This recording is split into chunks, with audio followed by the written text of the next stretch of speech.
5-year-old Bobo was abandoned by her relatives in a snowstorm. Just before she lost consciousness from the cold, she heard the shrill scream of System 001 in her mind. When she opened her eyes again, she found herself back on the streets 20 years ago, facing her young father. The system was still explaining the meticulous plan to save her family, and the little girl had already started running toward the despondent man with her short legs. "Daddy!" Her babyish call made the strongest man in the galaxy freeze in place. When Bobo accurately predicted the interstellar crisis happening next month in her childish words, the politicians she had clung to changed their decisions one after another. The system watched the fate line being easily altered by the little girl, falling into chaos. Bobo held her father's newly bought milk bottle and squinted her eyes in satisfaction. Brother system, who are we saving next? Chapter 1. Clinging to the leg in the Southern Star District of the Federation, on H312 Star, at the headquarters of the 2nd Legion.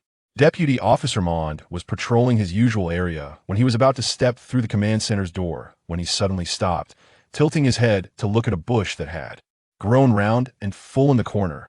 "Who's there?" He raised his sword-like eyebrows and shouted sternly. As soon as he finished speaking, the green leaves of the bush shook, and after a moment, a round little head poked out, revealing a girl who looked to be only about 3 years old. The little girl was charmingly beautiful, with a pair of light brown eyes that appeared especially clear under the sunlight. Perhaps the white flesh on her cheeks was pricked by the bush's hard branches. She shook her head vigorously, pushed aside the branches, and stumbled out, falling to the ground. With a thud, seeing it was just a child who had run away from somewhere, Deputy Officer Mond breathed a sigh of relief and instinctively reached out to help her.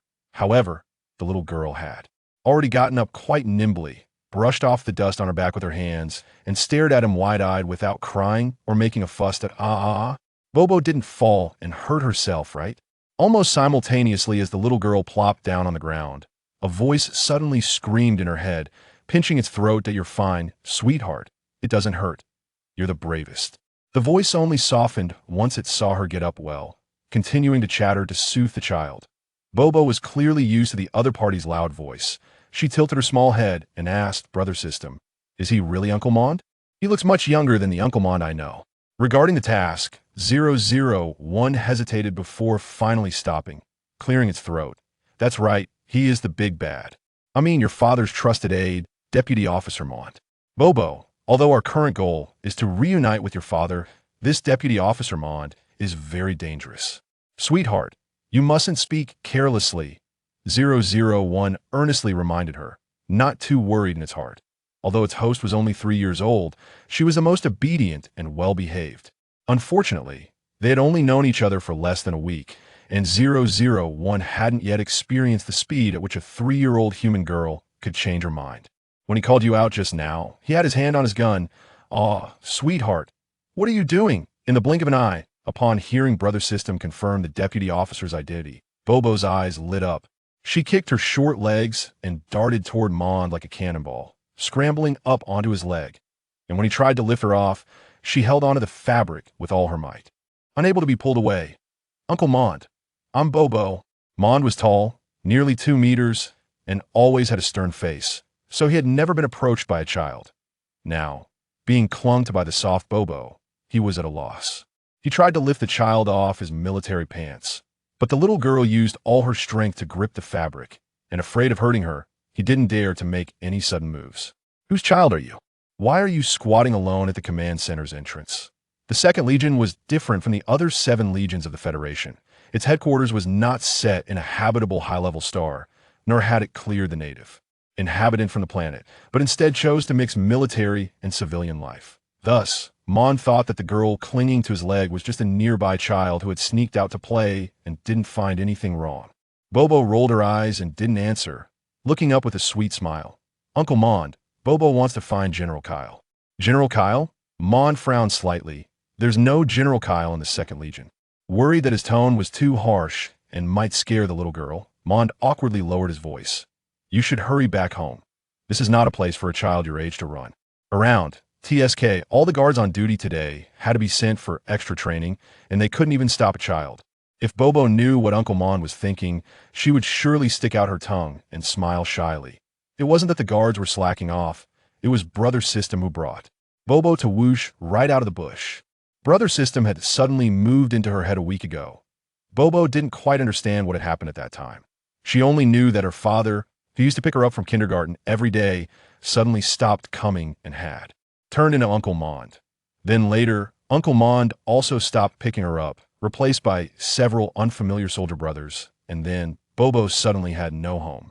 That day, it snowed particularly heavily, and Bobo sat alone at the kindergarten gate waiting and waiting until it got dark and the energy lamps by the roadside lit up one by one. But she still didn't wait for anyone to come pick her up. Bobo remembered the look her teacher gave her before boarding the aircraft and leaving, and she shrank down, lowering her eyes. That was a pitiful look, the one Bobo was most familiar with, and she would never mistake it. At first, Dad didn't come to pick Bobo up from school. At that time, the teachers around her, older brothers and sisters, and even the uncles and aunts who usually took care of her would all look at her with that kind of gaze. Little Bobo vaguely realized that it was a look of pity for her being unwanted. But Bobo clearly had someone who wanted her. She was Daddy's daughter, although they didn't share the same surname. After she cried and ran to ask Daddy why she didn't have the same surname as him, Daddy started picking Bobo up every day, and no one ever looked at her with that kind of gaze again. She breathed into her small, cold hands to warm them and comforted herself. Bobo has someone who wants her. Bobo lives at the command center of the 2nd Legion on H-312 Star in the Southern Star District of the Federation, and Daddy is General Silvis Kyle. Repeating those few sentences over and over, her lips trembled with a hint of blue. Gradually, the tender voice that trembled slowly lowered, light enough to be swept away by the biting cold wind. Bobo drowsily closed her eyes and fell into darkness. When she woke up again, Brother System had already moved into her head. Thinking of this, Bobo clenched her small fists. Brother System said that Daddy was harmed by a big bad guy, and only Bobo could save Daddy by going back to before she was born. She blinked at Deputy Officer Mond, and tears fell with a plop. Uncle Mond, please, Bobo must see General Kyle. Daddy, don't be scared. Bobo is here to save you. Mond rubbed his temples, feeling a bit of a headache. After a while, he sighed. All right, but there's only one Major General Kyle at the command center. If he's not the person you're looking for, then I can't help you. Bobo sniffed and held back her tears, raising a smiling face. Thank you, Uncle. It wasn't until they stood in front of the office door marked Major General Silvis Kyle that 001 still hadn't reacted. The legendary big bad guy, the terrifying figure who would destroy the entire galaxy with just his own power in the later stages of the world line, was met so easily.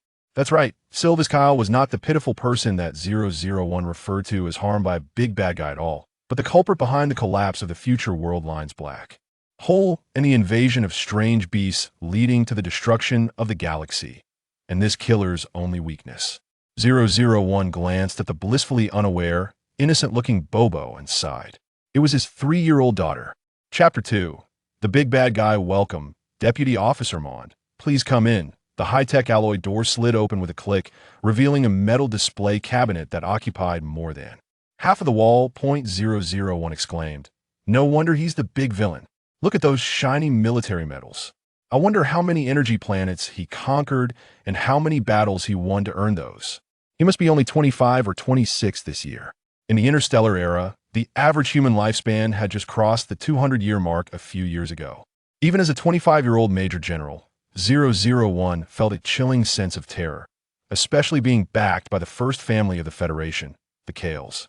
Shiny. Suddenly, Bobo, who had quietly followed like a little tail, cheered, ducking under Mond's attempt to grab her arm, and with her short legs, she was about to pounce on the display. Cabinet, huh? Bobo was suspended in midair, confusedly kicking her legs. Bobo could fly? Where did this child come from? An impatient voice asked from above. Did you give birth to her? Mond saluted. General, I found this child downstairs. She was crying and insisted on finding you. She wants to find me, and you brought her up? Mond, you've been with me for 3 years. Daddy. Bobo showed no guilt for interrupting, her eyes sparkling as she fixed her gaze on the person in front of her, stretching her arm to reach the large hand that held her by the nape of her neck, excitedly shouting again, Daddy. General Seaway's Kale's young and handsome face slowly stiffened, his fair skin flushed red, and the veins on his forehead throbbed. What did you call me? He released his grip, letting the child down, and lightly pushed Bobo. Mond, take her out. Mond, the lieutenant, was startled by Bobo's sudden claim of fatherhood, quickly wrapping his arm around the little girl's shoulder, agreeing to take her out. But Bobo struggled and refused to leave, her eyes welling up with tears. Daddy, Daddy, don't you want Bobo anymore? Seaways endured and endured, but couldn't help turning back, his eyes flashing with anger. What are you shouting about? He was not a patient person to begin with. Being suddenly attached to a little bundle and called Dad was already pushing his limits. Mon knew well about his superior's bad temper and cursed himself for momentarily being soft-hearted and bringing this bold little girl into the command center. To avoid frightening her, he covered Bobo's eyes with one hand, preparing to lift her up and carry her out. But Bobo's small face was just the size of a palm, and his hand almost covered her entire face, leaving Bobo gasping for air, whimpering and struggling.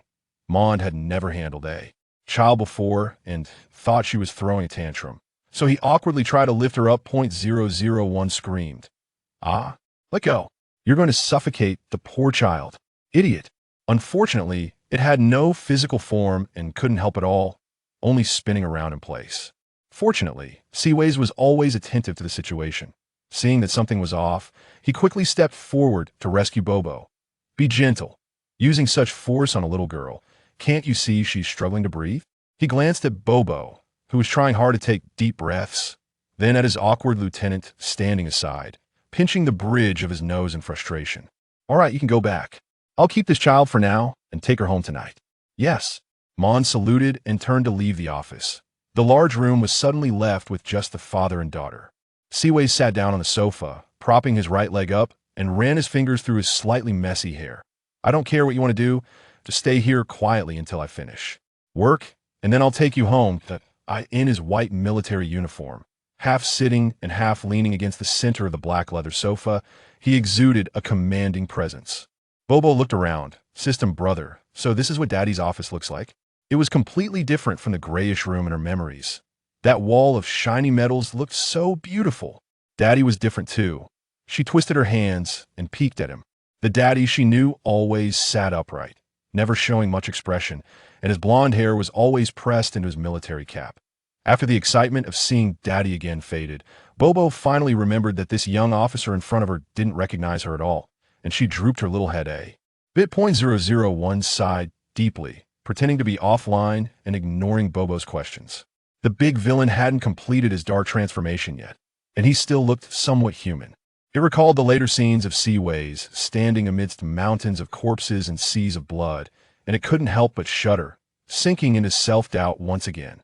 With just it, and a 3-year-old little dumpling, could they really change the outcome of the interstellar apocalypse? The large room remained oblivious to the system's collapse, with the big and small unaware. Seeing the child standing quietly with her hands clasped and not speaking, Seaways felt inexplicably displeased. He slammed his military cap on the coffee table, furrowing his brows. What are you standing there for? Bobo's eyes lit up. She recognized those words. Daddy was calling her over. She smiled and ran to Seaways, climbing onto the sofa with both hands and feet. You sure are familiar. Seaways recalled her loud calls of Daddy and felt both angry and amused. Forget it. What was there to be angry about with the child? He shook his head, ignoring the little dumpling almost glued to his arm, and reopened the holographic computer. Considering that the child lying next to him was just a 3-year-old who probably couldn't recognize many words, and since he wasn't looking at any military secrets, he decided not to activate the anti-peeping mode. The virtual screen of the holographic computer quickly displayed a series of colorful auction items. 001 popped up. Is your dad looking at a black market auction? Does he want to buy something? As a major general of the 2nd Legion and the eldest son of the Kale family, what good stuff would he need to go to the black market for? Bobo couldn't read and only had a vague understanding of auctions. However, there was one thing she absolutely recognized. Bobo suddenly pointed to the bottom line of the page, exclaiming, "Mommy!" Seaways' hand trembled, almost throwing the holographic computer away. His emerald green pupils shrank suddenly, and he turned to her in astonishment. What did you say? Bobo swung her little legs, blinking innocently. Daddy, when are we going to buy back Mommy's mecha? You. Seaways' throat tightened. He clicked on the auction item, pointing at the mecha core remnants displayed on it, his fingertips trembling slightly. Are you talking about this? Uh-huh. Bobo pointed to the SA engraved on it, It's the thing Daddy said has this symbol, and every time he would take Bobo to buy it back. Siwei's expression changed. He cautiously asked, "Then do you know what this symbol means?" Bobo thought Daddy was testing her, and happily raised her hand to answer. "I know. It's named after Daddy and Mommy. It's Daddy's S and Mommy's M." Why did Daddy suddenly cover her mouth? Bobo blinked and obediently quieted down. Siwei suddenly stood up and dialed Mon's communication. "Book the highest security medical room for me. I need to do a DNA test." "Yes, right now, as fast as possible." After doing all this, he turned back and squatted in front of Bobo, as if touching a fragile treasure, poking her cheek gently, his emerald eyes softening to an unbelievable degree. "If you really are oh my God, could you be the treasure bestowed upon me by heaven?" Chapter 3. Underground City. Half an hour later, Siwei held the test report tightly in his hand, his knuckles turning white from the pressure. He took a deep breath and said to Bobo, who was sitting quietly on the sofa, munching on an apple, "You really are my daughter." Bobo was not pleased to hear this, pouting her lips. Bobo is Daddy's daughter from start. Siwei picked up the tiny bundle and placed her on his lap, staring intently at her. "I don't remember having a daughter." Bobo was just about to refute when she was startled by the screaming system brother in her head. "You can't say that, sweetie. You'll be caught and studied as a monster." In the interstellar era, although people could pilot spaceships and wear battle armor for space travel, time travel was still too advanced. If the news got out, there would definitely be people with ill intentions. Although Bobo didn't think her dad would capture her, she still pressed her little face against Sylvester's arm and pretended to be silly, saying, "I don't know." Bobo just woke up and saw Daddy. Seeing that she was unwilling to say more, Sylvester didn't push her further. He just pinched the soft little face, saying, "All right, it doesn't matter if you don't know. From now on, you are my daughter." Upon hearing this, Bobo raised her chin and replied loudly, At 8 p.m., in the underground black market of Planet L, since the last garrison moved away 30 years ago, Planet L had become a lawless wasteland. However, unlike many low-tier planets that had gradually become abandoned due to resource depletion, Planet L, as a former high-level military base, was quickly occupied by various forces, leading to extreme chaos. This gave rise to a series of gray industries, with illegal casinos, underground boxing, beast fighting arenas, trading areas, and even auctions everywhere. Years ago, the Interstellar Prosecutor's Office tried to intervene, but due to ongoing friction and fierce competition between the Federation and the Empire, and with Planet L's abundant resources becoming the focal point of competition, it remained in chaotic disarray to this day. Mott looked disapprovingly at General Kyle, who was holding the child, and sighed deeply in his heart. In such a dangerous and chaotic place, even if one doted on their daughter, they shouldn't have agreed to bring her along. Suddenly, Sylvester, who had unexpectedly become a father, clearly thought the same way. The aircraft landed on the helipad, and Sylvester touched Bobo's little face, asking one last time, "You really can't stay on the ship with Uncle Mont until I come back?" Bobo shook her head vigorously, causing her newly braided ponytail to sway even more. "Do you want to take out your braid first? I can help you style it better when I learn how," Sylvester said, feeling a bit guilty as he coughed lightly into his fist. No. This is Daddy's first time braiding Bobo's hair." Bobo tugged at her crooked ponytail, trying to hide. "This looks great." "All right then," Sylvester sighed and helped her put on the hood of her little cape, adjusting the straps around her neck, completely covering her fair, rosy little face. "When Daddy carries you, you must not run around, okay? Otherwise, little kids like you will be caught and cooked for dinner." Bobo used to follow her dad to different planets to buy parts for her mom's mech, but back then, her dad was a bit fierce, and there was no room for negotiation. Bobo could only stay with Uncle Mon on the aircraft, waiting for her dad to return. So this was actually her first time stepping on a planet outside of H312. Well, to be precise, it wasn't exactly stepping on.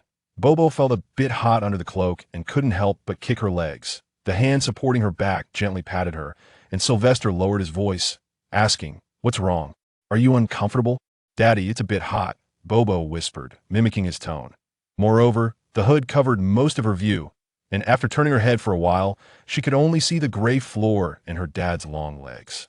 "But it's okay. Bobo is not uncomfortable. Bobo wants to be with Daddy." Seeing her little face, which seemed afraid of being left behind, Sylvester's heart softened, and he couldn't help but feel dissatisfied with the other Sylvester for raising his daughter to be so insecure. Bobo was so cute, being the child of him, and she should be spoiled and cherished as she grew up. Okay, Bobo will be with Daddy, right? Sylvester lowered his head, rubbing against the soft top of the little bun, making Bobo giggle. Mont, observing the sticky situation, felt his teeth ache and had to turn his head to keep watch of their surroundings. This time, they visited Planet L through the underground city. It is well known that Planet L's fame does not come from the luxurious and opulent casinos of Cloud City, where one could gain or lose fortunes overnight. Rather, it is the underground beast-fighting arena that gathers all sorts of rogues.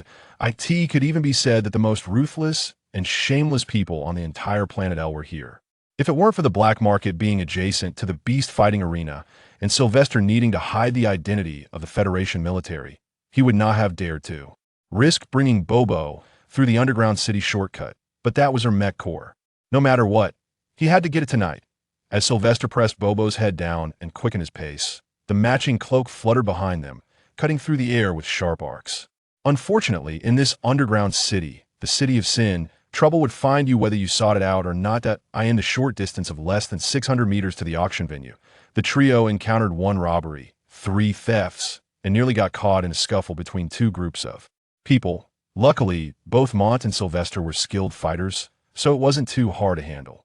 Only Bobo suffered, tightly wrapped in the not-so-breathable fabric, her little face turning red from the heat. She couldn't see what was happening outside and could only catch glimpses of the flickering red and green lights through tiny gaps, occasionally hearing some clear screams amidst the surrounding noise, while 001 coaxed her to cover her ears. "It's okay, sweetie. We're just a few dozen meters away from the venue. Once we get there, you can see however you want. Be good." 001 patiently comforted the child, though he couldn't help but complain internally. The big villain really has the potential to be a daughter slave. Bobo just had a pout, and he couldn't refuse her. But this place is too dangerous. How could he bring a 3-year-old child here? Fortunately, they finally arrived at the venue smoothly, and only after entering the box and locking the door did Sylvester set Bobo down and take off the cloak. The child, feeling hot, guzzled half a bottle of water before stopping, fully revived, and with her messy braids, she bounced over to the edge of the box to look down. There was a crowd below, and the walls were lined with a total of 88,888 crystal lamps encircling the oval hall, enough to dazzle anyone, as if the air was filled with the rich scent of indulgence. Wow.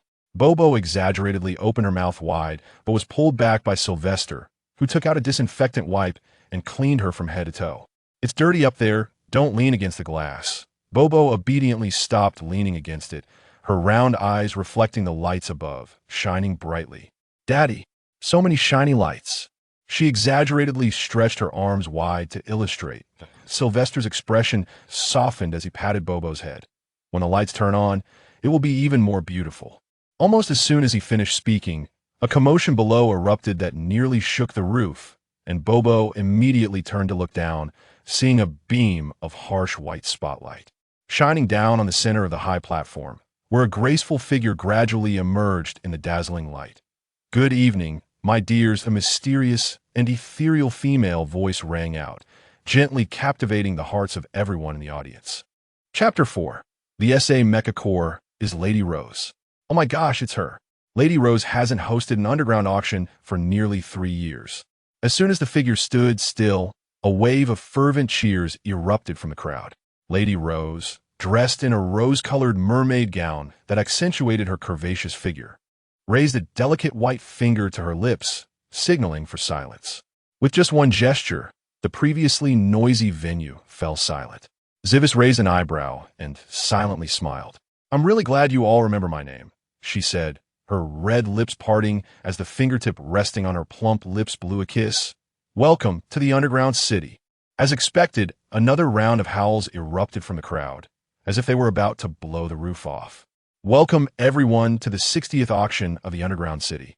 Let's witness this grand event together." Lady Rose's lips curved slightly, the black lace satin covering her eyes gently rising and falling with her breath. "Before we start the bidding, I need to remind everyone." Bobo, who didn't quite understand the series of terms like commission and tax that the beautiful sister was saying, turned to ask her father, only to find him and Uncle Mond staring seriously at the starry projection behind the beautiful sister. So she had to obediently lean back on the sofa to chat with 001. Bobo, system brother, what is daddy looking at? 001. Asking him about death right off the bat. The newly born small system scratched its head, wondering how to explain to the little host that the projected planet was G414, known as the Tomb, which is where your mother's mecha wreckage drifted after her aircraft crashed during the war against Imperial invasion. It looked at the child whose feet couldn't reach the ground, then at the grim-faced villain, and awkwardly coughed twice. The villain has already been stimulated enough today. For safety's sake, it's better not to mention that his wife is actually still alive for now. Did you see the rings around that planet? Everything drifting in the universe is drawn in by the gravity of that star, coming close to become part of its rings. Like the warriors who died in cosmic wars and the abandoned mechas, 001 silently added in its mind, some of which contain highly valuable energy stones and even exotic beast crystal cores. So even though the internal environment of the rings is chaotic and dangerous, many people still risk entering the ring domain to salvage every year. Those currently being auctioned are the spoils they brought back from the rings. As for those who didn't return, they naturally became someone else's spoils. Bobo looked at the oddly shaped auction items and nodded enthusiastically. So that's how it is. System brother, you know so much. Zivis noticed that his daughter was lost in thought, her little head bobbing, thinking she might be sleepy, and was about to pick her up when Lady Rose cleared her throat. The next auction item, the Quantum Crystal-Coated Mecha Core, starting price 100. 000 free points. 100 000. Converted to star coins, that would be almost 40 000. Who would buy a damaged Mecha Core? Don't say that. If the core code is still there, it must have turned into junk long ago after drifting to the tomb. Moreover, isn't it a consensus across the galaxy that the core code automatically destroys itself upon the owner's death? Speaking of which, it has been a while since the underground city auctioned off mecha cores. However, even the one that fetched the highest price in history 2 years ago, the Stellar Furnace Forged Alloy, only sold for 260 000, so this starting price is really. The crowd was in an uproar, and the VIP boxes above were no calmer. The servant representing the guests in the box was shuttling back and forth outside the corridor, the light brain communicator ringing nonstop, causing a stir among the people, all eyes glued to the silver-painted core on stage. The noisy scene outside didn't affect the father and daughter who were calmly seated in the box. Seeing that it wasn't what he wanted, Zivis shifted his gaze and leisurely unwrapped a milk candy for Bobo. Mond, standing by the window, furrowed his brow, his sharply defined features showing a hint of menace. Major General, do you need me to investigate? Zivis shook his head, his gaze following the messy braids before him. No need. Rose hinted before we came that tonight's big spender isn't just me. Judging by her tone, it's likely someone from the Imperial Royal Family. Can we fix your little braids that got flattened by the hood? The Imperial Royal Family? Mon's mind flashed with images of dazzling golden and silver treasures and luxurious garments, his brow furrowing as if he could crush a fly. The Imperial Royal Family. From the 130-year-old emperor down to the 10-year-old little prince, there's not a single good one. He recalled the royal relatives he was forced to entertain when he was a newly enlisted soldier, all of them masters of sarcasm and condescension. Uncle Mond, don't be afraid. Bobo's hair was held by her father, her head tilted back, her little arms raised as she patted her chest. Bobo will protect you. I used to drive away the annoying people for Uncle Mond.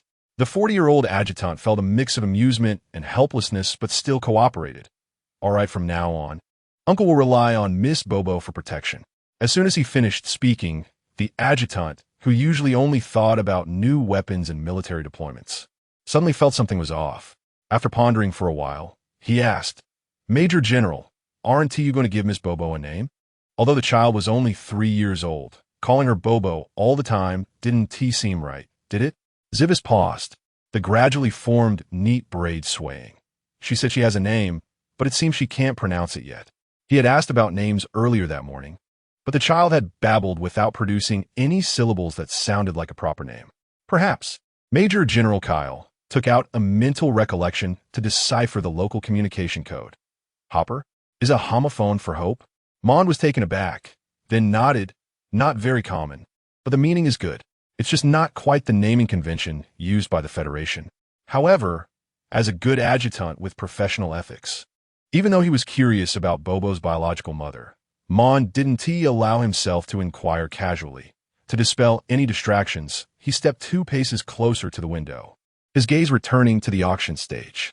The bidding was nearing its end, and Lady Rose held a small hammer in one hand. Her gaze falling on the 2 boxes on the right side of the second floor, her honeyed voice dripping with irresistible allure. Now Box 8 has offered 350,000.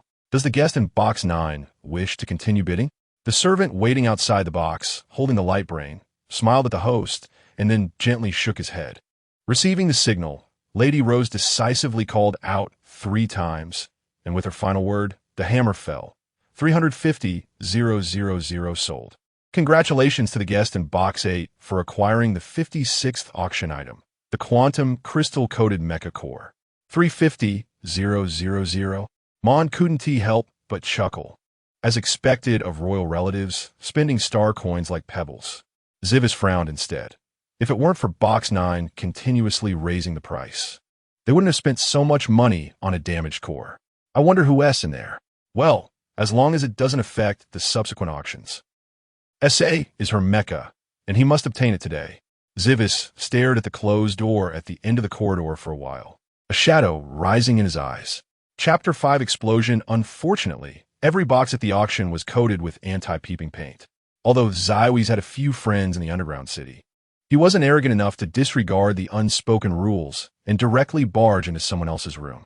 Just as he was about to withdraw his gaze, the dark red-painted alloy door was suddenly pushed open from the inside, crashing against the wall with a loud bang. The people around were startled and looked towards the sound in confusion. The person inside seemed to have not expected such a commotion, and a flash of a light pink skirt quickly disappeared behind the door. Seeing the situation was not good, Mrs. Rose made a hand gesture to the audience below and smiled. Everyone, please don't rush to leave. The next auction item is guaranteed to be the most interesting one in the past 5 years. Those who had been early to take their seats in the inner area also clapped and cheered, managing to pull the attention of most of the audience back. Bobo tilted her head, being small and short. She had vaguely seen that graceful figure behind the door. System brother, who is that? 001 not only knew who was behind the door, but also who was in box number 8, and even knew about the emotional entanglements between these two that echoed throughout the imperial royal family. Seeing Bobo actively ask, it excitedly introduced, the one who just pushed the door is Princess Amlo Visari of the Empire. Her betrothed, Oton Orion, is in the adjacent box number 8. At this point, 001 hesitated slightly. It wasn't sure if its 3-year-old host could understand what a betrothed was. Are they going to get married in the future? Bobo's eyes lit up, her small hand covering her mouth as she murmured to the system. But Dad said that the young lady is bidding against someone else. Does the young lady not like him? That's the problem. 001 nodded vigorously. It was well-deserved to be its host. Even at just 3 years old, her analysis was sharp. This engagement was set by Princess Amlo's father and Oton's father before they were born.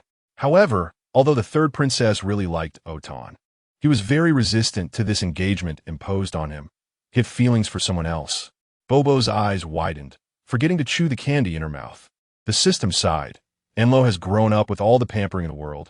How could she swallow her pride when her fiancé falls for a common girl who is inferior to her in every way? The commotion caused by the third princess just now was most likely due to her not winning the auction item and rushing to vent her frustration. Now, not only had she almost lost face, but the neighboring box had probably also prepared to leave early after hearing the noise. Sure enough, Oton Orion, who successfully secured the auction item, took advantage of Mrs. Rose regaining control of the scene to quickly don his cloak and disappear at the end of the corridor. 001 wanted to say something, but was drowned out by a sudden gasp from below. Bobo, confused, looked down and saw that Mrs.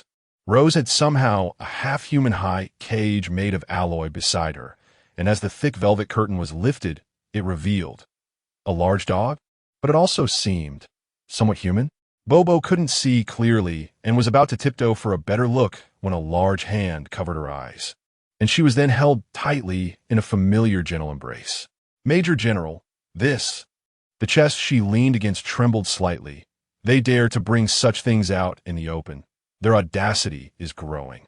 Zywies gritted his teeth and gently patted Bobo's head.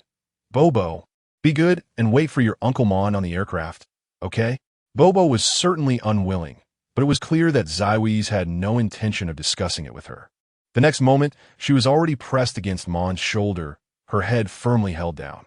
Knowing that this time, even if she acted cute, Dad wouldn't soften, Bobo silently puffed up her cheeks in frustration.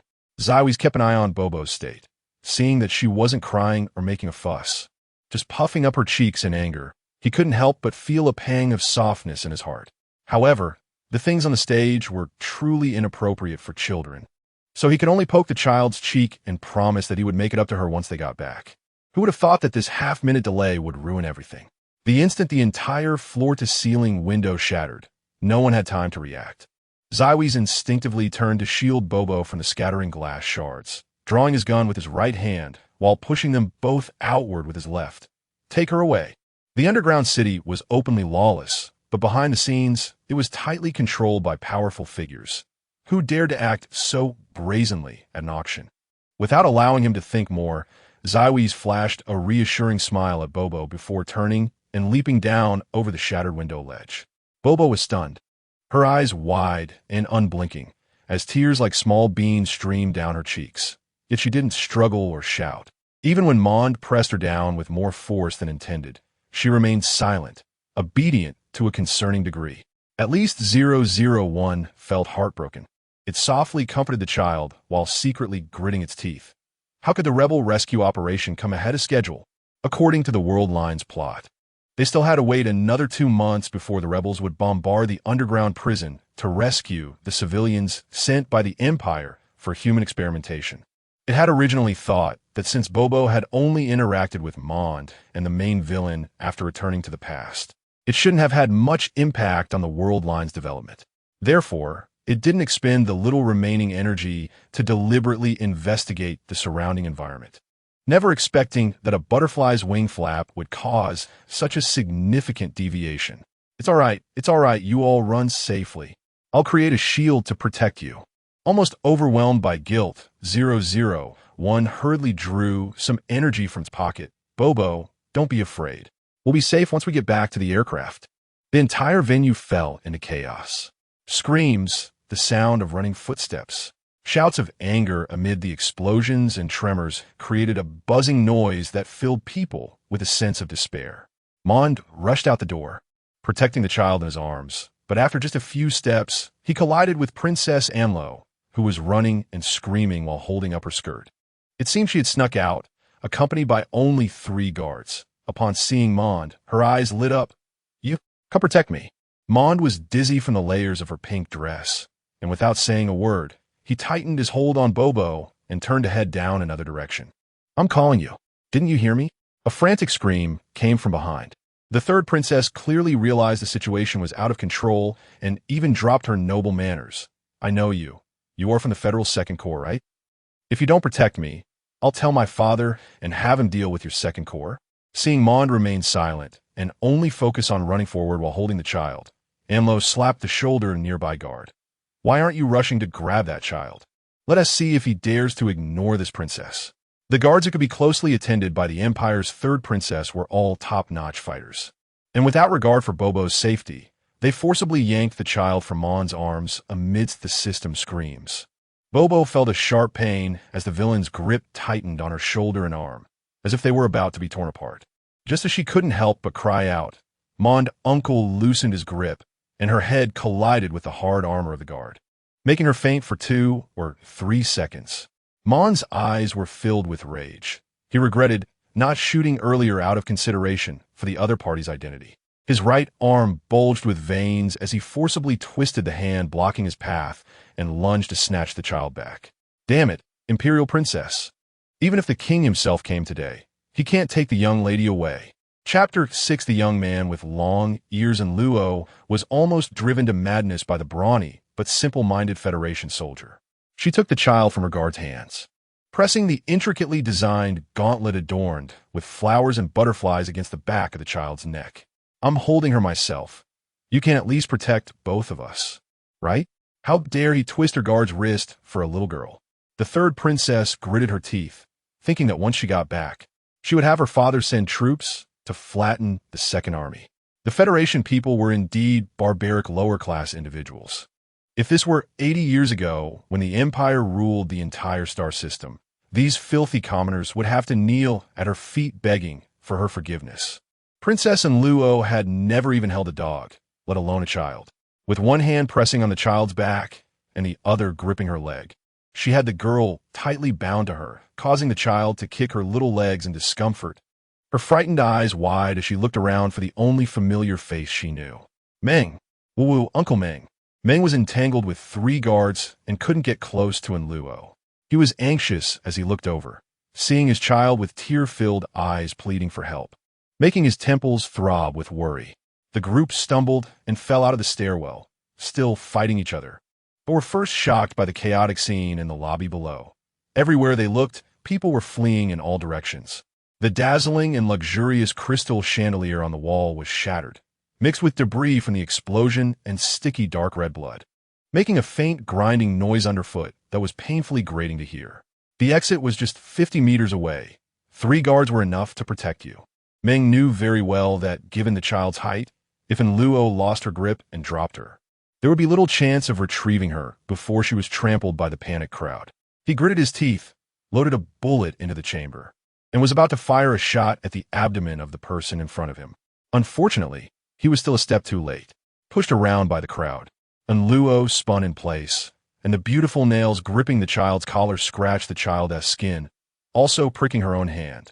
The third princess winced in pain, her grip loosening, and the awkward position immediately lost its support, causing the child to fall to the ground with a thud, instantly buried under numerous pant legs and skirts.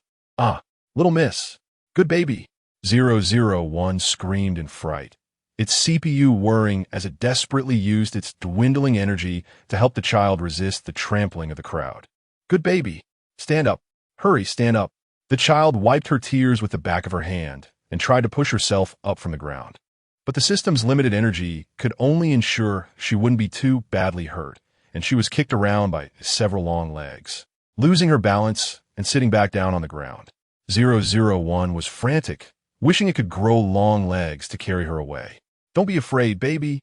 Big Brother system is with you. Let us try again. Who are you?"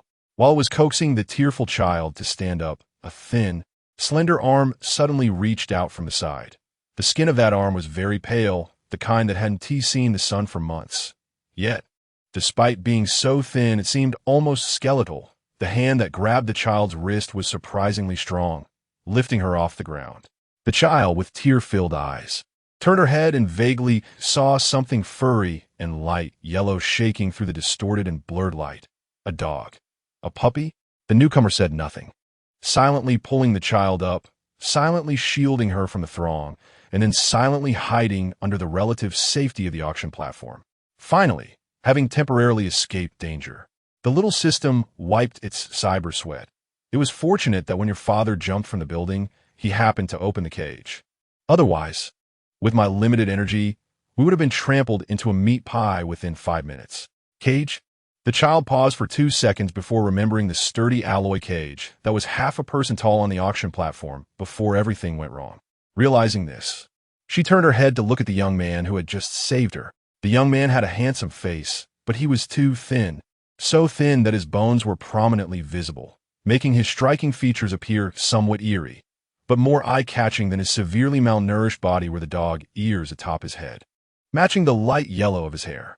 "Young man, why do you have ears?" The child stared in surprise at the pair of ears that occasionally twitched, then seemed to think of something and secretly tilted her head to try and peek behind him, when a young man suddenly rushed out and grabbed the child's wrist. 001 had scanned him from head to toe, now staring at the electronic report in its hand, which showed no stable values. It sighed and explained, "He is an indigenous person from a lower planet colonized by the Empire, captured by some very bad bigwigs and sent to a secret planet for human experiments, which is why he possesses canine features like ears and a tail." In fact, what he endured in those experiments was far more than this. The system couldn't bear to read through the cruel and bizarre tastes of certain influential figures. Only sharing the simplest of experiments with the child, they attempted to integrate animal genes into the subject's DNA, hoping to cultivate beastmen that could live and reproduce normally. However, the experiments were too difficult, and they have not succeeded completely. This young man in front of you can be considered a failed product. Ah, the child exclaimed, and the silent young man seemed to think she was scared, hesitantly taking her hand and placing it on his head, gently rubbing against it. The system looked at the young boy, who had clearly absorbed canine traits, and sighed again. The furry, warm touch immediately captured all of the child's attention, and the two children huddled closely together, quietly curling up under the narrow auction platform while watching the chaotic crowd outside. "Young man, will you come home with me?" The child leaned in close to the young man, whispering, "The bad guys are mean to my brother, but my daddy will treat you very well." He still did not respond, continuing to quietly stare at her profile. The child gradually regained her composure from the earlier fright, lifted her head, and discovered that the young man's eyes, illuminated by the light, shone with a honey-like golden hue, looking particularly gentle. She eagerly tugged at his sleeve. "Brother, if you have nowhere to go, will you come home with me?" But the young man did not reply. He pushed the child further in, his floppy dog ears suddenly standing upright, turning left and right, and his whole body slightly bent as he focused intently on something. The child quickly reacted, holding her breath and shrinking back behind the young man. In the next moment, the young man suddenly leaped into the air, the bright light of the hall flooding in, startling the child, who quickly peeked out. "It's she Wacy. Sister brother, sounds like he is gonna cry. Your daddy is here, baby." "Daddy?" Hearing this, the child crawled out from under the auction platform, and indeed saw the familiar blonde, blue-eyed, 9-meter-tall handsome man in military uniform. However, the handsome man was not holding a firearm, but rather a struggling, kicking, and threatening 7- or 8-year-old boy, creating quite a peculiar scene. "Daddy!" The child opened her eyes and dashed towards the man. Shiwasi was startled by the voice and immediately released the person in his hands, kneeling on one knee to catch his daughter, who was flying towards him. "Weren't you with Uncle Meng? Why are you alone?" His voice halted, and the next second, a fierce flame ignited in his azure eyes. "Who hurt you like this?" Chapter 7. The big brother goes home too. Just a quarter of an hour ago, his precious daughter was still white, tender, and neatly dressed. Now her braids were undone, her little cloak had vanished, and her exposed fair skin was covered in marks and scratches, looking utterly pitiful. Zivis carefully touched a slightly raised scratch on the back of her neck. The heat radiating through the swollen blood vessels reached his fingertips, making his brow twitch. Who did this? He hadn't even mentioned these injuries. Yet the grievances and fears he had bottled up throughout the day surged to the surface. His little girl's lips pressed into a thin line, her eyes and nose quickly reddening. "Daddy, daddy, they all bully me. It hurts so much. I'm so scared. Wah, wah, wah." Zivis felt a pang of heartache, not knowing what to do. He regretted overestimating the child's resilience. When the incident happened so suddenly, he had been focused on finding and controlling the mastermind behind it, and he had left her all alone. The novice father, filled with remorse, picked up the tearful Bo-Bo, removed his gloves, and wiped the tears from her cheeks with his fingertips. "It's all Daddy's fault. Daddy shouldn't have left you," Bo-Bo cried, gasping for breath, intermittently accusing. "Daddy, wah bad. Wah wah." Daddy promised Bo-Bo, "I will never leave you again, wah wah." "All right." Zivis kissed his daughter's flushed cheeks, filled with fear, and solemnly vowed, "I, Zivis Kyle, swear in the name of the Major General of the 2nd Federation Army, will never leave you alone without your consent again." If a child were to die in this incident, Zivis couldn't imagine how he would live on. He had already lost his lover. He couldn't lose their child too. "Don't be scared. Daddy is here. We're going home." He held the small bundle tightly in his arms and turned to leave, although Bo-Bo was still sobbing. She hadn't forgotten about the big brother who had saved her. She leaned over her father's shoulder, straining to point downwards. "Daddy, let us bring big brother with us. Just now, I almost got stepped on. Big brother saved me." Zivis paused, turning his head to seriously examine the boy who stood silently to the side, his gaze fixed on his daughter. The radar that had automatically developed since becoming a father suddenly stirred. He felt inexplicably nervous, but his voice remained gentle. "Bo, big brother is family and friends. We can't take him away without permission, otherwise his family will be very worried and sad if they can't find him. But he saved you. Daddy promises to repay him and his family well. Okay? Their identities are a bit tricky. Perhaps we should directly build an additional residential area in the 2nd Army's jurisdiction." Bo wasn't the type to throw tantrums, although she felt disappointed. She wouldn't force her dad to take him back. She could only look at the young boy with her big, round eyes in a pitiful manner. "Brother," calling him so affectionately. Zivis's brow twitched, already considering whether to just leave with his daughter. But before he could act, the previously silent young boy surprisingly opened his lips and spoke in a hoarse, somewhat disjointed tone. I can go. You can what?" Zivis's temples throbbed, gritting his teeth to force a smile. Your family probably won't agree, right?" Bo looked at him in surprise. "So big brother isn't mute." The young boy shook his head. "My family, no one is left." With this revelation, Zivis could no longer pretend not to see his daughter's sparkling, hopeful eyes, and he sighed. "All right, stick close. Bo has so many injuries. He needed to hurry back and get her a thorough checkup. As for the rest," Zivis glanced at the boy following closely behind. "They would deal with it later." Zivis was tall and walked quickly. He held Bo in one arm and the picked-up boy in the other, hurrying toward the landing pad. It wasn't that he suddenly felt compassionate and worried the young boy couldn't keep up. It was just that the boy's dog ears and tail were too conspicuous. Zivis had no choice but to bundle him into his wide cloak, maintaining this awkward posture all the way onto the aircraft. Both needed to be checked, and Zivis didn't want to waste time separating the two little ones. So he simply packed them together into the aircraft's medical cabin for examination.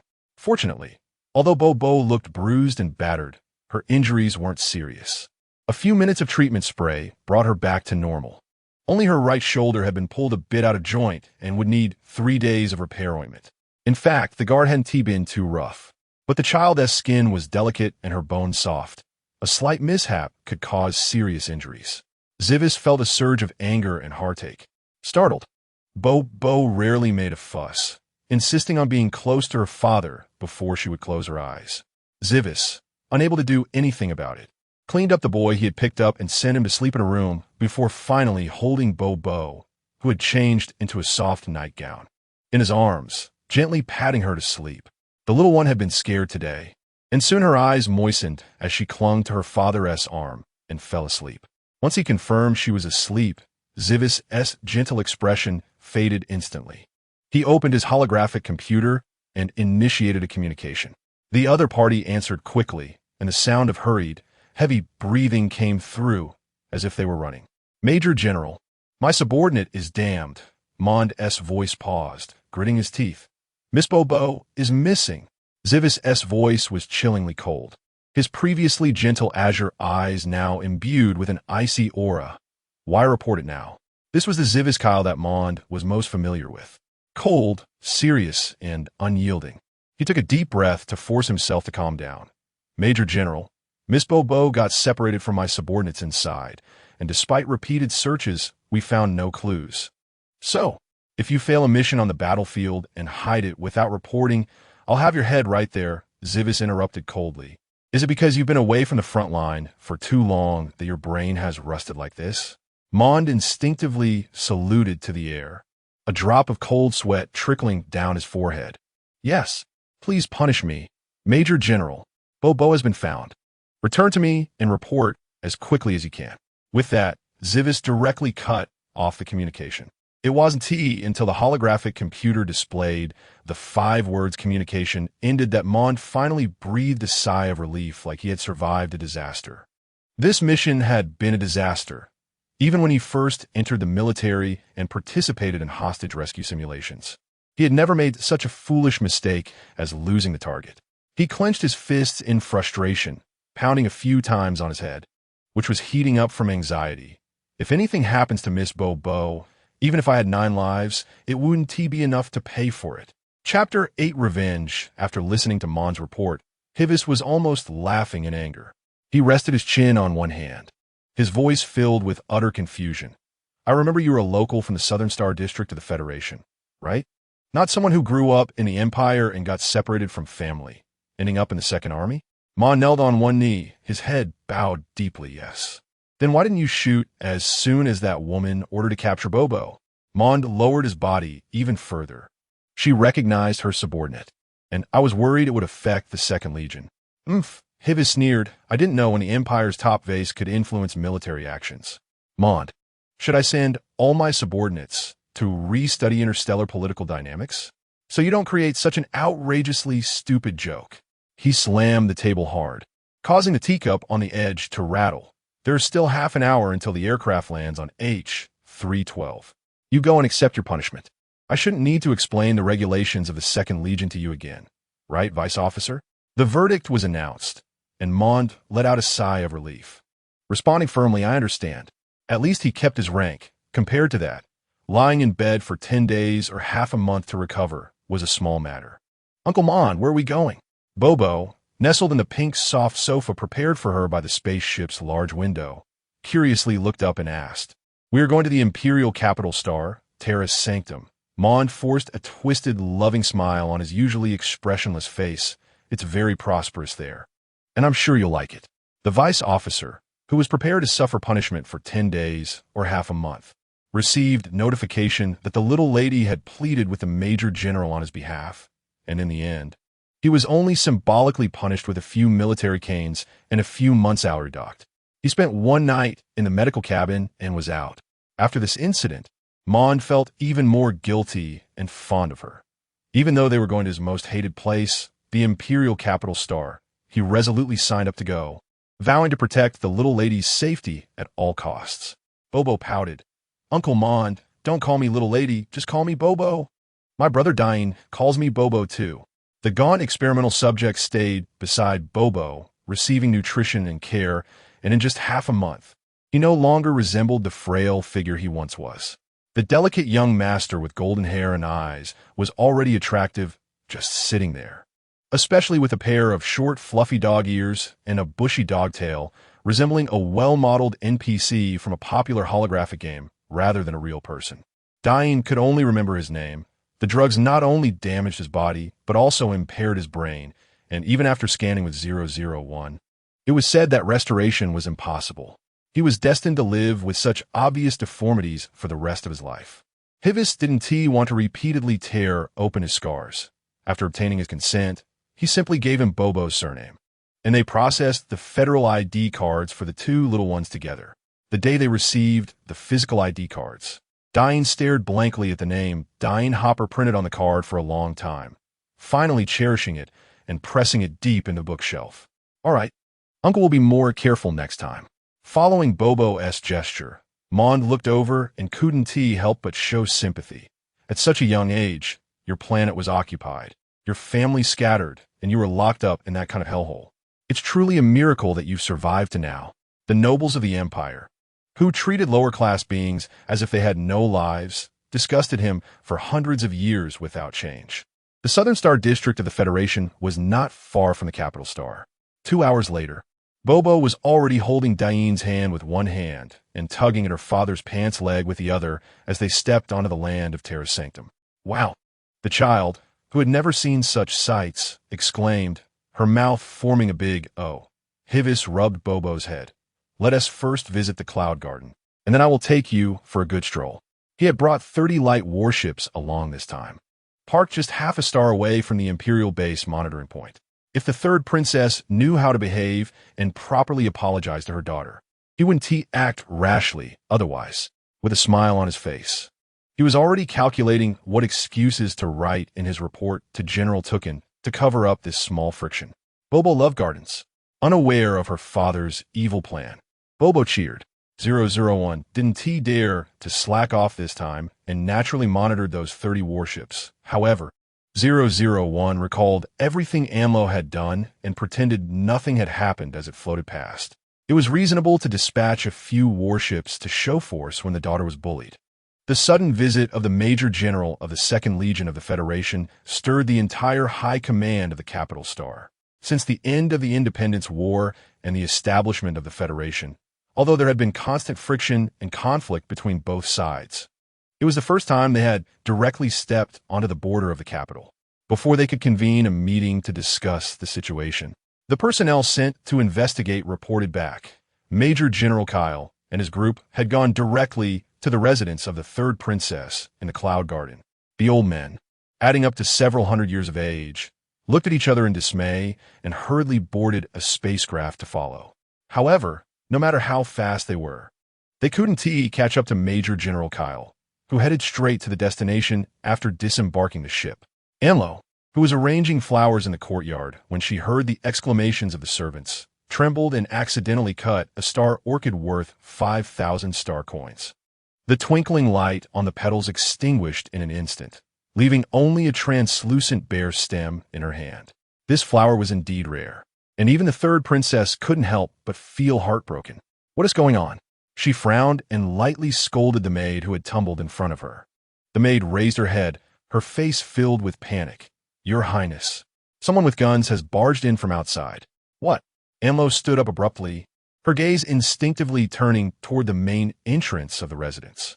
As the only princess of the empire, the defensive strength of her residence was second only to the royal palace.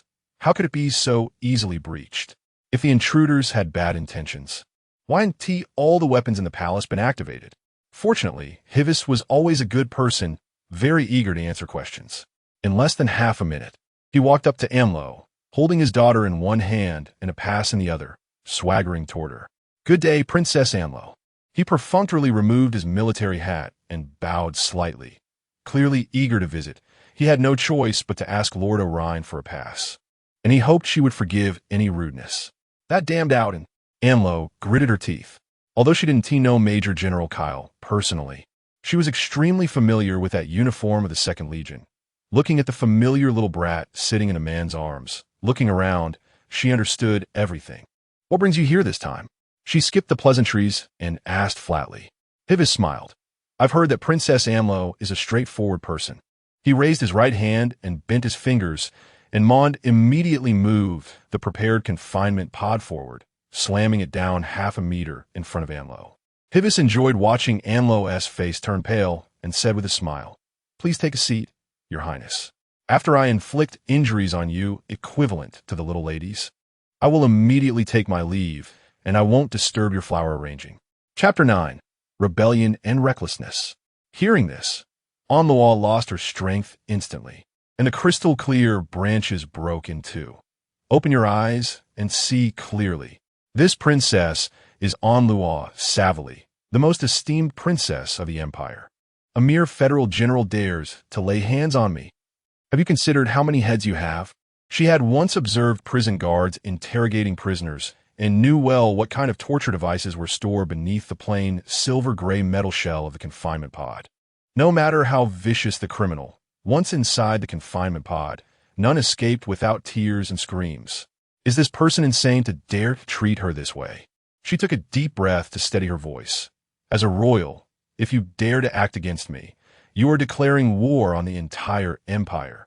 You better think carefully about whether you can bear the responsibility of breaking the peace treaty and reigniting interstellar war.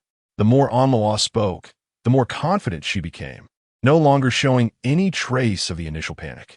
She lifted her delicate chin and let out a cold snort from her nostrils. By then, you will be the center of the entire galaxy.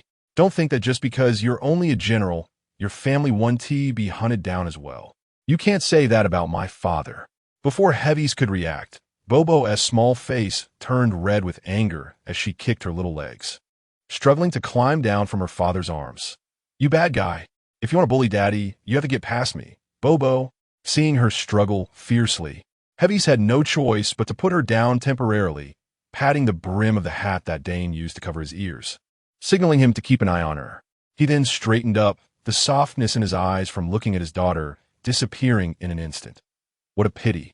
I have always been a rebel, and he made a gesture, and the federal soldiers waiting nearby immediately stepped forward to firmly restrain the group of servants. I hate being threatened the most. What do you want? Onloa was shocked as Mond personally pressed down on her shoulders, binding her hands. Her face turned pale as she shouted, If anything happens to me, my father won't spare you. I will make the entire Federation pay the price. She twisted and struggled madly. But how could a pampered princess shake off the grip of federal soldiers? As she saw herself getting closer and closer to the cold confinement pod, she could no longer maintain her proud demeanor, tears welling up in her eyes. Let me go. What do you want? Money or armor? I can give you anything you want. The person beside her suddenly stopped pulling her arm forward. Onlua felt as if she had been granted a reprieve and quickly said, You want armor? Okay, I can send someone to bring over the latest armored suit developed by the Empire right now. Heavy gently leaned forward, staring at the half-collapsed princess on the ground. The latest armored suit? Yes. I can give you one. No. Two. Onlua gasped as she clutched the hem of her dress, trying to cover her weak legs. Humph. Heavies chuckled, waved his hand at Mond, and Onlua was once again hoisted up, half-dragged and half-thrown into the cold, hard seat. She was so frightened that she immediately tried to jump up. But her hands and legs were already firmly bound by the mechanical claws of the pod, which had identified her as the target. Onlua's feeble struggles didn't even cause the massive oval pod to tremble in the slightest. At this moment, the third princess, stripped of all power to resist, finally realized that the person in front of her was serious, and she began to tremble uncontrollably, mumbling, Crazy. Really crazy. Bobo tilted her head and gently tugged at Dane's sleeve. Brother, why does Daddy want the bad sister sit in that big chair? The bad sister looks so scared. The child had no idea of the dangers of the confinement pod, thinking it was just a peculiar metal rocking chair, and even felt a faint urge to climb up and play. Dane calmly stopped the restless Bobo, handing her a rose that had been pruned of thorns to distract her, and explained lightly, Don't worry, Uncle Kyle is just trying to scare her. As expected, the little girl's attention was completely drawn to the vividly colored pink rose. Upon hearing her brother say it was okay, she nodded her head in agreement a couple of times, forgetting all about the pale and precarious third princess beside her. However, Mon's aide standing nearby caught his words and raised his eyebrows, looking over in surprise. How do you know the general is just trying to scare her? It was unclear whether it was his nature or the painful experiences from a dark past that made Dane speak little.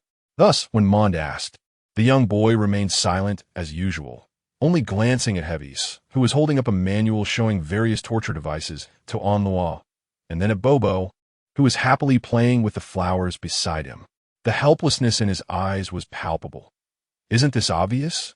Well, a normal person indeed wouldn't act violently in front of their own daughter. Mond awkwardly scratched his nose and turned his head away. System brother, what is that over there? Bobo doesn't like it. The small figure, which had originally been bowing its head and gently sniffing the petals, suddenly lifted its head, frowning at the northwest sky. The weather was nice today, with a clear blue sky dotted with a few wispy white clouds. Such an open view made the rows of black dots flying toward their direction particularly clear. 001 looked at the oblivious villain and his confidant, unable to suppress a gulp. The intuition of my little host seems to be a bit frighteningly sharp, doesn't it? However, as a professional system, 001 would not allow itself to freeze for more than 3 seconds. It quickly adjusted. Those are the flying vehicles of the ministers of the Empire. They must have received news about your father breaking into the princess's residence and are coming to rescue her. Sure enough, as it said, as soon as a dozen flying vehicles landed, a group of elegantly dressed, gray-haired elders hurriedly approached them, some supported by others, some leaning on canes, moving as quickly as possible in their direction. Wait. The elderly man at the front, waving a rose gold cane with authority, called out in urgency from several dozen meters away. Everything can be negotiated. Don't act impulsively. System brother, Bobo couldn't help but cover her mouth and giggle. This grandpa is so spirited. His voice is as loud as the antique clock at home. Heavy smiled, casually tossing the manual he had used to intimidate Onlua onto the table with the flowers, standing still as he waited for the other party to catch up, panting. You finally came. Without giving the elder a chance to catch his breath, General Kyle directly shoved a thick stack of paper reports in front of him.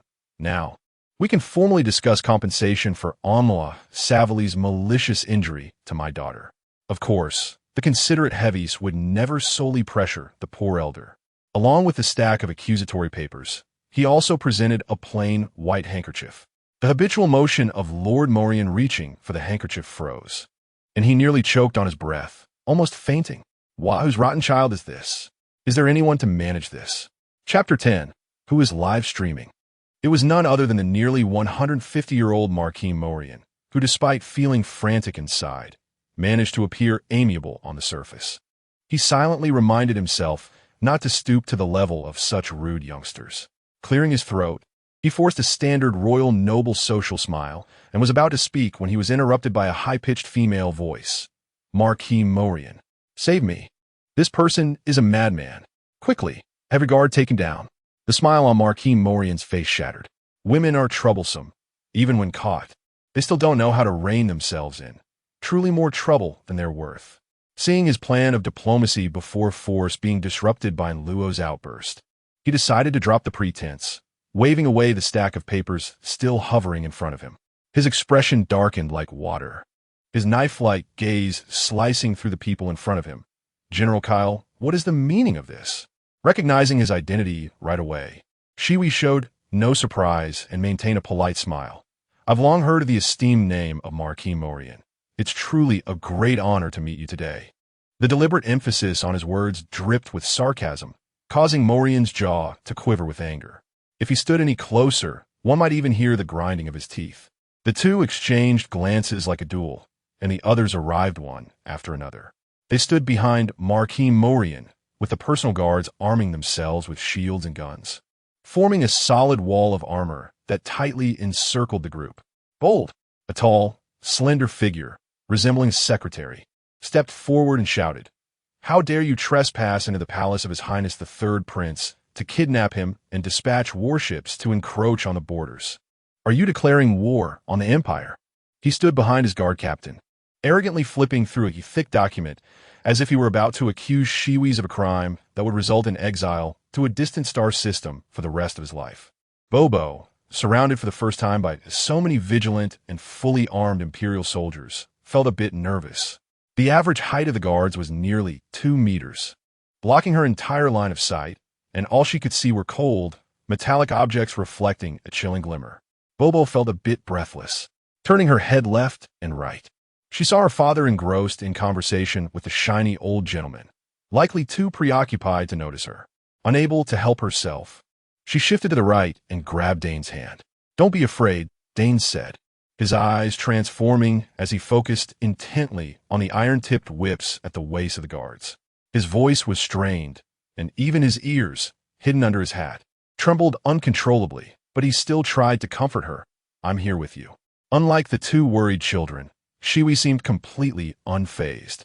He appeared not to notice the guards surrounding him, even taking the time to pick up a few scattered reports that had fallen on the table, shaking them in his hand. "First, we did not trespass. We came in with a proper pass. Secondly, our sudden visit was merely to seek an explanation for the incident involving His Highness injuring a young lady. That's not asking too much, is it?" As for the so-called encroachment on the borders, he scoffed, his bright green eyes filled with mockery. "It's merely a few old warships discarded by the federal forces. Just enough to carry my daughter's luggage. Is that really something to be alarmed about? What discarded warships? Those are clearly armed threats capable of piercing the protective layer above Terra St. Crown." The secretary was about to retort when his wrist-mounted holographic device suddenly beeped furiously. Cold sweat broke out on his forehead as he hurriedly glanced at the impending explosive news with Morian's discontented gaze upon him. This. The secretary appeared so frail that he shook like a blade of grass in the wind. "Marquis Morian, please speak." Morian sensed something was off and urged in a low voice. The secretary struggled to swallow, his gaze flitting around as he dared not meet Morian's eyes. "That damn federal guy," he said in a low voice. He actually started a live stream across the entire star system. It began right from the moment you met him. So, everything he just said, along with Luo Savali's screams, was broadcasted live. Morian felt darkness closing in, a metallic taste rising in his mouth. He listened to the whispers of his colleagues behind him and nearly forced out a few words through clenched teeth. "Where are the tech department personnel? Why are they only reporting this now?" Unfortunately for them, Shiwis did not give them the chance to continue their hushed discussion. Lightly clearing his throat and smiling as he reminded them, My live streaming equipment is specifically for federal military exercises. Your secretary's previous remarks were likely recorded as well. What? The two were shocked, exchanging glances before directly opening their holographic devices and entering the live stream room, disregarding the others present.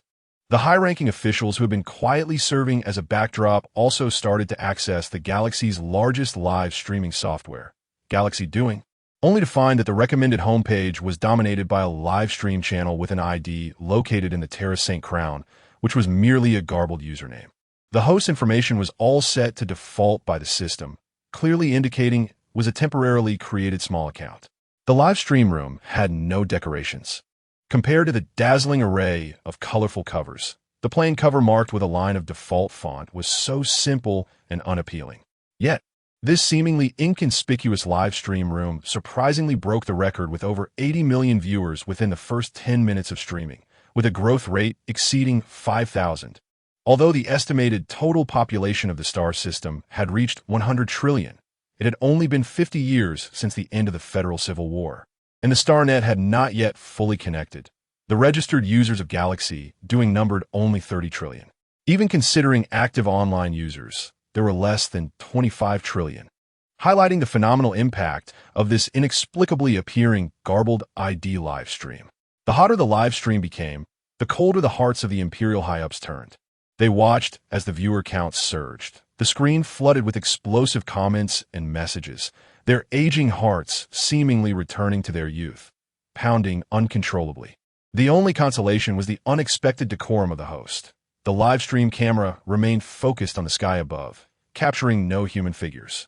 However, even if there were people in the camera frame, the curious viewers who clicked in to see the excitement would likely not notice the densely packed comments overwhelming the entire screen. Just then, a line of the largest golden comments, adorned with colorful ribbons, emerged from the thousands of messages, forcefully occupying the top of the screen. Federal God. I'm putting this out there. If that damn Marquis Morian dares to touch even a hair on the host or his daughter, I will immediately come down for a real-life brawl. This statement sent the live stream's comments into a frenzy, causing the page to lag with the sheer volume of messages, plunging it into a chaotic celebration. Chapter 11. Bobo becomes a little rich woman. Morian's expression was as dark as water. It was clearly too late to turn off the live stream now. All they could do was try their best to meet the demands of that damned federal person and minimize the negative impact of this incident. As for whether what he said was true or not, Morian sneered inwardly, thinking it could wait until the storm passed to investigate. No one present was young enough to act on impulse. Even when filled with anger at being played, they had to focus on solving this sudden absurd trouble first.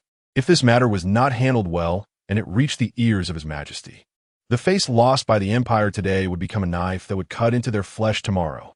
Just thinking about that capricious personality made their scalps tingle, and their speed in sending messages to department heads increased several times. The last time His Majesty erupted was because a young noble, full of youthful arrogance, had offended his dignity. In less than half a day, the entire family was uprooted and expelled from the Holy Crown of Terra, disappearing silently within the Empire, and no one knew their whereabouts or dared to inquire. The Secretary General, receiving a warning glance from Morian, shivered and bent his previously straight back. He stepped forward cautiously, forcing a flattering smile onto his tense face. It was really sudden. We didn't have time to understand the ins and outs of the situation. You see, this incident is just making us a laughingstock. All right, why are we still standing here? The Secretary General waved away the guard. It's all a misunderstanding. You see, what can we do to compensate you to your satisfaction? He was adaptable, but unfortunately, Civis showed no signs of appreciation. Seeing that the other party had no intention of engaging with him, he looked up slightly, lost in thought. The Secretary General awkwardly laughed a few times, and his eyes turned to the two small figures standing not far away. The moment Bobo saw him looking over, she darted behind Dane, peeking out with only half her head showing, watching the strange uncle who was trying to approach them with vigilance. Don't talk to him, Bobo. 001 was also on guard, flipping through the documents in his hand with a rustle. This man was a big bad guy. Just from the temporary files he had retrieved, there were no less than 100 wrongful cases recorded that had passed through the hands of this esteemed Secretary General. with corruption amounts so large that even the system was astonished. But thinking about it, if the internal situation of the empire had not already been riddled with holes, the Federal Independence War could not have been won so quickly. Bobo nodded seriously, holding on her brother's clothes tightly. Daddy said not to talk to strange people casually, or we might get taken away and locked up. Dane reacted just as quickly, and before the Secretary General could take a step forward, he had already stepped back several paces, shielding Bobo behind him. Secretary General, you federal people really are strange. He wanted to try to appeal to the seemingly easygoing glutinous rice dumpling. But before he could even take a step, he was subtly turned around by Civis, and his view was immediately filled with the numerous health check reports that Morian had scattered everywhere. Secretary General, all right, I'll pick them up, okay. Anyway, the live stream can't capture people. What's the point of being embarrassed in front of my leader? This is clearly showing my sincere loyalty, having served for many years. The Secretary General naturally understood a health check report. Seeing that the little girl's injuries were not as serious as he imagined, he first felt relieved, but then couldn't help but suspect that the other party's intentions were not purely about the health report. He cautiously asked, "This is indeed our fault. How can we resolve this?" Civis snorted lightly, nodded in satisfaction, and waved at the two small dumplings stuck together. "Bobo, come here to Daddy."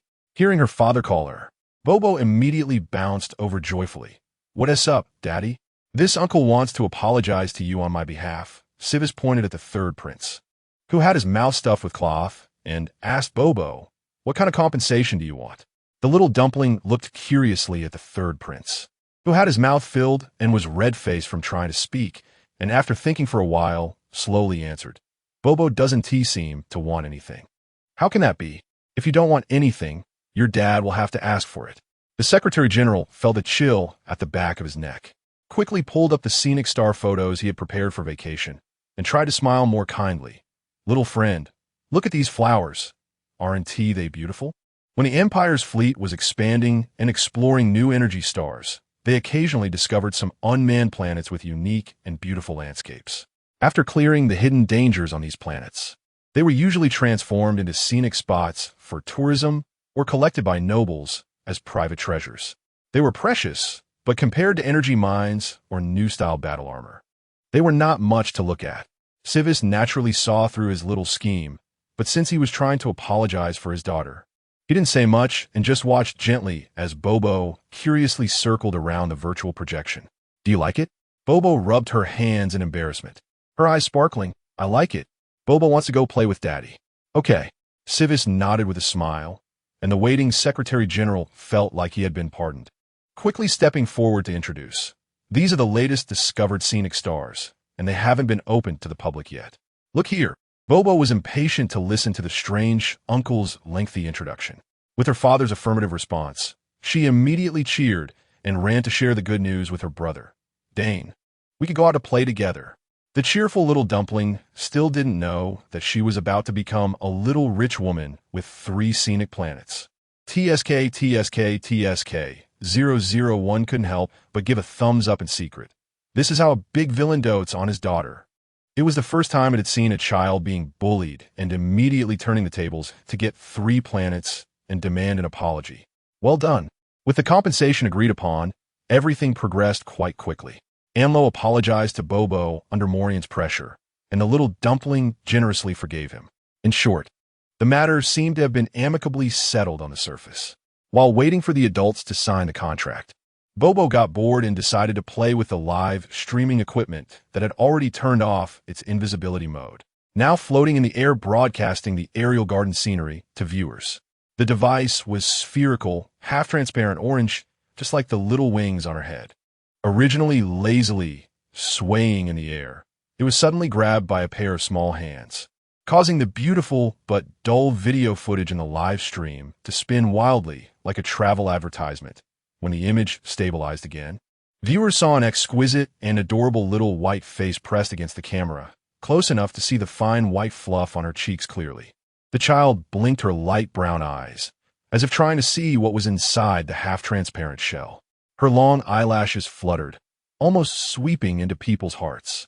Suddenly, the crowd in the comments, divided into 2 arguing factions, fell silent in unison. "Damn it, When will humanity be free from the control of such adorable creatures? Chapter 12. Did you really break the law? Nay, so cute. I say, so cute. Within 3 minutes, I want all the information about this little dumpling. A bit drunk. This kid must be the daughter of the host, right? She's so adorable. Come here, Big Brother will buy you ice cream. Didn't T get into the Federal Military Academy again today? Are you even paying attention upstairs? Just now, that old coward from the Empire called the host Major General Kyle. You don't know Major General Kyle? Anyone who dares to have their eyes on his daughter. That is a warning from the warship. First-year student of the Federal Military Academy. What? Major General Kyle? The one who graduated top of the theoretical exam 5 years ago, with results still unbroken on the honor wall? Mom, I met my idol's daughter. Ignorant lower-class person. Crafty federal people give birth to crafty kids. An angelic face hides a filthy heart. My pervert is famous worldwide. Is your name an introduction? Where did that group of comment controllers go? How come there are still imperial lackeys here trying to whitewash their master? Avalon, whitewash my ass. Our generous and kind Marquis Morian has already satisfied all the demands of that crafty federal person. What more do you want, and? User has been banned. Please speak civilly and create a green environment together. Just as the two groups of viewers were about to reignite the flames of war and hurl insults at each other, the little dumpling who was fidgeting in front of the camera was suddenly whisked away, and the scene turned back into a travel promotional video filled with vast flowers and shrubs. Hey, where's the baby? Before the billions of viewers could react, the livestream quickly went black and a message appeared. This livestream has ended. Thank you for watching, slowly fading in. Just like that, it ended. Confused netizens were kicked out of the livestream one by one, chaotically flooding into various platforms to start live streams and posts. Those who wanted to argue continued to argue, and those who wanted to analyze the footage continued analyzing. In an instant, there was a vibrant and lively atmosphere, as more and more people were attracted by this wave, with explosive keywords like imperial royalty bullying others and federal dads forcefully defending rights spreading rapidly across the Star Network to every planet. However, all of this had nothing to do with the father and daughter involved, who were happily leaving under the watchful eyes of the Empire's upper echelons. Daddy, what is that ball for? Although Bobo was taken away, her spirit of exploration remained. Is it used for taking pictures? She saw a camera inside the ball's belly. It's a bit similar, oh, Seaway said, holding his daughter, feeling very good. It's used for live streaming, which means sharing the recorded footage with many people who are not on site to watch together. The child, somewhat understanding, nodded her head and became excited. So just now the ball also captured Bobo, right? Did a lot of big brothers and sisters see Bobo? Seaways recalled a few comments he had accidentally glimpsed earlier, his lips twitching. Yes. Big brothers, big sisters, uncles, and aunts are all praising Bobo for being cute. As for things like being put in a sack, don't even think about it. Bobo felt a bit shy, blushing and burying her head into her father's neck, refusing to come out. Major General, Assistant Mond asked at the right moment, do we need to handle the content about Miss Bobo online? Seaways rubbed his daughter's soft face. No need. Even if Bobo didn't appear on camera today, she will still be photographed when I take her to events in the future. As for the old man over there, he paused, then said lightly, he must have already found out. If he calls, just tell him I'll take Bobo back when I have a break. Understood, Mond replied. Daddy is going to take Bobo to see Mr. Mikey? Hearing the familiar name, the child finally lifted her face again. Mr. Mikey? Seaways frowned. Did he think that his old-fashioned grandpa wouldn't like Bobo because of her background? Unexpectedly, he wouldn't even let her call him grandpa. He gently rubbed the child's head and said seriously, if Bobo doesn't want to see him, we want to go back. Bobo twisted her fingers in a dilemma, but she didn't want to avoid it either. Uncle Mon said that yes daddy, and if daddy wants to go home, Bobo must go with him. It's okay, even if Mr. Mikey doesn't like Bobo, as long as she can avoid those big brothers and big sisters. So Seaway saw the child tilting her head, unsure of what she was thinking. But her hesitant gaze gradually became firm, and finally she nodded seriously and said, Bobo wants to go. All right. He raised an eyebrow slightly. If Bobo gets bullied and feels wronged, you must tell Daddy, okay? The child's reaction indicated that she had been bullied by someone at the old man's place. And Seaways didn't he notice at all? Useless thing. After scolding himself, someone happily carried the child down from the aircraft. They landed at the entrance of an ancient Earth-style Chinese garden. Every time he visited Otan or Ion, Seaways couldn't help but admire how the Empire's top merchant was indeed rich. Capital Star, literally every inch of land is precious. Yet the Orion family managed to carve out nearly 600 hectares of land to build this world-renowned private garden, demonstrating their economic strength. Servants had long been waiting at the gate, and, as they approached, they immediately respectfully presented hot towels and tea, then led the group through 2 corridors suspended over a pond, passing through a moon gate, and finally stopping at the main entrance of the west courtyard. Young Master Otan was already waiting inside. "Esteemed guests, please." The maid opened the intricately carved wooden door slightly, lowering her eyes and making a gesture to invite them in. Unfortunately, no one noticed the maid's pleasing etiquette, as the entire group was dazzled by the colorful light emanating from the room. This was Mon's first time here. He had expected the room to have the same antique charm, with a low-key luxury decor, but unexpectedly, the room was bright with colorful lights and music, resembling a bar dance party, with only a giant disco ball missing from above to project colorful spots. He was still in a daze, while Major General Kyle, who was quite familiar with this guy's tastes, naturally stepped inside and called out, "I said I was bringing my daughter. Hurry and turn off these damn lights. Don't dazzle my girl." "Who knew you'd come so fast?" a lazy voice replied from inside. "I thought you would continue arguing with those old geezers. Only 3 landscape stars and you stopped. That's not like your style."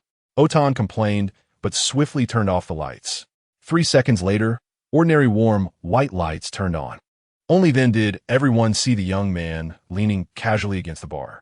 He had a handsome face and a tall figure, with a pair of black and gold-rimmed glasses perched on his nose. The collar of his shirt was open, revealing a small patch of dazzling white skin. "I can't be bothered to waste my breath on them.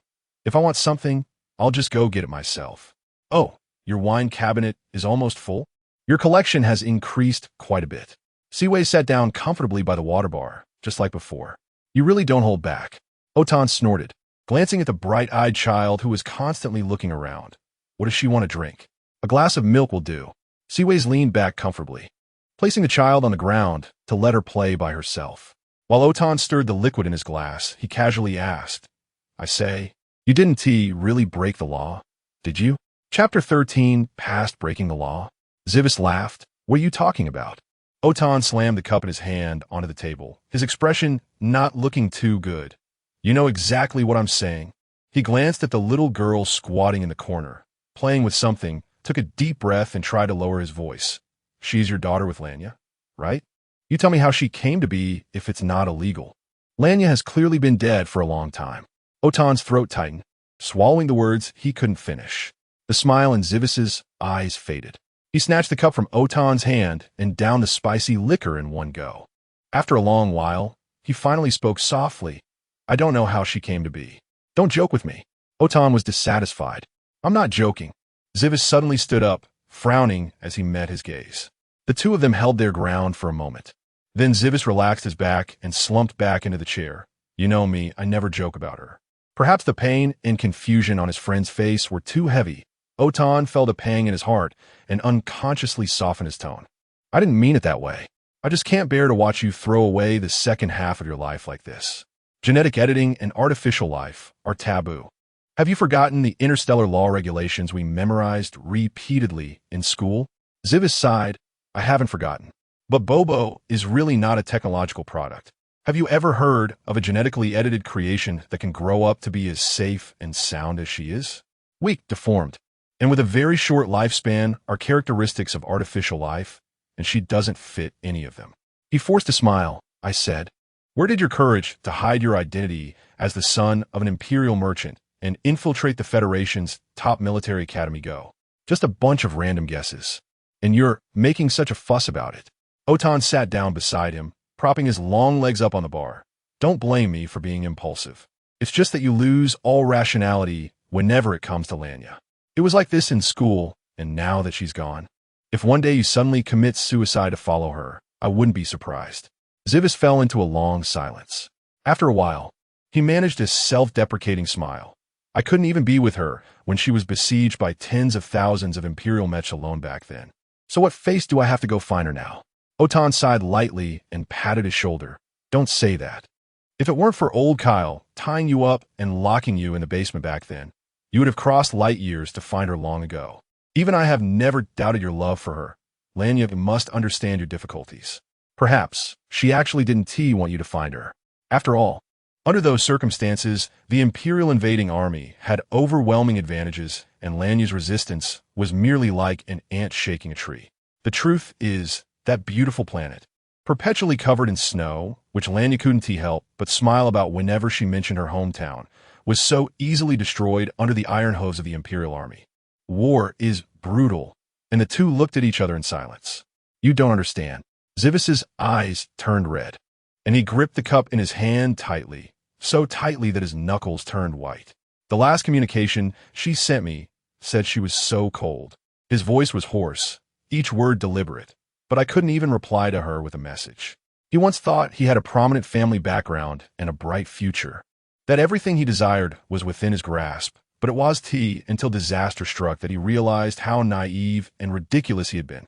During that time, he begged, shouted, and even cried, but it was useless, completely useless. He wasn't the powerful father, nor the eldest brother upon whom the family placed high hopes. Forget about using the power of the Federation's military to stop the Imperial invasion. Just a slight frown from his father would result in his subordinates scrambling to throw him into a dark, narrow cellar. Life and death can turn a person completely unfamiliar in an instant. So he lied, even to his once closest friend. Zivis's expression darkened, and he raised his hand to touch the necklace hanging around his neck. Inside it recorded all the genetic sequences of him and Lanya. Although he didn't know how Bobo came to be, just as he had told Otan earlier, existing technology was absolutely insufficient to create true life. But since she could traverse time and space, perhaps humanity had finally ushered in a new wave of technological advancement at that time, and that Zivis, the lucky one who waited for technological innovation, managed to pass their bloodline down, even if it was in the most disgraceful and insane way. But so what? Zivis smiled. She was so lively and healthy, a treasure bestowed upon him by heaven. No one could take it away. Otan had never heard him mention this before and was momentarily speechless. He had seen how they were together. When they first entered school, Zivis was still a rich young master who spent his days flirting and playing around, growing up pampered. Lanya was the small-town girl who gained admission to the military academy through recruitment benefits from a remote planet.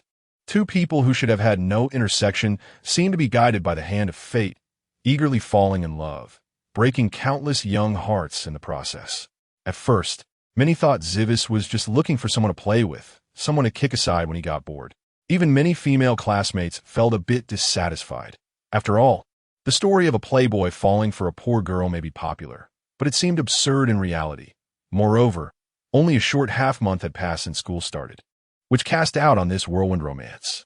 However, soon, during the first mecha practical exam for freshmen, Lanya's record of single-handedly defeating a 10-person team with her battle armor quickly spread throughout the military academy.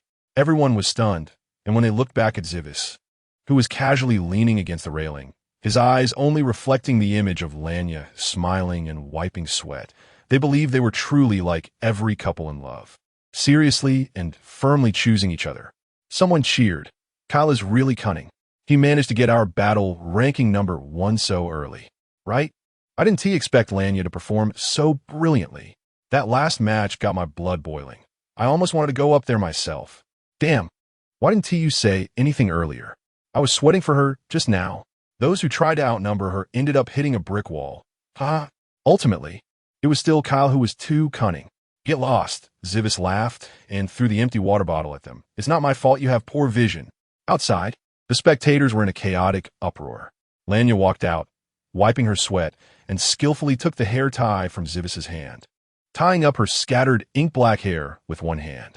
Her dark eyes shone with the lingering battle intent. Shall we practice together after the training session with your mecha?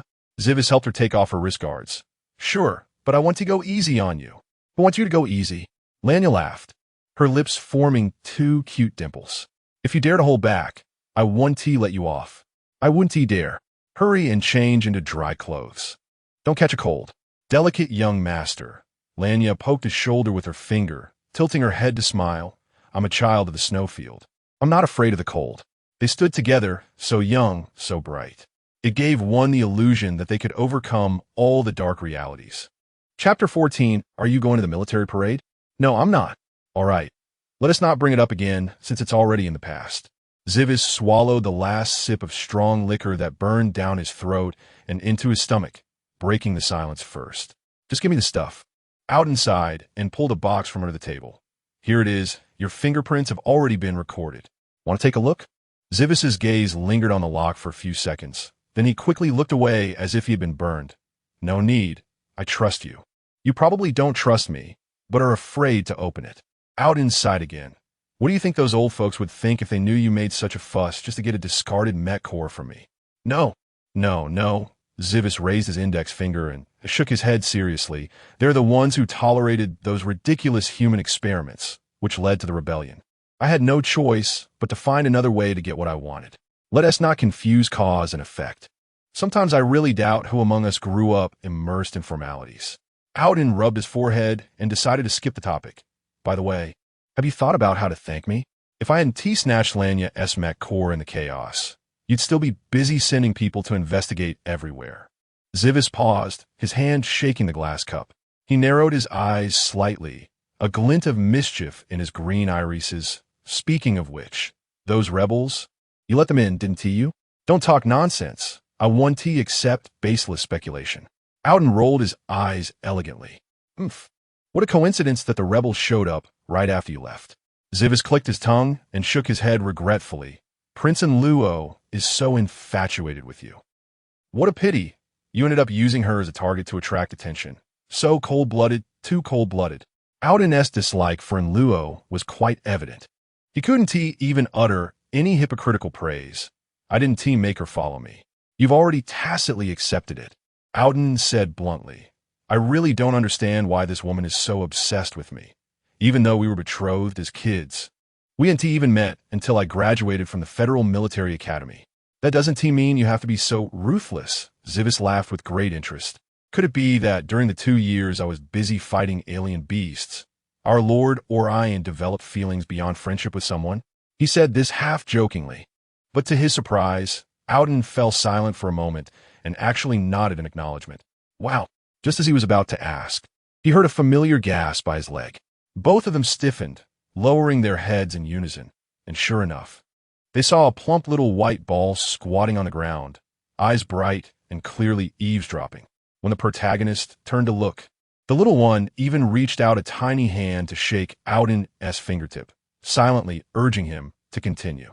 Zivis quickly recalled whether they had said anything inappropriate, while lifting the little one onto his lap with one hand, pinching the chubby little legs. Why are you squatting there all alone? Is your leg numb? The child shook her head, her eyes full of anticipation staring at Howden. Uncle Orion, you continue. What? Did she originally want to call him Uncle Rich? Howden's expression was complicated.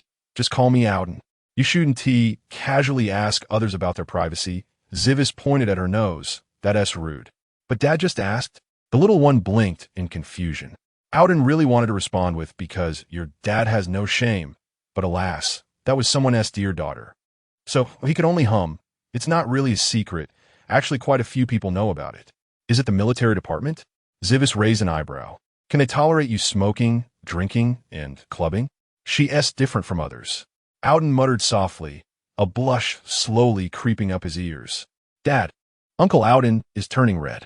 The child's eyes widened, covering her mouth and whispering. You really fell for it? Good job, kid.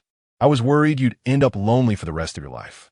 Zivis patted his friend's shoulder, teasing, if it weren't for the inappropriate status. I actually want to meet her. Let us have a meal together when we get the chance. Howden imagined the scene of a federal major general inspecting the Imperial Army, unable to help but chuckle a bit. But I heard there will be a military parade in a while, and you guys will definitely send someone over. Maybe this task will fall on you. No way. Such social events are usually handled by that bunch from the 6th Legion. My superior knows me and wouldn't dare send me to communicate feelings with you. Zivis recalled the warships still hovering over the Terra Crown, remaining calm. 3 hours later. Not going. Zivis leaned back, adopting a defensive posture. I'm not going. General Barton Coruscant clasped his hands on the table, looking at his most capable yet most troublesome subordinate with a headache. Zivis, this is not a decision from the 2nd Legion. His voice was steady. It's an order from the Federal Supreme Commander. Additionally, he will arrive at the 2nd Legion headquarters at 4:27 p.m. today, and you will accompany me to welcome him. The Supreme Commander? Zivis straightened up, frowning. Eden Copper? General Barton nodded. How could he suddenly? Zivis' voice faltered. Is it because of the live broadcast? Exactly. You know that one. Barton General also seemed a bit dissatisfied. He is probably the only person in the galaxy who genuinely cares about the peace treaty. In short, General Copper believes your actions have seriously endangered the friendship between the Federation and the Empire, and as a punishment, he commanded you to take full responsibility for leading the team to participate in the Imperial Military Parade to clear up misunderstandings and rebuild friendship. Clearly, General Barton did not believe there could be any friendship between the two sides, his expression almost emotionless by the end. Zivis, being younger, couldn't he help but snicker at the words. You can talk about this here, but don't say anything reckless outside. General Barton shot him a warning glance. Understood. I will go. After all, it's a military order. Even if he is unwilling, he has no choice but to execute it. Do you have anything else? Knowing he was eager to return to accompany his daughter, General Barton didn't keep him any longer. All right, you can go back. Remember to be on time this afternoon. All right, bring this back for Bobo. He pulled a pack of nutrient solution from a drawer. I went to the Research Institute a few days ago. It's something new they developed, and I thought Bobo might like it. All right, I'll bring her over to thank you later. Zivis smiled as he took the item. The child is so small. After eating, let her sleep a bit more. Why make a special trip to bring her over? All right, go back. General Barton waved him off, but inside he began to calculate silently. Although this matter made him a bit unhappy, perhaps he could take the opportunity. 2 figures immediately surfaced in his mind, and the corners of his mouth curled up slightly. That is settled. Chapter 15. Seizure early the next morning. General Patton dragged the 2 young men by their ears all the way to the docking area. This was not an exaggeration. Bob personally witnessed Uncle Patton grab each of them, like he was picking up little chicks, and toss them in front of Shevis. Then turn around with a smile and gently say to little Bob, the climate on the extreme east star is harsh. You must eat on time and exercise more when you get there, or you might get sick. He reluctantly held little Tuanzai's hand. You just came back for 2 days and now have to leave again. Sigh. Don't worry, Uncle General. Bob will take good care of Dad and himself. Little Bob said confidently, puffing out his chest. We'll be back soon. Good. Bob is the most sensible and capable little friend. General Patton coaxed in the gentlest tone he had ever used. Dad, you're being too dramatic. Don't scare them anymore. The pair of twins, who had just struggled all the way and still couldn't find a chance to escape the clutches, were now rubbing their ears and huddled together, suddenly bursting into laughter upon hearing their father's peculiar tone. General Patton was as warm as spring to Bob, but as cold as winter to his 2 troublesome sons. He straightened up, coldly raised an eyebrow. Are you feeling rebellious again? Haven't had enough on the front lines and want to continue fighting beasts, huh? No. How could that be? The twins recalled how, just a month ago, they had been similarly grabbed by General Patton and tossed into their battle armor, then kicked into the transition channel directly into the beast's lair, where they fought for 2 days before finally breaking through. They wore identical bitter faces. Bob was seeing the twins for the first time, sticking close to her father and sneaking glances at them. The young man on the left squatted down and flashed her a friendly smile. Hello, little Tuanzai. I'm Ivan Colosin, and this is my brother, Amy. The one on the right also half-squatted, pretending to shake Bob's small hand seriously, showing off his 2 tiger teeth. Nice to meet you. Little Tuanzai was not shy. She curiously widened her eyes and shook hands with each of them. All right, it's about time to set off, General Patton said, kicking Amy's backside. Stop thinking about causing trouble and protect Bob. Yes. Ivan and Amy jumped up simultaneously, raising their right hands to salute. Don't worry. General Patton ignored their antics and turned back to Shevis, who was standing silently to the side. Sighing, I know it's difficult for you to go to the Imperial Military Headquarters. Once you get there, let them handle whatever needs to be done. Just give orders. Don't worry, Shivis smiled at the old senior. When have I ever messed up the tasks you've given me? The general looked at the young soldier he had almost single-handedly trained and felt quite gratified. He didn't say more, giving Shivis's shoulder a firm pat. Do well, go ahead. The military parade was held at the star known as the Extreme East Star, the base of the Imperial Scythe Army. It was called the Imperial Scythe because this unit had a terrifying record of victory during the expansion era. Wherever their firepower reached, life was reaped. Just a single unit expanded the Empire's territory by 1/6. Even today, many survivors turn pale at the mention of them. The Empire entrusted such a ruthless unit with the task of liaising with the Federation, and the purpose was self-evident. This is a show of force against us, Ivan commented, half leaning against the spaceship's landing window with a forced smile. Is it? I thought they were going to shoot us directly. Amy rolled his eyes dramatically. This time, they were not exaggerating. Half an hour ago, the spaceship arrived at the docking area on time, and the entire ship, along with 3 supply ships, was immediately seized by the station troops of Extreme East Star, with strict restrictions on personnel entering and exiting. Imperial soldiers surrounded the intruders in layers, with glinting gun barrels aimed steadily at the spaceship's engine. Shivis's smile vanished. I'm not very familiar with the 6th Legion. Have they always acted like this? He couldn't believe that the 6th Legion could endure being treated like suspects every time. Ivan shook his head. I've never heard of it. Although the relationship between both sides hasn't been great, I don't recall such evident hostility and humiliation. He swallowed the second half of his sentence, a fierce flame burning in his eyes. Let's go down and fight. Amy was a bit more impulsive than his brother, furious as he picked up his gun and attempted to break through the door set by the other side, only to be forcibly dragged back by Ivan. Did you forget what the old man told us before we left? Don't stir up trouble, he reprimanded quietly. Shivis sneered. So this is directed at me? I didn't know I was important enough to need the famous Imperial Ace unit to welcome me. General, what should we do now? Amy clenched his fist angrily, slamming it down on the glass coffee table with a bang. Do nothing. General Kyle squinted his eyes, standing up and walking toward the cockpit. Wait until they finish checking and report back to me. Yes. By the time the garrison commander signaled that the inspection was complete and announced their release. 2 hours had passed. Ivan and Amy were quite angry and simply retreated to the small lounge to play with Bob, focusing on the idea of out of sight, out of mind.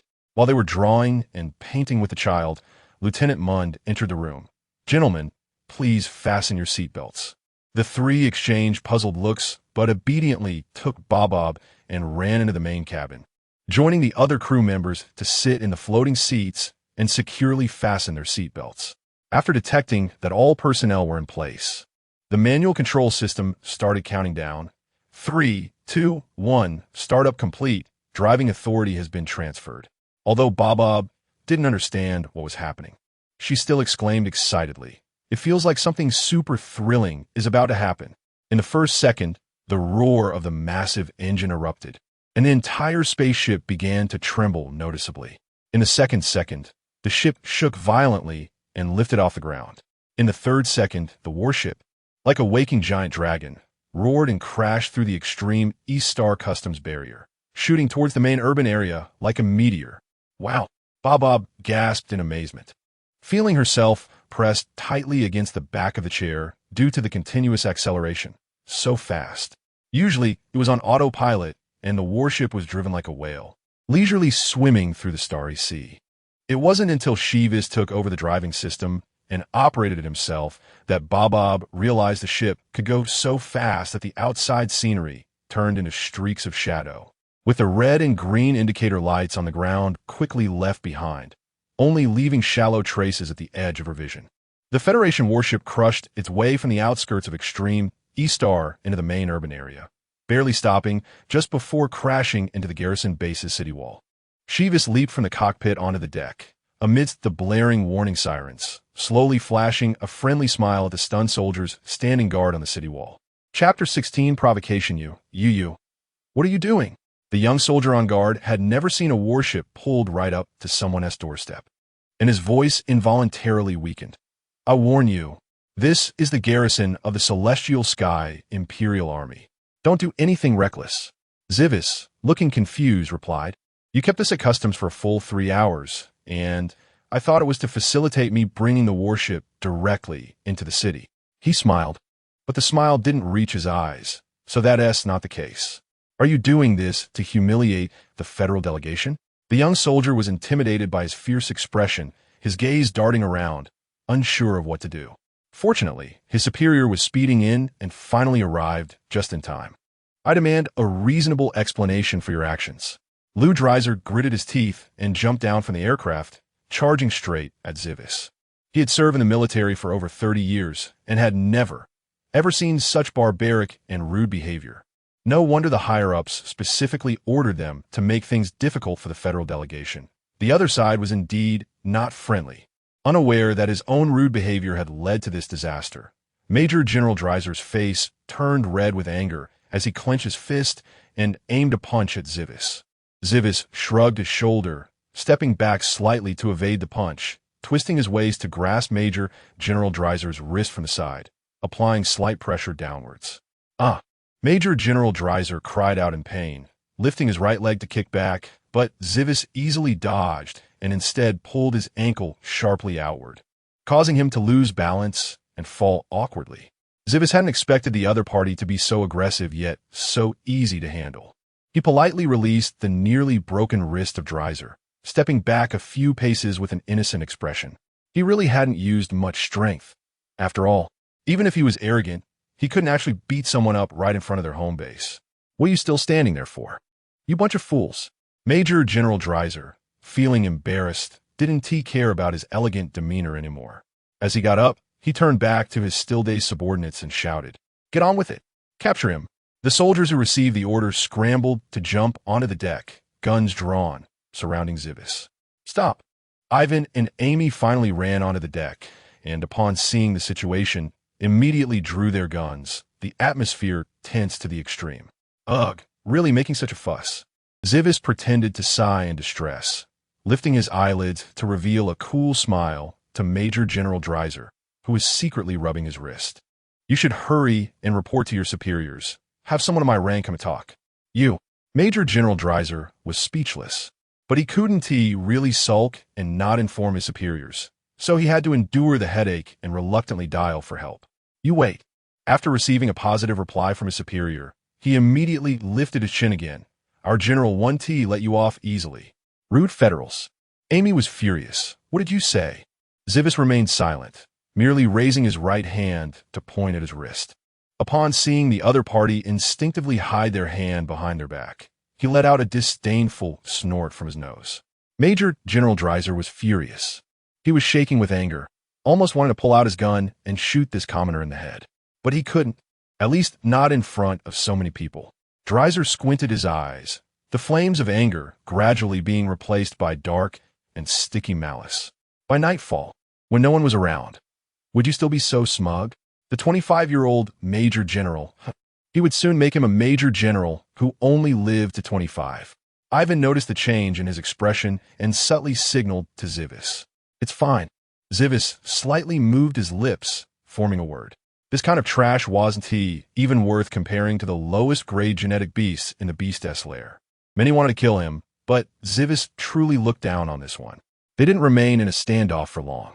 Soon, another group of people rushed over at extreme speed, jumping off the aircraft without waiting for it to steady, falling onto the deck like dumplings. Although the atmosphere was quite serious, Zivis suddenly zoned out. Had he seen this scene many times over just a few days? The young Major General, perhaps because he had become a father, unusually reflected on whether he had been too ostentatious, causing a string of older men to not only rush in flying vehicles, but also to be infuriated to the point of red-facedness. Adolf Kollrich and his subordinates leaped down and charged forward, interrupting Zivis's daydreaming. He didn't throw a punch directly. Instead, he examined Zivis from head to toe with his murky, aged eyes, half smiling as if amused. "What is going on?" This old man still had quite agile movements. Zivis sighed but didn't engage. It wasn't that he had nothing to say. It was just that Major General Dreiser had already started ranting nonstop, making it impossible to interject. When Dreiser finally finished his complaints, General Adolf raised his head again, now completely devoid of a smile. "Arrest them all." He didn't even want to glance at Zivis, wearily ordering, while scolding his subordinates. You can't even handle such a simple matter? They may be from the Federation, but that doesn't mean they have the privilege to act recklessly in our military-esque garrison. General Adolf surveyed the surroundings, reprimanding. If I find out next time that you do nothing and let inexplicable people trample on our military-esque dignity, none of you will escape military punishment. The surrounding soldiers lowered their heads. Do I really need to say something so simple? He muttered, seemingly prepared to leave directly. Ivan exchanged glances with Amy. Major General, what should we do? Amy asked softly. Wait. Zivis replied with just one word. With their superiors speaking, Ivan and Amy, despite being filled with anxiety, forced themselves to hold back, their lips tight, standing silently by. Just as General Adolf was turning to leave while giving orders, his light brain suddenly beeped.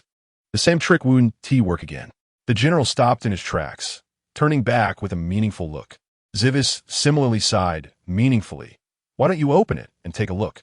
Following Zivis's suggestion, General Adolf opened the light brain, and, as he saw the message, the expression of indifference and satisfaction on his face suddenly froze.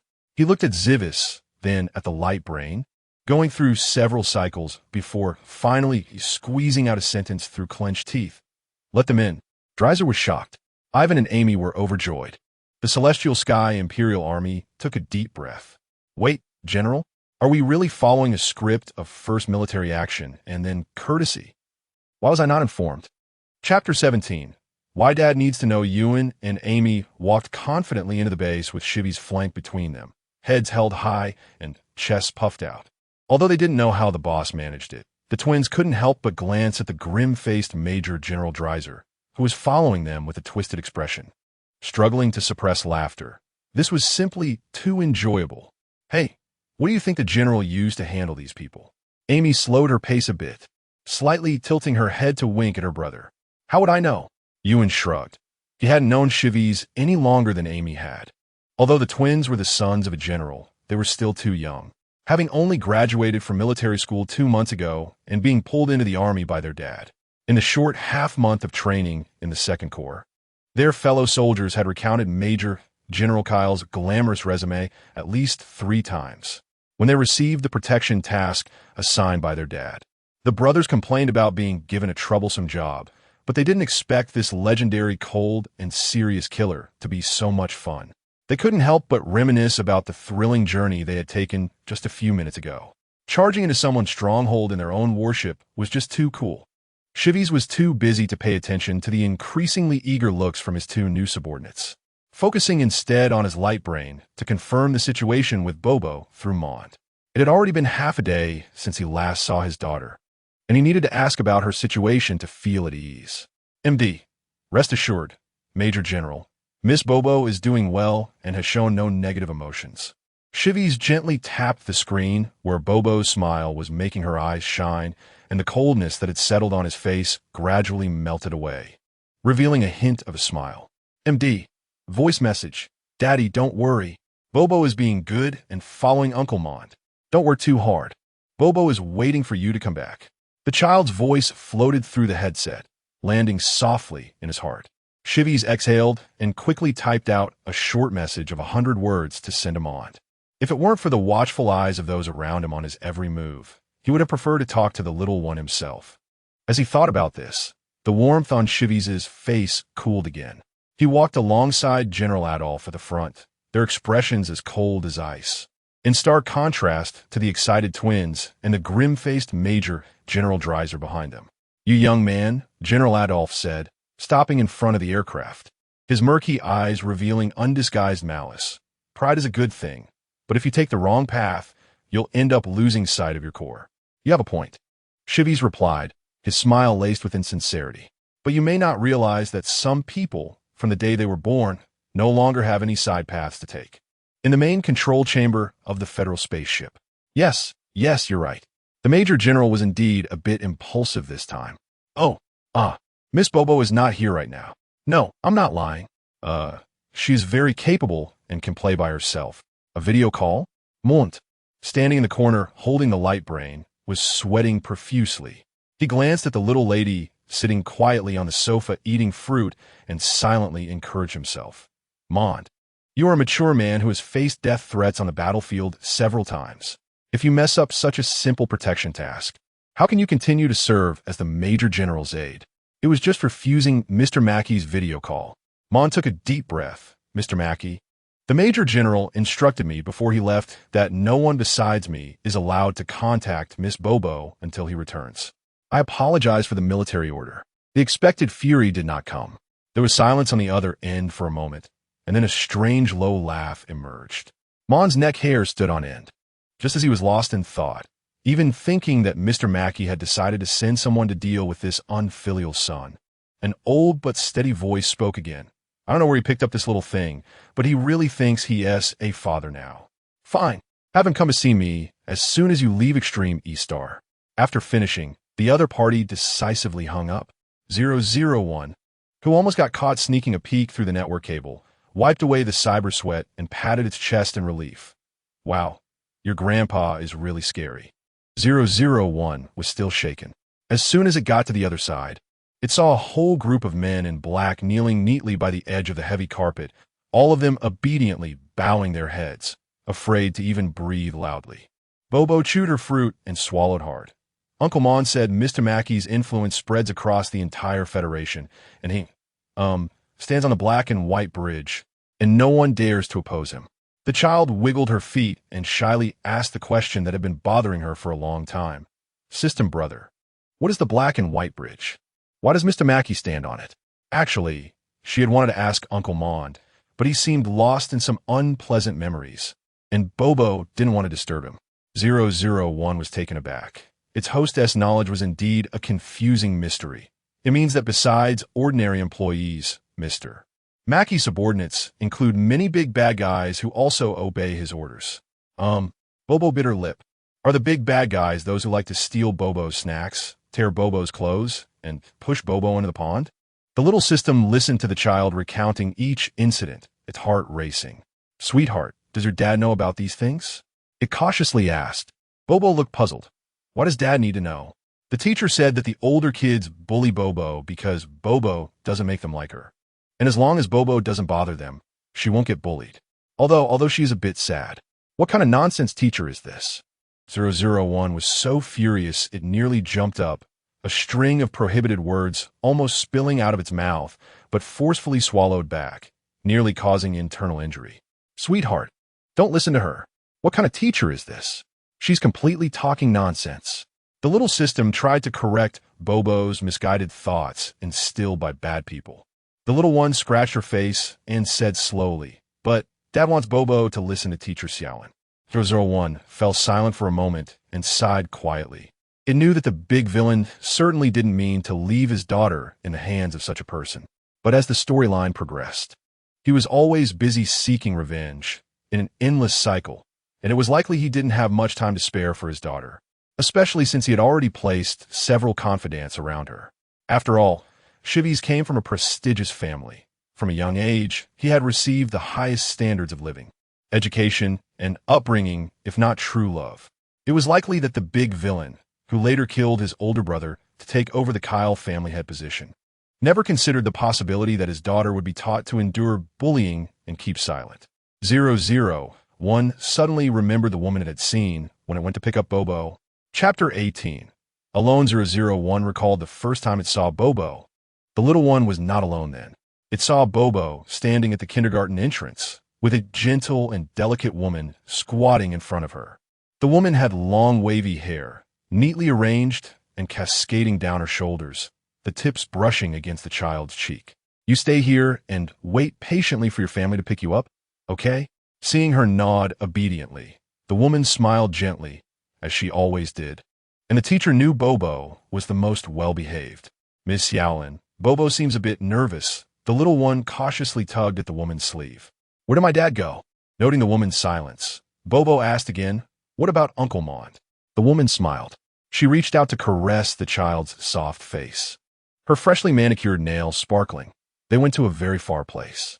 The little one felt uncomfortable from the diamond on her finger and shyly shrank back. But Bobo will see them soon, the teacher assured. Bobo's eyes brightened again. Really? Bobo can see Dad and Uncle Monsoon?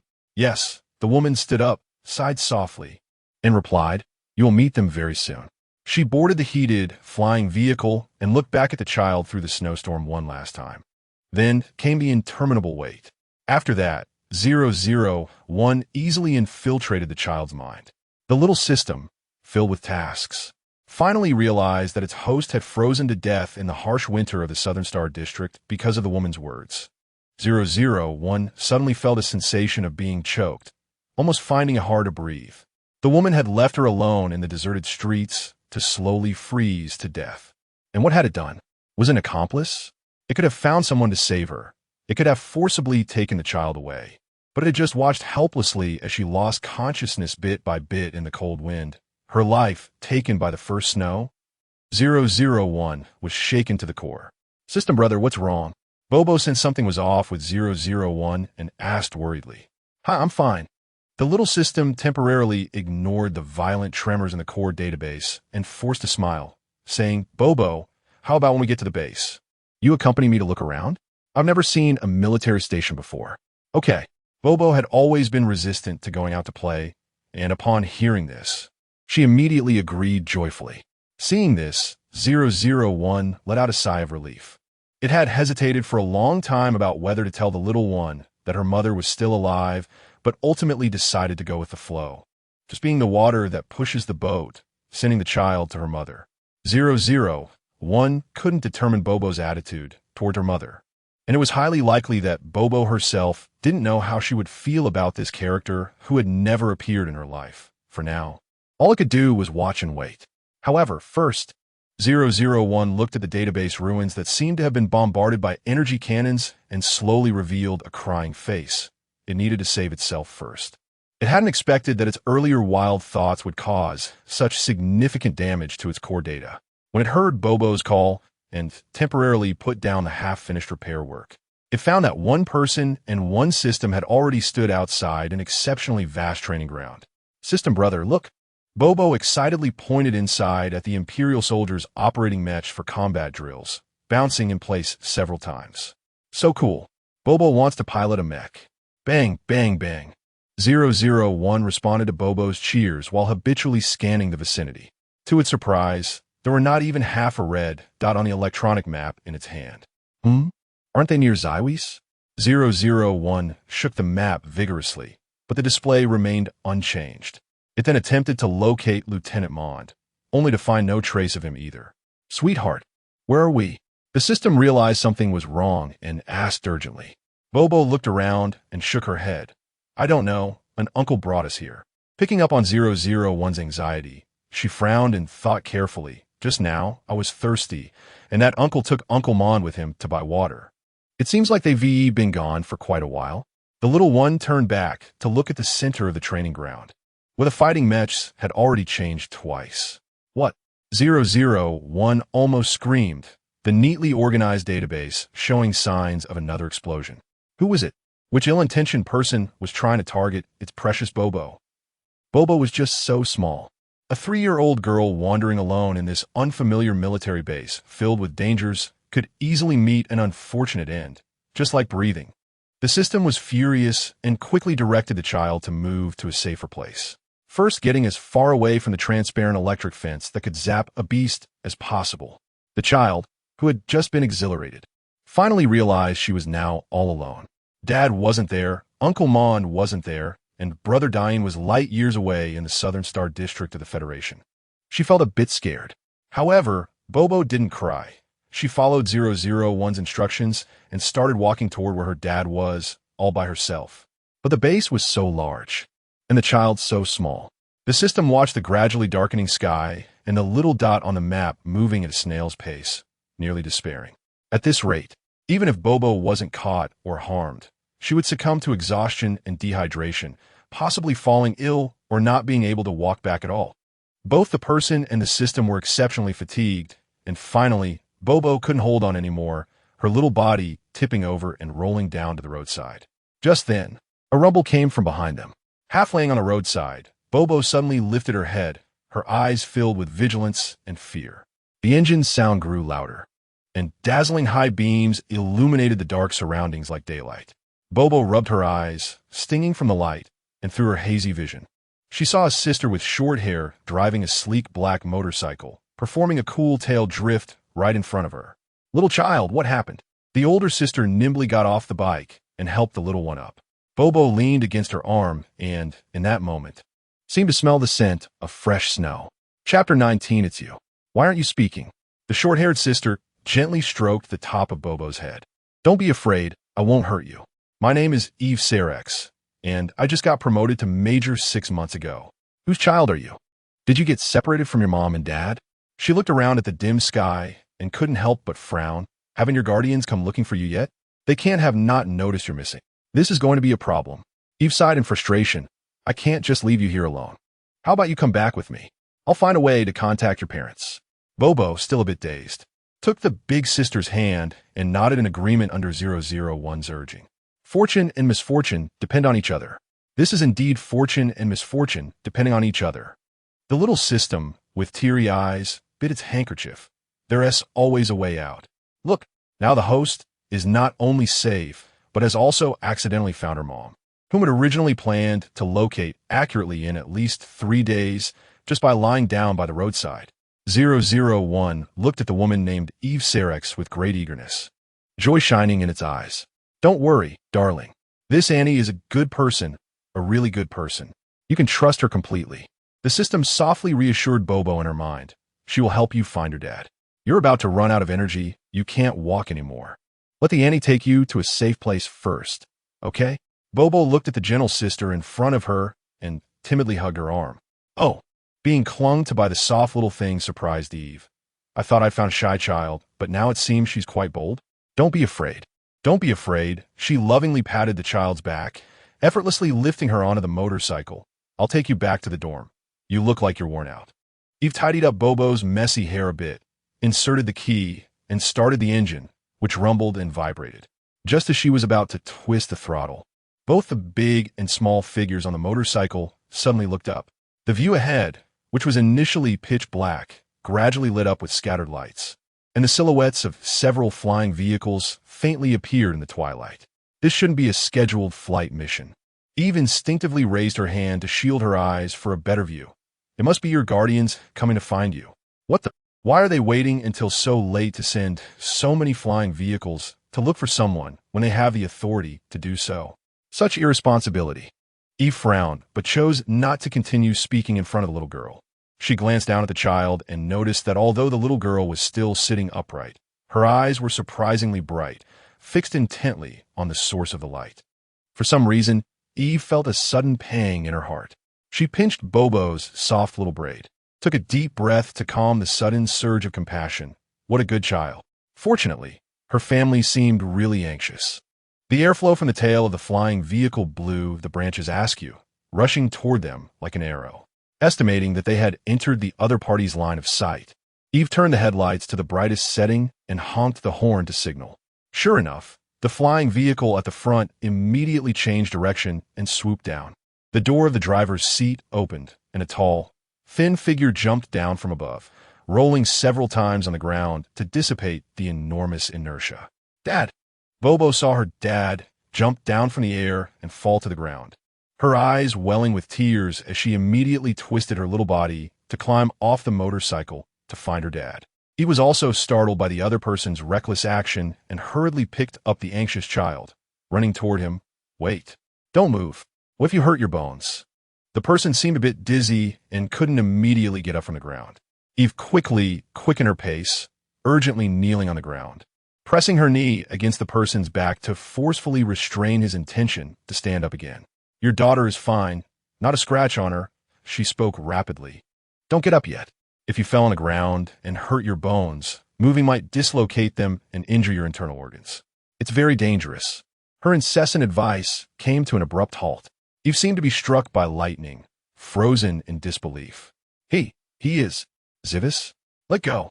Zivis growled angrily, trying to shake off the person pressing down on him despite the faint pain in his elbow. Unexpectedly, the other party moved their knee away first, and the pressure on his spine instantly disappeared. He couldn't care less about this person's strange actions and immediately pulled the child, who had pouted and was trying to hold back tears, into his arms his tense arms trembling slightly. I'm sorry, Bobo. It's all my fault. I'm so sorry. Bobo was squeezed a bit too tightly to catch her breath, but still struggled to reach out and pat his neck. Dad did nothing wrong. Bobo doesn't blame Dad. The child keenly sensed the tremor in the man's voice, and imitating how the adults comforted her, she coaxed, Don't be afraid. Don't be afraid. Bobo is fine, and even met a kind big sister who is helping Bobo find Dad. The father and daughter embraced tightly with red-rimmed eyes, and Eve, who originally planned to leave quietly, couldn't bear to watch any longer. She reluctantly tapped Zivis's shoulder to signal him to look at their daughter's flushed face from lack of oxygen. If you keep holding her like that, she's going to suffocate. Also, your daughter is very tired right now. The first thing you should do is take her back to rest. I've already notified the nearest medical station, and they will arrive in 3 minutes. She paused but couldn't help but add, You should also get yourself checked. Jumping down from that height. It's a miracle you didn't spit out blood first. Only then did Zivis seem to wake up from a dream. Quickly releasing his hold, apologetically poking the child's cheek, and getting nudged like a little cat. I really appreciate you, if it weren't for. Similarly, his words came to an abrupt halt. Zivis stared stiffly at the somewhat familiar face in front of him. The well-known, polite gratitude that he could never bring himself to say. I'm sorry. After a long time, he took a deep breath. You look very much like an old friend of mine. I apologize for being rude. It's fine. Even realized that her voice was surprisingly hoarse. She cleared her throat, her fingertips digging into her palm, the sharp pain barely bringing her back to her senses. I'm glad you found her. I have to go. I have other matters to attend to. She had thought that after experiencing so many separations, deaths, and family tragedies, she had long since put everything from the past behind her. Even if she saw him again, it would only be a bittersweet smile before she continued on her way. Brushing past him, and Zivis should have already discarded the past and started a new life, right? That would be good. That would be the best. In countless nights of licking her wounds alone, Lanya told herself this. But 3 years later, facing those eyes again, eyes that were once always filled with sincere love, but were now shrouded in pain, the memories of the past surged uncontrollably in an instant, occupying every inch of her mind with an irresistible force. Crying, laughing, gentle, and gloomy, all of it was Zivis. It hurt so much. How could it hurt this much? Lanya turned around, using all her strength to suppress the impulse to crouch down and curl up. So her heart, which had been riddled with holes and silent for many years, had not died after all. Chapter 20. Ensure task completion. Bobo felt that something was off with her dad. She squinted and quietly peeked from behind the large sofa, secretly observing. Ever since that night he brought her back, her dad had been acting distracted, forcing himself to put on a brave face and show up in front of the Imperial people. Then, after checking on the progress of finding the missing officer, he would collapse onto the sofa, staring blankly for the whole afternoon as if his soul had been sucked away. Bobo was very worried, although the dad she was more familiar with also rarely played with her. It was the first time he was ignoring everyone and not eating at all. The child didn't dare to disturb him, but she had a gut feeling that if Zywasi continued like this, something bad would happen. So, she moved her small stool to sit behind the sofa every day, playing by herself while stealing glances at her dad, being so well-behaved that it made 001 feel heartbroken. The little system hesitated for several days, almost determined to tell her Ifei's identity directly, but then something unexpected happened. General, Lord Kyle, boss, please open the door. That day, Bobo was sitting as usual on her small stool reading a picture book when she heard loud banging on the lounge door, making it feel like the ceiling was about to collapse. The little girl hurriedly ran over with her short legs, straining to pull open the heavy alloy door just enough to peek outside. Evan, Amy, seeing familiar faces, Bobo happily stepped aside, urging them to come in quickly. Thanks a lot. Amy exaggeratedly clasped his fists in front of Bobo. In the next moment, the twins dashed to Zywasi, kneeling on one knee. General, those cowards from the Empire are bullying us, not knowing why their leader suddenly gave up. The brothers had just been showing off for less than half a day before being sent to deal with the troublesome Imperial cultural soldiers, and after a few days, they felt dizzy and could hardly stand, wishing they could faint right on the spot rather than endure the condescending and sarcastic remarks with a forced smile. If it was just normal negotiations about the military parade, it wouldn't be so bad, but they were also tasked with finding the missing officer. Yet those bastards spoke in unison, and they couldn't get any clues, leaving them to search on their own. In just a few days, they had turned the entire Imperial garrison base upside down, checking every place they were allowed to enter, and even sneaking into restricted areas during the dark of night. But despite wearing down their shoes, they hadn't found a single trace. Boss, we really can't keep doing this, woo. Evan and Amy each grabbed a pant leg of Zywasi, crying and complaining. Shiwei was annoyed by their antics. All right, get up. He snorted coldly. This is revenge for me borrowing the old man's power to pressure them into letting me in. Oh, was it Mr. Mackie who acted back then? The twins, pure-blooded Federals, had naturally heard of Mackie Kyle's great name, and suddenly realized, if it was that guy, an Imperial general indeed wouldn't be worthy of his attention. Somon definitely couldn't have been captured by them. Zywasi smiled coldly. They wouldn't dare. Evan frowned, but in the past few days, we searched the entire base top to bottom and found no clues. People can't just disappear into thin air, right? Then it must be that a third-party force intervened, and they managed to sneak a living person out of the entire base without anyone noticing? Amy was shocked. Most likely. Zywasi pondered for a moment. I've screened according to Bobo's description, and I didn't find the person who took them out to play that afternoon. Evan gasped. This is way too difficult. What kind of godly person could pull that off? Maybe it's not just one. Zywasi stood up, stretching his stiff limbs from sitting too long. I have some guesses. Next, I need you to cooperate fully. Yes, we guarantee task completion. Evan and Amy's eyes lit up as they saluted in perfect military form.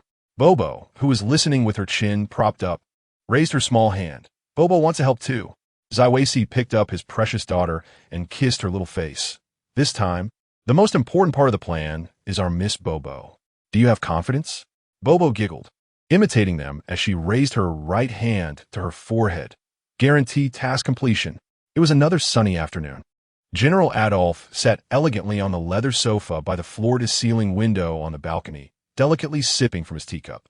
After listening to his subordinate's routine report, he rarely asked, "How are those people doing?" Those Federals made quite a fuss a while ago over the officer missing in the base. But it seems they've given up in the past couple of days, and Haven team mentioned it again. Kyle's daughter has been running to find Major Ife Serix. I heard she was the one who saved that little girl's life back then. The subordinate replied respectfully with his hands clasped over his abdomen. Oh, given up? Adolf snorted coldly. How could they just let it go after I let that old coot Mackie Kyle cut off all collaborations between the Kololik family and the Federation? Almost shaking my family's foundation? A subordinate goes missing on my territory. How could he just let it go like that? The elderly general's murky gaze fell on the subordinate who didn't dare to breathe. However, I didn't expect that besides the Federals, other filthy things got into the base. Adolf slowly revealed a cold smile. Don't worry about catching mice. Just keep a close watch on them. Keep a close watch. Yes. Find an opportunity to put that thing on that child. The subordinate was startled and raised his eyes in shock. Realizing his outburst, he quickly added, You haven't given me that authority. I'm entrusting this to you. So do it. I don't want to hear such foolish words from you again. Adolf's patience was exhausted as he heavily placed the teacup on the table. Yes. The subordinate, drenched in cold sweat, bowed deeply and tiptoed out of the office.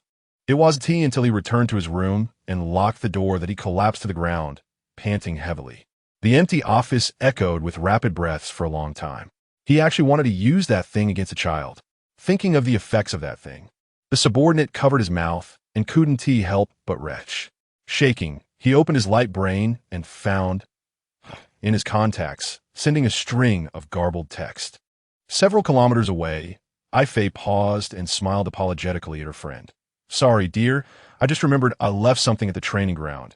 You'll have to eat alone today. Rossetti Hessel twirled her fiery red curls, feigning discontent. How can this be? You promised me early on. All right. A lot of new recruits have come into the troops this year, and I'm worried about leaving things there. Well, you better hurry then. Rossetti rolled her eyes in a restrained manner. or they might take your things and say women are just being difficult. Don't worry. Ife's eyes revealed a chill. I want to give him that chance. Chapter 21. The West Tower. As soon as Rossetti's figure disappeared, Eve immediately took out her spare light brain from her military pants pocket. After unlocking it with her retinal pattern, a notification popped up on the communication interface. KLK. The 3 exclamation marks made Eve's pupils shrink instantly. She glanced around, her feet continuing to move as she naturally changed direction and entered the nearest restroom stall. After confirming there were no surveillance devices nearby, she replied with a message confirming her safety. On the other end, it seemed someone had been waiting by the light brain. As they immediately responded, KLK, the federal deputy has been safely transferred out of the base. Adolph discovered there are spies in the base, but the rebels executing the mission have not yet raised any suspicions. KLK, the plan has changed. The new target is, contact the girl immediately. The other party was clearly in a hurry, sending 2 messages within 3 seconds without even adding punctuation. However, the content of these 2 messages was already quite substantial. Eve's pupils trembled as she quickly cleared the messages and put the spare light brain back in place, then pushed the door open and ran out. In her mind, images of a child holding snacks or freshly picked wildflowers squatting at the edge of the training ground, waiting for her to finish training, flashed before her. Eve felt as if her heart was being tightly squeezed by an invisible hand, nearly making it hard to breathe. No, she absolutely could not allow those people to do such things to such a small child. Eve gritted her teeth, a metallic sweetness gradually filling her mouth. Calm down.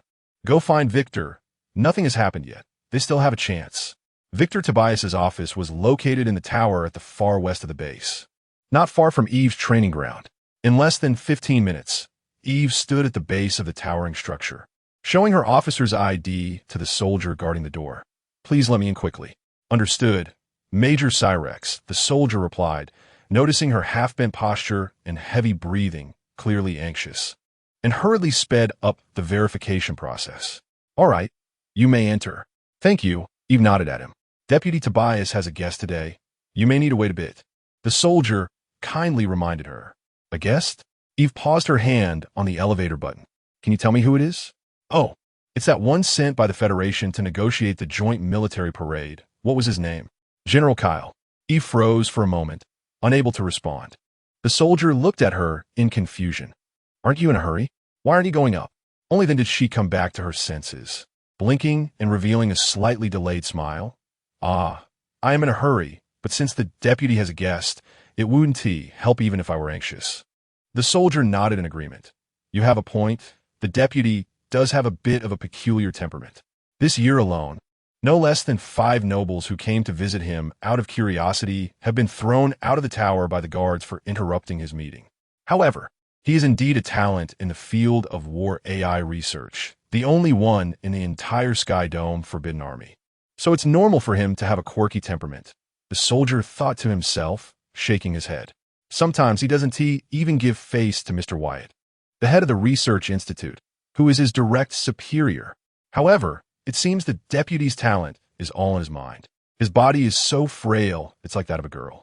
Mr. Wyatt occasionally faces some embarrassment because of him, but doesn't dare to be overly critical, fearing that this golden nugget might faint if he gets too unhappy. But what does that Federation person want with the deputy? The young soldier was curiously anxious, but as he bore the honorable duty of guarding Lord Tobias, he could only watch with envy as Eve took the sightseeing elevator straight to the top of the tower. The entire tower was decorated very simply. One might even say it was minimalist. Eve sat on the only hard bench half embedded in the wall outside the office, closing her eyes and pinching her nose. Could Victor not consider adding some decorations to his empty corridor? Every time she stared at the all-white walls and floor tiles, she felt like she was about to suffer from snow blindness at any moment. Fortunately, she didn't have to wait long this time. The office door slid open with a click, and the voices inside became gradually clearer. Thank you very much. I will visit again another day. Then came Victor's cold response. No need. Contact me if you have any business.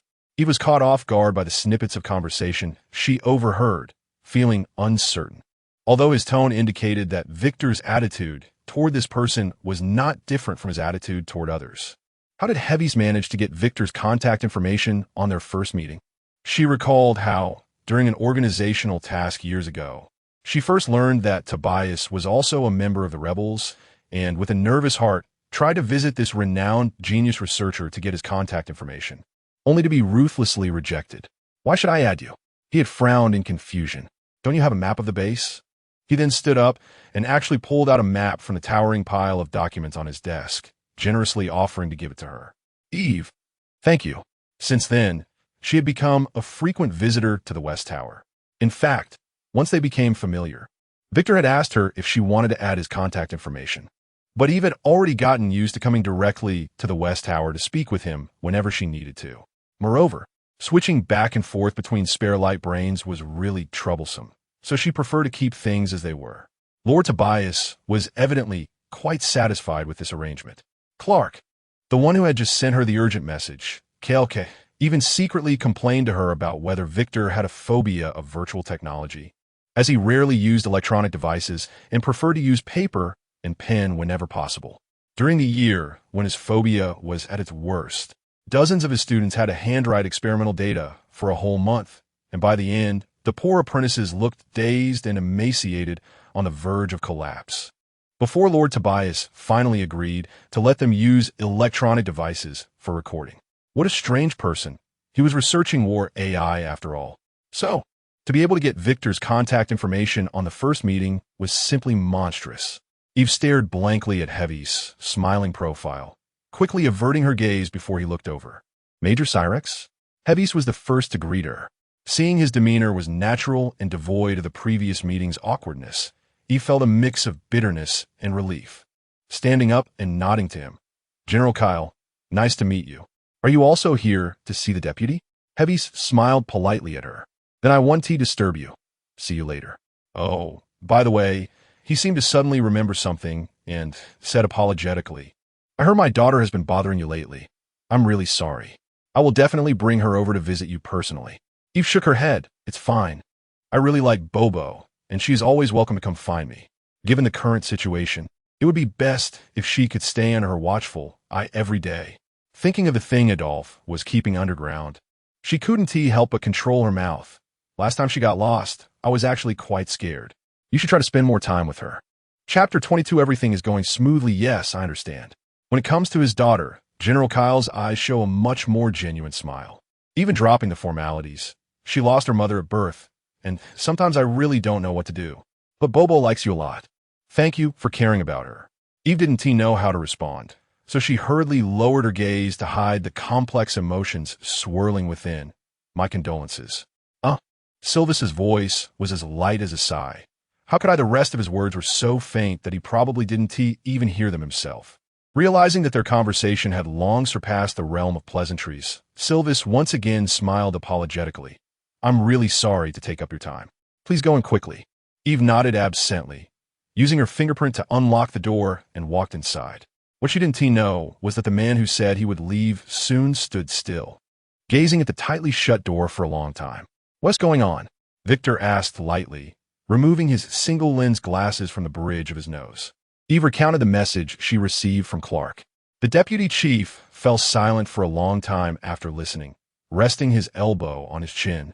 His ink-black, long hair loosely tied back in two sections, cascading down to his waist. After a while, he finally closed his eyes and sighed. I really didn't expect this. What should we do?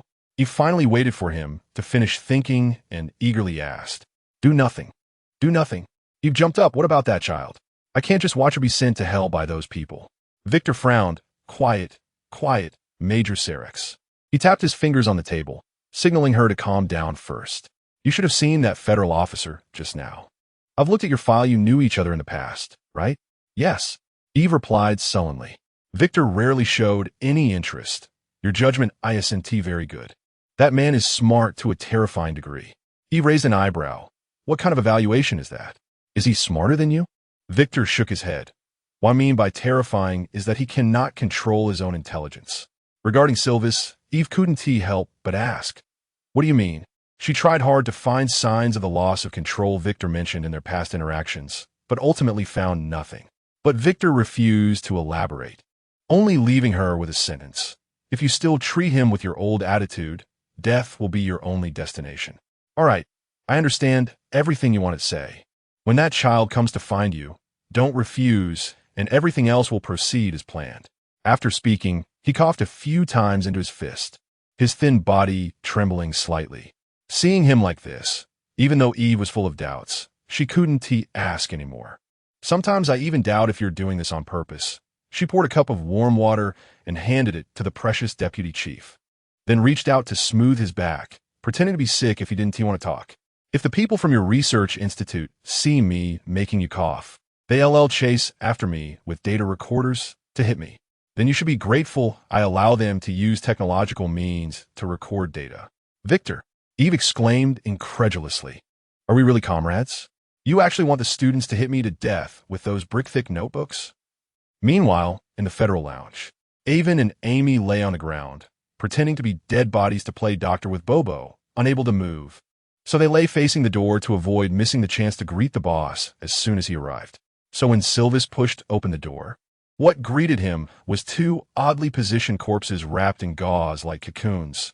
The corpses strained their necks to look in his direction, their eyes eagerly wild, making Silvis momentarily doubt if he had stumbled into some sort of cult's sacrificial scene. Fortunately, before he could withdraw the half-foot, he had stepped into the room. A familiar, cheerful little voice rang out, and a little bundle shot out from inside, proficiently climbing onto his leg. Daddy, you're back. Boss, you're back. The three cheered excitedly, and the twins lying on the ground even tried to nudge towards him. Silvis's gloomy mood that had been circling in his head for half the afternoon was abruptly dispelled. He lifted the child and put her on his shoulder, walking over to give each of them a kick, laughing and scolding. What are you doing? Hurry up and get up. Don't lie, they're scaring people. Bobo, being small and not very skilled at rapping, looked like she was tightly bound, but in reality, with a bit of effort, she easily wriggled out from the layers of gauze. Boss, how is it? The twins asked while bouncing around the room to move their stiff bodies. Silvis walked to the side of the sofa and put the child down, skillfully pulling out a bag of animal-shaped cookies from under the coffee table. It went quite smoothly. He was more agreeable than I expected. Just continue pushing forward according to plan. Bobo's eyes were fixed on the cookies in her father's hand, unable to resist swallowing. Go ahead and eat. Silvis also poured her a glass of juice, asking, Were you good today? Bobo had a cookie in her mouth and couldn't speak. So she nodded vigorously, her new bun shaking precariously, almost falling apart with the vigorous motion. Don't rush, eat slowly. Young Master Kyle could never understand why his daughter was so fond of these cartoon cookies, as long as he fed her this. The little stars in her eyes almost overflowed. Bobo gulped down half a glass. Bobo also went to play with Sister Eve today and met a beautiful sister with red hair. The sister took Bobo flying in the sky.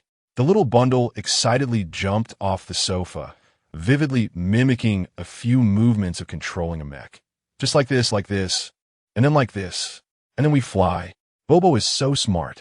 Silvis pinched the little girl's cheek, making her giggle and curl up into his arms. Avon squatted nearby, watching Bobo's performance, unable to help but exclaim, I always thought the Empire had no female warriors at all. Amy chimed in, Me too. But even if there are, their numbers are really few. I can count them on two hands. There should be a female soldier squad during the joint parade, right? Let's make sure these people get a good look. However, Silvis shook his head. The fewer of our people, the better. But we can't let them become suspicious. It's best to think of a way to have the other side voluntarily propose to reduce our Army's number of participants. If this is done well, it might even earn us a hefty profit. The young federal general curled the corners of his lips. I'm looking forward to it. Chapter 23. Speculation, is it because of that third-party force? Upon hearing this, Ivan leaned in and lowered his voice. Shivis nodded. I estimate they will officially act during the joint military parade. Recently, a wave of rebels emerged from Garbage Star. How is it that another unknown force is appearing so quickly? Amy wailed, thinking day in and day out about plunder. Clearly, the cosmic resources have not been fully developed yet. With this time, they could have explored dozens of barren stars. Stupid. Before Shivis could speak, Ivan sharply flicked his brother's forehead, producing a crisp sound. Do you think conquering barren stars is as simple as just taking them down? Don't you need money for the preparation of materials? Don't you need money for consumption during exploration? Don't you need money for clearing alien beasts and conducting energy and habitability tests when landing on barren stars? Not to mention the massive manpower and material resources required for subsequent construction. If they really had the capital to develop barren stars, the Federation would not even be able to compete with the Empire. The entire galaxy would have already fallen into endless resource wars. Given the current situation, concentrating our combat power to conquer 1 or 2 high-level stars will be the best strategy. Amy covered her reddened head, pouting in grievance. Then we definitely shouldn't act directly on extreme E-star. This place is under close scrutiny from both the Federation and the Empire. And it's the old nest of the Celestial Forbidden Army. Trying to take it down is simply wishful thinking. Shiva sighed, wiping the mouth of the child who had just finished the last cookie, and explained, precisely because the Federation and the Empire are about to conduct a joint military parade on this planet. They have set their sights on us. Due to this decadal joint military exercise, most of the galaxy's attention is focused on this small extreme E-star. He tapped on his light brain and smiled. You might not know, since you are busy training, but even though there's still 2 whole months until the official parade date, discussions about this topic have already ranked among the top 3 on the Star Network, with such high levels of discussion and attention. If you were a new force eager to prove your strength and gain more supporters, would you be willing to do nothing and miss out? Amy nodded thoughtfully, sitting cross-legged beside Shivis. Oh, so they actually don't really want to conquer Extreme E-Star, they just want to use this opportunity to create momentum for themselves? But can this really attract fresh blood? What if they not only fail to make a name for themselves, but instead get hurt by both the Federation and the Empire's armies, becoming a laughingstock? Wouldn't that be a loss? Shivis slowly exhaled. Yes, this is indeed a gamble. Winning would be great. Fame and support would flood his armor like the flowers at the Starshine Liberation Day celebration. But if they lose, it would mean years of planning going to waste. Unable to survive or die, he looked at the heavy expressions on his 2 subordinates' faces and couldn't help but laugh. However, they are not without chips in hand. Ivan and Amy immediately looked up. What is it? Are you going to put me in the role of that leader? While you 2 take on the roles of the great contributors who helped the leader create a new venture. Shivis looked at his suddenly ignited subordinates with a strange expression, but patiently analyzed. Although I don't know what specific secret weapons they have hidden. Do you remember the attack incident in the underground city of Elstar? I suspect there are similar things hidden on Extreme E-Star, and this matter, which should be top secret, has somehow been discovered by the third-party force lurking in the shadows. Ivan gasped. They want to expose the crimes committed by the station troops on Extreme E-Star during the parade. Amy murmured. Are they going to appear as saviors of justice? That really is quite a script to win hearts. He could already imagine how overjoyed the people oppressed by the Empire's atrocities would be when they see the new force shatter the nobles' cover-up of their crimes. That's pretty much it. At least, that's what I currently speculate. Shivis tapped on the glass table, but ultimately this matter has little to do with our Federation. We are not completely opposed to them, and, if possible, we should actively seek cooperation. Oh, then boss, are you going to find that vice chair? Could it be that he is? Amy suddenly jumped up from the ground, her eyes shining as if she had stumbled upon some earth-shattering scoop. Shivis nodded. If there isn't a high-ranking undercover agent, it's unlikely they could access core secrets like illegal experiments, let alone figure out the defense arrangements of Extreme E-Star. You guys have seen enough of Adolf and his old cronies these past few days. Share your thoughts. The 2 siblings suddenly thrust into a classroom questioning session, straightened their bodies, and reflexively began to compile their thoughts in their minds. Shivis took a sip of water to hide the corners of his mouth that were turning up and coughed lightly to reassure them. No need to be so tense. Just say whatever comes to mind. Ah, Amy said with a long face. You nearly scared us to death. Ivan remained silent, but his face also clearly showed his grievances. Sorry, I forgot you just graduated from military school. Shivis couldn't stop laughing and decided to drop the act. It seems that Instructor Swift still places great importance on the cultural literacy of soldiers. Bobo, who had been quietly sitting to the side, didn't quite understand the adults' conversation. But children just like to be around family and friends. Even if it's just for a bit of fun, It was enough to make her happy. But now, her father was laughing so hard for some reason that his whole body was shaking, and Bo felt a bit anxious. She took her father's hand resting on his knee and asked with wide, curious eyes, "Daddy, what are you laughing about? Can you tell Bo? I want to hear too." Look at that pair of pure eyes untainted by education.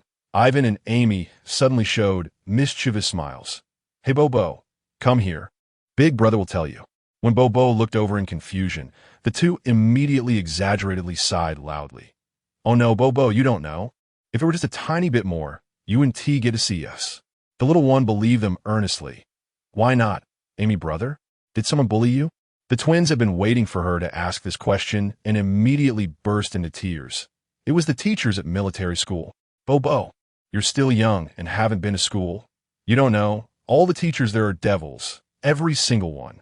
Just talking about that 170-year-old instructor Swift. He is the devil among devils." Amy got so carried away in the fun of teasing the child that his eyebrows almost flew up to the sky. Every time after his class, he would make you write an entire 1,000-word reflection. And that's not all. You also have to complete 5 2,000-word essays within a week. That's a total of 10,000 words. And it must be handwritten. He suddenly pinched Bo's little hand, revealing a sinister smile.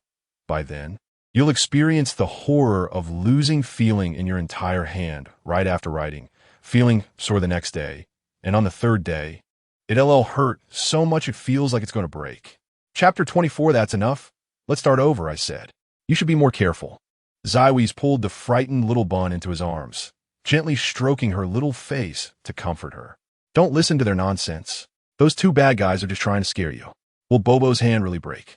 The child, experiencing the harshness of school for the first time, reached out to her father for a hug, looking aggrieved.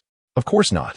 Daddy graduated from a military academy. See, I'm perfectly fine, right? Your brothers Avon and Amy didn't break their hands either."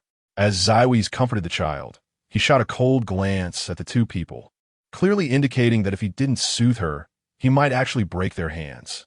Anyway, the goal of cheering up the child had been achieved, and the twins honestly surrounded her, coaxing and deceiving her until they finally managed to lift her spirits after her first bout of school aversion.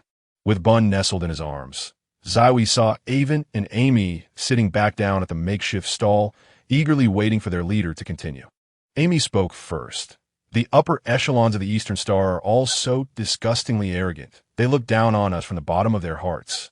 Avon nodded in agreement. "Exactly.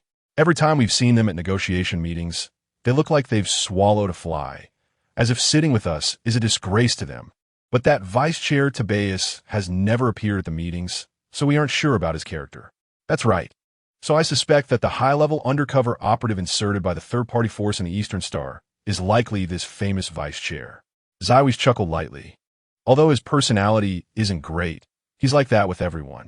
From my conversations with him, at least he doesn't seem to have any prejudice against the Federation. However, being in the Eastern Star and not having prejudice against the Federation is indeed suspicious. The Major General rubbed his temples, clearly having expended considerable energy during the recent probing exchanges. In any case, the person on the other side is smart. My intention to seek cooperation has already been conveyed. Now we just have to see how they will respond. Avon and Amy raised their hands to ask, what if he really is a purebred Imperial citizen? The Federation and the Empire have wanted to eliminate each other for quite some time. So what if we know? As long as we don't leave any incriminating evidence. It's fine, Zywie sneered. Probably only that Federal military commander still believes in the binding power of the peace treaty signed after the war. The twins looked at their commander with a villainous grin, suddenly recalling their father's worried advice before their departure, and couldn't help but feel a twinge of guilt. Dad, it's not that we aren't trying hard, but our superiors are just too aggressive. We really can't stop them. For an entire week afterwards, due to all parties adopting a stance of inaction, the surface atmosphere was unusually harmonious. Zywies continued his routine of wearing a standard social smile while sitting in the conference room for 3 precious hours listening to the other side waste time, then returned home to have dinner with his child, and like any ordinary father, sent his daughter off. Only, while others were sending their kids to kindergarten, Zywies sent his little bun to the training ground. I've packed water and snacks in your bag. Remember to eat, he reminded as he pinched Bun's cheek. Off you go. Bun nodded her little head, gripping the straps of her bear-themed backpack, and reluctantly turned back to look at him 3 steps into the training ground. 001, however, remained skeptical about such a calm life. I don't believe they're doing nothing, Bobo. What do you think they're planning? It was evident that the little system was in a state of panic, even starting to ask the opinions of its 3-year-old host. Daddy said the bad guys are doing very bad things. That's true, but why is there not a single movement? Since the rebels were already preparing to act, it should mean that the research on the Eastern Star was at least in the mid to late stages. So how could there be no results at all? For instance, the human experimentation involving substitutes had been continuously producing semi-finished beast forms, hadn't it? Although 001 knew the direction of the world, it wasn't aware of all the details. Xiwi standing up for Bun, but being assigned to the Eastern Star as a laborer by the federal military commander was not part of the original timeline. The butterfly effect had already quietly changed the course of the story. Maybe it's because she hasn't grown up yet, the little Bun casually replied. In the past, when she asked adults when she could go out to play alone, they would respond in the same way. 001 was taken aback, then suddenly realized it had been misled by Xiwi's words. The villain linked the secrets beneath the Eastern Star with the human experimental subjects in the underground city, and assumed that the Sky Guard was conducting similar experiments aimed at satisfying the desires of the nobility, burying the secrets deep underground to protect the nobles' faces. But the Empire has countless planets under its jurisdiction. Why would they choose the bustling Eastern Star? Wouldn't it be better to hide in an unknown planet? Moreover, the Eastern Star was guarded by the Empire's Sky Guard. If it was just to bury the sordid matters among the nobility, it would be a waste. Unless they were actually tasked with the most important and proficient mission, suppression. 001 was shocked by its own speculation, causing its core data to tremble, almost exclaiming, This can't be true. Our host is only 3 years old. Aren't they supposed to still be in a novice protection period? The little system looked tearfully at the little one, who was intently gazing at the training ground, and choked out, Bun, we can't go on like this. Let's restart. The little one, engrossed in mecha battles, asked, What's wrong, system brother? Are you feeling unwell? Bun patiently inquired. 001 wiped its face to force itself to calm down. It's nothing, dear. You just continue watching. Just now, there's a glitch in the program. The database needs to be debugged. Bun nodded, somewhat understanding. Okay, system brother, take care of yourself. Being sick will hurt. Oh, what a good child. 001's protective instincts surged to the peak in an instant. It's not like being a terrifying monster that needs a whole top-tier army to guard it once released, or a scandalous secret kept buried for years. I'm not scared. Not scared at all, boo-hoo. Little darling is back again. After an intense battle, Rossetti and Eve emerged from their battle armor, wiping sweat and casually glancing towards the open space near the back door of the training ground. And sure enough, they spotted a familiar little figure. Rossetti untied the hair tie from her fiery red curls, reached out to scratch the child's chin, and smiled with her eyes narrowed. Was I cool just now? Chapter 25-1 against 10 Rossetti is a typical beauty with a striking appearance and an aggressive demeanor. She bends down, smiling as she lifts Bobo's chin. Bobo's face instantly turns bright red, like a little peach. Sister Rolo is super cool. The little one, despite her young age, knows how to flatter and doesn't forget to wink at Eve, who is standing behind Rossetti. Sister Fufu is also super cool.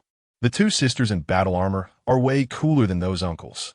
How sweet your little mouth is. Rossetti bursts out laughing, tapping the child's forehead with her fingertip. But you have good taste. Eve takes a look at the little one's water cup. There's only half a cup left. Have you been waiting for a long time? Bobo. The little dumpling shakes her head. Watching the sisters in battle armor is not boring at all. Rossetti clicks her tongue in amazement and whispers to Eve while they head to the other end of the training ground to get water. This little one might actually have talent. It's the first time I've seen a 3-year-old who can sit still and watch repetitive training every day. What a pity if her father wasn't a Federation citizen. Eve interrupts her friends daydreaming helplessly. Then it's even less likely for her to become your little apprentice. If she were in the Federation with her father's position, even if she had average talent, it wouldn't be hard to get into the first military academy. But if she were born here, she doesn't need to finish her sentence. Rossetti thinks about the few female warriors in the base and can't help but take a deep breath. Forget it. I don't want to see a good seedling I like turned into an imperial vase. Why can't women be as good as men? None of my subordinates can beat me. Rossetti frowns and mutters. If I were a Federation citizen, I might have already been promoted to the rank of general. We have achievements and strength. So why do all the promotion slots go to those men? Hearing that the Federation Military Academy recruits female soldiers, she really wants to know what it feels like to study openly in a military academy. She pulls a handful of wild grass by the roadside and crushes it in her hand in frustration. Eve's hand, which was twisting the cup lid, freezes. A distant memory buried deep in her heart is evoked by Rossetti's words, her gaze lost in the void. Warm yet sorrowful. That must have been the happiest time of my life. So young, so silly, yet the sunlight never faded from the corners of my mouth. So bright it was heartbreaking. Damn them. You all stop. Rossetti, who had been sulking and trampling the greenery, suddenly sees something and shouts in shock, rushing like a whirlwind towards the center of the training ground. Eve is startled by her and snaps back to reality. As noon approaches, the sunlight shines directly, distorting the air above the training ground due to the heat. In the center of the empty, grassy field, a group of Imperial soldiers who just finished training are making a ruckus, seemingly tossing something back and forth, their laughter echoing far away. Eve's heart skips a beat. Although her vision isn't great due to an injury, Bobo is wearing a bright yellow dress today, making her stand out among the gray and black training uniforms. Connecting this with Rossetti's furious voice before she ran out, Eve understands everything. What the hell? Eve grits her teeth, decisively pulling out the tranquilizer gun from her tactical leg holster and shooting at the few who are laughing the loudest. Bang, bang, bang. Rossetti moves just as quickly, almost reaching the outer edge of the circle as the shots end. Looking for death, she yells angrily, aiming at George, who is holding the child by the collar, and delivers a scissor kick to his throat, pulling him back and sending him crashing down with the few who were just hit by the tranquilizer gun, creating chaos. Eve rarely talks during a fight. Her gaze is calm. The moment George gasps for breath, she leaps up from the ground, securely catching the frightened Bobo, and quickly retreats outside the brawl. When she turns back after settling the child, Rossetti is already in the thick of it with about 10 people.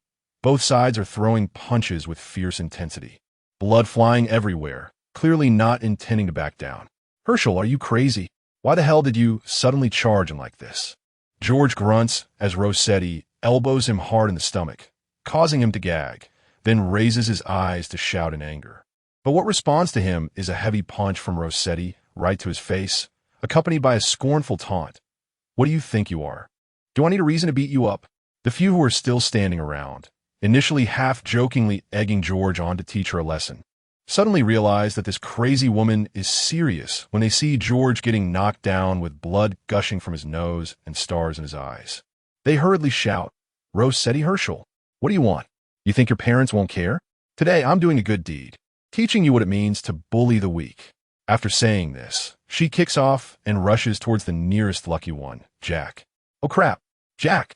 Unable to dodge in time, gets his head knocked sideways by a punch, and blood fills his mouth immediately. Brothers, take her down. This crazy woman is stepping all over us. Seeing their brothers injured, the others are instantly furious and rush in from all directions to attack Rossetti. Two fists can't fight against four hands, not to mention 6 tall and strong men. By the time Eve kicks away Jack, who was trying to sneak attack from behind, and pulls Rossetti out of the encirclement, she sees the opponent's eye is cut, and her lip is bleeding, angrily wiping away the blood with the back of her hand.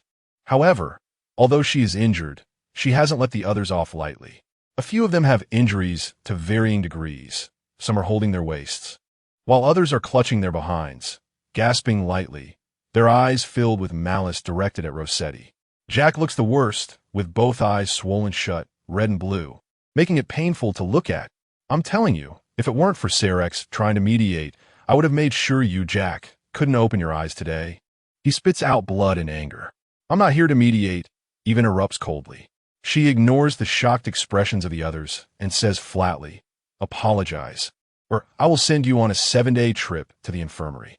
Now choose. Apologize?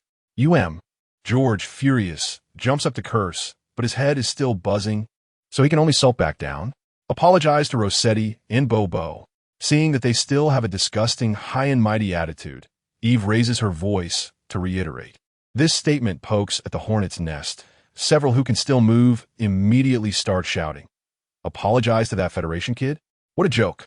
Not killing her is already a mercy from us. Imperial soldiers never bow to the Federation. Cerex, are you going to betray the Empire? Listening to their shameless questions, Eve slowly tightens her fists. Chapter 26, It's All Bobo's Fault. Major Sarikis stood out among a group of soldiers, becoming the first female officer at the rank of major in the history of the Sky Dome Forbidden Army. And there are reasons for this. If you were to ask Major Sarikis what her life motto is, it would be if you can take action, don't talk too much. So, Eve just listened to the loud commotion from the other side without saying a word, silently counting down in her heart.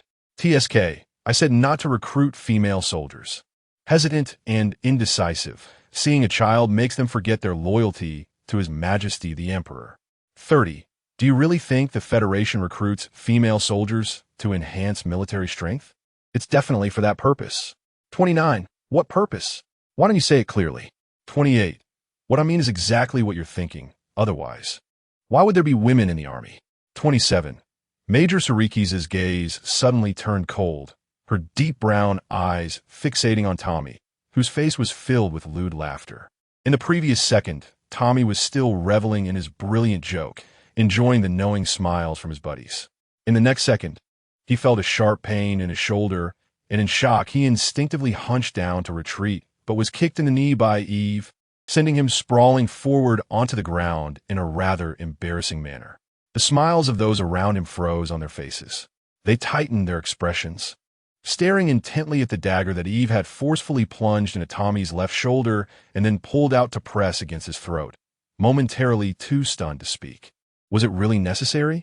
It was just a joke. Why did it suddenly? Rossetti chuckled and stepped forward, stomping on his face, forcing Tommy's head into the pool of blood on the ground.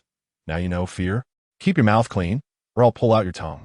The military boot ground down hard on Tommy's cheek, leaving several gray marks. Tommy gasped in pain, whining.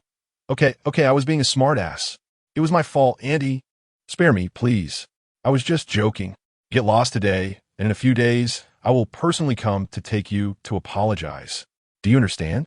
Rossetti shouted sternly. Got it. Fine, we'll go. No need to make a fuss. They hadn't expected that bringing that kid over to play for a bit would cause such a big commotion, mumbling as they half-dragged, half-carried their fallen comrade away. Unexpectedly, someone else intervened. Wait.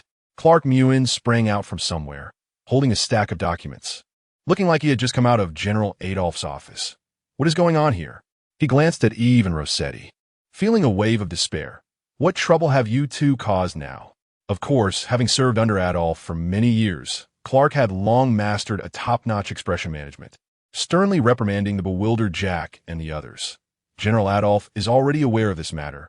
I advise you to honestly tell him what happened, or else. He narrowed his eyes, intimidatingly glaring at several people. Rossetti couldn't stand their cowardly demeanor when they got into trouble, stepped forward, and clearly explained the situation in just a few sentences. Clark breathed a sigh of relief. He had thought it was just like last time, where they acted out of turn because of their foul mouths. But there was a reason behind this, since the fault lay with them. Clark felt more confident in defending them. Nonsense. Absurd. He slapped Jack hard on the head. Miss Hopper is a distinguished guest from the Federation. Is this how you treat your guests?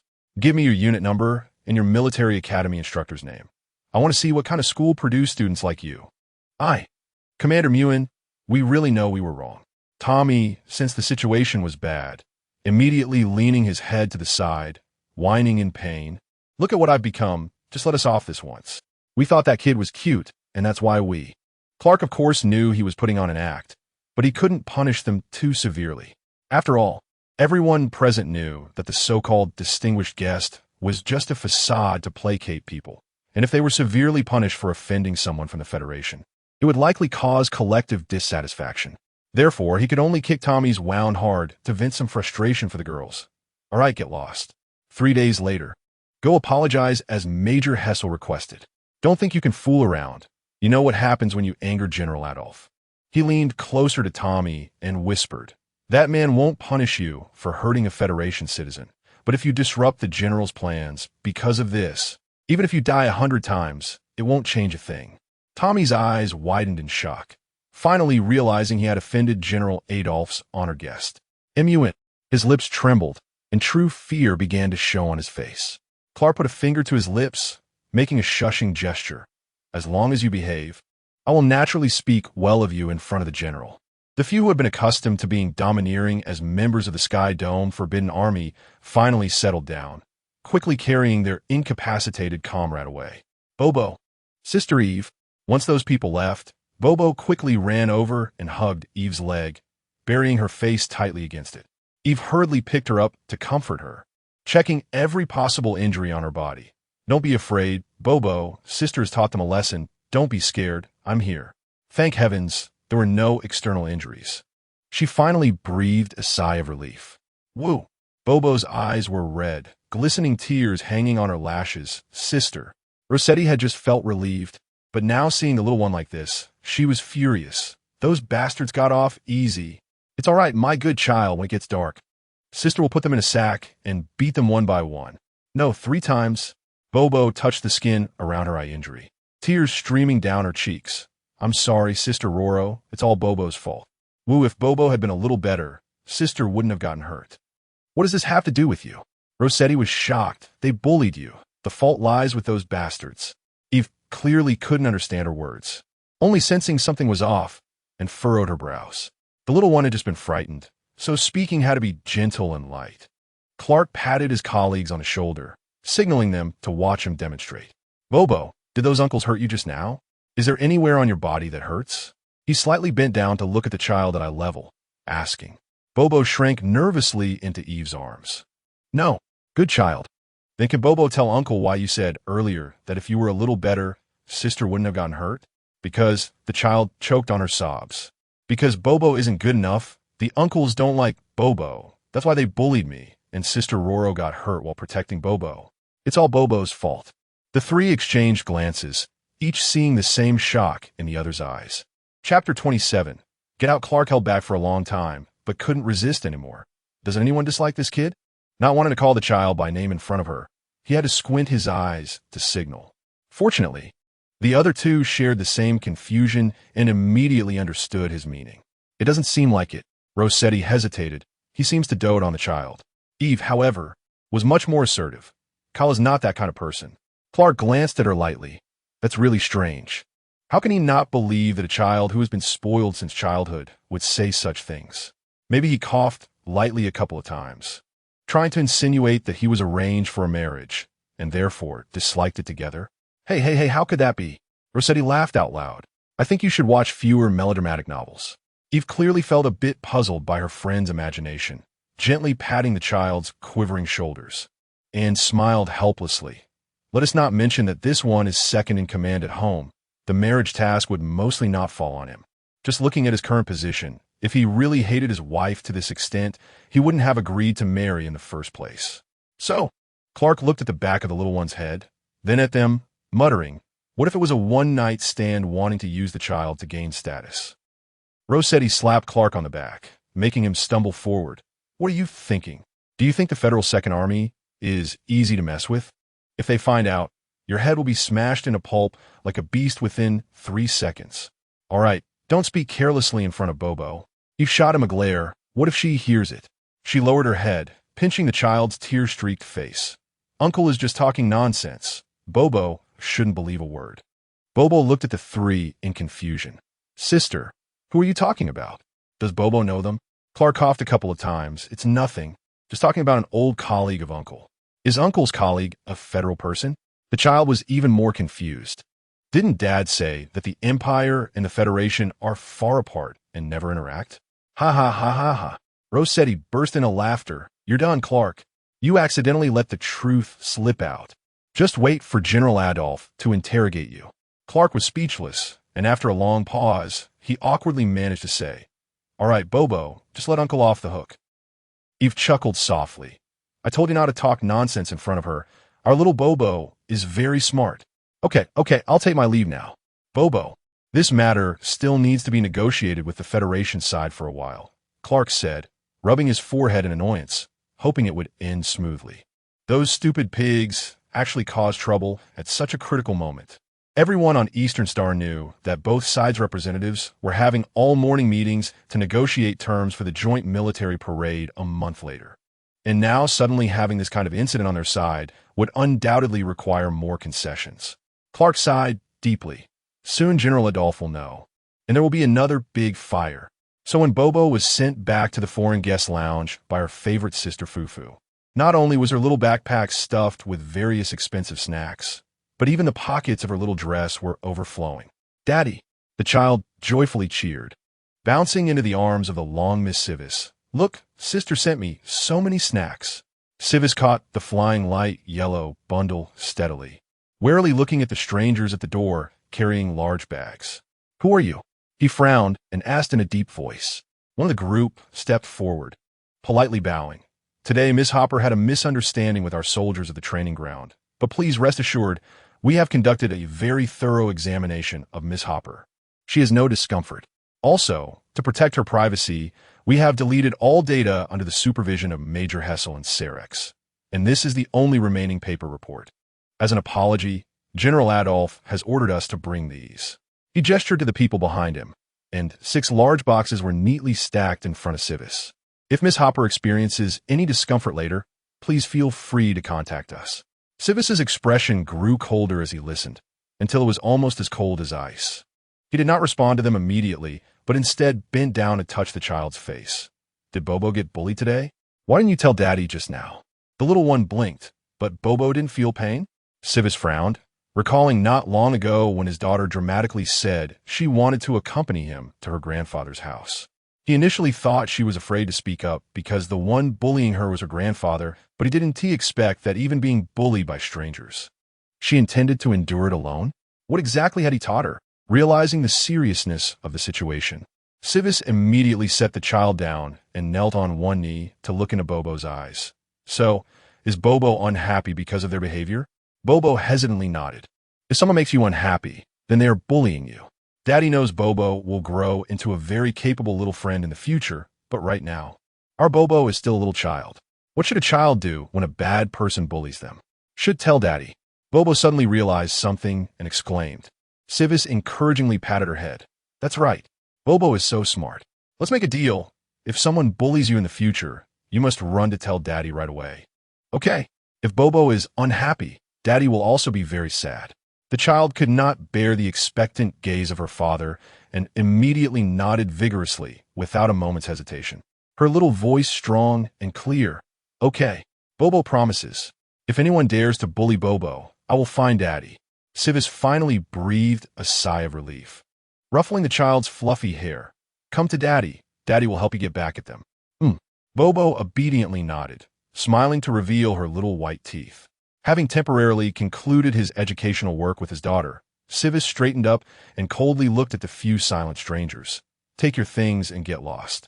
The leader was startled. He didn't expect this person to show no regard for face at all, tightly pursing his lips. "What you're doing makes it impossible for us to report to General Adolph," I said. Civis's eyes brimmed with menace, his voice low and frightening. "Get lost."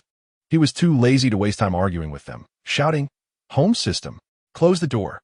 The front door has been closed for you." Accompanied by a sweet AI female voice, the automatic door separating the two groups swiftly closed at an astonishing speed, almost pinching the leader's hand that tried to stop it. Noticing his hand almost flattened, he looked down in shock. When did they alter the home system? Chapter 28. The Lion's Open Mouth at 8 o'clock the next morning. In the extreme East Star Conference Hall, the spacious conference hall was already filled with people. But the meeting had not started due to the absence of Federal Major General Shivis Kyle. General Adolph sat high on the platform, looking at the empty seats across from him with a grim expression. The officers beside him, sitting close, dared not speak, while the people below were much bolder, buzzing with whispers that filled the entire hall. "What's going on?" "That person, although rude, has never been late," someone quietly asked. "Who's to say otherwise?" Immediately someone echoed back. "Who knows what happened?" Could it be that our imperial brothers couldn't stand him secretly taking people out? Nonsense. How could that be? Our imperial soldiers would never do something so shameless. If we can't stand someone, we would openly challenge them to a duel. You can only fool yourself with that. What do you mean by that? Do you know something? I don't mean anything. Just happened to hear that some of the colonel-level officers under him teamed up to bully a young girl from his family. TSK, what a disgrace.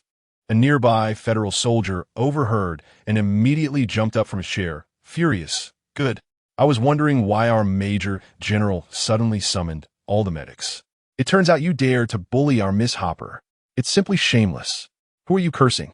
Several hot-tempered Imperial soldiers turned red with anger and slammed their hands on the table. More federal soldiers, noticing the commotion, stood up, some even rolling up their sleeves as they approached. Who's angry? I'll curse whoever. I'm cursing you Imperial lackeys. What do you want? You want to fight? Damn it, bullying Miss Bobo is slapping the whole Second Corps of the Federation in the face. Brothers, we must get an explanation from them, from Miss Bobo today. That's right. Just take them down. I've long been fed up with these pathetic soft-shell shrimps. As the whispers were about to escalate into a large-scale brawl, Clark wiped away the cold sweat that had emerged on his forehead and banged the microphone forcefully.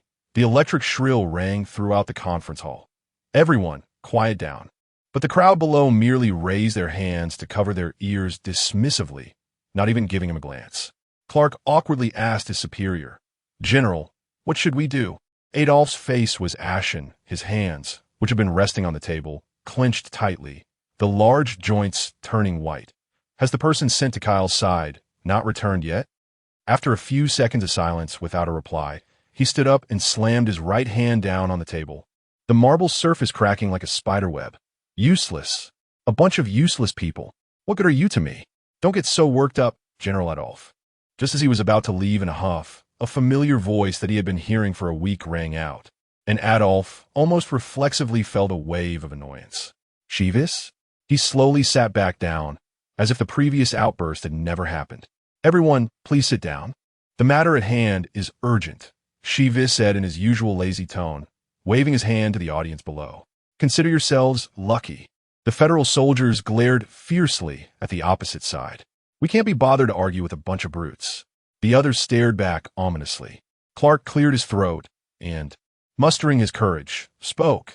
Since all participants are present, I declare the 8th collective meeting officially begun. The subsequent proceedings were the same as every previous meeting over the past week. Both sides engaged in a fierce debate regarding the number of participants, military types, live broadcast points, and clearing operations, with both sides getting so heated that they nearly broke the table with their slaps. However, today's meeting was still somewhat different. Adolph slightly lifted his eyelids and glanced at the inexplicably silent Sheevis across from him, who had not spoken since he entered. What is he up to? Soon, 3 hours passed. Exhausted from arguing, everyone finally decided to call a temporary ceasefire, each one panting and fanning themselves in an attempt to cool down their flushed faces. Clark's hands moved swiftly. Even with the help of an intelligent assistant, it was still quite challenging to organize coherent and meaningful meeting notes from the chaotic discussions. Hearing the noisy commotion below gradually quiet down, Clark habitually prepared to announce the end of the meeting, since neither side has any new... Wait. Major General Kyle, who had been acting like an outsider with the spectator's expression throughout, placed his military hat on the table and raised his eyes to call for a stop. Clark was startled and looked up. Please proceed. Now that we've discussed the joint military exercises, we should talk about your side's condoning of the severe physiological and psychological harm caused to my daughter, Hopper, Sheevis said with a cold smile, given your side's actions. I find it hard not to doubt the sincerity of the Empire's invitation for our military to conduct joint exercises. He sighed, putting on a look of concern for the other party. For the sake of our long-term and stable friendship, please give me a reasonable explanation. Another round of whispers erupted below. Adolph's mouth twitched. At the time of the incident, I sent someone to have your daughter undergo a thorough medical examination, and the results showed she had not sustained any physical harm. Afterward, I also sent someone to apologize, but you refused them entry. You can't expect a desperate father to negotiate compensation with those arrogant agents you sent. Sheevis sighed dramatically, pretending to be heartbroken. I'm not like you, able to completely separate personal feelings from work. Sigh. My father was always dissatisfied with me because of this. Dare to threaten him. This pure and innocent act made all the muscles in Adolf's face twitch, and he clenched his teeth. So what compensation do you want? I want full defense rights for the extreme E-Star military exercise area and 80% of the live broadcast slots. Chivas obviously had been waiting for the other side to speak first and immediately stated his demands without hesitation, clearly having thought it through multiple times. What nonsense! Major General Dreiser, who had returned after a few days, heard such explosive demands and couldn't help but widen his eyes. You're simply asking for a lion's share. Unreasonable. After a few days, this person has become even more arrogant than before. Chivas tapped his fingers lightly on the table, his gaze sharp as a knife directed at the Major General. I didn't hear your words clearly. Could you please say that again? He smiled, his eyes icy cold. This time I will definitely listen, seriously. Chapter 29. Getting it done. Major General Dreiser was startled by his gloomy gaze. Recalling the scene from a week ago when the other party had lightly laughed as they ruthlessly trampled over his dignity and face, his momentum instantly weakened. I'm being honest. Don't you think your conditions are too outrageous? Sevis rested his chin on his intertwined hands, seemingly deep in thought for a moment. You're right. After more than a week of back and forth, Admiral Adolf felt a sense of foreboding at his sudden display of understanding and furrowed his brows tightly.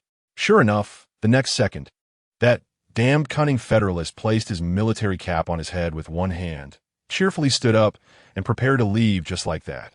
Clark shot an angry glance at the impatient Dreiser, awkwardly chuckling as he stood up to persuade. General Kyle, please wait. We can discuss your conditions slowly. There's no need to rush. Sevis, tall and long-legged, had already taken several steps to the edge of the staircase. He snorted lightly, his pace unbroken. What Major Dreiser said is true. I also don't think that mere defense and live streaming rights can offset the impact on my daughter's physical and mental health. Alas, I'm really not a qualified father. What are you talking about? Clark hadn't expected that in just a couple of sentences. The man had almost crossed a quarter of the corridor. He hurriedly jogged a couple of steps to catch up. Your concern for your daughter is evident to everyone here. He turned his head and gave Major Dreiser a significant look, just like the live stream that ignited the whole Star Network not long ago, right? Clark was already in tears inside. These imperialists couldn't bring themselves to save face. Did he really have to turn the tide alone? Workers have no rights. Dreiser's expression was also not good, resembling a palette of colors. Considering Admiral Adolf was present, he could only grit his teeth and squeeze out a sentence. Yes, nowadays, who in the entire galaxy doesn't know that you, General Kyle, cherish your daughter as if she were your life? The joint military exercise concerns the face of both sides, and using this as a condition shows a father's love as solid as a mountain. Sebas finally seemed somewhat satisfied. He didn't return to the podium, but found a nearby seat to sit down. All right, since that's the case, shall we continue discussing the conditions we just mentioned? The pressure returned to the high-ranking officials on stage. They had never felt their chairs so uncomfortable, and the gazes from the audience shifted from admiration to mockery. Adolf flared his nostrils and took a deep breath. Okay. However, we cannot fully commit to your demands. Major Dreiser, who had just become the target of Sevis's ire, took the initiative to take on the negotiation task, trying to salvage his image in the eyes of his superiors. How about this? 2% defense rights and 3% live streaming slots. No more than that. Huh. Sevis couldn't help but laugh out loud. I remember that after yesterday's meeting. We already had 1% defense rights and 2% live streaming slots. Are you playing with me? Several federal soldiers beside him immediately raised their arms and shouted, If this is the attitude of your imperialist in apologizing, then we don't need to talk anymore. Yes, let us just hit him.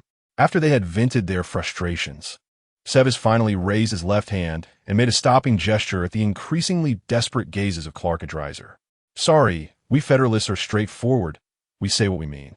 If we have offended anyone, I apologize on their behalf. His gaze met Admiral Adolph's from afar, and he even stood up slightly to bow. A commotion erupted from the audience, especially from a few soldiers of the Second Corps who shouted the loudest. Did you see that? Open your eyes and see clearly. This is called an apology. With attitude and action, what do you have? Dreiser, attending a meeting for the first time, was startled by this chaotic and barbaric scene. He turned to glare at Clark. Hurry up and do something to make them quiet. What can I do?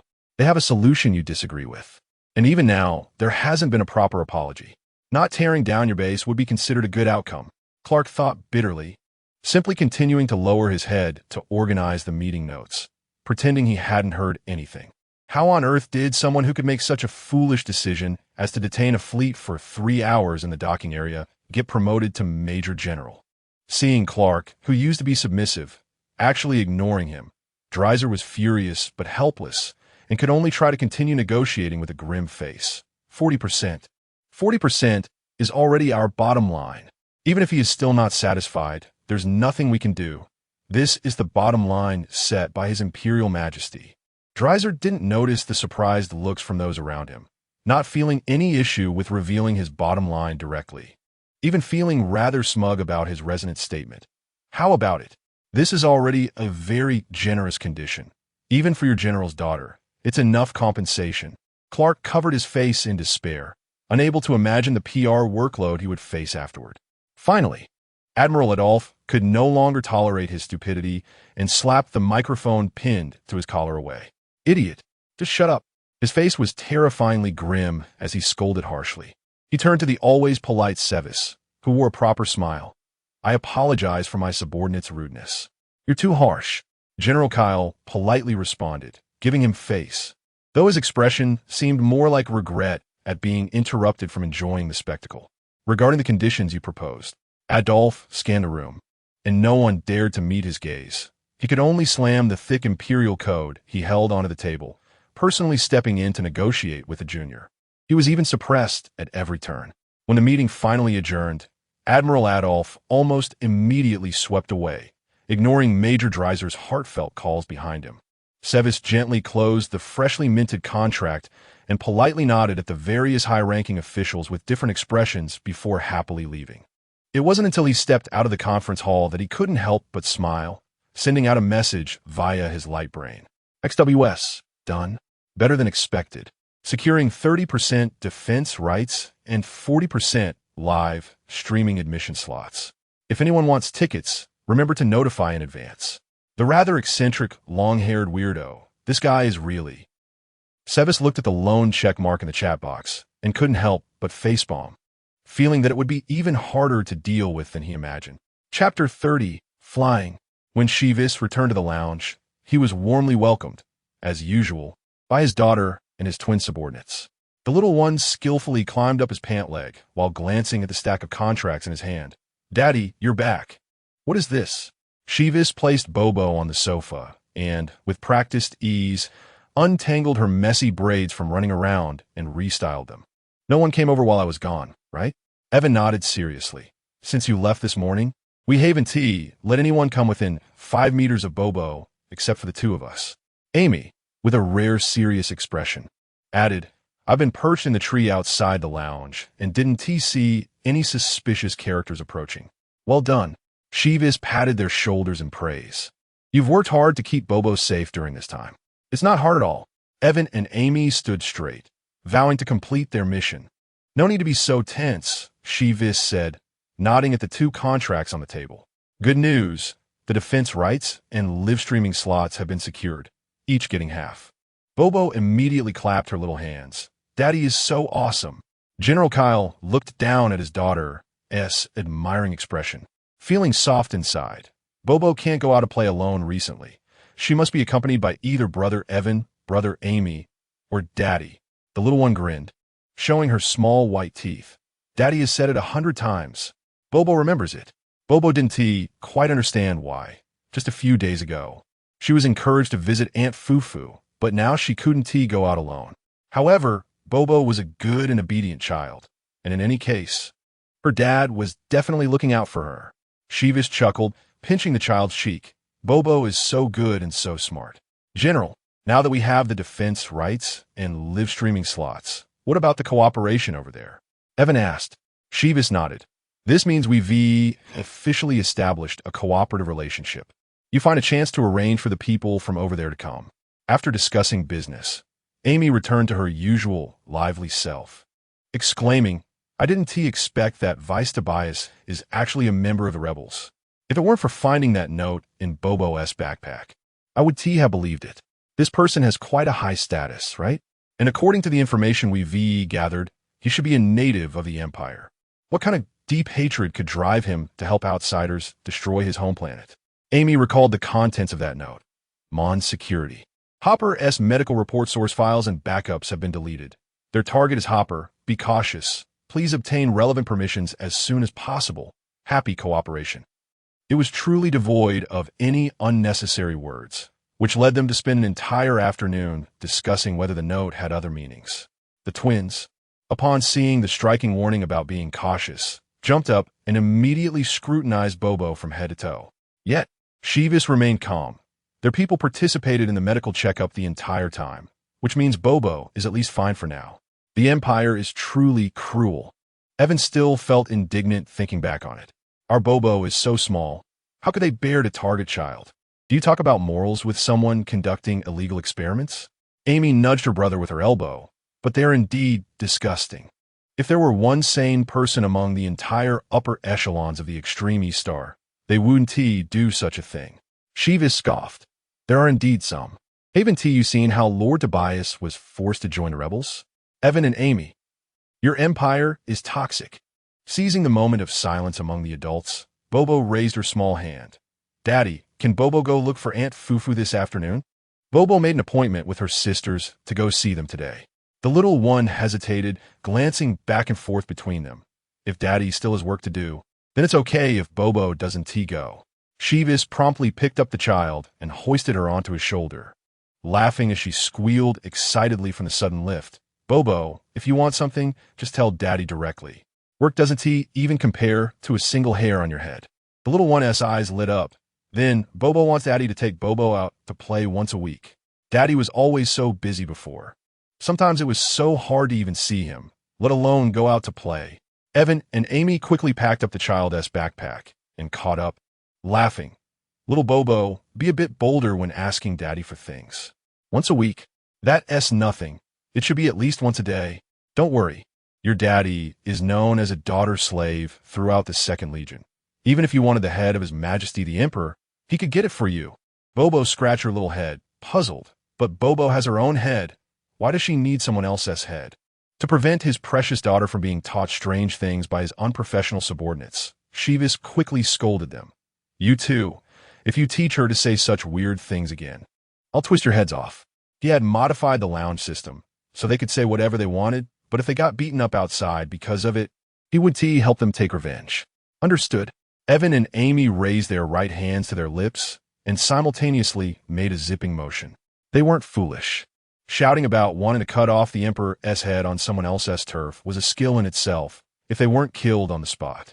After giving his subordinates a regular lesson, Sheevis pinched Bobo's little chubby leg resting on his shoulder and gently said, Bobo is Daddy's only treasure. Just say what you want, and Daddy has the ability to put everything you desire in front of you. The little one immediately cheered. Daddy is amazing.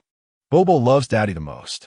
After praising him, she remembered to lean down and give him a kiss on the cheek, executing a smooth little combo that turned the mature and steady General Kyle into a softy.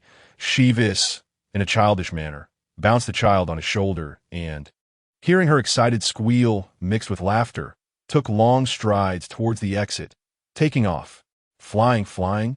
Bobo, feeling bold, stretched her little arms high towards the sky, joyfully shouting, Boss, Bobo, wait for us. Evan and Amy exchanged glances and excitedly kicked off a chase. We're going to catch up with you. Daddy, run faster.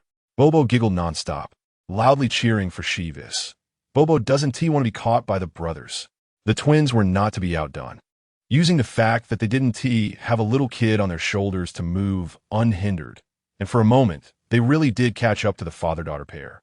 The group laughed and chased each other, carrying the warm summer breeze, running forward passionately and exuberantly. Chapter 31 Reunion with Old Friends Daddy. Daddy, Bobo, sitting high up, spotted a familiar figure in the distance and suddenly exclaimed with joy, It's Uncle Odin and Sister Lolo. Huh? Zyos was taken aback. following Bobo's pointing finger, and indeed saw the familiar silhouette of an old classmate. The twins didn't recognize him, and seeing their leader stop, they also slowed their pace to look over. Big brother, who is that over there? They curiously glanced at the two figures. The one with red hair must be Major Heezer, right? Do you know the other person? Of course I do. Bobo slid down from his dad, using both hands and feet. Uncle Odin is really nice. He even treated me to delicious milk tea. She was impressed just because of that, though.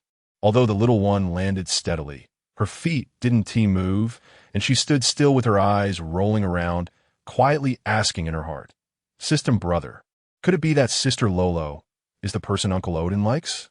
Feeling like she had discovered something amazing, the child covered her mouth and giggled. Sister Lolo is beautiful. Cool and gentle. Uncle Odin really has good taste. 001 always thought it was strange that its host called all beautiful girls sister and boys brother or uncle, depending on mood. Hearing the child praise Uncle Odin's taste, it couldn't help but imagine Odin Orion as a wealthy middle-aged man wanting to date younger women. The little system shook its head, suspecting it had caught some unknown virus. That's right, dear. It pushed that odd feeling aside and eagerly joined the conversation, secretly telling you. They met during a monster attack incident. Oh, Bobo gasped in surprise. Was it a hero saving a beauty situation? 001 thought for a moment and nodded, sort of. Anyway, at that time, your Uncle Odin was on his transportation fleet, and somehow, during a spatial jump through the Eastern Star Domain, they crashed into a wave of monsters. And half the fleet was devoured. He almost lost his life to the monsters. Luckily, your sister Lolo led her subordinates and arrived just in time, blasting the monster leader's head to save them. Wow. Bobo's eyes sparkled as she looked at Rossetti's back with admiration. Sister Lolo is so amazing. I want to be like Sister Lolo in the future. The little system trusted blindly. You can definitely do it, dear. If things really went to the worst possible scenario. 001 imagined its host piloting a mech like a divine warrior intercepting the evil plans of the big bad guy, chuckling to itself. Bobo said, System brother, you're a bit strange today. The three adults and one child politely stood 10 meters away, watching them converse, until Rossetti unintentionally flicked her hair and turned halfway around, suddenly realizing they had been watched for quite a while. Little cutie, you're here. She showed no discomfort and tossed a kiss toward the child. What are you standing there for? Come over. Odin clearly didn't think it was inappropriate for his friend to catch him on a date. Adjusting his glasses with one hand, you said you wouldn't come. Yet here we are seeing each other so soon. He had changed to a rose gold, thin-framed glasses today, making his complexion look even fairer and more refined. Zyos politely waved at them and smiled sorry. Bobo said she was coming to see you today. Did we interrupt you? Not at all. The two replied in unison. Dear, what is wrong with you?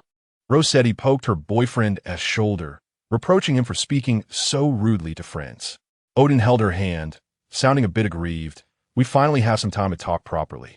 He turned his head and smiled at Zyos. Last time I mentioned introducing you, I didn't expect you guys to already know each other.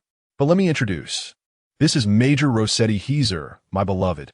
Odin seemed a bit shy at the end, his earlobes tinged with a hint of pink. Dear, this is Zyos Kale, the one I mentioned to you. Nice to meet you. Zyos looked at him in surprise and lightly shook Rossetti's right hand. So you're the one who makes him act like this when he's in love. The usual Playboy air appearance really is just an act. Zyos, a veteran in the dating scene, couldn't help but shake his head. Rossetti laughed at this, really? He didn't date anyone when he was in school?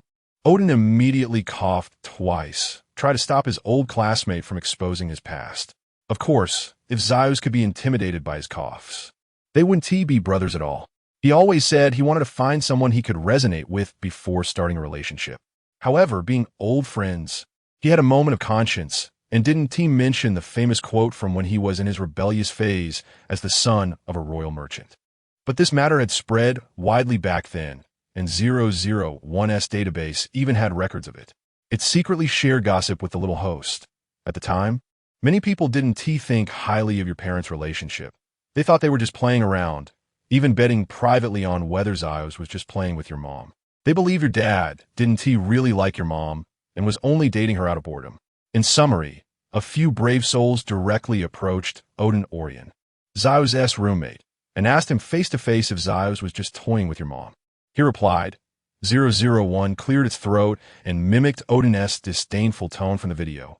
I don't know if they're seriously dating, but I do know that every pore on your faces is overflowing with jealousy, and it's really disgusting. I have class now, so please step aside. Bobo blinked. Uncle Odin is so fierce, but he is also very handsome. When I grow up, I'll also send all the bad guys who have bad intentions towards Daddy flying. She remembered Sister Lolo once said that she had tied up a bad guy who dared to touch her and drove around the entire base 3 times with him tied to the engine of her mech. By the time she let him down, he was so scared he couldn't even speak. Since then, she and her mech, the Red Queen, became famous throughout the Eastern Star, and no one dared to underestimate her anymore. Daddy, Sister Lolo, and Uncle Odin are all so amazing. I also want to grow up and protect everyone. Avon and Amy, listening to their superior and old friends reminiscing, couldn't interject, so they half-squatted down to play with the child, who knew Bobo, not knowing what thoughts were swirling in her little head. Suddenly tightened her small fists with determination and nodded vigorously. Noticing the twins' puzzled looks, Bobo sighed heavily, placing a hand on each of their shoulders. Speaking seriously, we have to work hard.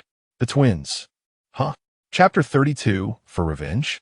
Amy comforted herself that a child's mind is filled with all sorts of chaotic and whimsical ideas, unaware that Bobo's mind was already filled with images of herself piloting a mech and capturing all the bad guys who wanted to harm her dad. 001 watched in fear, always feeling that while the big villain had yet to be born, the little villain was already being successfully hatched, quickly thinking of other topics to divert Bobo's attention. Sweetheart, you're still too small to even reach the control panel. How about we come up with a name for your future mech first? The little one was indeed very interested in this topic, instantly forgetting her earlier grand ambition. Brother system, Bobo hasn't named anything yet. She knew the names her classmates gave to their pet cats and dogs, but names like Juanse Orfica didn't sound very cool. Seeing that the distraction worked, 001 let out a sigh of relief. Well, we have plenty of time to think about it. Naming can't be done haphazardly. Either we name it based on Rossetti Mech's unique fiery red color like Red Queen, or we can go with your Mom Silence Apocalypse, which hides your dad and mom's initials. What ideas do you have, Bobo? Bobo rested her little hand on her chin, thinking earnestly. Bobo hopes to always be with Dad. Bobo also wants to protect Dad from any harm. The little system nodded in satisfaction. Then Sweetheart can start from Guardian and name your mech. How about Divine Shield? A little one squatted by the roadside, passionately naming Bobo's exclusive mech, completely ignoring AI Fu's greeting. Why are you ignoring me, little friend? AI Fu walked closer, squatting down to poke the child's chubby face. Bobo finally snapped back to reality, looking up in surprise. Sister Fu, you're here. Yes, AI Fu said, holding the little one up and, while squeezing her chubby arm, smiled. I thought you wouldn't come today, since you haven't been over all morning. Bobo smiled shyly. Dad won't let Bobo go out to play alone, but Bobo has already made plans with his sisters. So I can only wait for Dad to come home from work. Sister knows. So when Rossetti saw you weren't coming, she sent me a message, and I rushed over right away. She turned to look at Rossetti, her eyes filled with kind teasing. Your sister Luo wouldn't be able to accompany me if she saw you weren't coming. She would just scold me and leave for a date. The moment Odin Orion saw her face, his pupils shook. He instinctively glanced at the side where Zai's was, his expression almost one of terror. What's going on? He frowned, trying to keep his voice low. As you can see, to his surprise, the old friend, who had been somewhat unhinged since Lanya's passing, showed no reaction upon seeing someone so similar to her. He even shrugged, indicating he was just as clueless. Odin stared at him suspiciously. Zai's mouth twitched. Keeping his voice very low, what kind of look is that? Am I crazy enough to rush over and capture someone who looks a bit like her for interrogation? You still have a mood to joke. That's already quite abnormal. Odin inexplicably felt a sense of foreboding. The hairs on the back of his neck stood up. Unfortunately, no matter how he looked, Zai's seemed perfectly normal, making him feel particularly strange. He could only frown and drop a line. You better really be fine, and turned his gaze away from him. AI Fu smirked. General Kyle once said I look very much like an old friend of his. It's quite the coincidence. Hello, I'm AI Fu Sarikis, a good friend of Arrow. She confidently shook hands with Odin, her expression relaxed and natural throughout. Could it really just be a coincidence? Odin lowered his eyes, deep in thought. He often heard Rosetti mention this friend, but today was their first meeting, and Odin was genuinely shocked by how much she resembled Lanya. His mind was suddenly filled with various terrible conspiracy theories, even considering the possibility of Lanya faking her own death. But no, that's impossible. Lanya's hometown was destroyed by the Celestial Empire's military. How would he think of this? His gaze sharpened as it met AI Fu's. What if it was for revenge? What if, to avenge her fallen comrades, she could hide her identity for 3 years and infiltrate the Imperial Army as an undercover agent, just to stab the Empire at a crucial moment? If Odin knew that the rebels had ruined the joint military exercise plan, he would immediately dare to confirm his suspicions, but he didn't know. So Odin could only bury his doubts deep in his heart, slightly raising the corners of his mouth to smile at her. Hello, I'm Sai's boyfriend, Odin Orion. Nice to meet you. Rosetti leaned against AI Fu's shoulder, suggesting, It's rare for everyone to be here today. How about we have a meal together? Don't refuse, okay? She seemed to know what AI Fu was about to say, lightly tapping her finger on her lips. It's a rare occasion. Fu, let Odin treat us. All right, I have no objections. AI Fu smiled helplessly, announcing her surrender. Zyways reached out to the little bundle nestled in AI Fu's embrace. Bobo, come to daddy. We won't disturb you. Have fun. No. Odin wrapped his arm around his shoulder, holding him down and whispering in a hushed voice. I don't want to face Sai's friend alone. Odin was the eldest grandson of a noble family, having been exposed to intrigue since childhood, which was exhausting. That's why he later insisted on leaving home to study in the Federation. Over 20 years of experience had given him a profound understanding of the exclusivity of friendships among women. Odin had no doubt that even if AI Fu had been friendly since they first met, she would instantly turn into a terrifying figure at the dinner table, especially since his entanglement with the third prince and Luo had almost become common knowledge. Just thinking about AI Fu's seemingly friendly smile while questioning him made his scalp tingle. Odin subtly tightened his grip on his friend's shoulder, the muscle beneath his palm tensing. Come on. We didn't get to have a proper meal last time we met. Don't, Mr. Kyle. I really hope Bobo can have dinner with us. Bobo wants to come too, right? Rosetti affectionately invited while touching the child's face, not forgetting to call the quiet twins standing aside. You two can join us as well. Unable to resist the enthusiasm of the two, everyone had no choice but to surrender one after another. The large group headed toward the cafeteria. Chapter 33, Ghostface, the slightly arrogant rich man's son. There were too many people just now, so I couldn't ask. I had to wait until now to message you. Zywies had just put his daughter to sleep when his communicator beeped. He opened it to see that it was indeed a message from Ouden. XWS. The slightly arrogant rich man's son. What do you think about that, Eve Sarix? XWS. What can I think? Her identity and history are quite clean. The slightly arrogant rich man's son. You really checked her out? XWS. Why are you so nervous? It would be strange if I didn't check when I suddenly came across someone so similar. Don't worry, I won't go crazy and kidnap her. Ouden looked at the message from the other side, furious, and directly sent a voice message. You know I'm worried? Why didn't TU tell me sooner about this kind of thing? I might have been able to help you. After all, I'm a native of the Empire. Zywi smirked. Thanks, brother. Don't worry, I'm really fine. Do I really seem like a reckless madman in your eyes? Almost. The voice from the other side suddenly rose in pitch, with a hint of trembling. Do you know how it felt when I saw you lying there, covered with a white cloth, alone on such a shabby hospital bed? Ouden noticed his voice was choked and quickly moved the communicator away, taking a few deep breaths to stabilize his emotions before continuing. I really thought you had died alone in that godforsaken place. He would never forget how he spent half a month searching for his suddenly missing friend, who lay there alone in an extremely desolate clinic on a tiny planet. For a moment, he really thought Zywies was dead, leaving this heartbreaking world abruptly and absurdly with his lover. After all, this was Zywies' fault. He remembered how his friend canceled all his plans to take care of him in the hospital and couldn't help but soften his tone. I was just focused on going to see her. Sorry for worrying you. You owe me your life. Ouden's voice was fierce, but what he said was soft as ever. "You are not allowed to die without my permission. Don't worry, I have a daughter to take care of now. Even if I really wanted to die, I have to wait until Bobo can handle things on her own." The old father sighed deeply, quickly changing the subject. "Do you think she would not want me anymore? She might get tricked away by some little rogue that pops up out of nowhere.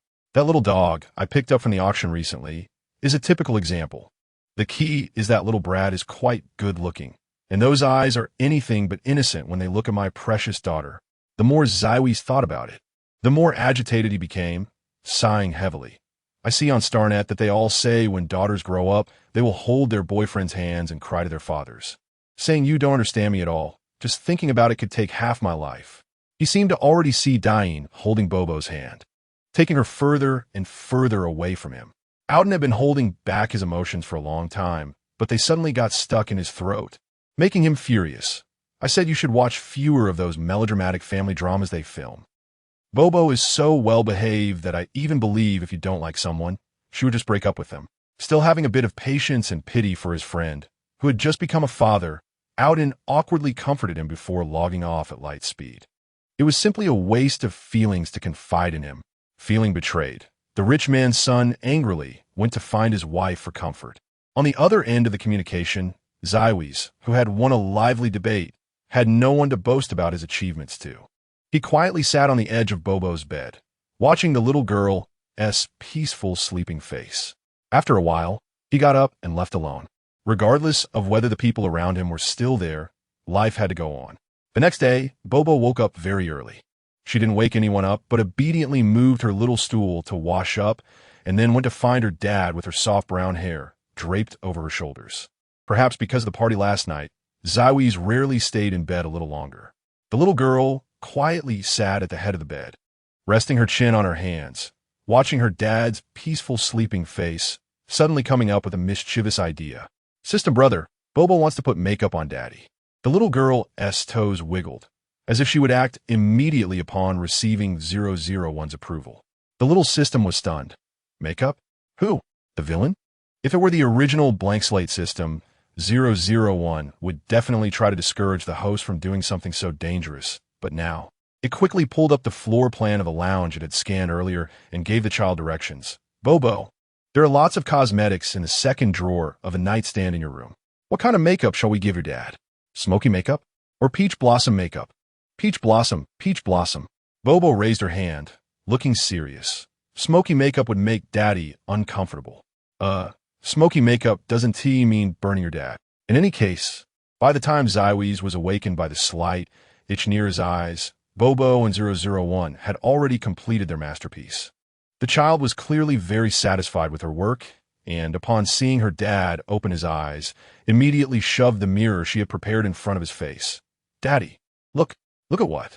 The newly awakened Major General's eyes hadn't focused yet, but as the blur faded, a ghostly face with a huge mouth appeared before him. Zywies almost shouted, springing up from the mattress. "What is that?" Bobo was startled by him, taking 2 steps back and tripping over the slippers on the floor, landing on her bottom. He immediately forgot about the ghost face and hurried to pick the child up. "Did you hurt yourself, Bobo? Are you feeling unwell anywhere?" He had heard that children could take it very seriously if they were suddenly frightened, and it could even lead to a severe illness. The more Zywies thought about it, the more scared he became, gently patting the child's back and soothing her. "Don't be afraid, Bobo. It was all Daddy's fault for scaring you, right? It's okay, Daddy is here." The little girl was indeed startled at first, to the point of being a bit dazed, but soon, in her dad's familiar scent and embrace, she rebooted smoothly and quickly buried her head in his arms, nudging him. Bobo is not uncomfortable.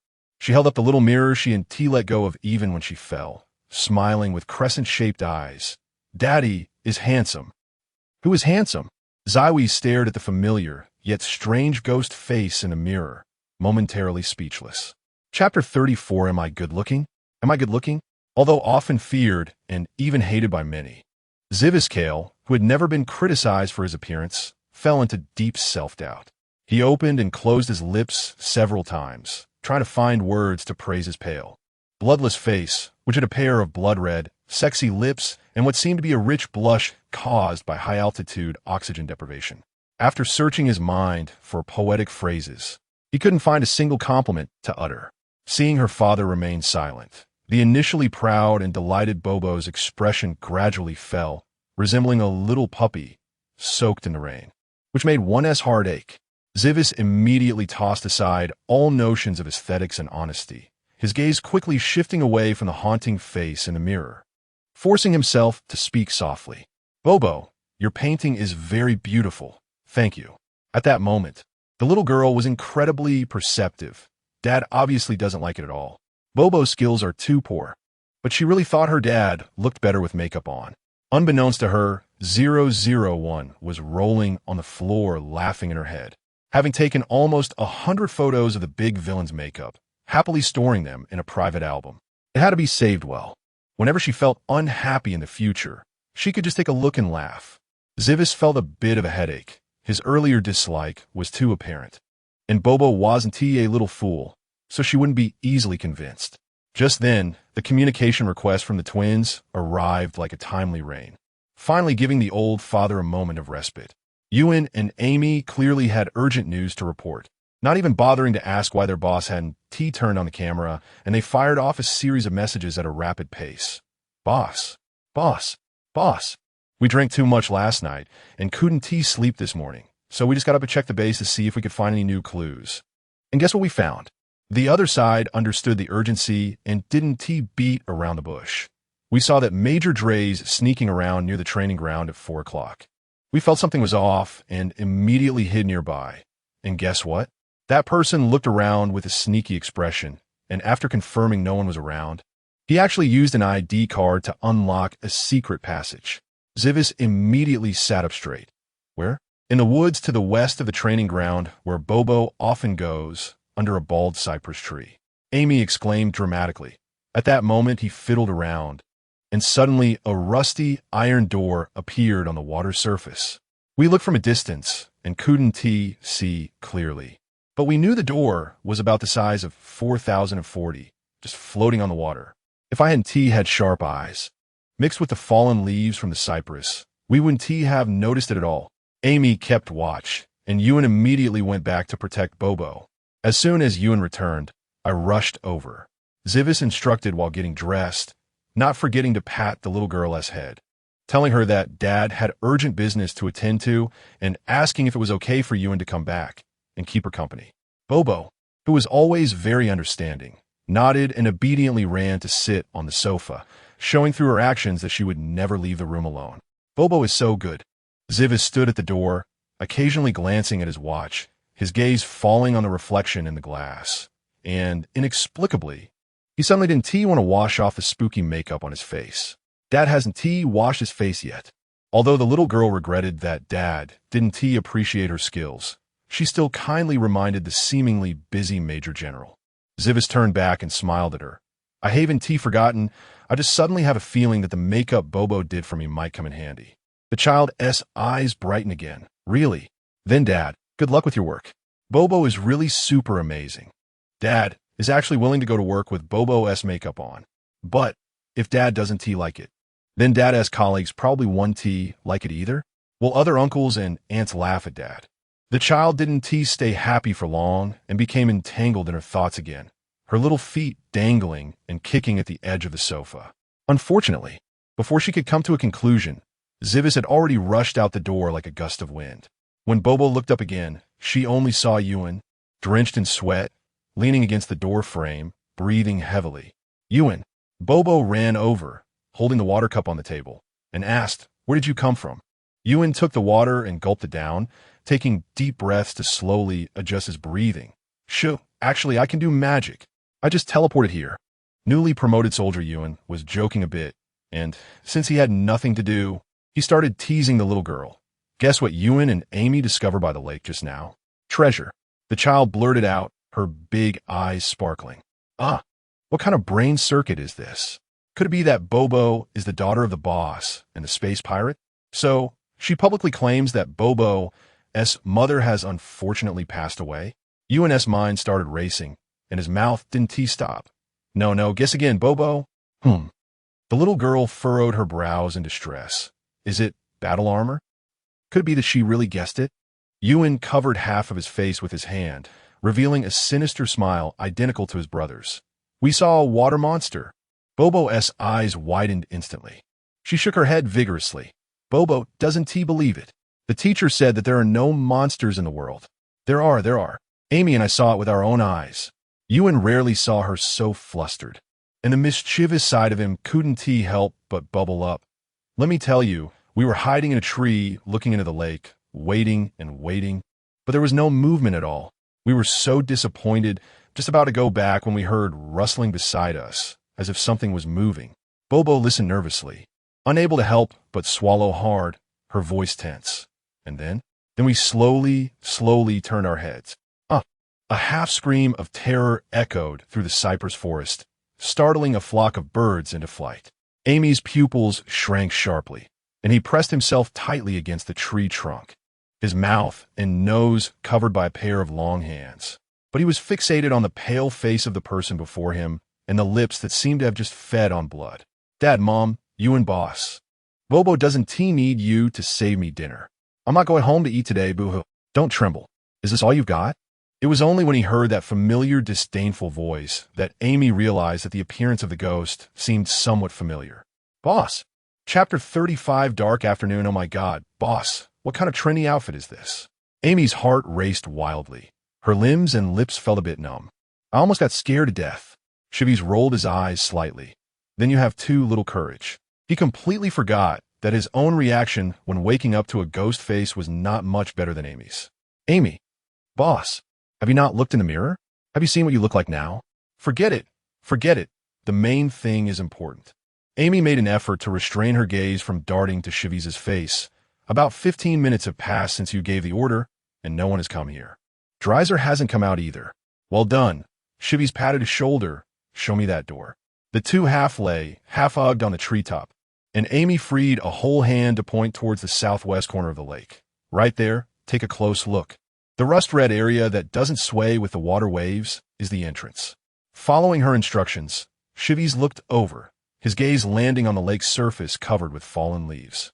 It took him almost half a minute to find the spot Amy mentioned that didn't move with the water waves. "This kid has really sharp eyes."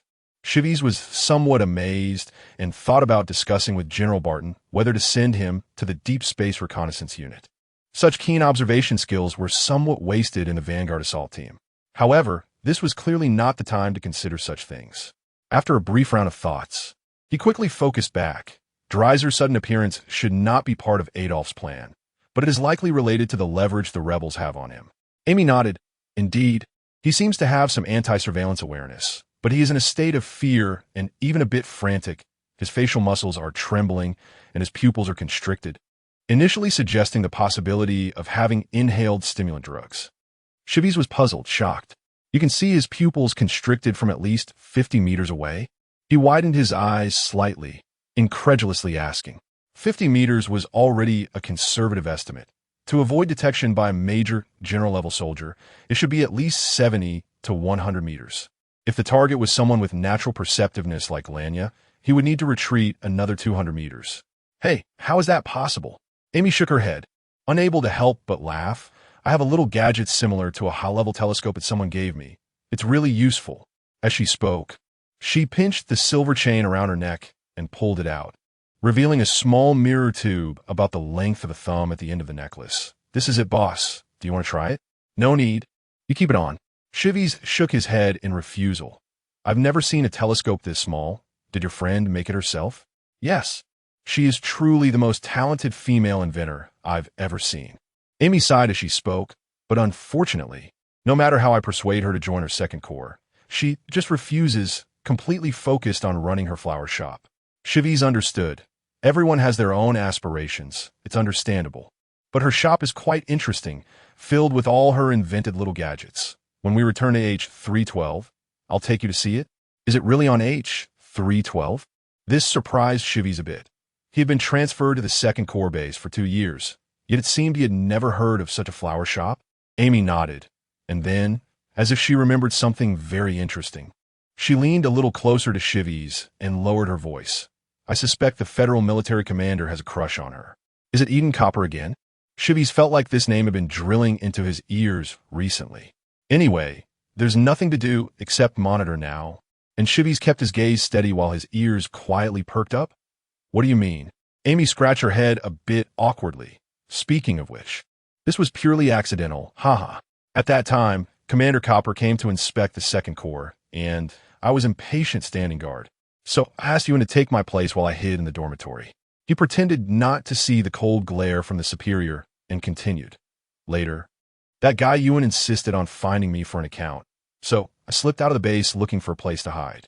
Unexpectedly, while wandering around the street, I passed by my friend's flower shop. I thought since I'm here, I might as well go in, and as soon as I stepped through the door, I bumped right into Commander Copper, who was holding a huge bouquet of flowers. I really bumped into him, and the bouquet he was holding got squashed. Chivy's was astonished. Well, you were quite lucky. You can still stay intact in the Second Corps now. Amy's face wrinkled like a bitter melon. I think so too. Commander Copper's face turned black right away. If it weren't for Blanche, that's my friend, speaking up for me, I think I might not have seen the sun the next day. Chivy's laughed. You really had it tough. But that doesn't explain much, right? No. Amy anxiously defended herself. Really? You didn't see the way Commander Copper looked at Blanche. It was like a frozen snowfield suddenly thawing, even blooming flowers all over the mountains. With your imagination and writing talent, it's a pity you're not in a clerical position. Chivy's didn't believe it at all, jokingly said. The subordinate turned his head angrily. You don't believe it, and neither does that guy Ewan. I really have no place to reason. Seeing that he was genuinely annoyed, Chivy's distracted himself a bit to placate him. You escaped from guard duty, you don't know. At that time, Commander Copper came to inspect the Second Corps, and General Barton specifically sent a large group of people to welcome him. Who would have thought that as soon as he got off the ship, he scolded everyone present, including General Barton. He stared at the tranquil lake surface, his thoughts drifting back to that dark afternoon. The temperature that day was very high, and afternoon, the sun was scorching. Hundreds of people stood in the docking area, getting burned all over while waiting to welcome the impending arrival of the federal military commander.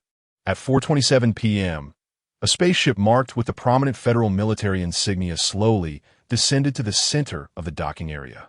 3 seconds after landing, the hatch automatically slid open on both sides, revealing the tall and imposing figure of Commander Copper. This was not the first time Chivy's had seen him. The year he graduated from military school, it was this very commander who led the Federation to victory in the War of Independence 50 years ago, that awarded him his diploma. As he watched the commander stride towards him with the same determined gait he had 3 years ago, Chivy suddenly remembered that joining the Federal Army had always been his ideal. But later, the Heavenly Army suddenly launched an expansion war, committing atrocities against millions of defenseless native inhabitants of lower planets, occupying thousands of planets in just half a month, and the orders from the Federation were standby. Chivy's rationally understood that the Federation was still in a developmental stage at this time, expending a large amount of military strength to confront the Empire head-on would definitely be more harmful than beneficial.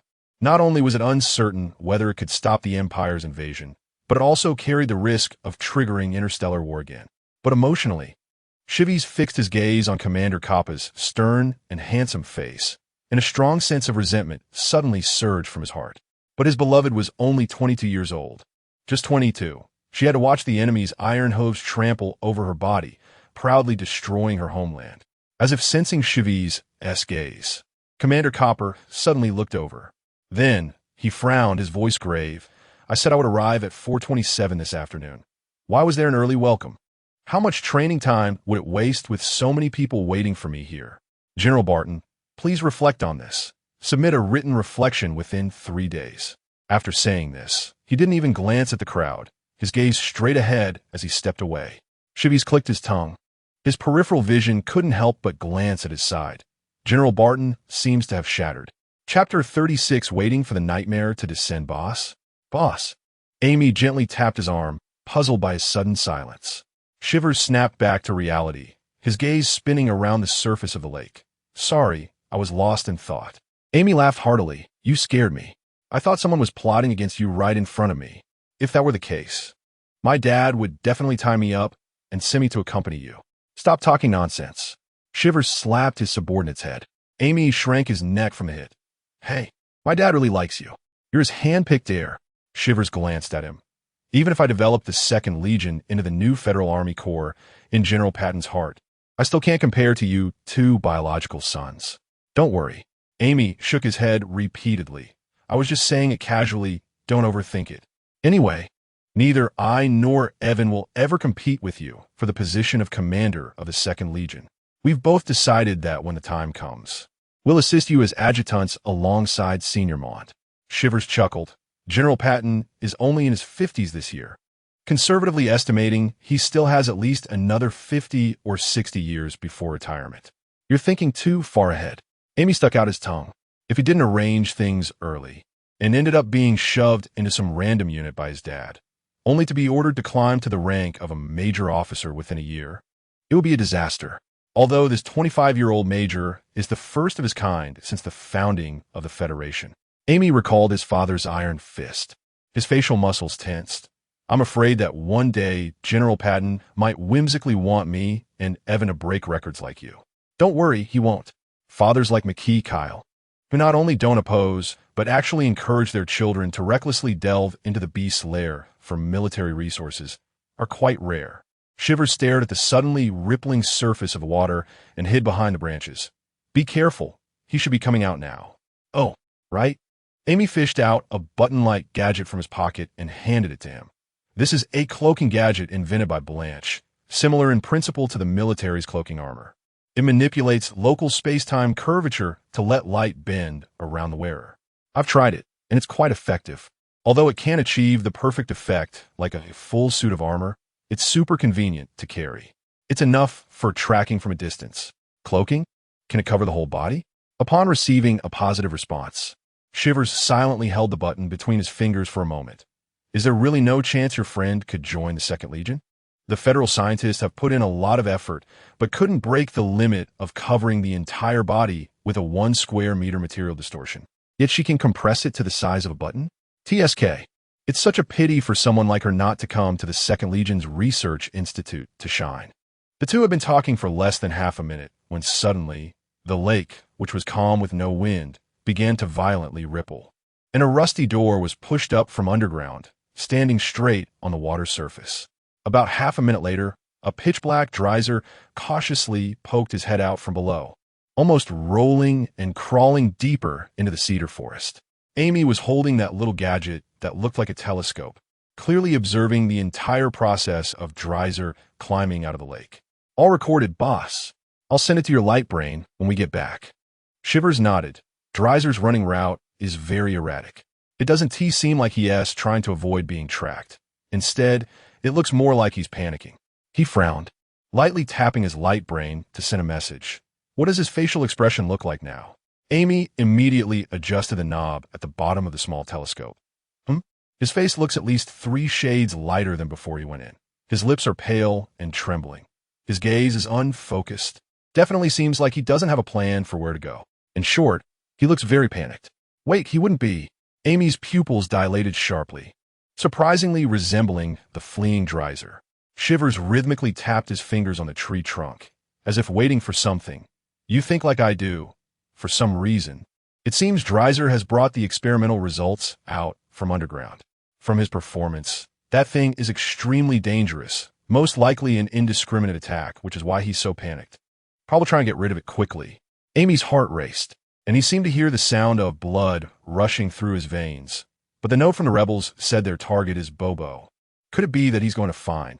At that moment, his wrist light brain vibrated slightly, indicating a new message had arrived. Shivers looked up, a malicious smile spreading across his lips. So we don't need to follow him anymore. Let's take a shortcut back to the lounge. Damn!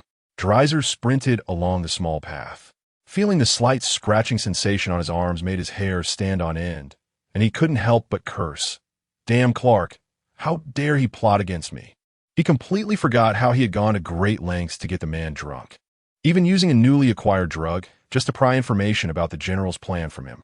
He was not only Adolf's loyal lackey, but also a close relative of the general. Knowing the secrets of the Eastern Star's underground, not in detail, but enough to be one of the first beneficiaries. So when he heard from Clark that the general was going to use that thing against that damn girl, Drowser immediately realized It seems that after the originally most suitable container mysteriously disappeared, the general has set his sights on that little brat. Dreiser didn't think it was cruel. In fact, every time he thought about it, he felt giddy with excitement. Even in his dreams, he eagerly anticipated the sight of that damned, cunning, condescending federal man showing a delightfully miserable expression after his beloved daughter was slaughtered. But that damn Clark had dragged things out for so long without taking action. Dreiser had been somewhat patient, but ever since that day at the meeting when Shivers had publicly slapped him in the face, the ember of resentment in his heart had nearly burned him to ashes. Finally, unable to restrain himself any longer, Dreiser sat up in bed in the middle of the night, determined to complete this task for his indecisive colleague. Dreiser ran out of breath, his grinning mouth revealing a hint of sharp white teeth. While feeling the continuous unsettling sensation in his forearm, he couldn't help but laugh excitedly. "Ha! You're going to love my gift. My dear Major Kyle, wait for the nightmare to descend." Chapter 37, Did He Dodge? Quiet, he's coming. Shivers held his breath, crouching on the eaves, signaling to Amy, who was on guard at the other end. Received. Amy blinked and silently slid down the ventilation shaft, rolling into a patch of low shrubs by the back door, quickly assembling his weapon and lying in wait. Soon, he heard faint rustling sounds nearby, as if someone was sneaking closer. The light was dim in the bushes, and the second button of Amy's military uniform flickered with a faint red light. He steadied the gun stock and mentally counted the footsteps. 27, 28, 29. On the 29th count, a small shadow was cast down from above. Amy instantly froze, motionless like a statue. The next second, through the gaps in the branches, he saw a military boot caked with black mud step onto a small patch of concrete just in front of him. The palm of his hand on the trigger began to sweat slightly, but fortunately, the boot didn't stop, swiftly passing by him and disappearing from view in an instant. He remained still, not daring to move, until 5 minutes later, he heard the sound of someone fiddling with a door lock about 10 meters to his left. Could he be trying to trick me? Amy furrowed his brow, quickly contemplating a countermeasure, although Dreiser's state didn't seem to support such cautious and precise judgment. That person was cunning and treacherous, perhaps with a unique talent for counter-ambush. He couldn't rush out carelessly. After much thought, Amy gently lifted 2 or 3 green leaves with the gun's muzzle, using his legs to push forward as he inched closer to the gap. 50 centimeters away, nothing was found. 20 centimeters away, still nothing. A thin layer of sweat formed on Amy's forehead, his control over his body reaching its peak as he crept forward centimeter by centimeter. Finally, when his eyes were pressed against the gap, the outside was still empty. He let out a deep sigh of relief, trying to crawl out of the bushes as quietly as possible, his feet gently moving to the back door, scanning the area along the doorframe. The keypad lock at the entrance had some sweat stains and dust. Amy cautiously leaned in to sniff it, a foul yet oddly sweet smell hitting his nostrils, causing him to quickly step back and exhale forcefully to rid himself of the strange odor. It seemed he had gone inside. Amy hesitated no longer, lowered his body while holding the gun, pushed open the door, and began to advance cautiously while scanning the room. Dreiser sneaking into the federal lounge through the back door was clearly not an ordinary burglary or robbery. The decorations inside were untouched. Only the floor had occasional black, indistinct stains similar to those on the door lock. Fortunately, the boss's renovation of the lounge was quite successful. It was evident that this Major Dreiser was really unfamiliar with the layout inside, leaving traces of wandering and hesitating at every room's entrance. Following Chevis's instructions, Amy randomly chose a room that had already been searched by the opponent, silently pushing the door open and settling down again. What he needed to do next was wait for the boss's signal to act. Meanwhile, Chevis was hanging upside down in the blind spot, tucked into the gap between the European-style wardrobe and the wall, his eyes fixed on the increasingly agitated Dreiser below, who couldn't find anyone. Damn it, where did everyone go? Major Dreiser spat angrily, grabbing a large rabbit plush toy from the bedside, using both hands to tear apart at the waist, the white cotton falling to the ground, quickly being trampled into a mess by a pair of dirty military boots. His eyes were bloodshot, the veins swelling in his eyeballs. Where the hell did they go? Chevis frowned slightly. His anxious reaction was a bit too exaggerated.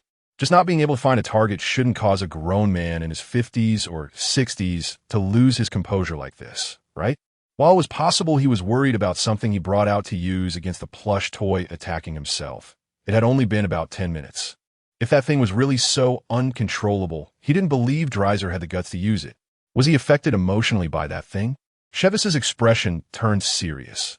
Once mental influence was involved, the situation was much more serious than anticipated. The interstellar era was not short of weapons, and there were certainly those with destructive power strong enough to pierce high-level planetary defense shields. However, there had yet to be any artificial mechanical weapons on the market capable of influencing emotions and potentially launching indiscriminate attacks. There was only one possibility. Chevis's cold gaze fell on Dreiser's left forearm, as if trying to see through the fabric to understand what was hidden beneath. If it really was some kind of living creature, he inhaled gently, moving his stiff, aching limbs slightly. He would never allow such a thing to exist in this world. Below, Dreiser was still turning around in the room. Tables and chairs had been knocked over, and now it really looked a bit like a burglary. After about another minute, he sluggishly pulled out a light brain, hesitating as he typed out a message. The response came quickly, and Dreiser's previously dazed gaze finally refocused after receiving that message, now filled with an almost chilling, murderous intent. So he wanted to find that woman again? He stood still, chuckling softly, his hoarse and strange laughter echoing eerily in the empty room. But first, Chevis suddenly felt a chill run down his spine, almost instinctively dropping from the beam he had been hanging on, his feet kicking towards the tall wardrobe, taking the opportunity of Dreiser turning to dodge, to quickly retreat, exiting the room and entering the living room. Ha! Ha ha! Dreiser smashed the heavy wooden wardrobe, blocking his way with a punch, stepping out from the wreckage. But I must first deal with you. Annoying little bug. Amy. Chevis's eyes narrowed, calling out loudly. Although he didn't know why the danger aura emanating from the person in front of him suddenly surged. He knew it was likely related to whatever he had on him. He rushed to kick open the door and warned his subordinate, gun drawn. Be careful. Don't get close to him. Amy had already unconsciously fired a shot, and upon hearing this, he immediately retreated while raising his gun. The bullet hitting the dazzling crystal chandelier right in the center of the living room ceiling. Dreiser's figure flickered oddly as the bullet was about to hit his chest, like a video dropping frames. By the time his movements resumed fluidity, Amy's first shot had actually passed straight through his body, hitting the celadone vase behind him. Amidst the crisp sound of shattering, both Chevis and Amy widened their eyes in shock. Did he dodge in that split second? Chapter 38. Kill him. Chevis had no doubt that Dreiser's evasion skills displayed earlier had far exceeded the current limits of humanity. Fortunately, Amy was quick-witted. Her second shot promptly took down the chandelier. While Dreiser could dodge bullets, he found it difficult to escape the myriad of flying crystal shards. Seizing the opportunity, Chevis lunged to the right, grabbing Amy by the nape of her neck and shouting, "Retreat." The two quickly distanced themselves while continuously shooting, bullets streaming towards Dreiser like a river. Fortunately, the sudden outburst from Dreiser seemed to have a time limit. Faced with the overwhelming firepower, Major Dreiser managed to dodge only the first few bullets before rolling behind the sofa, which was immediately riddled with bullets. "Boss, what do we do?" Amy quickly changed her magazine, looking at him with questioning eyes as the shooting subsided. Chevis frowned, clearly finding the current situation somewhat tricky, even for him. After a moment, he replied with a single word, "Delay." Although the situation was unclear, Chevis understood that even if he were to die here today, he could not let such a monster escape. He had a strange intuition that the enhancement Dreiser received from the unknown creature must not be leaked, especially not to the high ranks of the Eastern Star. The only good news was that the effect of this enhancement was very short-lived. If the earlier bursts were all the gains Dreiser had, then he and Amy together would be enough to kill him. They were making quite a commotion, and General Adolf had likely already received news. Those coming to investigate could arrive at any moment. So, they needed to act quickly. Chevis took a deep breath and signaled to Amy. "Kill him." Amy nodded seriously, gun in hand, and together with Chevis, they cautiously approached the back of the sofa from two directions. The room had just been swept clean by the onslaught of bullets, and the air was thick with a faint smell of gunpowder, mixed with a thin layer of blood. Injured? Zivis raised an eyebrow, decisively bracing himself against the back of the sofa and pushing off hard, launching himself over the sofa and directly towards the curled-up Dreiser behind it. Good, Kyle. I knew you'd dare to come. Seeing him suddenly appear in view, Dreiser immediately stretched out his limbs, catching Zivis in a near embrace. The short knife hidden in his right sleeve plunging into Zivis's left shoulder blade as he rolled with all his might, pinning Zivis down. The knife's handle pressed against the ground under their combined weight, and the sharp blade instantly pierced through Zivis's body, its tip even embedding itself into Dreiser's right chest. Ha ha ha ha ha. Does it hurt? Does it hurt? Dreiser's expression was frantic, his pupils shrinking to pinpricks, the deep green of his eyes making Zivis feel nauseous. He bore the intense pain in his chest and immediately injected the anesthetic needle embedded in the inside of his light brain into Dreiser's temple. Amy cut off his left arm from the shoulder. Hearing the command, Amy quickly drew a dagger from her leg sheath and swung it down decisively. Crack! With a sharp sound, the blade in Amy's hand veered outward, grazing Dreiser's shoulder and shattering the tile beneath him, causing warm, thick blood to flow from the cut on his shoulder. Amy paid no attention to the blood staining her kneeling leg, swiftly yanking Dreiser's collar with one hand and dragging the incapacitated Major off Zivis like a dead dog. Glaring fiercely towards the door, she rummaged through the shattered medical kit under the coffee table, finding the only intact bottle of healing spray, and sprayed several pumps on his Zivis's bleeding wound. Standing guard, she straightened up, loudly demanding, "What do you want? Don't be nervous, little brother." A tall, imposing Imperial soldier at the door stepped aside, revealing a tall, slender figure walking leisurely out from behind them, wearing a relaxed and caring smile. "You may have heard of me. I am Prillo Rhine. We come with no ill intent. You can first tend to the commander's injuries, and we can talk once you're ready." Amy didn't believe a word he said, but with the knife still lodged in her boss's chest, she had to keep a stern face and handle the wound as best as she could. "I'm fine. It didn't hit my heart." Zivis, pale from the pain, still managed to force a smile. Prill was out in stepfather, and he was definitely not a good person. "I'll talk to him in a moment," he coughed, wincing as he spoke. Before he could say much, a cough caused fresh blood to seep through the bandage he had just wrapped around himself. "Stop talking." Amy, usually cheerful, was now angry, her previously smiling eyes focused intently on her task, even daring to scold him. Zivis was taken aback, then smiled and lay still, deciding not to provoke the little one with red-rimmed eyes for the time being. Once everything was finally sorted, Zivis was helped by Amy to sit in the only remaining armchair in the room, and his thoughtful subordinate even wrapped a blanket snugly around him, covering him from the chin down. "All right," Zivis chuckled. "Long time no see. How have you been?" Prill politely removed his ruby-encrusted hat and greeted him. "As you can see, not well." Zivis, in severe pain, decided to drop any pretense and let his eyes fall tiredly. Prill's warm smile took on a slightly subtle tone. It seems I arrived at an opportune time." "Yeah, without you, I would have killed that damn thing long ago. I got hurt and gained nothing." "What bad luck." Zivis couldn't help but curse in his heart, his gloomy gaze fixed on the dazed Dreiser under the influence of the anesthetic. Prill paused, then spoke in a gentle tone as if scolding a rude child. "It seems the Federation doesn't treat its people well. I remember you used to be quite a polite little fellow." Zivis found his patronizing tone quite nauseating and refused to make eye contact, lifting his eyelids. "Do you have something to discuss?" Seeing that he was almost directly telling him to get lost, Prill sighed and shook his head. "Moving straight to the point, I want to take Major Dreiser away." "Not a chance." Zivis pointed at his own heart, smiling without humor.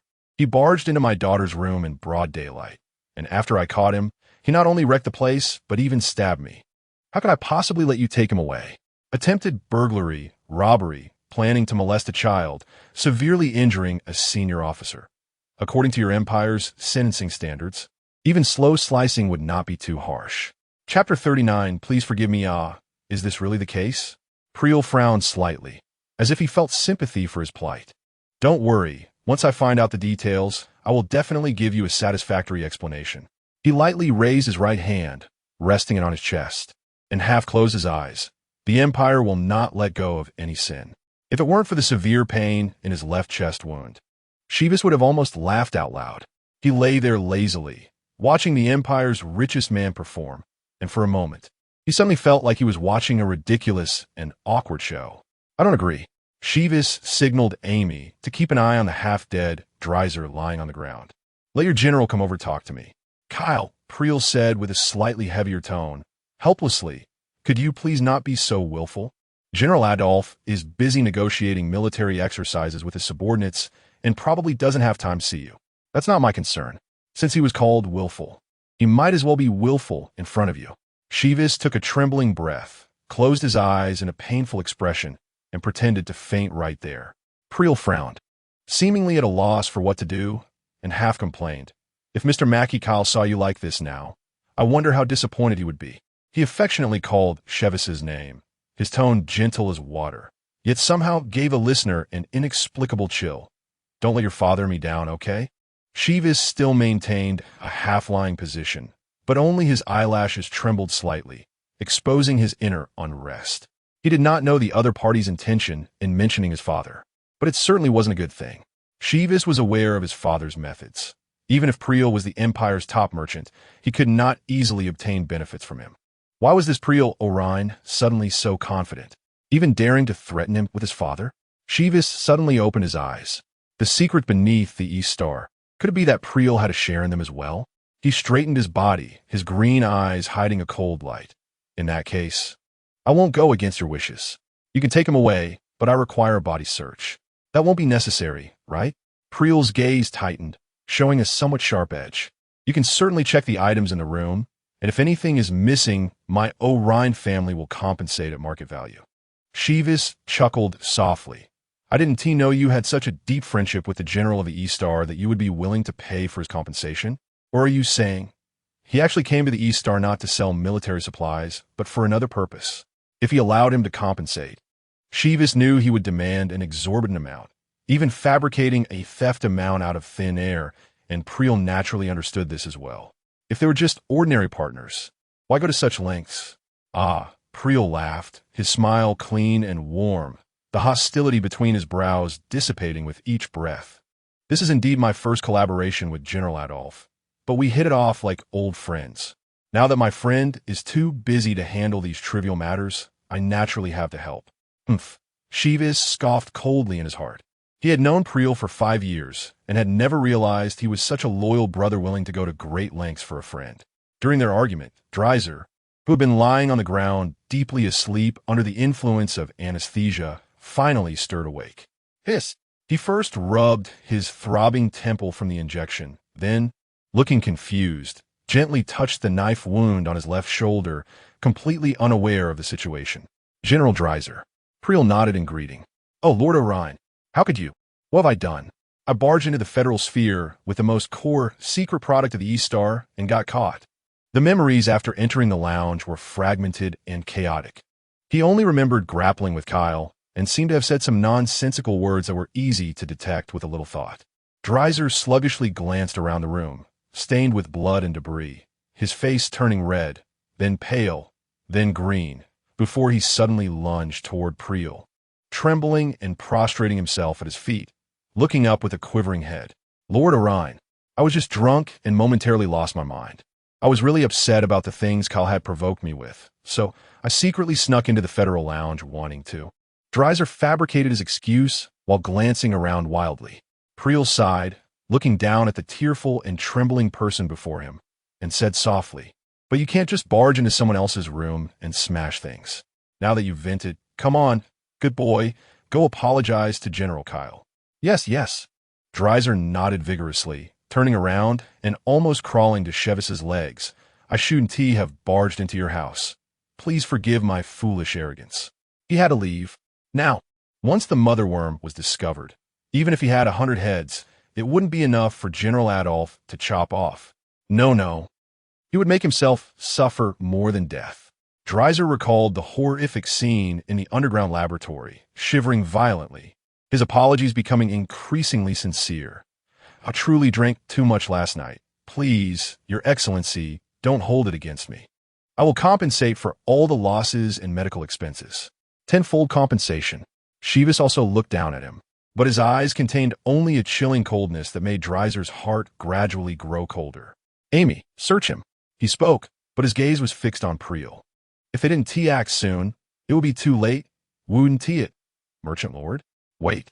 Sure enough, just as Amy's hand reached toward Dreiser, Priel finally removed the annoying smile from his face and interrupted in a deep voice. "Kyle, you really disappoint me." "Disappointed?" Shivas couldn't help but laugh. "Were you to talk about disappointment with me? Do not be rude to the Lord."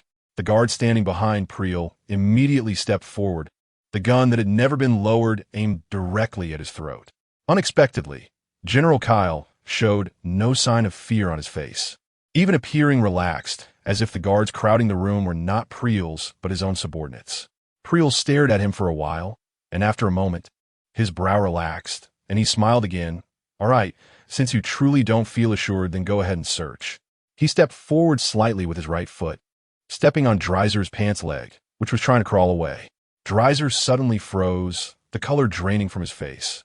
"I don't." His wandering, trembling gaze rose, directly meeting Priel's eyes.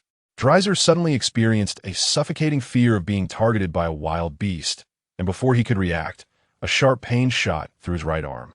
He slowly lowered his head, staring in disbelief at his arm, his whole body starting to tremble uncontrollably. The mother worm had drilled into his body. Chapter 40. Work hard, dear. No, no, no. Dreiser didn't even have time to scream for help before the guard behind Priel skillfully covered his mouth, bound him tightly, and kicked him to the ground, leaving him with no chance to utter a word he shouldn't say. Zivis raised an eyebrow. "It seems that thing has been used on him?" "Serves him right." Although the plan of murder and theft had failed, at least Bobo was temporarily safe. Just by looking at the evasive attitude of the Eastern Star, it's clear that the research was likely still in critical testing phases, and that thing probably wouldn't appear again anytime soon. With the key evidence already destroyed, Zivis only let Amy search him casually. When he rolled up Dreiser's right sleeve, he couldn't help but glance at it with a bit of expectation. The Major General's arm was tanned, muscles firm, and covered in bruises and rope marks from rolling on the ground, seemingly showing no abnormalities at first glance. Zivis signaled for Amy to record everything carefully, and with a slight smirk, he dismissed them. "I'm fine here. You can leave." Priel was a decent person, even with the atmosphere so tense. He could smile and politely bid farewell, reminding the injured Zivis to hurry to the medical cabin for treatment. "Your father isn't here, so I must take extra care of you." Once everyone left, Zivis, who had been holding on by sheer will, immediately went limp and was caught by Amy, who rushed over. "Boss, how are you? Can you hear me?" Amy was startled and quickly placed her hand on Zivis's neck to check for a pulse. Fortunately, although weak, there was still one. Amy let out a heavy sigh of relief. "Boss, please don't sleep. I'll get you to the medical cabin right away. You'll be fine soon." Zivis felt a severe chill throughout his body, his vision flickering between bright and dark, as if he were back in the past, crawling out of the alien beast's lair, carried by soldiers shouting towards the medical ship. "I'm fine. Nothing vital was hurt. Let you and take Bobo outside to play a little longer. I'll come back once the house is tidied up." He forced himself to stay alert, weakly instructing. "Don't let her see the blood. If she asks where I am, just say I'm on a business trip." "Okay, boss." The short distance of just a few dozen meters from the living room to the backyard medical cabin felt like a lifetime to Amy. When Zivis finally lay safely in the medical cabin, the door closed, and a milky white mist sprayed out from the walls, gradually covering his figure completely. He finally let out a long breath, then collapsed to the ground, supporting himself with his hands while gasping heavily. That really scared him. Amy couldn't help but grit his teeth at the image of the boss being stabbed through the body by Dreiser, his emotions swirling chaotically through his tense muscles, the veins on his forehead throbbing as if they might explode, and it took a full 2 minutes for him to barely calm down. He opened his light brain to relay Zivis's last words to his brother, only to find that Ewan had sent nearly 100 messages about 20 minutes earlier. However, he had been in stealth mode for infiltration, so he hadn't received any of them. Worried that something might have happened to Bobo, he quickly opened the chat window. The next second, he was bombarded with a screen full of meaningless garbled text. Amy raised an eyebrow. It seems the battle is quite intense. Even the light brain has misfired like this. He quickly got up, leaned over the medical cabin's observation port, and snapped a photo of Zivis sleeping, sending it over. Lord Amy. Image. JPG. Lord Amy. The situation is temporarily under control, and there is no danger to life. We'll discuss the rest when you return. Amy rested his chin on his hand, thinking for a moment, but ultimately couldn't bring himself to insist that Ewan continue to keep Bobo outside playing. Lord Amy, although the boss told you not to come back. Never mind. Bobo should have the right to know. There was no response from Ewan for a long time, and after a few minutes, the other side finally replied. Brother. Hello, I am Eve. Ewan is a bit tied up at the moment.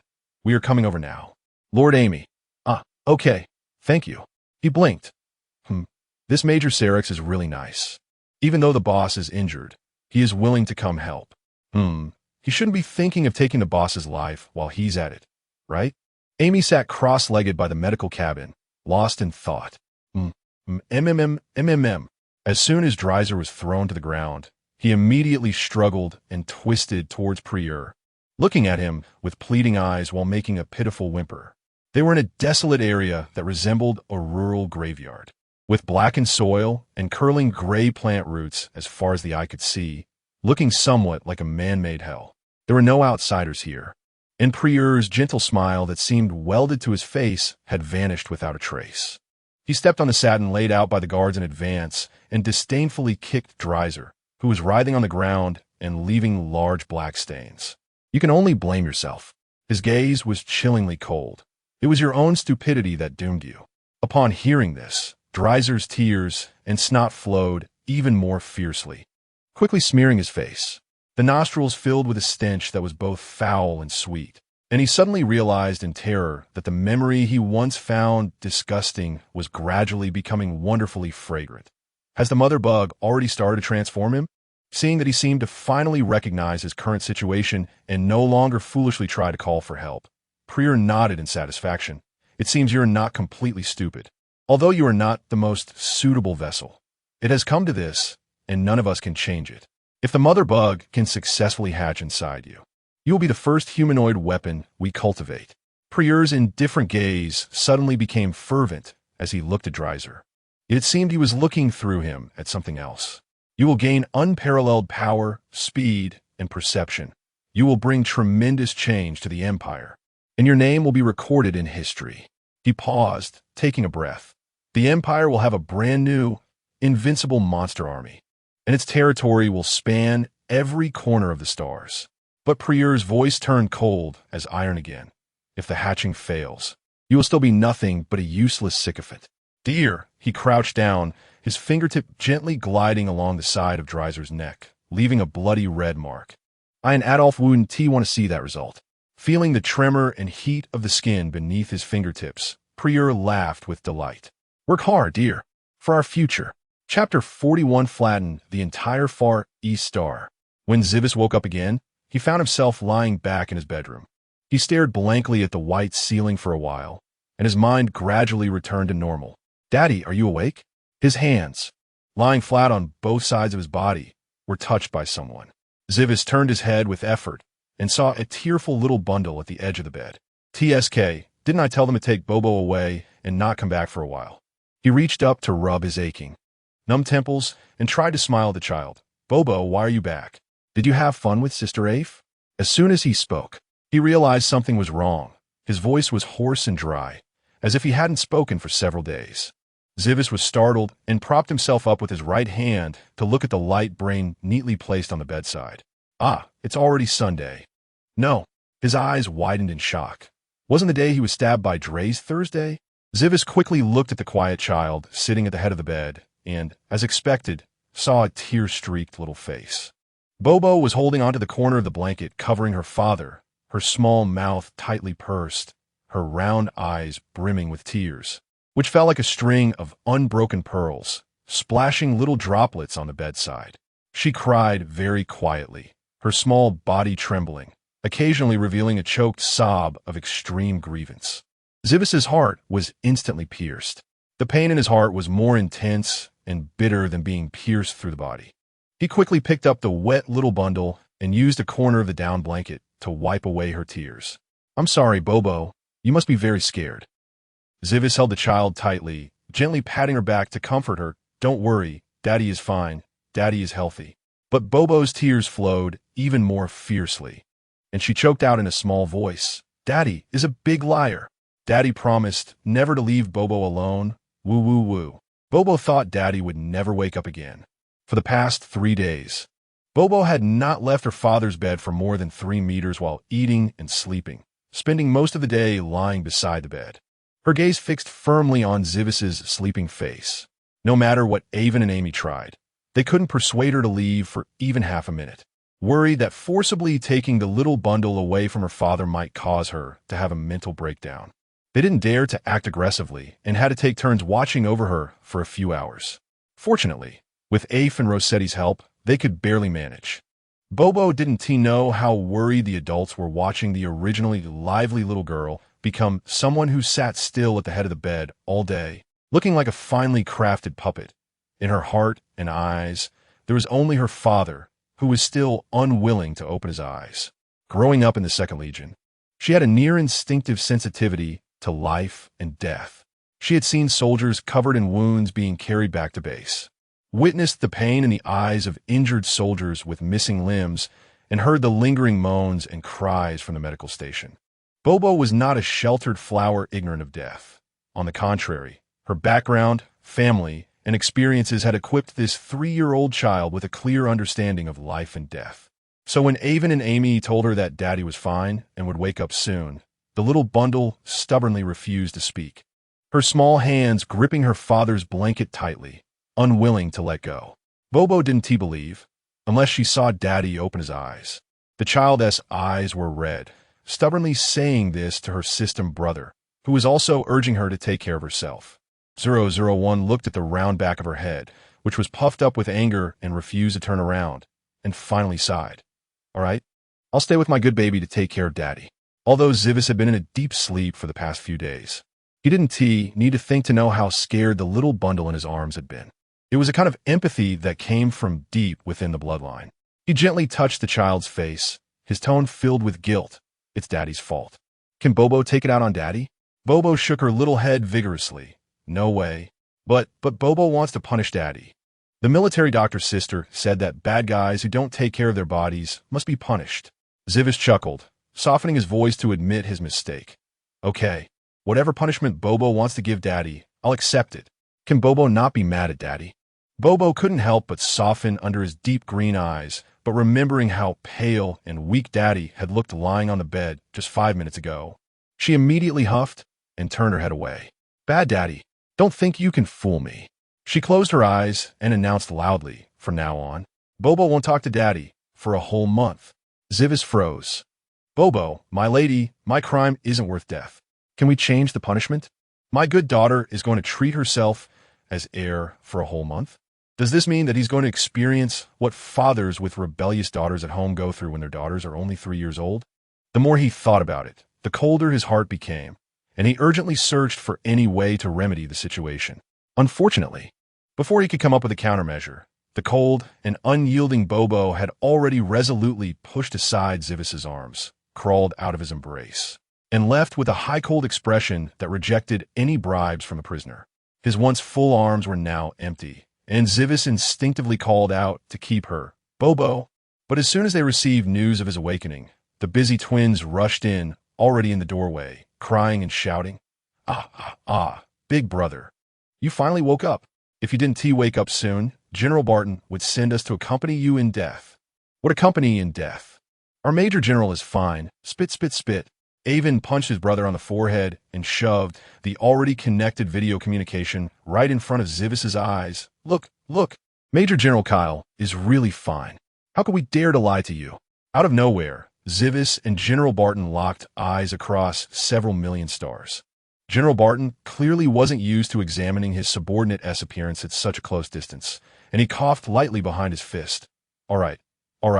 It's good that you're awake. Don't worry about the joint military exercises. Hurry back for a full-body checkup." As he spoke, the general's stern face became serious. "If you really suffered any irreversible injuries, I will flatten Far East Star to seek justice for you." He looked tenderly at his favorite heir's pale face, his anger rising to his throat. If it weren't for the commander-in-chief's orders, you wouldn't have had to suffer such grievances. Zivis. I haven't said a word yet. His superior's temper was still as explosive as ever. Please don't rush. Just right. I also have something to report to you. Chapter 42. Fever. It took a long time for Shivis to report everything that had happened during this period to General Patton. The general remained silent for a long time, and after a while, he let out a heavy sigh. I should have made you write a daily report. He originally thought it was just a negotiation regarding the military parade. What could possibly go wrong? So after reading 2 days' worth of infuriating meeting minutes, this hot-tempered general became impatient and announced that reports would be submitted weekly from now on, declaring that such a waste of time and unproductive material should no longer be brought to his desk. But who could have imagined that the waters of this extreme eastern star could be so deep? I also did not anticipate that things would develop to this point. Shivis forced a bitter smile, and besides, ultimately, it was all just my speculation, without the slightest bit of evidence. Even if I reported it, it would probably just result in a command to continue observation. Feeling deeply regretful for letting down his most cherished subordinate, General Patton's face instantly seemed to age several years, his brows furrowing as if he could crush a fly. In that case, do you want to continue investigating, or should you return to the Second Corps first? And I will send someone else to take over? His private wish was that Shivis would obediently return to the Second Corps base to recuperate. Although medical technology was advanced, being pierced through the body was no small matter. Otherwise, Shivis wouldn't have taken so many days to wake up. But this child was like him. General Patton sighed, his gaze filled with both heartache and pride. From a moment they first met, when he saw the boy's eyes filled with painful struggle, yet shining brilliantly, he knew this child was a kindred spirit, even more so than his own son. People like them would not show the slightest intention of retreat due to injury. Sure enough, the young man on the other end of the communication showed no hesitation, revealing his usual smile. Of course, I will continue the investigation. It's too dangerous here. Recklessly bringing in a few newcomers would be tantamount to sending them to their deaths. Shivis thought for a moment. Why not bring Evan and Amy back first?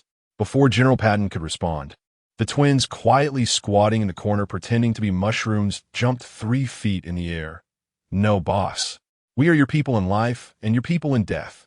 Don't leave us behind. Woo woo woo. The emotions that General Patton had just been cultivating shattered completely. He slapped the table with a loud bang, scolding, "What kind of attitude is that? What's the use of just following him? If you two could learn 1/10 from him, I would go burn incense at my ancestors' graves." That is a bit too much. Shivis smiled and persuaded. They've been doing quite well lately and have helped me a lot. The twins, seeing their boss speak up for them, immediately pouted and hid behind him, muttering, "Boss is the best. That old man just knows how to scold us. We don't want to go back and be his punching bags. We want to follow the boss." Still daring to retort, General Patton, with keen ears, heard their whispers clearly and immediately turned pale with anger. "You two are to take the spaceship back today. I'll deal with you first before you go back." Seeing the twins completely unfazed by the general's words, Shivis finally felt relieved. His earlier words to Amy, that he would never measure up to them in his heart, were absolutely sincere, but for some reason, this senior never had a kind word for the two sons. According to the old soldiers in the barracks, they really did fight. When Evan and Amy were still little kids, they often saw General Patton chasing them with a stick as thick as an arm while scolding them. Unfortunately, those little kids had now grown into handsome young men over 6 feet tall, and they paid no heed to their father's threats, even making silly faces in a provocation. All right, you go ahead and get busy. My wound still hurts a bit." As General Patton's anger visibly surged, Shivis quickly called for a halt. His injury had just healed, and he was already pale. Now, holding his chest and slightly frowning, he appeared even more fragile and pitiful. Seeing this, the general hurriedly told him to rest as soon as possible, giving one last glare at the two troublesome little rascals, huffing as he ended the communication. "Thank you, boss, for saving my life." Amy exaggeratedly bowed to him. Shivis was both amused and exasperated, realizing he was in a difficult situation trying to mediate. While I didn't take the conflict seriously at all. "All right, I'll go check on Bobo. She was quite upset just now. If I don't coax her, I might not be able to get her back." The twins, seeing him about to get out of bed, rushed over to help him. In the end, Shivis was supported by the two, almost being carried in a Bobo's room. The room that had previously been a mess due to Dreiser had been completely renovated. Even Rossetti personally oversaw the workers, tossing out everything from large furniture to small toys and replacing them with new ones. In their words, even without a virus. It looked unlucky, so they simply replaced everything clean. Shivis scanned the room and quickly locked onto a small mound under the quilt. The twins had the sense to step out and close the door, leaving space for the father and daughter. "Bobo, are you still mad at Daddy?" Shivis sat down at the edge of the bed and gently patted the little bump. Daddy knows he was wrong. Doesn't Bobo love to go out? Once the situation is over, Daddy will take Bobo to the vacation star to have fun. Okay? We can go see the sea then. 3:12 Doesn't T have a sea? Has Bobo seen it before? Seeing the child not reacting much, he continued to coax. Let us call Uncle Mend and bring Dane along too. They will play with Bobo, and once Bobo is done having fun, we can go home. How about that? Shivis gently patted the child's head through the quilt. The next second, however, his hand suddenly froze. Was Bobo trembling? Bobo, can you hear Daddy? Shivis's eyes filled with anxiety as he raised his voice to call out. Seeing the little one still unresponsive, Shivis forced down his worry and lifted a corner of the quilt, revealing a child whose face was unusually flushed, frowning, and fast asleep. She seemed very cold. As soon as she came into contact with the air, she instinctively shrank deeper into the covers, murmuring, "Daddy." Shivis's heart skipped a beat. He placed his hand on the child's forehead, the burning heat instantly seeping through his skin and burning into his heart. "Bobo?" He didn't even realize he hadn't called out loud. His body reacted before his brain, and he immediately scooped up Bobo along with the quilt. Kicking open the newly replaced door.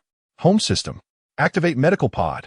Shivis ran outside holding the child, his mind a blank, almost entirely driven by instinct. How could he have taken so long to notice that Bobo was running a fever? How could he have left her alone? How could he? There wouldn't be any problems. Shivis held the hot body of the little one tightly, gritting his teeth. Chapter 43. The bad news that followed the huge commotion caused by Heavies immediately attracted the attention of the twins. However, before they could even ask what had happened, they first saw the child in the eldest's arms, whose face was unusually flushed. What happened? She was fine this morning. They cautiously glanced at Heavy's gloomy expression, and exchanged glances before deciding to retreat from the impending storm. After all, with the home system, the medical pod, and the general around, nothing serious could possibly happen. And indeed, that was the case. Bobo's temperature quickly dropped, but her little brows were still tightly knitted, as if her small head was filled with too many worries. Heavy sat at her bedside, and the turbulent thoughts in his mind gradually calmed down. He held a damp towel and gently wiped the sweat from the child's face, his heart feeling soft, as if it could be wrung out. "Bobo." Heavy sighed softly. "I really know I was wrong this time." He had never sat at anyone's bedside like this in his entire life, filled with anticipation for the other person to wake up. Perhaps only by truly being in this position could one understand that feeling of panic and helplessness. Heavies leaned down, resting his forehead against Bobo's. "Tell me, am I not suited to be a father? You see, you've only been by my side for less than a month, and I've already caused you to get hurt and sick multiple times. If I had left you at the base, maybe all this wouldn't have happened. Bobo, Daddy can't bear to see you hurt again. I'm really a bit scared now." The small body beneath his hand squirmed a little. The little bundle, who had clearly fallen into a deep sleep, seemed to have heard her father's words, and her little face scrunched up. She moved her hands, which were buried under the blanket, as if trying to hold onto the man in front of her. "Daddy, Bobo loves Daddy the most. Please don't leave Bobo." The child mumbled a few words, and the corners of her tightly shut eyes gradually became wet. Heavies was taken aback and quickly hugged the child, shaking and gently patting her. "Okay, Daddy won't leave Bobo. Don't worry, we will always be together." Bobo seemed to have really heard his promise, and the anxious expression gradually faded from her face. Her little head nestled into his embrace, rubbing against him affectionately. Heavy's heart was incredibly soft. He didn't know how to thank the heavens for granting him Bobo, planting a tender little sprout in his barren world. She looked so small, so fragile. Yet this little thing was gradually filling the void in his spirit, making him feel alive even when he woke up in the middle of the night. Bobo, like her name, was hope, a miracle, an angel sent for him. Heavies gently rubbed the soft hair on the child's head, a sigh escaping him like smoke. He was so fortunate. No one expected that Bobo would actually lie in bed for 3 whole days due to her illness. Amy joked with a smile. Justice Minister Bobo is indeed fair. She guarded the eldest for 3 days, so now the eldest has to guard her for 3 days in return. Avon clicked his tongue. You should say less. Be careful that the eldest hears you and sends you back to the 2nd Legion to be dragged out by Dad for training. Hearing this, Amy shrank her neck and fell silent. Recently, Heavy's temper had been quite volatile, and she didn't dare to provoke him at this moment. Hey, where's the eldest? Still video calling Dad? Amy raised her head and poked her brother. The two had finished their conversation in the morning, and it seemed like he was now talking to Major Hessel. Avon recalled the snippets he had heard before leaving. It seemed they were discussing something related to Mr. Orion. Huh? Amy scratched her head. I was wondering why the eldest had locked himself in the study all morning. Turns out he has been working nonstop. But what could the girlfriend of the richest man's son want with our eldest? Could it be that she has taken a liking to him? Avon flicked his finger hard against his brother's forehead, both amused and exasperated. What are you thinking? Neither of them are like that. Amy covered her forehead in grievance. I was just saying it casually. You're always talking nonsense. That's why no one is willing to believe what you say. Avon shot him a sideways glance. You dare to joke about the commander of the Federation? If someone catches you, I won't save you. Hey. Let us put the other stuff aside. This is really true. I swear on my military rank, no, I swear on my life. The twins bantered playfully, happily chatting. Meanwhile, the 2 main characters they had just discussed, Heavies and Rossetti, were silent with a tension that was almost frightening. So what should I do? Rossetti's virtual projection stood in front of Heavy's desk. The usually carefree Major now had slightly red eyes and trembling fingertips, as if she had heard some terrible news. Her voice quivering at the end. Heavies exhaled heavily, his expression equally serious. Don't rush. The information we have is too limited. Audin's sudden disappearance may not necessarily be related to a third-party force. But what if it is them? Rossetti raised her voice sharply. As far as I know, your adjutant also vanished without a trace in the garrison base, and he still hasn't been found, which likely means he. She swallowed the latter half of her sentence, but her eyes clearly conveyed 2 words, dead. Heavies knew that this incident could not possibly be the work of the rebels, but he couldn't reveal the Federation's cooperation with them. Rubbing his nose in frustration, he said, compared to the threat of a third-party force, I suspect another person even more. Who? Rossetti's gaze suddenly turned cold. You can speak freely. I promise I won't leak it. That's not what I mean. Heavy shook his head, explaining. It's just that this person's relationship with Audin is quite complicated. If it really is him, things might become difficult. Rossetti was a smart person and quickly connected the dots. You mean his stepfather? But they've been getting along for years. How could he suddenly turn against Audin? Heavies frowned. He had missed too much news during the 3 days he was unconscious. Although he had some guesses, he couldn't confirm anything. However, that fool was most likely causing trouble for himself. Heavies rubbed his temples in frustration again. I don't know if Audin really figured something out or just happened to run into trouble, but in any case, it seems that he posed a considerable threat to Priel, which is why he would go to such lengths to capture him. Rossetti clearly thought the same way. However, she obviously knew much less, hence the confusion on her face. I don't understand. I know he was indeed very anxious and angry during the days he heard you were injured, but aside from standing up for his brother, I can't think of any other conflicts between them. Chapter 44, Can I Fight? Anyway, there is no other way right now. I need to find him and ask clearly. Rossetti raised her eyebrows sharply, exuding a sharp edge. I don't believe he can take me down too. Maybe he really can. Civis recalled his previous speculation about the underground experiments he was collaborating on with Adolf, and couldn't help but cough lightly. Don't act impulsively. Right now, the enemy is hidden while we are visible, and besides, everything is just our speculation. If you go there recklessly, you'll be at a disadvantage. Do you know anyone around Adolf? If we have someone to make contact with, we might be able to learn some insider information. Rossetti also realized that her previous thought was indeed very reckless. She sighed and sat cross-legged on the ground. I do know someone, but he is Fufu's friend, and I don't really want to involve him. You are different, she said while sliding across the holographic screen. trying to find a suitable contact. You are a friend of Odin, and you're a federal citizen, so you're the most suitable for this. Anyway, the grievances between both sides can't be resolved even after 500 years, so it's most appropriate to do something that offends others. Civis. She is quite honest. Actually, I have some speculation about where he is now. Rossetti suddenly raised her head. Where? I promise I won't ask more questions. All I want is to bring Odin back. Civis observed her silently for a moment before suddenly asking, Can you fight? Rossetti was taken aback. 2 seconds later, Major Hessel broke into a bright, confident smile. Don't worry, there are not many in the entire base who can fight better than me. At 2 a.m., in the cedar forest, Rossetti crouched low and tiptoed, silently bypassing the last surveillance blind spot, finally straightening up and letting out a deep breath. She looked around, her gaze quickly locking onto a tall, thin figure by the lake. The person waved their hand when they saw her looking over. What should I do?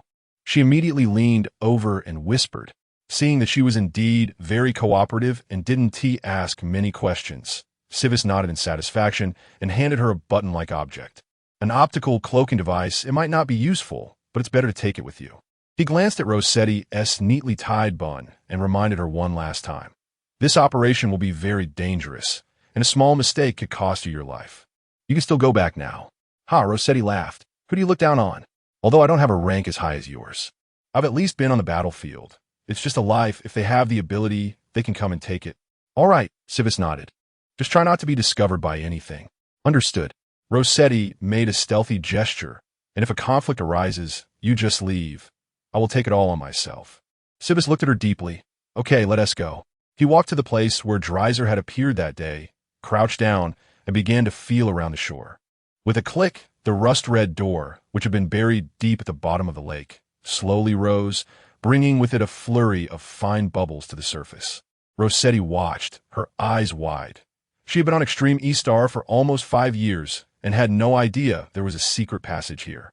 She prudently shifted her gaze away from Civis's actions of opening the door, but her heart was in turmoil. All right, Civis gently patted her shoulder as a signal. Rossetti turned back, looking at the pitch blackness of the passage that seemed to have no bottom, and couldn't help but swallow. Shall I go down first, and you follow behind me? Civis asked for her opinion. Seeing her nod, he stepped onto the long, rusted ladder that was precariously hanging at the door. The entrance to the secret chamber was narrow and deep, and it took Civis and Rossetti nearly 20 minutes to climb down before they finally set foot on the ground again. They had no time to complain about this ancient method of passage, fearing that if something happened, they wouldn't be able to escape, as they were hit by waves of foul odor coming from the depths. Rossetti looked around at the still, pitch-black environment, frowning tightly. This place doesn't look like a prison used to detain criminals. It's more like a breeding ground for some shadowy, moisture-loving creatures. She shuddered at her own imagination, shook her head to dispel those nonsensical thoughts, and quickened her pace to catch up with Civis, who had already moved forward 3 or 4 meters. It was their first time here, and each step was taken with great caution, fearing that guards or hidden weapons might suddenly appear from an unknown direction. Yet, surprisingly, nothing happened along the way. The dark environment easily breeds fear. They walked along the damp, soft mud path for half an hour, and not only did they not see a person, but even a flying insect or a plant was absent. This bizarre scene made both of them feel goosebumps, and a nerve that signaled danger was tightly coiled, ready to turn back and flee at any moment. After struggling forward for another 10 minutes, they finally heard something other than the sound of dripping water for the first time. But this sound made both of their faces change dramatically. Rossetti listened to the distant, haunting cries that floated over, crashing against the walls and echoing painfully, and felt the blood in her veins turn cold.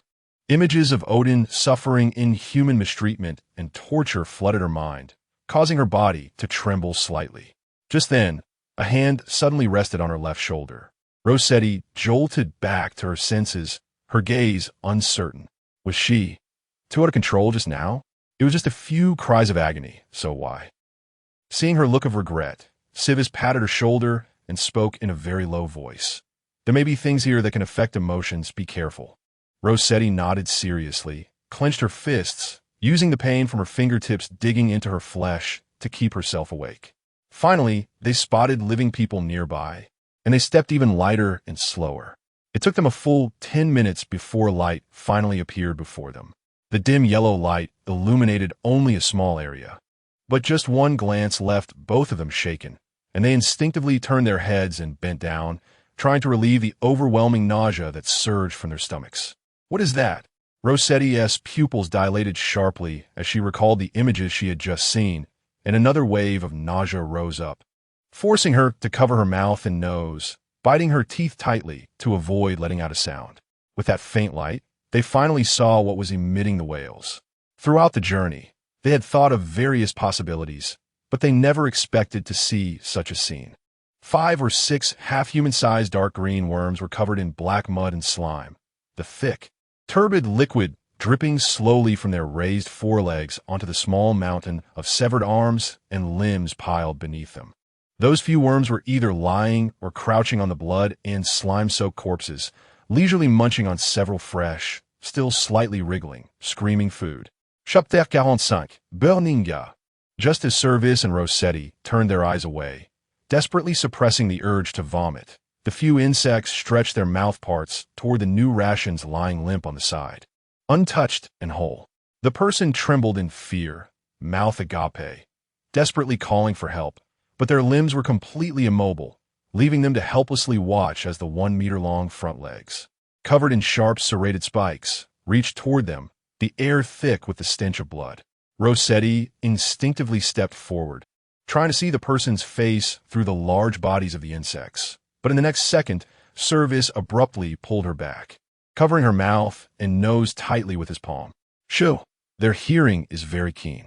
He fixed his gaze on the few insects atop the mountain of corpses that suddenly stopped feeding and began to hesitate, turning their heads slightly. He slowly backed away with Rossetti, inch by inch. Fortunately, the two had maintained a cautious approach and hadn't gotten too close. The insects merely glanced in their direction, their dark red compound eyes sliding beneath thin eyelids, quickly losing interest and turning back. Service and Rossetti retreated nearly 20 meters before stopping. "What did you see just now?" He furrowed his brows. Their collaboration had been smooth, so Rossetti must have made some significant discovery to suddenly forget her guard and act in such a reckless manner. Rossetti's face was pale. She struggled to take deep breaths to calm the overwhelming absurdity threatening to engulf her and trembled as she said, "That person. I know him." Service's eyes widened. "He was my comrade who was supposed to be gravely injured and dead over a month ago." She clenched her teeth, forcing herself to articulate clearly. Once some words were spoken, the rest became easier to express. Rossetti let out a heavy breath. "He used to serve in my squad.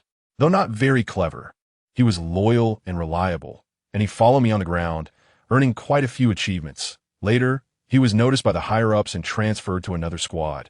And I never saw him again, until half a month ago when I learned he had died on a pioneering mission. But I never expected." Rossetti's voice rose uncontrollably, and she covered her mouth tightly, her muffled voice filled with suffocating grief. "He has become a nourishment for these unknown creatures." Rossetti couldn't help but recall the scene of the young man coming to say goodbye to her before his departure. "Sister Cece, he's still very young, the youngest in my squad. I'm being transferred to General Adolph's direct squad. Come on, be happy for me." "How did you respond back then?" "Oh, it seems," she said, "you're really lucky, Eamon. There are not many who can enter the vanguard from such a large unit. Don't forget your sister when you become successful." The young man shyly scratched his head and chuckled. "Don't worry, Sister Cece. I won't forget you no matter who I forget." Smiling and giving each other high fives, they both set off toward the future full of hope, never realizing that this would be their last meeting. Service watched as Rossetti's breath became rapid, her body unable to straighten from the pain. He quietly stepped closer and gently patted her back. "I understand how you feel." Service didn't know how to comfort her. Having experienced the feeling of faith collapsing overnight, it felt as if the world had turned gray, all past efforts becoming a joke, and the once bright and expansive future now shrouded in fog, with hidden reefs of death, the vastness of the universe seeming unable to accommodate even one small person. But the current situation did not allow her to sink into despair. Service grasped Rossetti's shoulders, applying a bit of force to make her raise her head. Rossetti Hessel. He lowered his voice and reproached her. I'm sorry for everything you've been through and the greater disaster you are about to face. But now is not the time to cry. Your comrade is dead, but Odin may still be alive. We might still be able to do something for them. I know this is hard, but please pull yourself together. We can't just stop here. Service shook the listless Rossetti vigorously. Odin. Yes, Odin.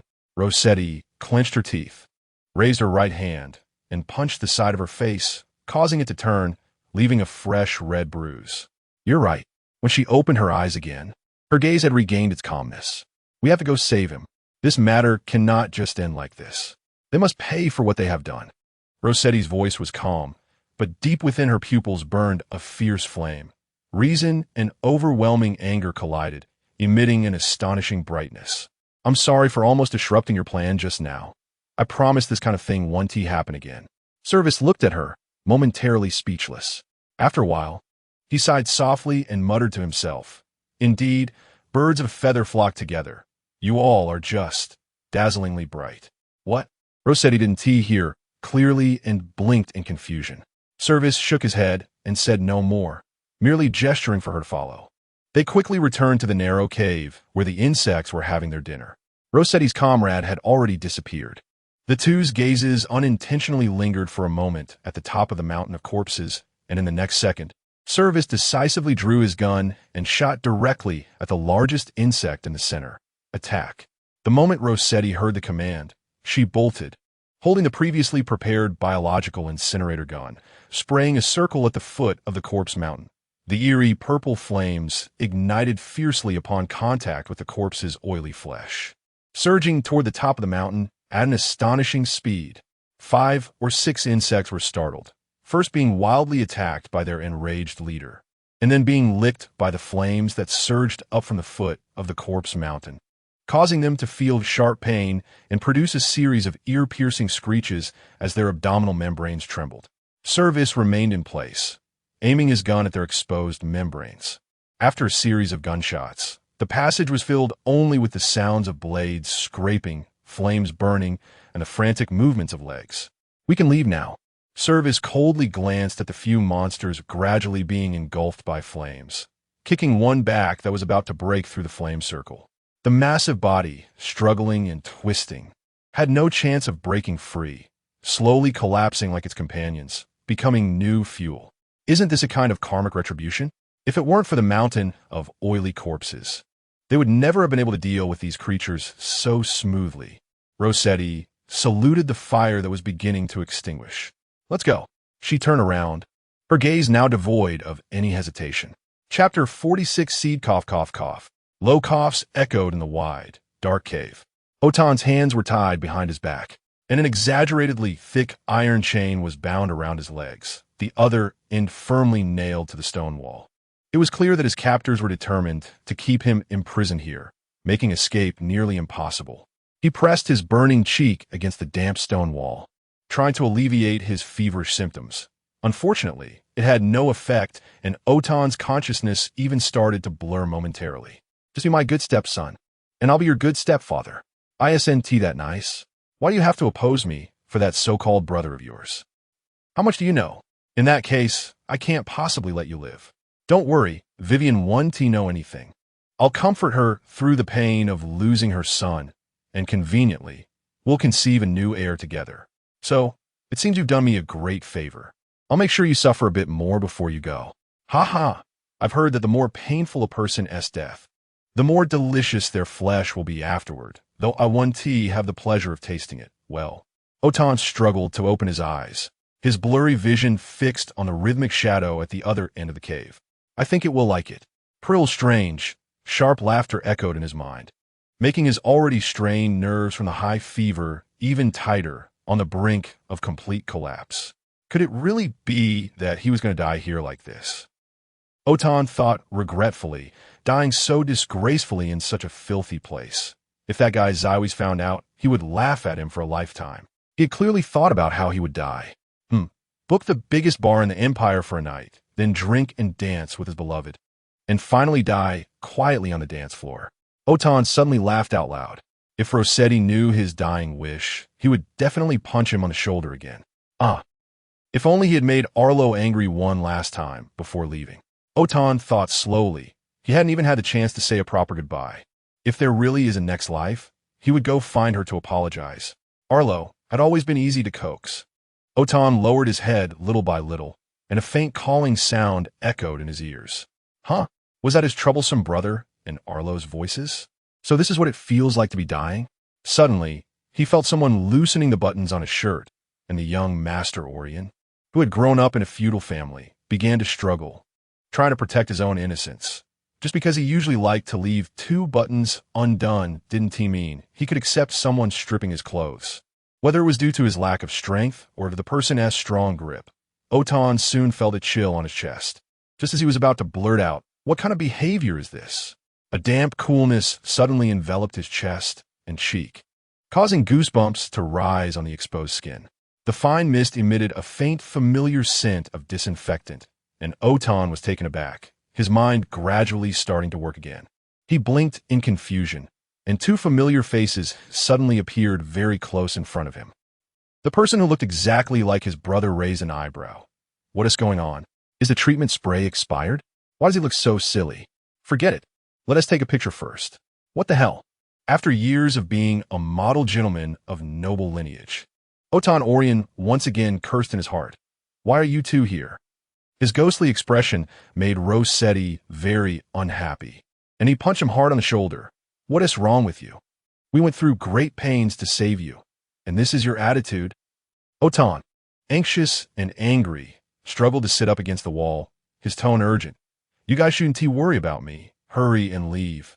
Prill sends people to check on the mother bug's hatching progress every day. Zywies and Rossetti were taken aback. Mother bug?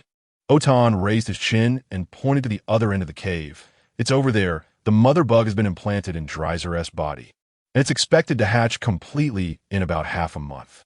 He coughed a couple of times. In any case, you guys hurry up and leave. I've implanted a pinhole camera under my clavicle skin. You need to dig it out and take it back, then you'll know everything. So hurry up and move. What are you waiting for? Zywies clicked his tongue. Back in military school, you liked to play the hero, and you're still the same now. Otan almost fell helpless. It's not that I don't want to leave. Given the current situation, it's already impressive that the 2 of you can escape. If you take along a half-disabled me, you'll probably end up stuck in the bug's belly forever. All right, let us go. Zywies didn't care what he was thinking and quickly cut the ropes binding Otan's wrists. What iron chains or padlocks? You Imperial people just love to make strange things. Zywies fiddled with the lock core, taking out a piece of wire from his pocket and poking it inside. With a click, the lock opened. The 3 of them widened their eyes. Wait, it just opened like that? Quite reminiscent of ancient Earth. Zywies teased, until Otan found himself on his good brother's back. He was still immersed in a strange feeling. Wait, when did you learn this skill? Zywies ran fast while carrying him, and Rossetti followed alongside, offering support, casting a curious glance at him. Hey, I said, we're on the run. Can you 2 be a bit more aware? Zywies clearly didn't want to answer that question and awkwardly changed the topic. Otan suddenly realized it's probably something he learned during the time he was stranded on a remote planet. That period of time was not a pleasant memory for anyone, and the 3 fell silent until they passed by a place that had long been burned into an indistinguishable charred mass. Otan pinched his nose and brought up the topic again. What is that? The dark, sticky, ash-like substance was truly chilling. Zywies didn't even glance, his long legs moving quickly. Oh, your colleagues. What the hell? Otan thought he might have burned too badly, and his ears weren't working well either. It was Rossetti who sighed lightly and explained it's the bugs they raised, and the remains of the food. Better that it's burned. For the first time, the usually warm-hearted Major Hessel showed such indifference. If one day they could burn everything clean, it wouldn't be in vain. In the silence, a seed was deeply planted in their hearts, waiting for the opportunity to take root and sprout. Chapter 47. The Stepping Stone Knock. Knock, knock. Early in the morning, the door of the lounge was being knocked on. The person outside seemed anxious, pounding on the door without pause. Why was no one coming to open the door? Officer Joshua frowned, glaring at his subordinate who was desperately banging on the door. Sir, it seems there's no one. the subordinate said weakly, casting a guilty glance at the tightly closed door. No one. The word struck a nerve with Joshua, and he suddenly erupted in anger, taking off his military cap and hitting his subordinate on the head with it. How can you tell me there's no one? How could they be gone? Did they sprout wings and fly out to the Eastern Star?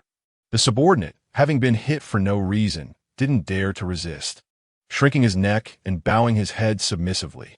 Seeing his subordinate's pathetic demeanor, Joshua's anger dissipated, and he coldly laughed.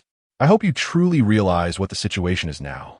He leaned closer to his subordinate's ear and said softly, if we can't find Orton Orion and let him escape with the secrets below, not only will our lives be in danger, but the entire celestial army might fall apart. Joshua kicked his dazed subordinate's leg again. What are you looking at me for? Keep knocking. The subordinate nodded in a flustered manner, not daring to complain, and increased the force of his knocks. General Kyle? Officer Ivan? Officer Amy? Is anyone there? Unfortunately, there was still no response from the lounge. The subordinate broke into a cold sweat, occasionally sneaking glances at Joshua's expression, which only made him pound harder on the door, causing his palms to ache.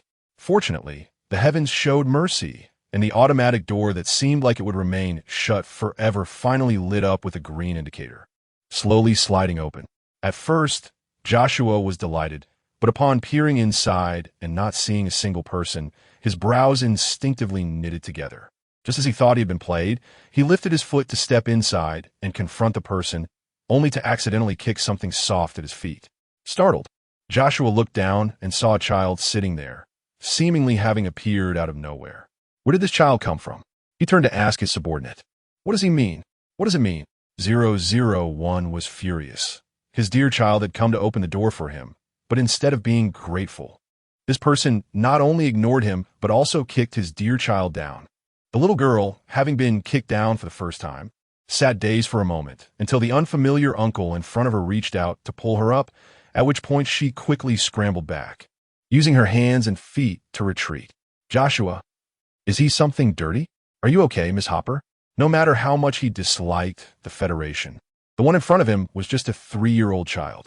Joshua forced himself to soften his voice and squeezed out a smile, genuinely apologetic. You're not hurt, are you? The little girl, Bobo, was fine.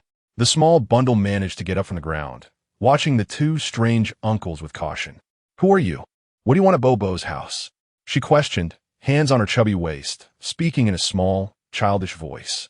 Joshua and his subordinate exchanged glances, continuing to feign a gentle big brother demeanor to coax her. Miss Hopper, don't be afraid. Your brother isn't a bad person. Can you call your dad out? Your brother has something to discuss with him. The little girl shook her head vigorously. Dad is still sleeping. You're not allowed to wake him up. Sleeping? Joshua was overjoyed internally. It was already nearly 8 in the morning, and if he was still asleep, what did that mean? It meant he definitely hadn't rested well last night. The people who had intruded into the underground breeding hole were most likely him. The more he thought about it, the more excited he became, as if he could already see himself successfully completing this task, gaining General Adolph's recognition, and ultimately smoothly taking Clark's position. Thinking of this, Joshua no longer hesitated, asking, Oh, your dad is still resting? It's already quite late. Isn't it? Your brother really has something urgent. Please understand. While ignoring the little girl who was tugging at his pants and refusing to let go, he practically dragged her inside. Bobo originally wanted to stop these two strange uncles from disturbing her dad, but unexpectedly, she found herself almost hanging on the strange uncle's leg and couldn't stop him at all. Frustrated and anxious, she shouted loudly, Brother Ivan, Brother Amy, there are strange uncles trying to kidnap Bobo. Help me, help me. Joshua was getting a headache from her shouting, and with one hand, he picked up the child and pinched her mouth shut, showing a fierce, threatening smile. I advise you to behave. I could easily eat 10 kids like you. Bobo was frightened by the ferocity in his eyes, letting out a hiccup, her round eyes immediately glistening with tears, hanging on her lashes, looking extremely pitiful. His subordinate quickly advised, You must be careful. This child is Kyle's precious jewel, usually treated like an eye gem. If he finds out, unfortunately, he hadn't managed to finish dissuading Joshua's reckless behavior when the twins, attracted by the little girl's screams, saw the scene at the door and immediately became furious. "Hey, what are you doing? Let her go." Amy rushed forward and punched the subordinate in the face, knocking his head to the side, and shouted in his ear, "Dare to bully our Bo-Bo on our territory. You must be looking for death." Considering the child in Joshua's arms, Ivan couldn't hit like his brother.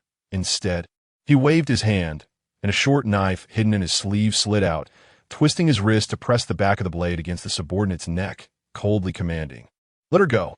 All these changes happened within seconds, and Joshua didn't even have time to defend himself before he was firmly controlled by the two brothers. His face turned extremely ugly, and he couldn't even bother to explain. "You back off. How dare you be so rude? Do you know who I am?"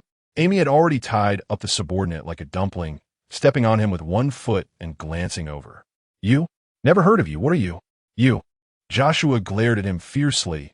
"I am General Adolf Said, representing the general's will. I advise you to quickly release us, apologize to me, and hand over Seviskyle for us to take away for interrogation. Otherwise, none of you will be able to leave." Ivan sneered. "Aid?" He lazily signaled his brother with his eyes. "Amy, what do you think these imperialists are? They've healed their scars but forgotten the pain. Just like those stupid NPCs in your favorite games." Saying this, Ivan leaned closer to Joshua, smiling as he asked, "I say, you guys aren't all artificial intelligence, are you? Why do you do things only imposters would do every day?" His smile suddenly faded. "You want to see my boss? Well, let us first take your boss's head as a stepping stone." Chapter 48 Crisis. The atmosphere in the living room was tense, and war was on the verge of breaking out. Bobo was confused, looking this way and that, and for a moment even forgot to cry. Just then, footsteps came from the next room, followed by a lazy inquiry. "What happened?" "Dad." Bobo's eyes instantly lit up, and with his short legs kicking, he tried to struggle out of the strange uncle's embrace. His flailing hands occasionally slapped the uncle's face, making crisp sounds. Joshua was knocked back repeatedly and finally had to let him down. "You little brat." He heard the suppressed laughter of Ivan and Amy, and his cheeks flushed with anger. "Don't let me catch you. Otherwise, I'll make sure to deal with you." However, business was more important. Joshua forcibly suppressed his anger and focused his gaze on the tall, thin figure walking out of the room. As soon as Shivis stepped out, he was pounced on by the little bundle, who was skillfully lifted into his arms. "What's wrong, baby?" He scanned the living room, his gaze lingering on the two people firmly held in place for a few seconds. "Did they bully you?" Bobo instinctively shook his head, but then hesitated, nodding with a hint of grievance. That strange uncle kicked Bobo down and even grabbed him. Shevis's expression immediately turned cold. He gently patted the child's head, his sharp gaze directed straight at Joshua. "You bullied my daughter?" For some reason, Joshua suddenly felt a chill, as if he were being targeted by a bloodthirsty predator on the battlefield, making him swallow hard. "General Kyle," he said, steeling himself, "I am here on the orders of General Adolf, and you must come with me." However, Shivis didn't seem to hear him. He waved his hand dismissively. "Yes," Ivan responded, and without a moment's hesitation, he turned his short knife downward. If Joshua hadn't dodged in time, he would have had his left arm chopped off. Joshua's worldview was once again shattered. How could there be someone who would resort to violence over a mere disagreement? His pupils constricted as he panted, trembling as his gaze instinctively landed on the blade that was about to strike again. "Stop!" Joshua shouted just before Ivan's knife came down again. He was truly terrified of these lunatics. "General Kyle, don't you think your impulsive behavior is utterly ridiculous?" he said through gritted teeth. Shivis had already sat down on the leather sofa with his daughter, coaxing the little bundle, who was pouting in grievance with animal-shaped cookies. Hearing this, he looked up. Clearly, he didn't say anything, but Joshua swore he could feel a strong sense of disdain. Damn it, he cursed inwardly, flipping through various insults in his mind. Yet he truly had no way to deal with him. He couldn't fight back, and insulting him would be beneath his dignity. So Joshua forced himself to suppress his anger until his face turned purple. But the mission had to be accomplished. He mentally reassured himself for the umpteenth time, taking a deep breath to calm his mood. The thing is, last night, Mr. Perillo Rhine's son went missing. He's given birth? Shivis raised an eyebrow in surprise. Joshua. No, the missing person is young Master out in Rhine. Huh? Shivis couldn't help but laugh. A person in their 20s went missing? That's correct.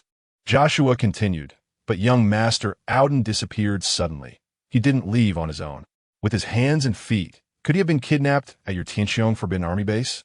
Shivis scoffed, his mockery evident in his eyes. Joshua's forehead twitched. The general heard that you have a good relationship with young Master Auden, so you don't think I did it, do you? Shevis's expression was as if he had heard the funniest joke in the world. What would I gain? Don't say I'm after his body. That's disgusting. Taking a deep breath, Joshua closed his eyes to remind himself. This is a serious matter. The general wants to invite you to his place so we can understand the situation, right? Is that so? Shivis nodded, looking at Joshua's suddenly bright eyes with amusement, and coldly dropped 2 words, not going. You're messing with me. Joshua finally couldn't hold back, his anger causing the veins on his forehead to throb. Unfortunately, the other party ignored him, focused on tying the child's hair. Joshua wanted to say something, but he was grabbed by Ivan and Amy, each taking one of his arms and dragging him out. The door they had finally managed to open was slammed shut in front of them. But not 2 seconds later, the door opened again, just as Joshua thought Shivis had finally realized the consequences of opposing the general, even before he had the chance to feel smug. One of his bound subordinates was kicked out and rolled on the ground for 5 or 6 circles before stopping, with a large bruise on his face. The subordinate trembled and asked, Lieutenant Joshua, what should we do next? Can someone help me get untied first? Unfortunately, his furious commander, blinded by rage, completely ignored his predicament and kicked him hard in the waist, causing the poor young man to roll another 3 or 4 circles. Subordinate, isn't he sick? Meanwhile, in the lounge, as soon as the door was closed, Bobo eagerly raised her little face, seeking praise. Is Bobo great? She helped hold off the strange uncle until Dad came out. Shivis smiled gently, pinching the little bundle's cheeks. Our Bobo is the best. And it's also great that Bobo learned to tell Dad when she feels wronged. The little bundle blushed shyly and burrowed into his embrace. The twins crouched by the door to confirm that the people had left, then scampered over. Big brother, have they sent them away? Shivis nodded. In fact, Joshua and their thoughts were completely correct. It wasn't until nearly 6 o'clock that Auden was rescued from the cave. With just him and Rossetti, it was utterly impossible to transfer someone quietly out of the base in less than 2 hours. But they hadn't anticipated that Shivis had long been in cahoots with the rebels who had been hiding in the base without them noticing, completing the smuggling efficiently and discreetly right under their noses, just like the missing Deputy Mon from half a month ago. Just now, Shivis had just climbed back through the window into the lounge, and luckily managed to catch the scene in time without raising their suspicions. We need to rest well for the next few days, Shivis smiled.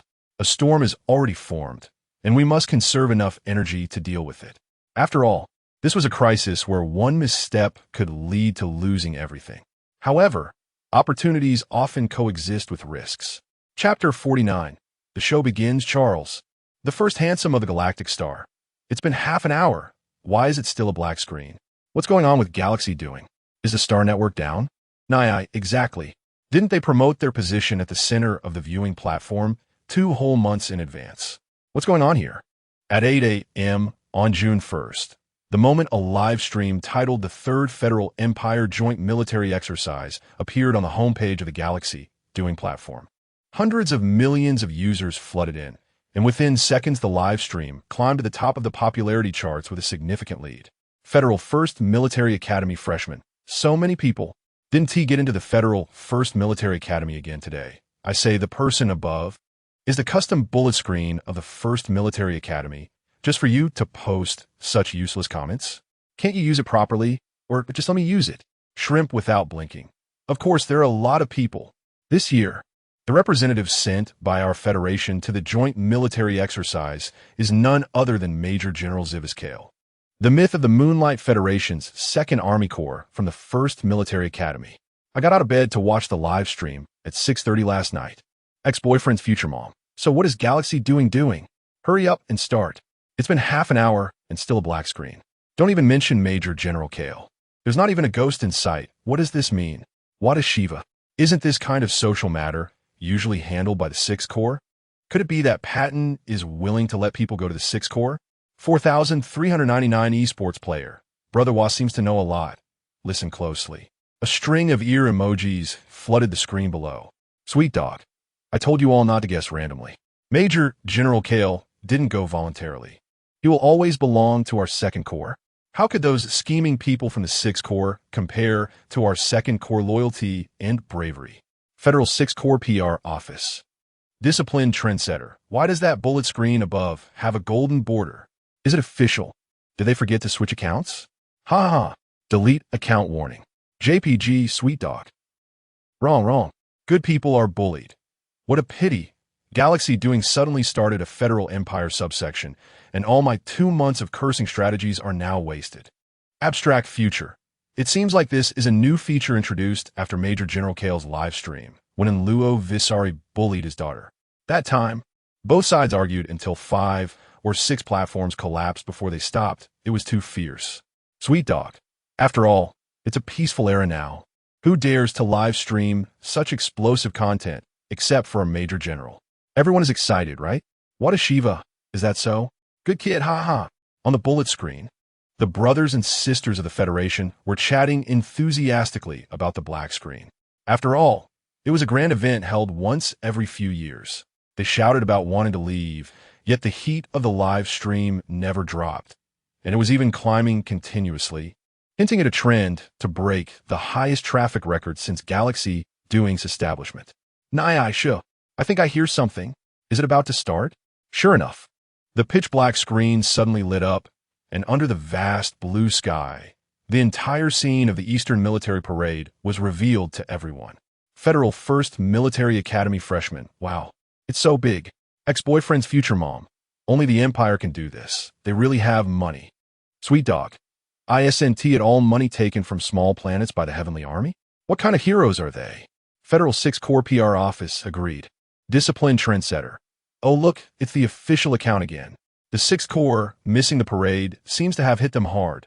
They directly used the big account to vent. What is this, Brother Avon? Suddenly, a familiar little face intruded into the camera. Hey, Little Bow.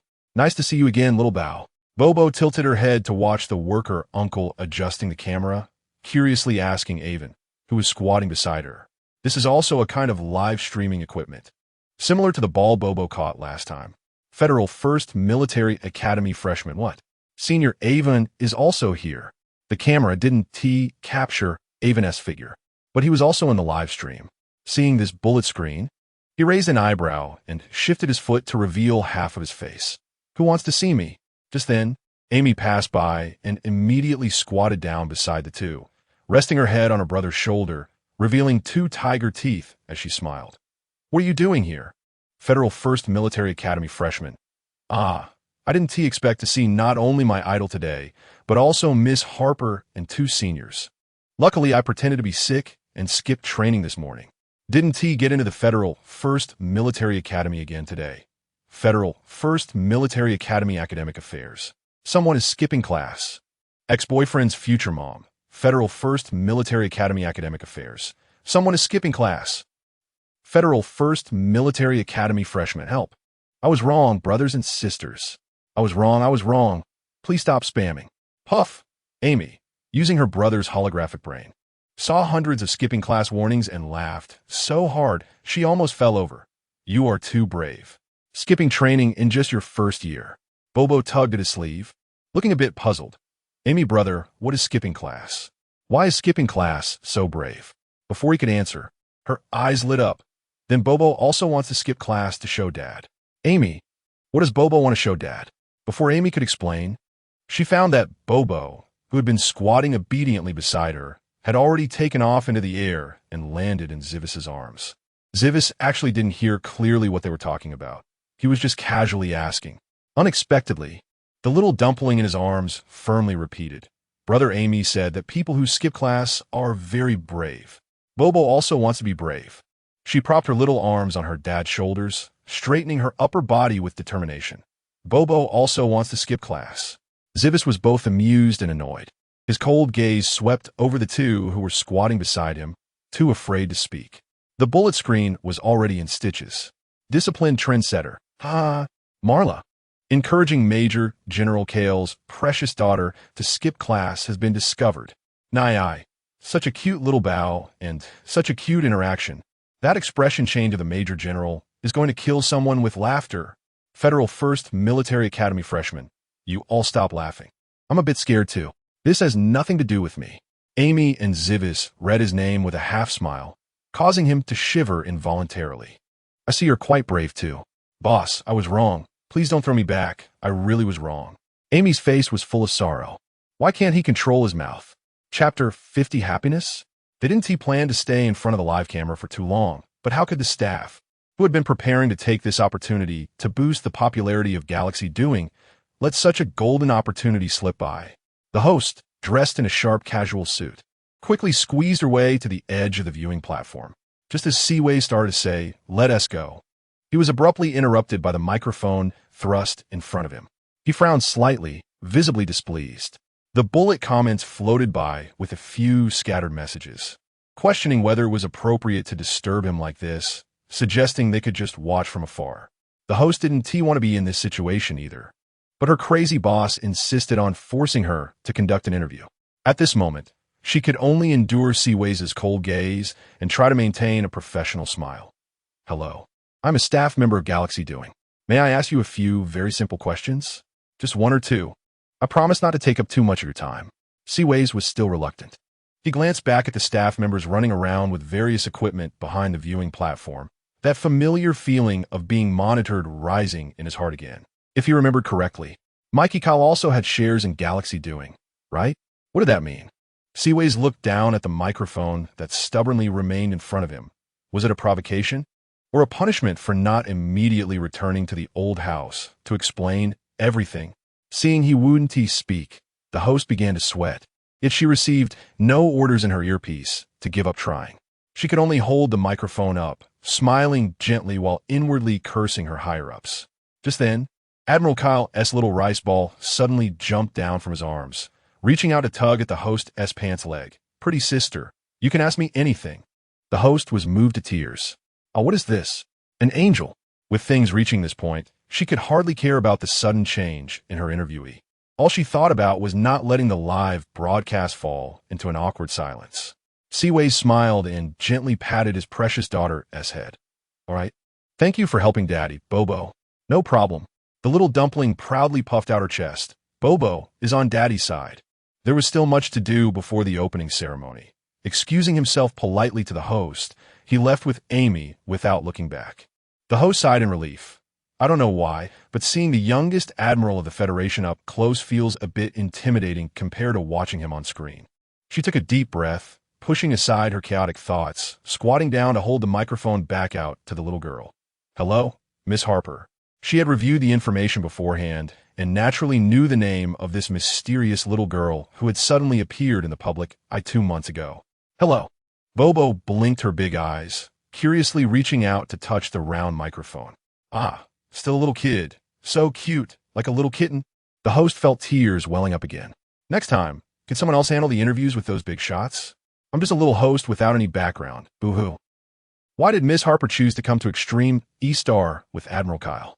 Aren't you going to be lonely being the only kid? Facing a 3-year-old. The host didn't expect to uncover any explosive news, so she casually brought up a topic like a normal chat. Bobo looked a bit confused. Of course Bobo has to stay with Daddy. How could Daddy go so far alone without anyone to keep him company? Ah, yes. Yes. The bond between Miss Harper and Admiral Kyle is truly touching. The host was taken aback, but quickly realized what she was saying. She had heard about Seaways bringing his daughter directly into the Imperial Capital Star, but having been in the industry for so long, she had seen all kinds of dirty dealings. Plus, it was a bit suspicious that the daughter only appeared in public for the first time at 3 years old, which seemed like a carefully designed script. She had always thought it was merely a means to gain prestige for future promotions to the rank of general. But now it seemed, taking the opportunity while handing the microphone back to Bobo, the host slightly turned her face to observe the little girl's tender white face and the transparent eyes filled with happiness and security, suddenly feeling her heart soften. The child's eyes could not lie. She truly seemed happy. Happiness? Joshua found himself unexpectedly thinking of this word, and he couldn't help but smile self-deprecatingly. Compared to now, Even the days spent battling the beasts on the border could be considered half a paradise. He knelt on the cold, hard marble floor, his knees aching from prolonged stiffness and the cold seeping through the fabric. But he didn't dare to move. Joshua kept his head bowed, but could still feel the sharp presence of General Adolphe sitting behind the desk. With a light sound, a document closed, and Joshua's whole body trembled uncontrollably, his already pale face suddenly turning ghostly white. Adolphe finally finished signing the last document, as if he had just remembered the person kneeling below him, and slightly lifted his eyelids to glance at him. Joshua's back muscles tightened suddenly, and he instinctively held his breath. It seemed you found nothing. The general spoke slowly. Joshua seemed to have been waiting for this moment for a long time. He suddenly lunged forward, his forehead hitting the hard floor heavily, the point of impact swelling immediately. This was not a self-pity tactic. Joshua felt his lips tingle. This was genuine fear and submission. My subordinate failed the mission. Please punish me, General. He forced himself to reply with a trembling voice. The general suddenly laughed. Those Federation people have been here for a full 2 months. If it weren't for that officer being kidnapped, would we even have realized that something dirty had infiltrated our base? How did you guarantee me that? Adolphe's voice suddenly turned cold, devoid of any emotion.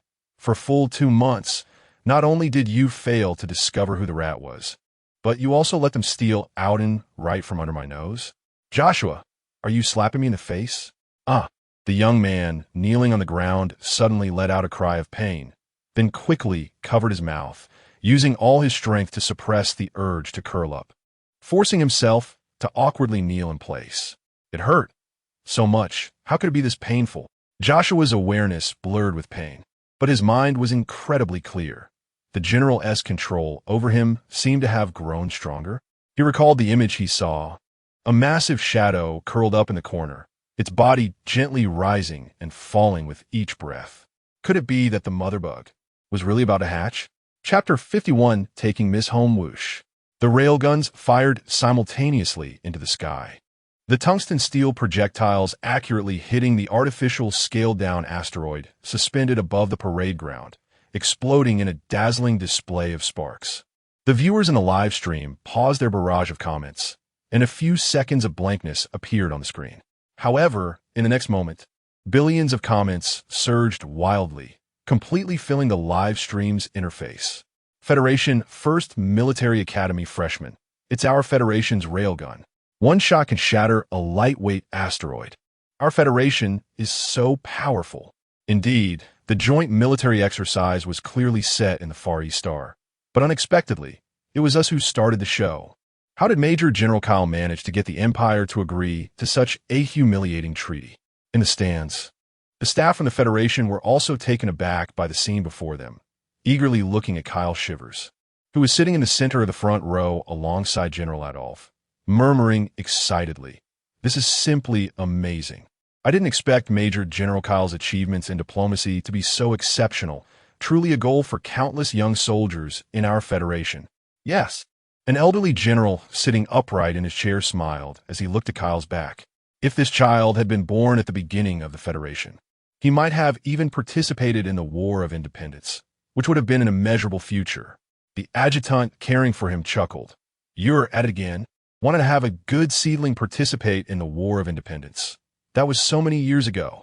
The old general was momentarily stunned by these words, his gaze drifting off into the void.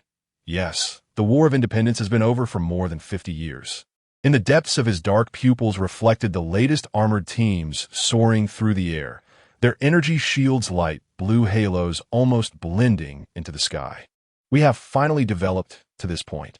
The old general smiled. "Good, really good." Bobo couldn't understand the intricate dynamics between the people on and off the stage, only leaning over the railing, her glasses sparkling as she stared at the armored suits whizzing by in the sky. "So cool. I want to fly too." 001 routinely encouraged the little host. "Wait until you grow a bit more, and you can go to school. Then your dad might just gift you a little mech." In fact, 001 had secretly snuck into the big villain's brain and found out that he had already been discussing the customization of mechs with the employees of the Second Corps Research Institute. It's likely that you won't even have to wait until school, and our little host will have her own little mech. Bobo's mouth formed an O shape. Really? Dad is the best. The little one excitedly bounced in place and hurried down the stairs to leap onto her dad's lap. Does Bobo really like the live stream? Why are you so happy? Shivers pointed to the child's cheeks, puffed up with a smile, affectionately asking, should we set up a live stream account for Bobo to play with? The little one shook her head vigorously. Bobo is happy because of Dad. Dad is super nice to Bobo, and Bobo is super happy. The child stretched her arms wide, as if to embrace the whole world. In her bright, sparkling eyes, Shivers' shadow was reflected, a scene that always brought him happiness, no matter how many times he saw it. Shivers lifted the little one onto his knee, stroking her soft hair tied up in a bun. Bobo is Daddy's treasure, and of course, Daddy has to be good to Bobo. Bobo tilted her head back in her dad's embrace, giggling. Daddy is also Bobo's treasure, so Bobo has to be good to Daddy too. All right, Shivers rubbed her head, chuckling in a way that mimicked her usual manner. Bobo and Daddy are the best in the world. General Adolf, sitting next to them, snorted coldly, a faint layer of hostility appearing between his brows. Bobo instinctively lifted her head to look in that direction upon hearing the noise, but was covered by Shivers' hand. Is Bobo tired? Anyway, our squad is almost done marching. How about letting Brother Ivan take you back to sleep? The child blinked. Didn't I just wake up 2 hours ago? But if Dad says you're tired, then you are tired. Dad is always right. With the thick filter of a doting father, Bobo immediately pretended to yawn widely, rubbing her eyes, just a little bit. As Ivan carried her away, she didn't forget to wave back at her dad. Dad, don't work too hard. Come back early. Shivers smiled in response, his peripheral vision glancing at the expressions of the people around him, a smirk forming in his heart. It seemed like they couldn't hold back anymore. He withdrew his gaze, lowered his eyes, and sent a message through his light brain. Unfortunately, those wanting to cause trouble weren't just on their side. Bobo was soon carried away by Ivan, quickly leaving the parade ground. His long legs moved swiftly, and in less than 10 minutes, they could vaguely see the neatly arranged aircraft on the tarmac. The little girl, feeling a bit nervous in the unfamiliar surroundings, tugged at Ivan's sleeve. Brother Ivan, where are we going? Aren't we going home? We need to return to the spaceship first. Ivan began to speak, but couldn't help but hesitate. Major General Kyle had left something on the spaceship. Bobo immediately furrowed her small brows in suspicion. Brother Ivan, are you and Dad hiding something from Bobo? Even Dad says his intuition is super accurate. Seeing that he didn't immediately respond, the little girl became unhappy. Is Dad going to leave Bobo all alone again? She politely didn't kick or hit the poor worker, but she raised her voice, sweetly shouting, I'm going to be angry. Ivan felt anxious, but thinking about the chaos that was about to erupt over there, he knew he couldn't indulge the child's wishes and take her back. He placed his finger on Bobo's delicate neck, hesitating on whether to press down and knock her out first. But, feeling the pulse under his fingertips, he couldn't make up his mind. Bobo would probably be furious when she woke up. Fortunately, this troublesome task ultimately didn't fall on him. The two stared at each other for a long time, and before they could reach the boarding gate of the second core flagship, they were stopped by dozens of suited bodyguards. The cold aura they exuded was not that of ordinary bodyguards. Ivan was shocked and immediately pulled the child close, stepping back several paces. Who are you? We are here on Mr. Mackie Kyle's orders to take the young lady home. The leading bodyguard adjusted his earpiece, his gaze icy. If necessary, you can video call Mr. Mackie to verify the authenticity of my words. Chapter 52, Mr. McKee Kyle, the boss's biological father? The rumored big shot whose business empire spans the black and white markets throughout the universe? Evan's mind went blank for half a second. Soon, he reacted sharply, unlocked his light brain with his fingerprint, and immediately sent out a pre-edited automatic message. Fortunately, that group of people seemed to have no ill intentions, maintaining a distance of about 5 meters while watching him coldly. Bobo was startled by the situation and, no longer angry, nervously hugged Evan's neck and timidly asked, Is Mr. McKee a bad person? It's okay, Bobo. Evan comforted her, though he was a bit panicked inside, his gaze warily fixed on them. They should be sent by your grandpa. They want to hurt you. Grandpa? I didn't allow her to call me that. A deep, authoritative voice sounded. and the tall bodyguards immediately lowered their heads submissively and stepped aside, revealing a middle-aged man with an indifferent expression behind the human wall. Kyle glanced at the stiff-faced Bobo and quickly withdrew his gaze. "Tell Seawees that I'm taking this child." "You can't." Evan was about to blurt out a refusal, but the child in his arms covered his mouth with a slap. Frowning, he looked down and saw the child desperately shaking her head, signaling him to let her down. "Bobo, it's okay, Evan brother." The child pursed her lips, clearly a bit nervous, but still patted his shoulder in an attempt to comfort him. "You go find Dad. Bobo will go back with Mr. McKee." The light brain showed no signs of activity, and Evan put the child down, instinctively grabbing her little arm. "Let's wait a bit longer.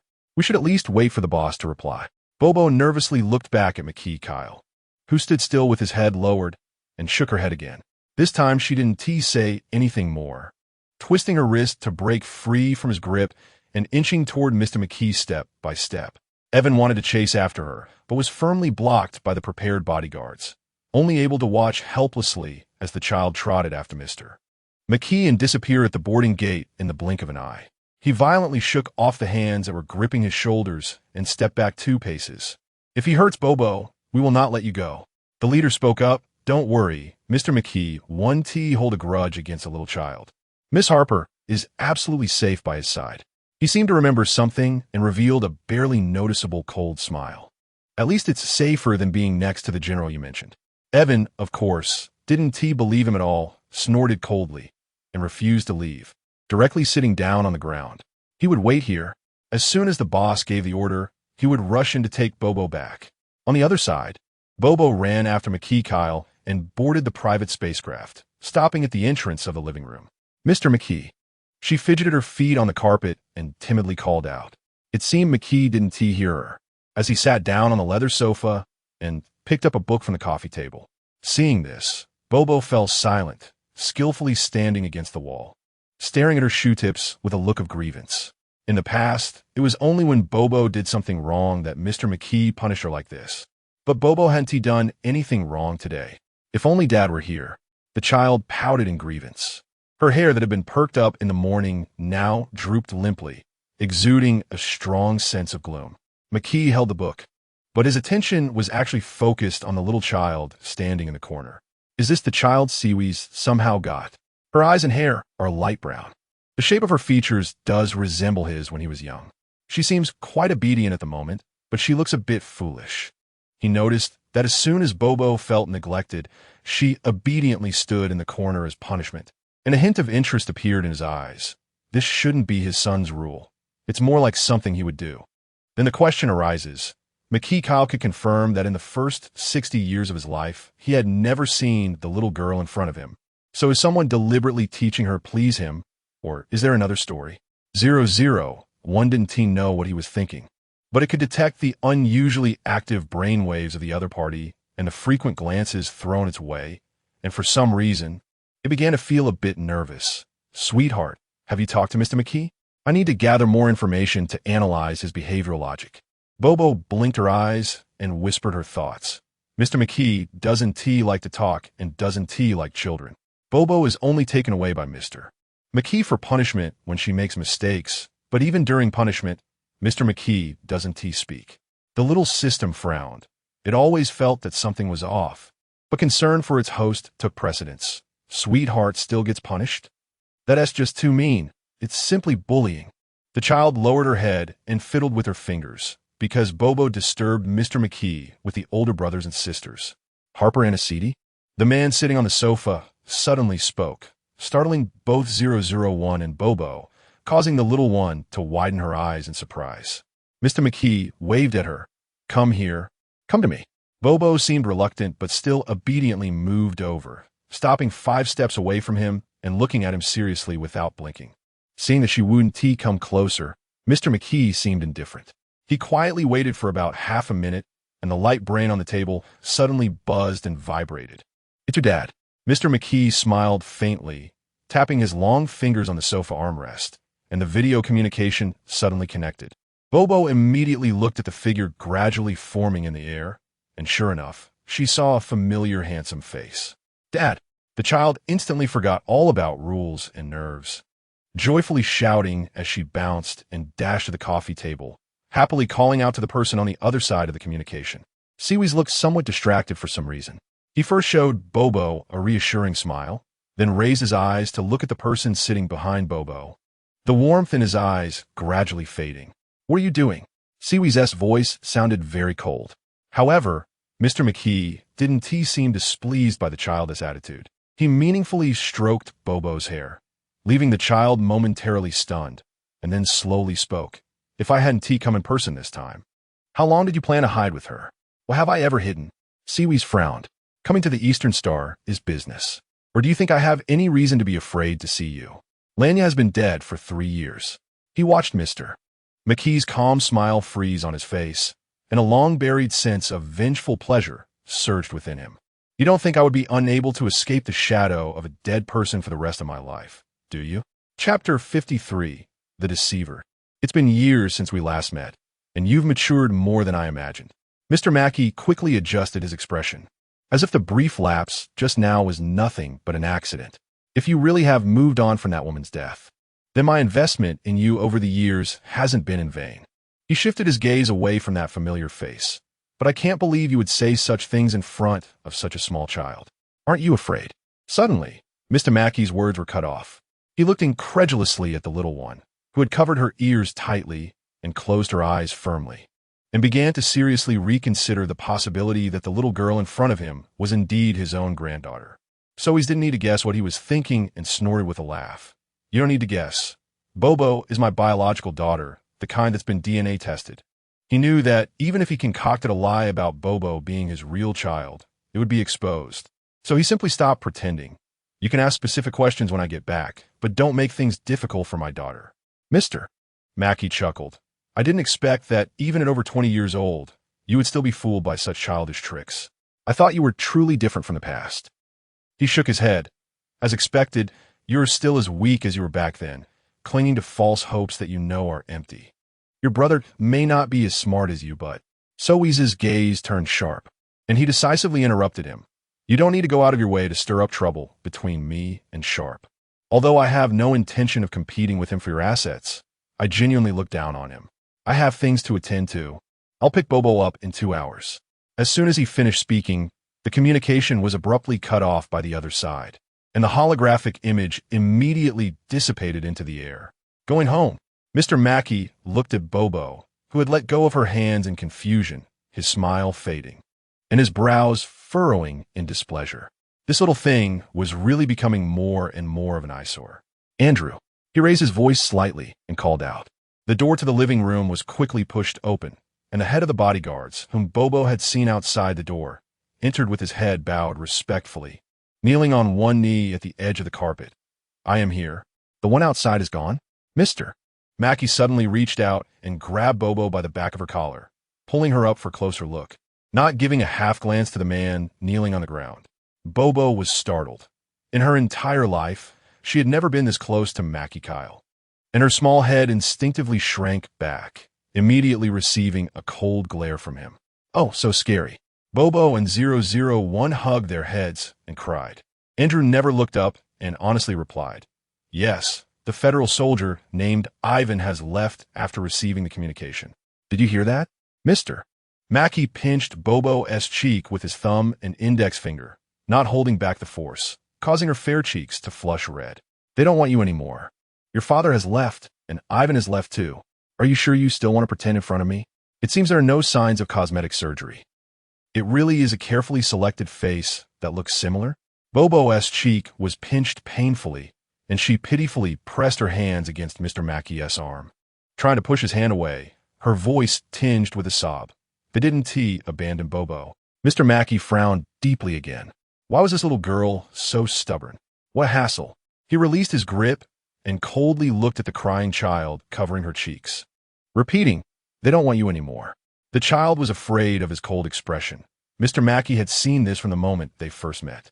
He certainly didn't care whether she liked him or not. He only needed to scare her into clearly explaining everything. This plan would naturally work on Bobo, who had once feared being abandoned by her father. But after Sowi's relentless brainwashing day after day, she was no longer the insecure little girl from before. The little one tilted her face up, tears shimmering at the corners of her eyes, but her voice was incredibly firm. You're lying. Daddy would never abandon Bobo. She was so scared she couldn't help but hiccup, but then she clenched her small fists, her eyes burning with fierce anger as she repeated word by word. Daddy will not abandon Bobo. Mr. Mackey's brow furrowed so tightly it could crush a fly. He was too lazy to communicate with an emotionally unstable child, rubbed his temples, and casually ordered, Andrew, take her down and lock her up. The child, who had just been full of energy, suddenly became as quiet as a chick with its neck pinched. Mr. Mackey Kyle raised his eyes and saw that the child, whose cheeks had been flushed with excitement, now lost all color, as if she recalled something extremely terrifying from the past, her lips beginning to tremble slightly. 001 also noticed this sudden change and immediately asked worriedly, What is wrong, sweetheart? What happened? Can you tell, Big Brother System? Bobo tightly pressed her lips together, her eyelashes trembling, as dark images flashed before her eyes. Bobo doesn't want to be locked up. 001 instantly read those images, shocked to the point of distorting the electronic screen for a moment. What? They actually treated you like this? Locking a 3-year-old child alone in a narrow, dark basement, not giving food or water, and even forcing her to endure a fever until she was delirious. This. 001 looked at the child's frightened expression, its electronic heart aching. Don't be afraid, sweetheart. Big Brother System is here. I want to let them have the chance to lock you up again. Even if it risks being discovered by the big villain, it wouldn't allow its host to suffer such inhumane harm again. Bobo nervously swallowed, her gaze warily fixed on Andrew, who was still kneeling on the ground. Are you scared? Mr. Mackey smiled, but the smile was devoid of emotion. So faint it was chilling. If you tell me everything now, I'll let you go. Bobo fidgeted anxiously. What do you want Bobo to say? Mr. Mackey's gaze sharpened. How did you deceive Soes into recognizing you as his daughter? After all, he is my son. I know him well. He would never acknowledge a child born of any woman other than Lanya. Mr. Mackey's eyes were filled with mockery. So please tell me, how did you prove you are the child of a dead person? What kind of person is this? 001 screamed in anger. Is he really going to rub salt in a child's wounds and stomp on it? Bobo's eyes brimmed with tears again. Looking pitiful, Bobo didn't deceive Daddy. Bobo is Daddy's daughter. She really wasn't lying. In that case, Mr. Mackey sighed regretfully, then we have nothing more to discuss. Take her away. Andrew received the order, swiftly grabbing the child and covering her mouth, softly inquiring, Mr. Mackey, if young Master Soes asks about this, how should I explain? The man sitting on the sofa raised an eyebrow as if he had heard a joke. Soes? You don't need to worry about him. He doesn't have time to hold you accountable right now.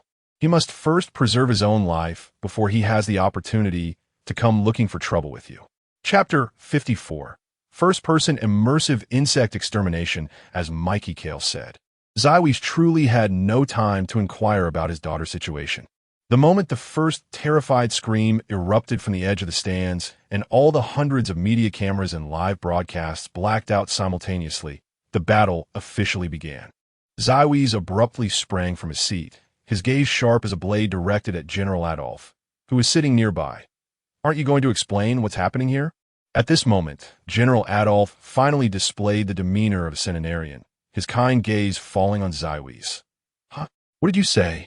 The old man was pretending to be deaf at such a time. Zywies mimicked Mikey Kale's ambiguous smile perfectly, pointing with his long fingers at the rapidly approaching dark clouds in the sky, enunciating each word. I said, what is that? General Adolf and the high-ranking officials of the Eastern Star seemed to have just noticed the anomaly, exchanging shocked glances. Heavens! What is that? Could it be an invasion of alien beasts? No way. How could alien beasts easily breach the outer shield of the Eastern Star?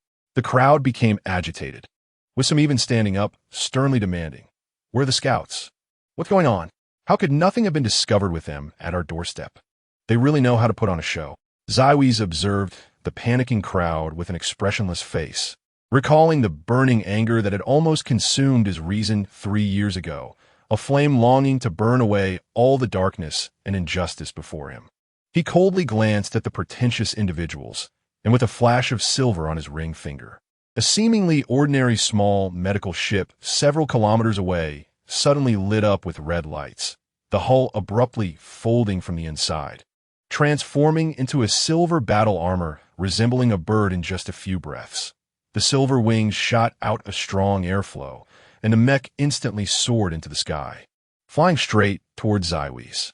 It was the Silver Wing Executor.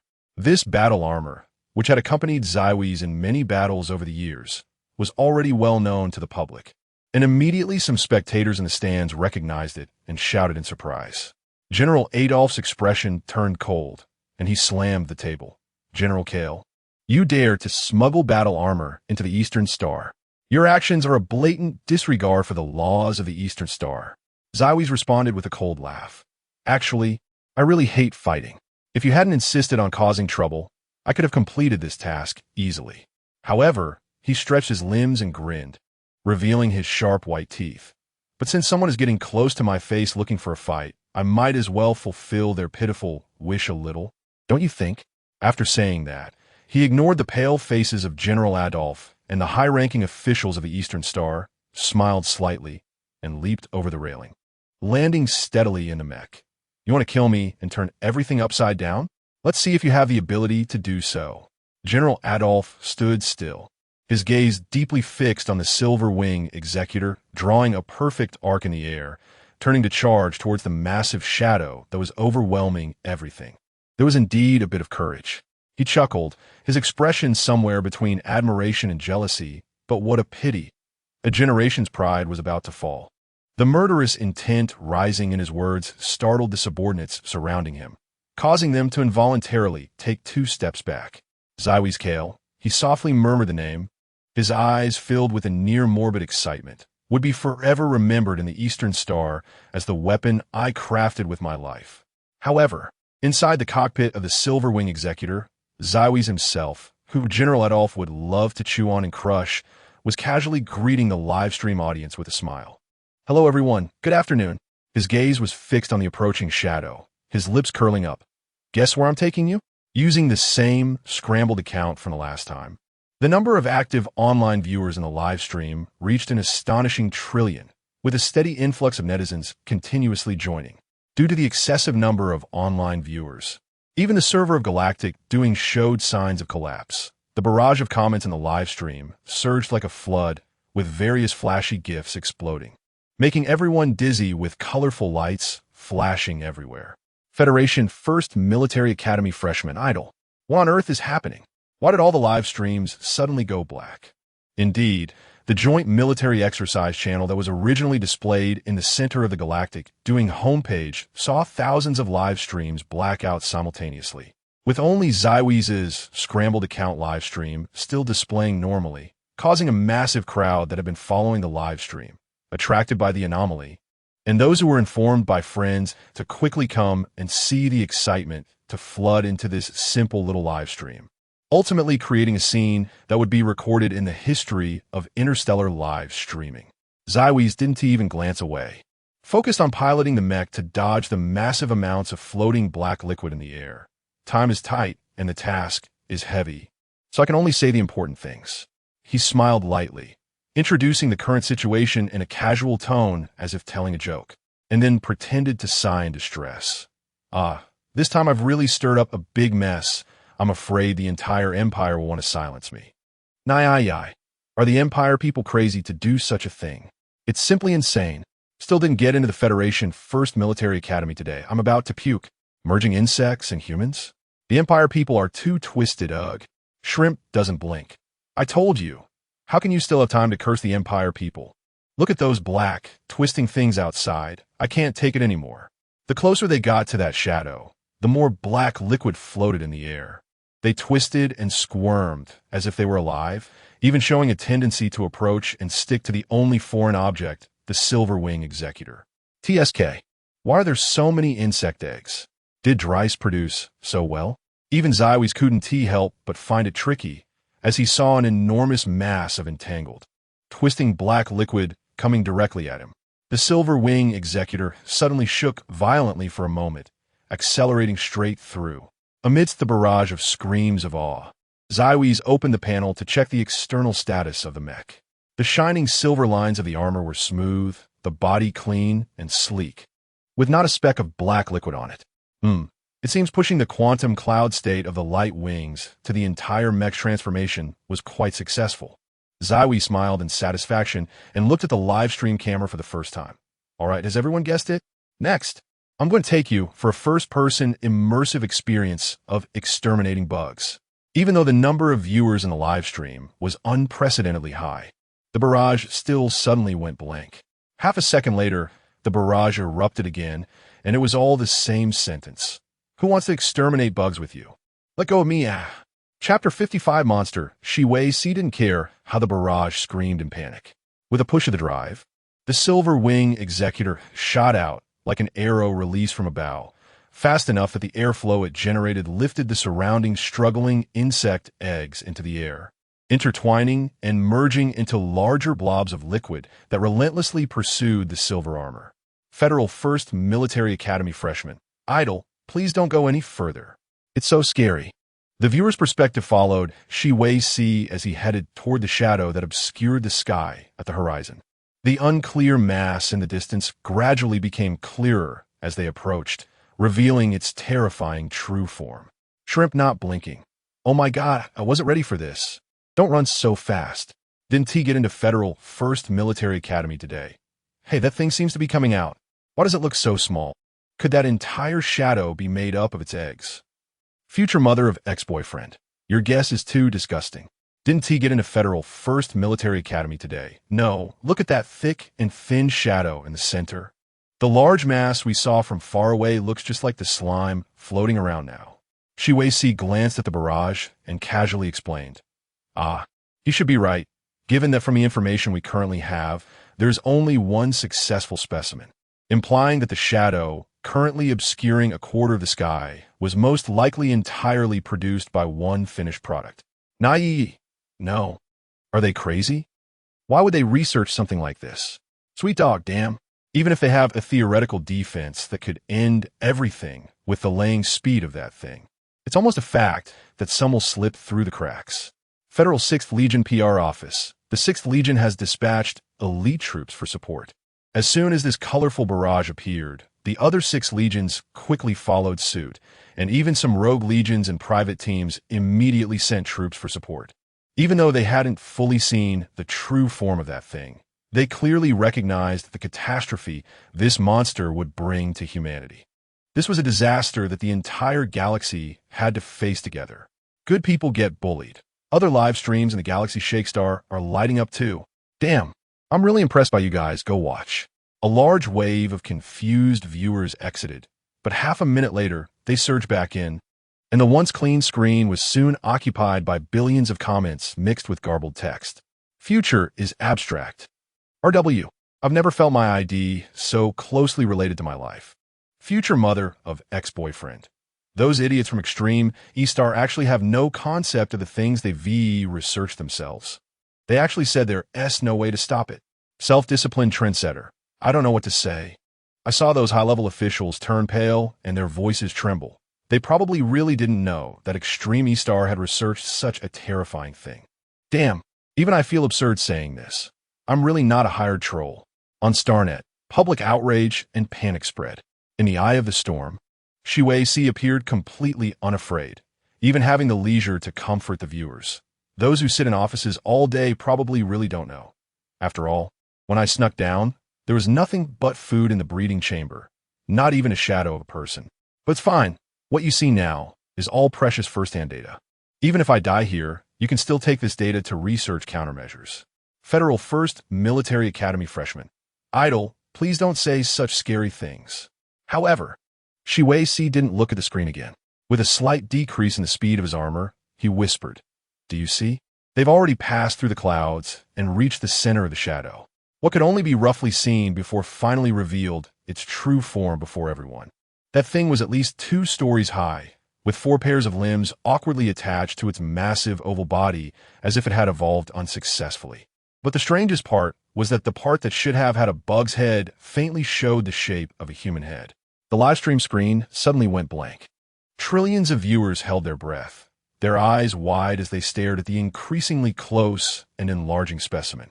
Even before they could see the true appearance of that thing, an eerie chill rose from their hearts in unison. It had been seen. It had been discovered. Even though they were separated by millions of stars and merely looking at it through a screen, that instant mental pollution gripped the hearts of everyone present and absent. They felt their minds go blank for several seconds, as if they had returned to the primitive society of the survival of the fittest at the dawn of time. And they, as prey, were locked onto by the hunter. Danger! Run! Run! Finally, the crowd, awakened from the mental pollution, quickly looked at the live stream screen. If they could be affected across Starnet, how much more so for Shiwei Cutest, who was facing it directly. The barrage exploded as if it had erupted, dazzling donation effects mixed together in a chaotic swirl, trying to attract the host's attention. Unfortunately, it was too late. They watched as Shiwei C's originally clear and smiling expression gradually turned blank, his handsome face slowly tinged with despair and anger, clearly deep in a hallucination. Federal 1st Military Academy freshman. Idol, what's wrong? What exactly is that specimen that can break through the Silver Wing executor's defenses? Sweet dog, isn't it obvious? General Cutest is clearly affected by the other side and trapped in a hallucination. Damn, it's actually a mental attack. Naiii. It's over, it's over. It's over. General Cutest won't just fall here, will he? No, please, ugh. Future mother of ex-boyfriend. I see a dead end.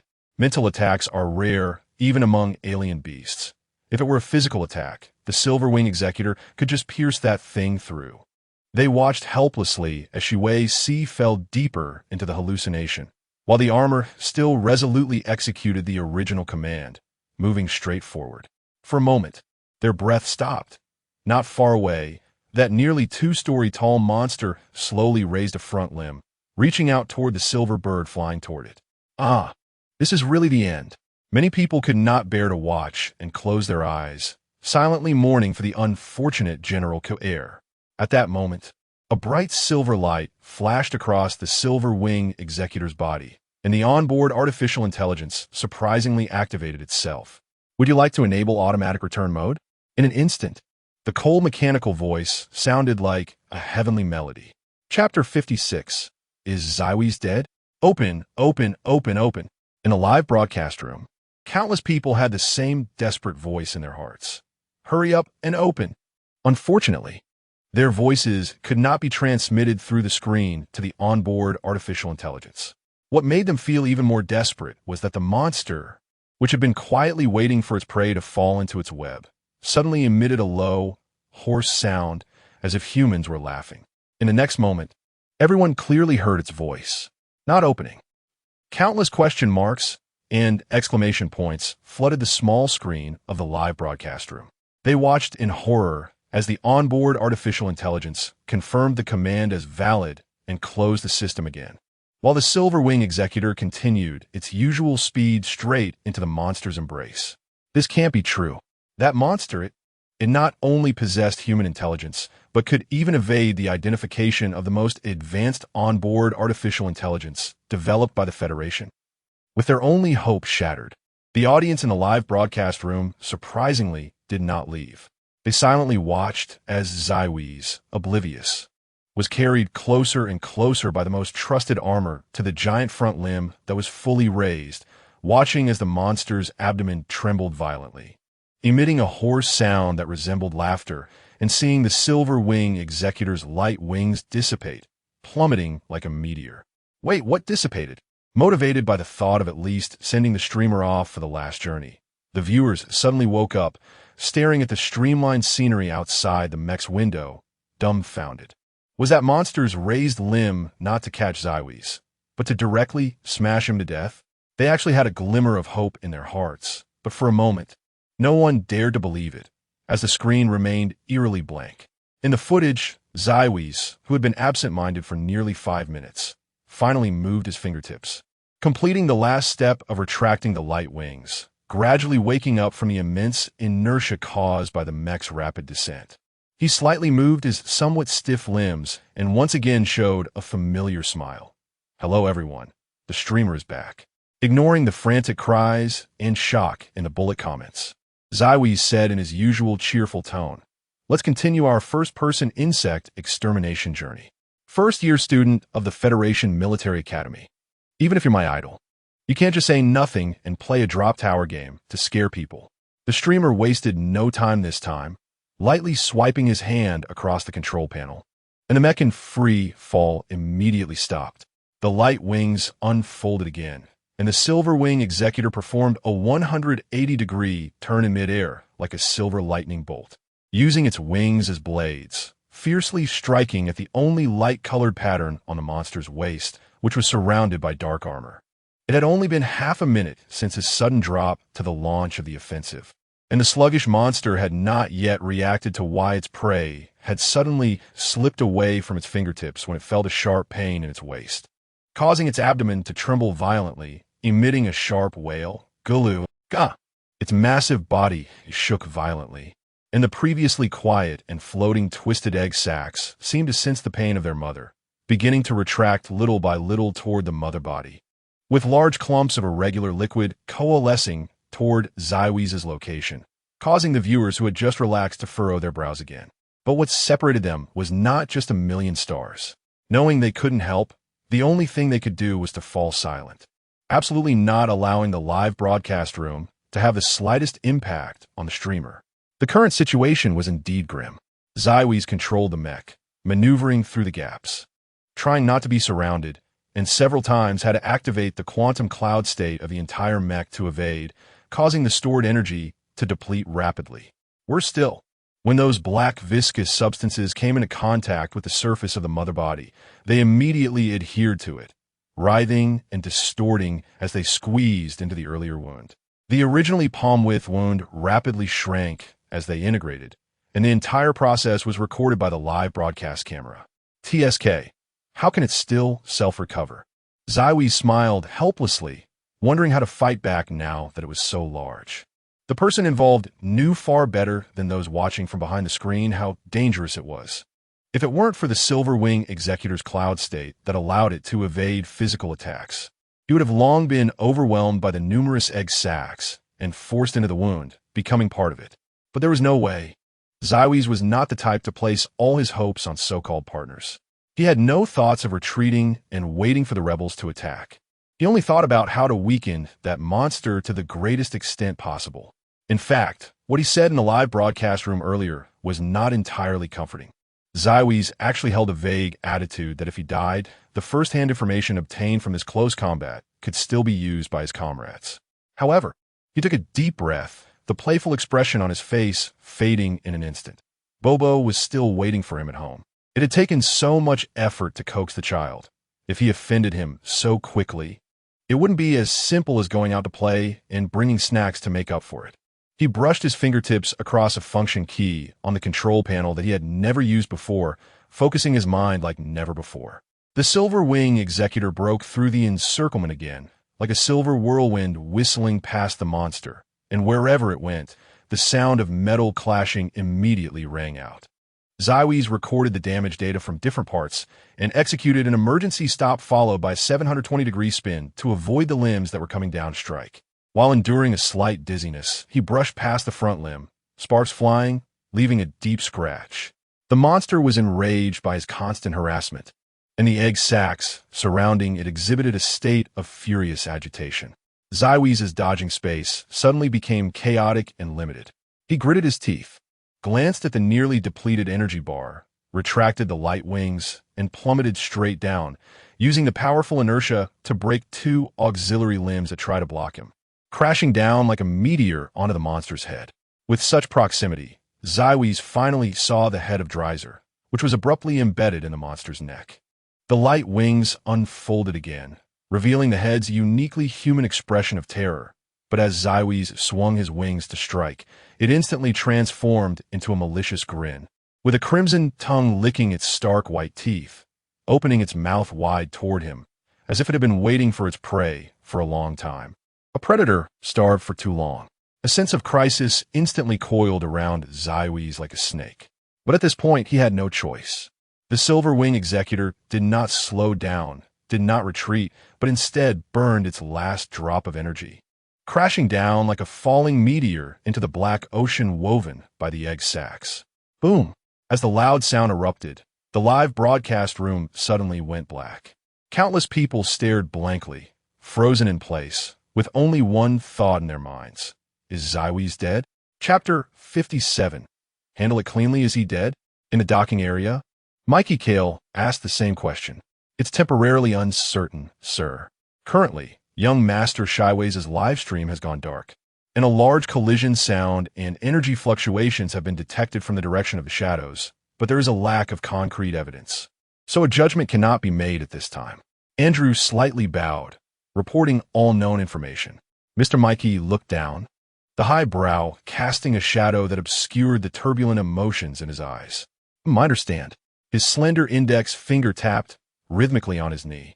After a moment of silence, Mikey Kale sighed gently. He and his mother are indeed very much alike. Andrew remained silent, bowing his head to listen. However, it was clear that Mikey did not need him to respond. He seemed to be immersed in memories of the past, his usually serious expression softening for a rare moment. Both are blonde and blue-eyed, with faces meticulously crafted by God. What a pity. Children raised amidst flowers and applause are always helpless when faced with the waves that can swallow them at any time. He stood up, the tenderness in his eyes dissipating within seconds, and coldly instructed, "Throw that child out. The lady does not need to know about this." Yes, Andrew bowed in response. He had thought that after the girl from that remote planet, it would finally be his second thing to spur him into action. Mr. Mikey smiled, casually straightening out his clothes that had been messed up by Bobo. Well, since the person is gone, there's no need to make things difficult for a little girl. He waved his hand to dismiss his subordinate and stood up to leave the living room. Handle it cleanly. The methods need not be so ruthless. Andrew's heart sank. He thought Mr. Mikey might really let her go. But then again, who would allow a spy to live right under their nose? He had no room to refuse, only silently bowing as he exited the living room, signaling two subordinates to follow him quickly to the basement. Although it was called a basement, it was actually just a storage room for miscellaneous items on the spaceship. Andrew opened the heavy alloy door, light flooding into the small space, and countless specks of dust danced and spun in the beam of light, settling slowly onto the curled-up little figure on the ground. Andrew looked at the child, huddled up with her eyes tightly closed and trembling, and felt a sharp pang in his heart that had remained calm for years. He suddenly recalled the days when he had not been taken in by Mr. Mikey, when he still had a sensible and well-behaved sister. "You two bring her out," Mr. Mikey had instructed. "We can't handle this on the spaceship." Andrew forced himself to look away and instructed the two subordinates. The child, whether sleeping too soundly or trapped in a nightmare, showed little reaction even when picked up by strangers, only frowning more tightly and making uncomfortable murmurs. They randomly found a nearby grove close to the docking area, set up a jammer, and stared at each other. Andrew, what? Who was going to do it? One subordinate stared blankly at the child in his arms, then glanced at Andrew and another colleague, feeling distressed. Although he had killed no fewer than 100 people, he had never thought he would have to lay hands on such a child. The little bodyguard suddenly felt lucky that it was he who had carried the child out of the basement. Andrew, I've already done part of the work. The rest should be for you two to finish, right?" The other little bodyguard reacted quickly, immediately raising his hand with a flattering smile. "Hey, this matter has to be handled by you. I'll take care of cleaning up the mess later. I promise I won't dirty your hands." Andrew, is this the time to show humility? He glared at the two subordinates and drew his dagger, walking toward the unsuspecting child lying on the ground. The moment the blade approached her neck, he clearly heard the sound of both subordinates inhaling sharply. Andrew, he suddenly tossed the dagger aside, his expression quite unfriendly, his face written with "What does this mean?" The two subordinates realized they had interfered with their boss's task, and one awkwardly scratched his head. "Sorry, but this situation is really too cruel." The colleague next to him immediately kicked him without mercy, causing him to stumble. "Andrew, he is being stupid. Don't listen to him." The little bodyguard who had spoken up earlier also reacted, his face wrinkled like a bitter melon. "No, that's not what I meant. I really admire your unwavering composure and determination in the face of such a task. Why does it feel like he's making it worse?" Would he be executed tomorrow for stepping out with his left foot during assembly? The little bodyguard was in a panic, nearly throwing himself at Andrew's legs to beg for mercy.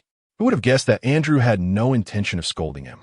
Instead, he sighed heavily and directly sat down on the ground. The two subordinates exchanged glances, hesitantly sitting beside him. This task assigned by Mr. Mikey was indeed quite difficult. They cautiously picked up the conversation. Andrew looked at their wary expressions and couldn't help but chuckle. "Why are you so nervous?" "I admit, I can't bring myself to do it." The subordinates immediately breathed a sigh of relief and, along with him, supported their chins in contemplation. "To be honest, I really don't think she is a spy." They had been guarding outside Mr. Mikey's door and had a rough idea of what had transpired. Looking at the child's cheeks, puffed up from being pressed, and her height not even reaching their legs, the bodyguards simply could not connect her with the spies who tried every day to take Mikey Kale's head. "Since the sir says so, then she is." Andrew warned them with a glance. The sir had already spoken, so regardless of the truth, she must be a spy. Andrew had followed Mr. Mikey longer than the other two, and he could somewhat tell that Mikey did not actually believe this child was a spy sent by a hostile organization. He even seemed quite certain that she was truly young Master Shyways' blood. However, he recalled the infants he had personally eliminated while still in their cradles.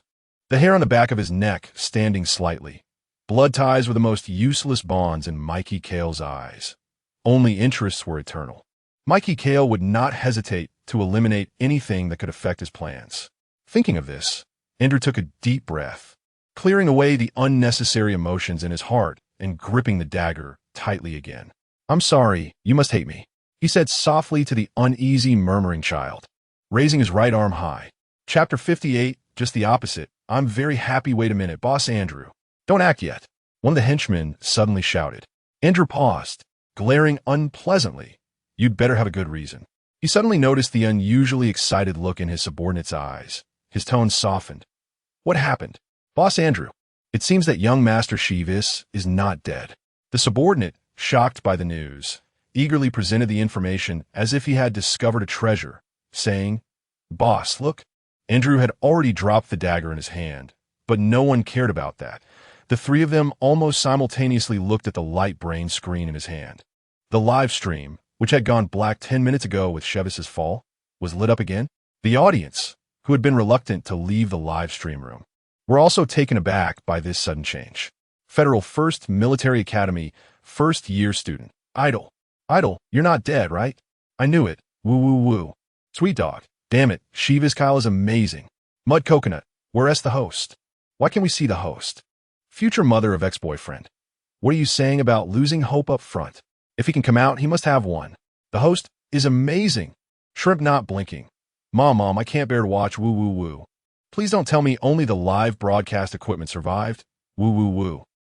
The two henchmen exchanged glances and tacitly looked to the most experienced Andrew. "Boss Andrew, what do you think? Is young Master Sheevis alive or dead?" But Andrew certainly didn't know. For a moment, he couldn't tell if he was relieved or annoyed. In any case, he had already opened the communication interface on the light brain, and the next second, Mr. Mackey's voice came through. "What's wrong, Andrew?" The subordinates had long since stopped talking, holding their breath, eyes wide open, waiting for instructions from above.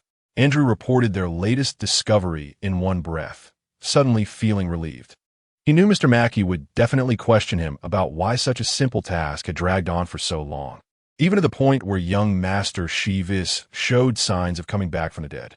But he glanced at the sleeping Bobo and suddenly felt at ease. In his dirty and chaotic life, there should be some things that are clean, right? Sure enough, after listening to the report, the other side was silent for 2 seconds, then chuckled softly. "Andrew, you really. Bring her back, as for your fate." Andrew couldn't help it, his voice trembling slightly, understood. The other side hung up the communication, and Andrew, with an expression as usual, instructed the two, "Bring her back. Remember to send her to the medical cabin for a checkup first." "Yes. Boss Andrew, what about you?" "Me?" The tough-looking bodyguard showed an almost fragile smile for the first time in front of his subordinates. "I have other things to do." He was going to face his end. Fortunately, Andrew gently touched the child's cheek. "Fortunately, this is not your end." In the otherwise silent livestream room, suddenly a few muffled groans broke the quiet. Amid the suddenly skyrocketing barrage and donation effects, Shivis reappeared in the center of the screen, one hand holding the back of his head, the other fist wiping away the blood at the corner of his lips, furrowing his brow as he opened the already damaged light brain screen. "Hey, are you all so worried?" As he sent the communication, he casually glanced at the barrage, startled by the astonishing number of replies and the wailing. "Sorry to have made you so worried." Shivis said apologies with his mouth, but there was no hint of regret in his eyes, only satisfaction with his excellent armor manipulation skills. And as soon as he put down the light brain, he couldn't wait to put on his usual smile, his eyes seemingly hiding stars. "You all saw it just now, right? Dreiser is the unfortunate experimental subject who was forced to merge with the bugs. I chopped off his head with one sword. Federal 1st Military Academy, first-year student. Sweet dog. Mud coconut. Hey, why do you keep spamming ellipses?" Shivis frowned. "Don't you believe me?" But at that moment, the signal seemed to be interrupted. "TSK, I really can't prove it. Future mother of ex-boyfriend. Who cares whether you chopped off that monster's head or not? I almost had a heart attack from you."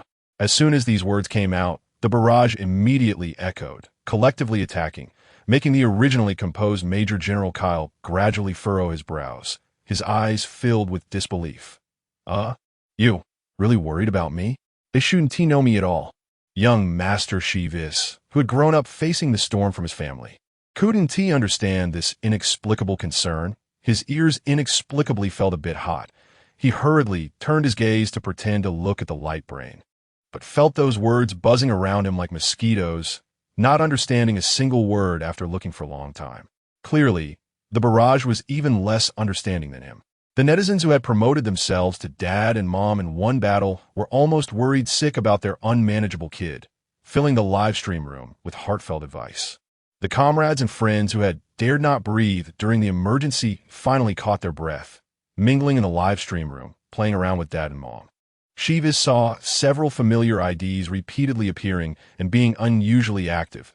Couldn't he help but feel a vain throb on his forehead? Fortunately, the news from Mackie Kyle arrived just as he was about to explode and discuss with his comrades who was really the dad. The concern for Bobo took precedence, and Shivis, suppressing his anger, clicked on the photo, seeing the child sitting straight on the sofa, holding an apple as big as half her face. It should have been a warm and cute photo, but Shivis frowned deeply after just one glance. He turned off the audio function of the live stream and turned his back, and as soon as the communication was connected, a series of questions erupted. "Bobo, doesn't look right? What is going on? Did you scare her? Did you scold her? Or did you hit her? Didn't I tell you to wait until I came back to ask if there was a problem?" "Ah, I see." Shivis snorted coldly, his voice frighteningly cold. "You think I'm dead, right? I'm so sorry to disappoint you." The other side remained silent, letting him vent until they heard this sentence. Then a relieved laugh came through. "No, Shivis, I'm not disappointed. On the contrary, I'm very happy." Chapter 59, Deep Blue Fleet. Sevis felt sickened by his tone. Even finding the comrades in the live stream calling themselves mom and dad less annoying. He dropped a line, "Take good care of her. I'll come find you after I'm done," and was the first to hang up the communication.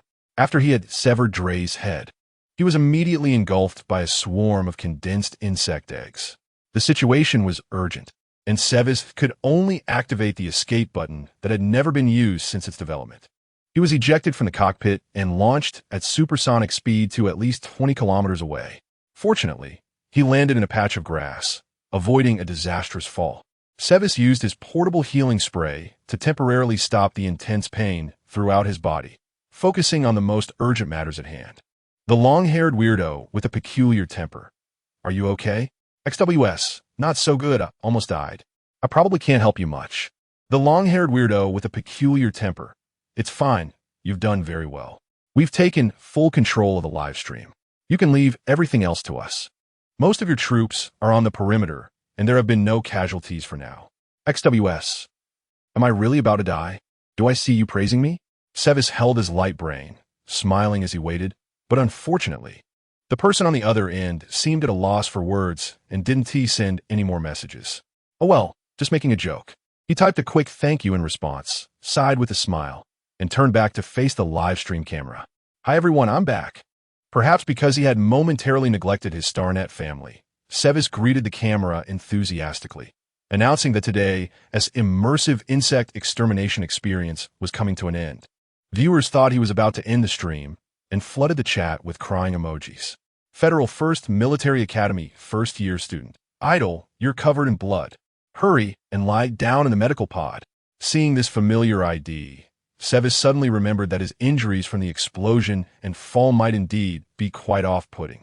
He grabbed the livestream ball and switched to screen sharing mode. I must look terrible right now, so I want to show you to avoid scaring the kids, okay? Let us jump straight to the next segment.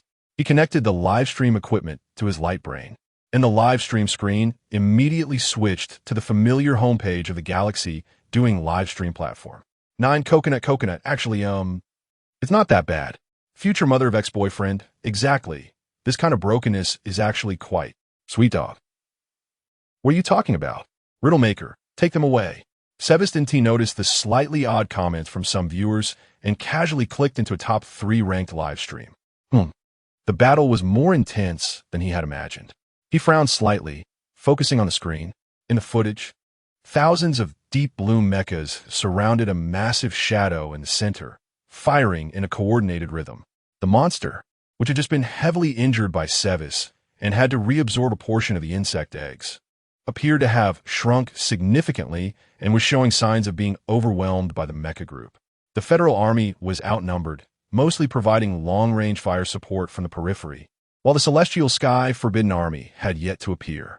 Someone in a live stream quickly pointed out a key observation. Future Path Abstract. I'm not saying the Empire isn't even pretending. They're just standing aside, doing nothing. Shrimp without blinking. Are you stupid? They wouldn't be that kind-hearted. The secret of the extreme E-star is already common knowledge. The Second Interstellar War might just start with the first shot today. Of course, they try to weaken us as much as possible. Why would they come help? Didn't T get into Federal First Military Academy again today? Let us not worry about those disgusting things for now. Which side are these deep blue mechas from? I've never seen them before. It wouldn't be another one of the Empire's tricks, would it? Future mother of ex-boyfriend. Impossible. Those people would never give up their gaudy aesthetics. Didn't you see the diamonds embedded on the Celestial Sky Forbidden Army's mecha battleships during the military exercise? Sweet dog, I've heard that many new powers have emerged recently. Could this be one of them?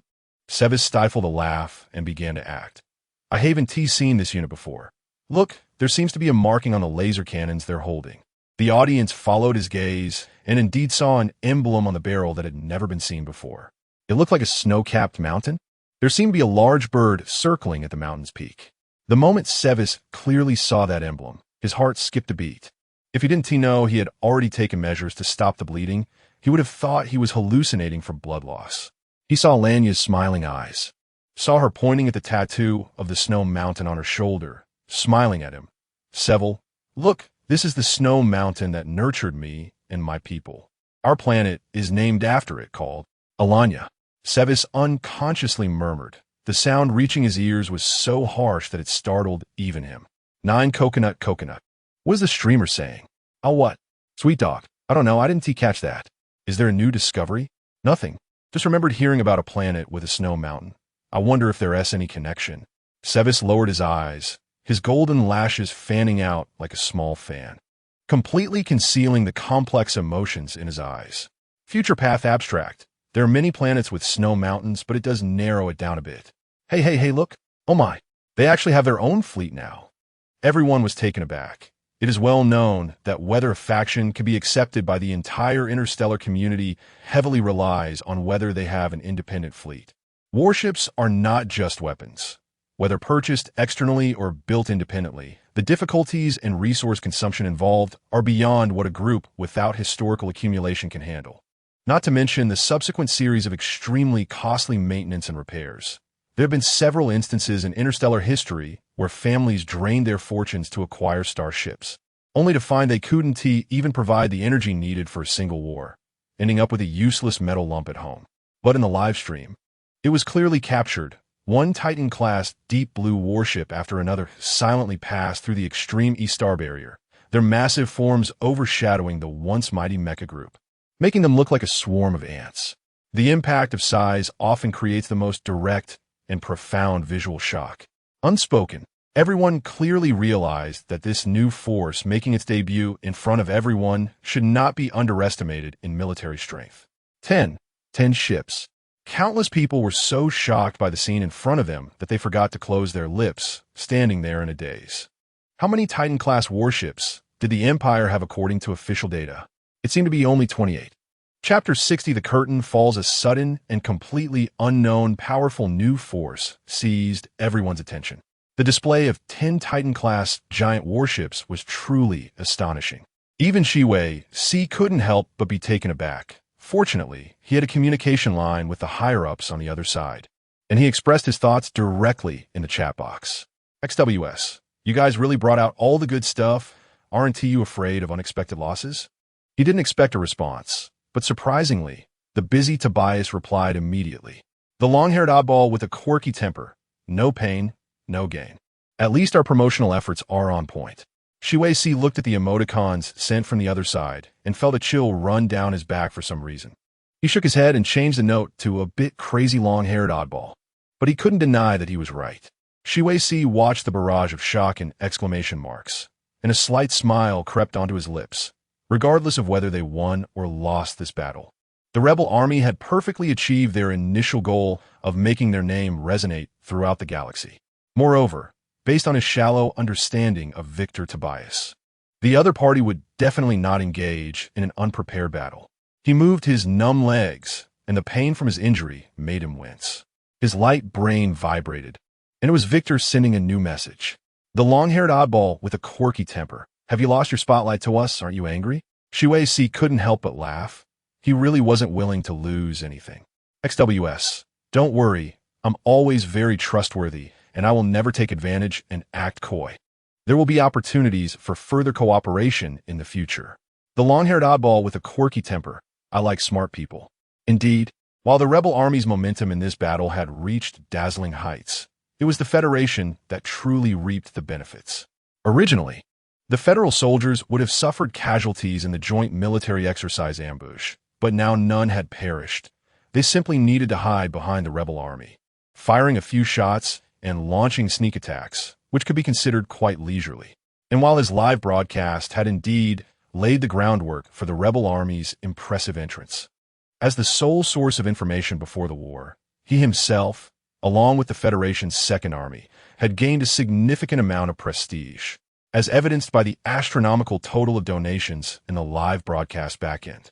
So, in terms of cooperation, each side viewed themselves as the greater beneficiary. Of course, they were also well aware of how much the other side could gain. Victor, at this moment, piercing through this layer of glass, was guarding against Shi potentially using this matter to trouble the rebel army in the future. Young General Kyle sighed and shook his head, deeply regretting his own lack of experience. If it were the seasoned veterans from the 6th Legion, they would surely be able to squeeze out more benefits.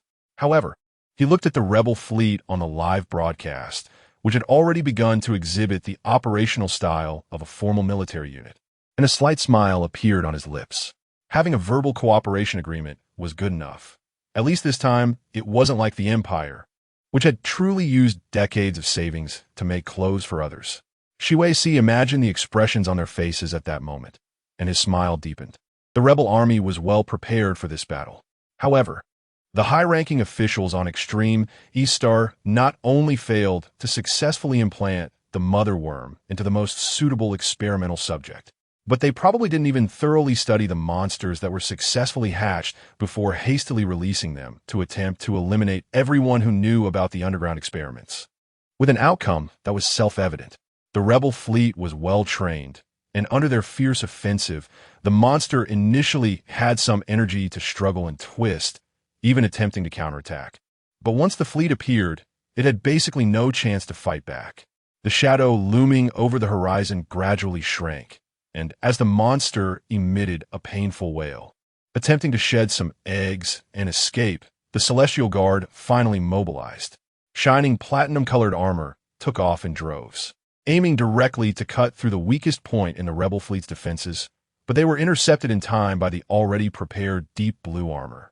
preventing them from successfully breaking through the formation. Federation 1st Military Academy freshmen. Oh my God, are they really going to tear their faces apart? Shiwei C scoffed. They're trying to protect themselves. If they lose this battle, the Celestial Guard will immediately be cut off by the Empire, pushing all the blame onto them to maintain their precarious credibility. If they win, Shiwei C's eyes turned icy. Then it means their experiment was successful, and they have truly created a powerful weapon capable of destroying everything. The entire galactic landscape could be rewritten from this moment onward. At that point, who would care about what is humane or whether it violates ethics? And Aye, can we really hear this? Ex-boyfriend's future mom. You really don't consider us outsiders, huh? Whether I say these things or not, they 1T affect their occurrence. Shiwei C smiled again, but his voice was serious. I hope you remember. We do not live in a peaceful era. With external beast invasions and internal conflicts, peace cannot be achieved merely by words. I wonder what General Cooper's reaction will be when he realizes he was sent to negotiate peace, but ended up causing even greater chaos for the Federation. Surely he wouldn't just kill him out of anger. As he said, the Celestial Guard was almost charging forward in a reckless manner wave after wave, with battle armor and warships in the base all activating, even displaying an attitude of wanting to perish alongside the rebel army. The rebel army was acutely aware that they were treading on their enemy's territory, not wanting to engage in a protracted fight at all. As soon as they received the news that the enemy's warships were activating, they all initiated spatial jumps, breaking through the extreme E-Star's protective shield in just half a minute. The Celestial Guard was caught off guard by this maneuver, and they made the foolish decision of hovering in mid-air, waiting for further instructions, a decision they would later regret. But unexpectedly, a sudden change occurred. The monster, which had been battered and appeared on the verge of collapse, suddenly began to swell rapidly like a balloon, its multiple eyes on its back fully opening, fixating on the Imperial battle armor closest to them. Be careful. Whether out of a subconscious belief that their own created monster wouldn't attack their own people, or thinking it was already at the end of its rope, they surprisingly had no defenses against the monster, until one of the soldiers noticed something was wrong and shouted a warning. But it was already too late. The rapidly expanding monster paused for a moment, and the next second, its body, now maximally enlarged, suddenly exploded. The eggs, propelled by the shockwave of the explosion, flew out like raindrops, overwhelming and leaving no place to hide. Most of the Imperial battle armor did not have the bug-like ability of the Silver Wing Decider to enter a cloud state to resist physical attacks. Even if they desperately ran towards the distance, they were still entangled and stuck by the dense swarm of eggs, wriggling, trying to drill into every crevice of the armor. What the hell is this thing? They're getting in. Hey, think of a way. Continuous curses and shouts of alarm echoed from various communication devices, and the situation once again underwent a dramatic change. Shiwei C watched the chaos in the live broadcast, letting out a gentle sigh. This farce was finally coming to an end. Chapter 61. The Divine Guardian. There is no need to elaborate on what happened next. The once disorganized Celestial Forbidden Army had become a scattered mess, and even without the rebel forces bringing out their luxurious fleet to intimidate, they easily gained the upper hand. Zaiwi's gazed at the high-voltage electric net film that constantly surrounded the outer layer of the deep blue battle armor and couldn't help but nod. This modification direction is quite good. If a bug egg gets too close, it can be electrocuted. However, it seems to still have some impact on mobility, so it needs to be optimized.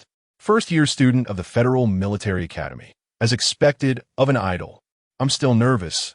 Yet the idol has already started thinking about how to improve the battle armor. They made it very clear, right? Obviously well prepared. Zaiwi's watched the rebel mech squad sweeping through the battlefield like a storm and nodded. Allies like this are somewhat reassuring. But the Celestial Forbidden Army certainly wouldn't be without a backup plan. Zaiwi's furrowed his brow slightly. What could it be? Although victory seemed to be determined at the moment, he felt a subtle unease in his heart. As if to confirm his suspicions, a sleek platinum mech suddenly burst onto the screen in the live stream. Adolf. Zaiwi's instinctively frowned. General Adolf is the commander of the Celestial Forbidden Army, and his battle armor is naturally equipped with the most advanced technology, having been secretly studied by numerous organizations. He had even seen relevant documents from General Barton before coming. so he couldn't be mistaken. But isn't he nearly 130 years old this year? How does he still have enough mental energy to control the mech in battle? Clearly, he wasn't the only one with similar doubts. First-year student of the Federal Military Academy. That's General Adolph's battle armor from the Celestial Forbidden Army. Ex-boyfriend's future mom. No way. Generally, when a soldier crosses the age of 120, their mental energy declines significantly. How old is he? And he can still control a mech.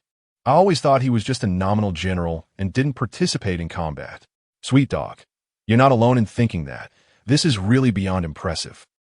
Abstract future. Help. This is already violating the laws of natural science and human aging, right? Scary, scary, scary. Zywies suddenly recalled the scene from when he battled with Dreiser, who was still human at the time. There was indeed a brief period when Dreiser's speed, strength, and even perception were greatly enhanced, allowing him to perform the terrifying feat of dodging bullets within 10 meters. Could it be that the research from the Eastern Star isn't just about human-bug hybrids? If they extracted substances from the test subjects that could significantly enhance personal qualities and successfully applied them to General Adolf, then his currently anti-human actions could be explained. Zywies frowned deeply, his thin lips unconsciously pressing together. But if this research has already succeeded, then why do the Eastern Star soldiers they usually encounter not show any obvious differences in physical qualities compared to ordinary soldiers? Moreover, even in the critical situation of the monsters outbreak during the previous battle, they did not use similar powers to escape, but allowed the bug eggs to invade. It doesn't make sense. He tapped his index finger lightly on his knee, falling into deep thought. Could it be an act? Did they already know the rebel forces' plan, aware that there were traitors in their territory, and deliberately did this to confuse them? Suppressing his anxiety and worries, Zywies forced himself to look back at the screen. The barrage was already in an uproar. General Adolf controlled the mech as if it were a realm of no one, moving so fast that even the high-speed live stream camera couldn't capture it clearly. In just a few seconds, he destroyed nearly 10 deep blue battle armor's engine cores.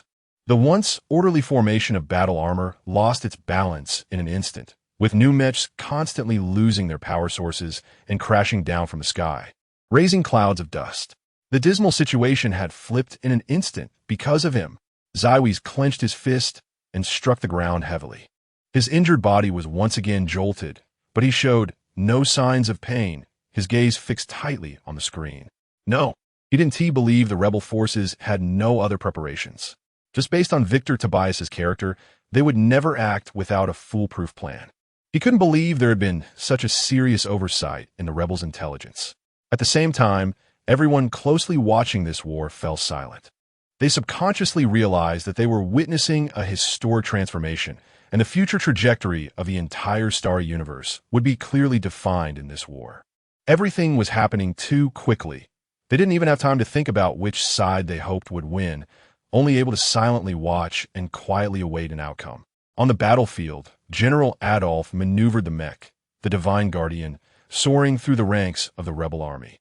Every shell fired, and every strike of his blade hit with incredible precision, as if this elderly general truly upheld the will of the divine, carrying the gospel bestowed upon him, sweeping away all unclean and evil forces. My Lord Siren, I am grateful for the strength you grant your believers.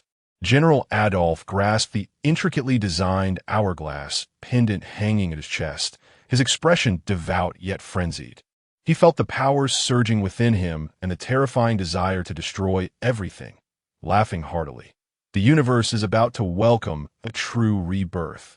Nonsense rebirth. Suddenly, a clear female voice accompanied by dazzling white sword light descended, forcefully pushing the unstoppable Divine Guardian back a step.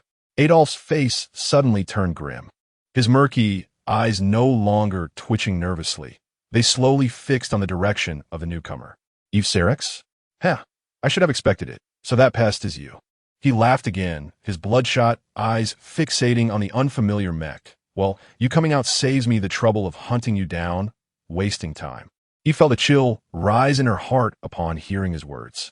Alongside, that was an increasingly surging battle intent. 3 years. She finally had the chance to personally slay the enemy who had trampled her homeland and slaughtered her family. Eve gritted her teeth. accelerating her deep blue battle armor to its maximum speed, raising her right arm with the charged energy blade, and slashing down at her opponent. The Divine Guardian showed no sign of retreating either. Adolf laughed loudly, and the blue and white figures collided at a speed beyond the limits of the naked eye. The clash of blades and explosions lighting up the battlefield, making it hard to distinguish between victor and vanquished. "You're even stronger than I imagined." In a brief lull during their battle, Adolf suddenly turned his head to look at the fleeting figures, a wider smile forming at the corner of his mouth. "Unfortunately, this is already your limit, but not mine." As soon as the words fell, the speed of the Divine Guardian suddenly surged again, and the energy blade ruthlessly struck the right arm of the deep blue battle armor, which couldn't react in time. Chapter 62. The turnaround the right arm of the battle armor was severely damaged, and the mental link controlling the armor made Eifing's face contort in pain. Yet, her gaze never left Adolf, burning with a near-paranoid anger and determination as she raised her sword to fight again. "TSK, is it meaningful? You know you're bound to lose." General Adolf scoffed, easily dodging the increasingly obvious openings in her attacks. "Does it hurt? I want to give you a quick end." But unfortunately, he struck again, hitting the deep blue armor's right arm. "I hate those who cling on uselessly. Since that's the case, let us have some fun." How do you feel about me chopping off your limbs one by one?" The intense pain soaked her body in cold sweat. But Eifeng gritted her teeth and remained silent, refusing to stop attacking. With this nearly reckless fighting style, Eifeng managed to deal a couple of blows to the Divine Envoy.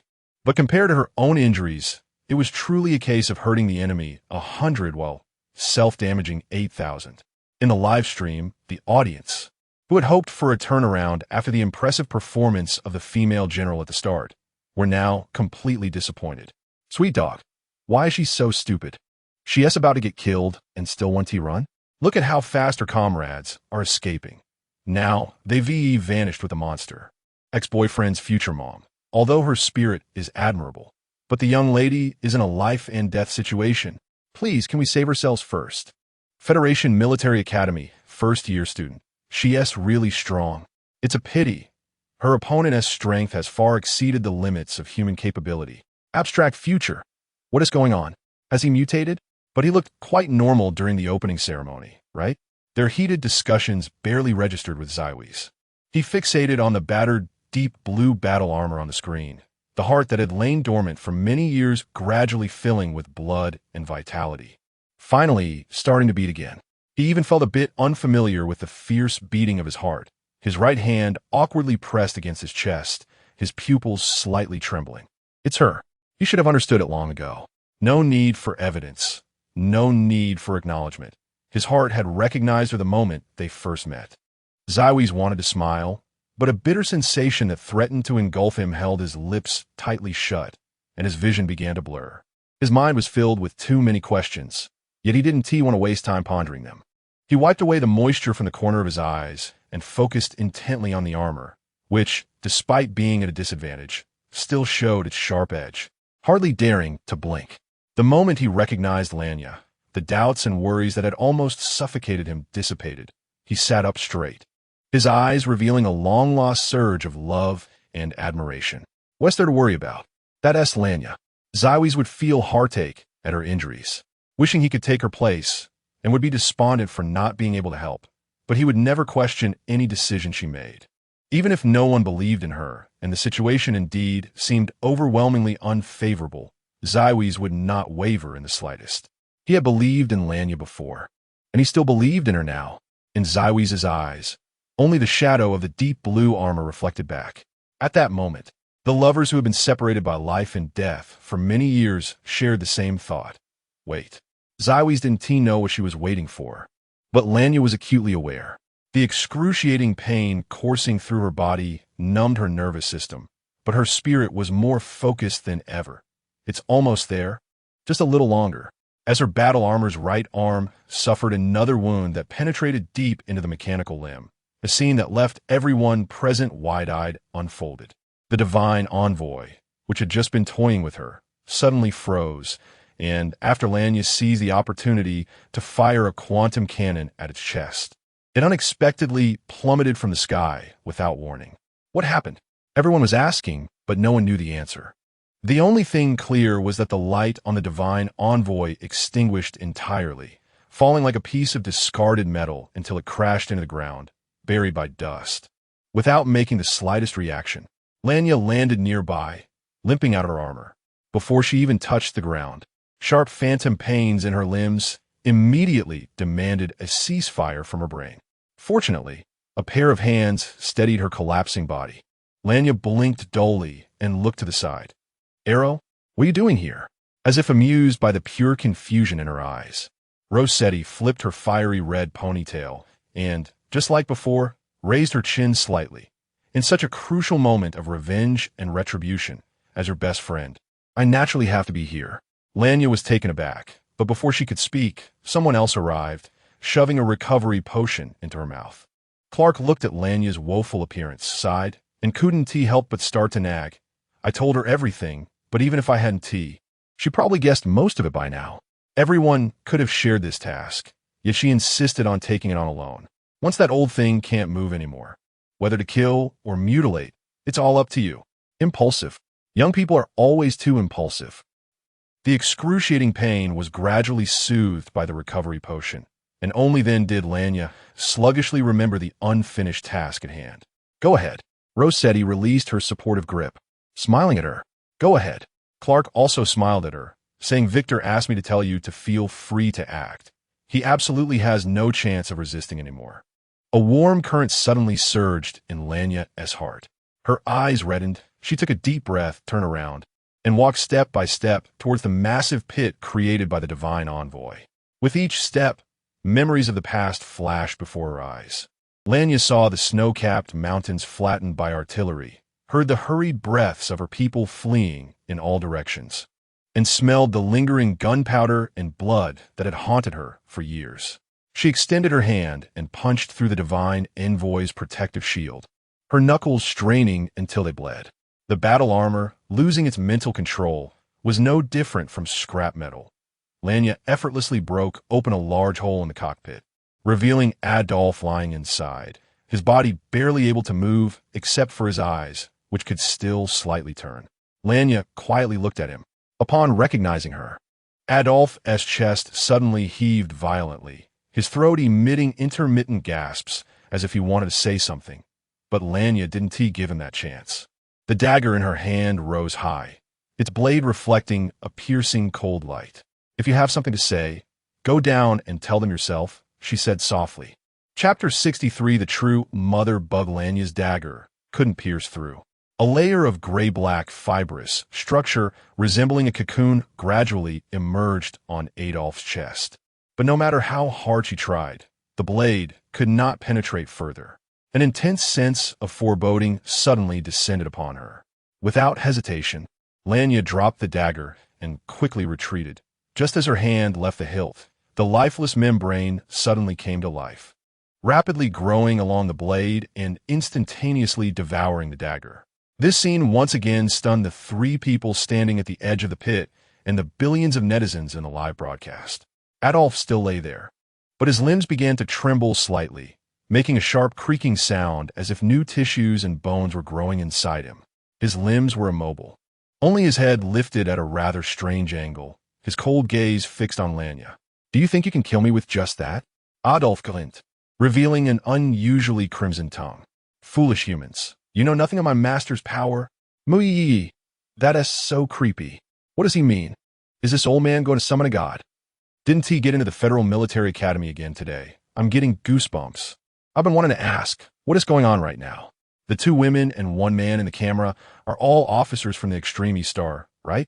Why do they look like they have a deep-seated grudge against Adolf? Ex-boyfriend's future mom. I can't understand anything anymore. Is he going to transform? Don't scare me. Sweet dog, can you guys believe in science? Gods and spirits don't exist, come on. But in fact, Adolf's body was indeed undergoing visible changes. The fibrous membrane rose and fell with a normal breathing rhythm while rapidly crawling all over his body. In less than half a minute, his entire body was completely covered by the fibers, wrapped like a pupa before metamorphosis. with only the undulating membrane confirming that the being inside was still alive. No, it might be that what was inside was no longer human. Lanya and the others immediately jumped onto the aircraft, hovering about 100 meters above the cocoon to observe, while the camera simultaneously transmitted the footage to the West Tower. Victor's delicate brows furrowed as he stared intently at the giant cocoon. After a long pause, he suddenly covered his forehead and sighed. "What should we do now?" The anxious voice from the light brain asked. "Victor, what is happening?" "We were wrong. Time was of the essence." And he didn't have time to explain further. He immediately stopped the consumption of the test subject and focused all efforts on saving its life. Lanya frowned. Received. "Victor, what exactly is going on?" Victor gently pushed his long hair back, his slender fingers flipping through a leather-bound notebook filled with records. "At first, we thought that the extraordinary power that Adolf occasionally displayed was due to some connection with the mother bug, which allowed him to siphon the test subject's powers to enhance himself. Our plan was to sever the connection between Adolf and the test subject, forcibly consuming the test subject's energy to prevent it from aiding Adolf. But there are two doubts. Why does Adolf crave the power of the mother bug, but does not directly become its incubation vessel? If it's for safety, then from his daily behavior, the safety of siphoning part of the mother bug's power should be very high. Then the second doubt arises. Since he has already mastered the technique for safely extracting the mother bug's energy, why not promote this technique throughout the entire celestial forbidden army? According to the data we've observed, no one else in the extreme E-star has shown such unreasonable power. Lanya pondered. Our initial guess was that Adolf, out of fear of aging, forcibly applied the technology to himself before it was mature. As for promotion, he might have planned to wait until the test subject research stabilized. Victor nodded. Exactly. But the reality is quite the opposite. His disdainful gaze fell upon the giant cocoon, which pulsated rhythmically like a heart. Compared to the test subject, this general's level of non-human transformation is even higher. Hearing this, the three were taken aback, but looking at the strange thing below, they had to admit the truth before them. "So I say we were wrong," Victor said gravely as he pulled out a cloth to gently wipe his hands, as if he had touched something dirty. The mother bug in the underground incubation cave was actually not a mother bug, but a child bug. Adolf himself was the true mother bug, and the child bugs were his offspring. Those powers originally belonged to him. It was actually the test subject that was siphoning Adolf's strength. This also explains how they learned of such disgusting experimental methods. Lanya and Rossetti exchanged glances, all feeling a wave of nausea. Especially Clark, who turned pale at the thought that the superior he interacted with daily was a monster capable of ovulating like the test subject. The situation was not optimistic. Victor sighed softly. He now needed to reclaim the power. The only thing that could balance him was the child bugs that were unwilling to contribute to the mother bug. So the test subject must not die. Rossetti couldn't help but interject, but I remember that the insect race has a strict hierarchy. It is a natural rule for child bugs to contribute to the mother bug. Even if we want to stop it, can we succeed? Hard to say. Victor clearly couldn't provide a definite answer. We can only hope that the child bugs that have merged with humans will also be influenced by human thinking. For now, all they could do was try to maintain the life of the test subject. As long as the test subject was alive, Adolf could not return to his peak state. Suddenly, Lanya's light brain vibrated urgently, as members of the rebel army responsible for guarding the test subject sent over a dozen images. She looked at the images showing the once vibrant bug eggs trying to crawl into the platinum armor, suddenly shriveling and losing vitality in large numbers. Her heart sinking heavily. From the current situation, at least half of the energy has been successfully reclaimed by him. As if echoing her words, the giant eggshell that kept pulsating actually cracked open several seams. Something was about to break free from the cocoon. Chapter 64. Cheating, a 2-meter-long, half-meter wide, oval-shaped black cocoon shook violently a few times, and in the next second, 3 pairs of pitch-black claws emerged, pressing against the edges of the varying-sized gaps, slightly exerting force to completely tear apart the surrounding fibrous membrane. Black fiber fragments floated in the air, suddenly transforming into a cloud of gray-black dust. Lanya and the others widened their eyes, straining to see the center of the lingering dust, and faintly discerned a strong, unfamiliar figure climbing up. He. Rossetti's startled exclamation caught in her throat, her expression grim. The ashes drifting in the air suddenly surged into Adolf's body, and soon the smoke dissipated, revealing the true form of the creature that had broken out of its cocoon. Adolf now bore no resemblance to the aged soldier he once was. His exposed skin was covered in ultra-hard black scales, and a pair of appendages extended from his waist and back, while below his forearms, human features were completely abandoned, morphing into serrated claws resembling those of an insect. His eyes bulged outward, covered by a thin, transparent eyelid, with pupils elongated into needle-like shapes, trembling with excitement. "Did you see that? Ha ha ha ha ha. This is the power granted to me by my master, Sheeran. The universe should belong to the chaotic, true God." Adolf laughed maniacally, his voice mixed with noise caused by the vibrations of his eardrums. While everyone was shocked by Adolf's transformation, the unblinking Sherwasi suddenly emitted a puzzled sound. "Why does this thing look a bit familiar?" He opened his light brain and sent a message. XWS, he looks a lot like a black-scaled, three-legged insect. XWS, data, zip, the external similarity has reached over 65. The insect species combined with Adolf is likely this type of insect beast living in the asteroid meteor belt. The reply came back quickly. "Thank you." Sherwasi stared at the blank note, slightly distracted, but his fingers had already uncontrollably typed out a message. "Be careful." The notification tone chimed again, and Sherwasi lowered his head in a daze, only to see 3 more words in the chat box. "Trust me, black-scaled, three-legged insect." Victor frowned slightly as he looked at the information Lanya sent over. There were no records of it in the records of the Eastern Stars battles. Clark frowned. If Adolf was indeed bewitched by this insect beast and didn't report it, that would be quite normal. But that's very unfavorable for their current situation.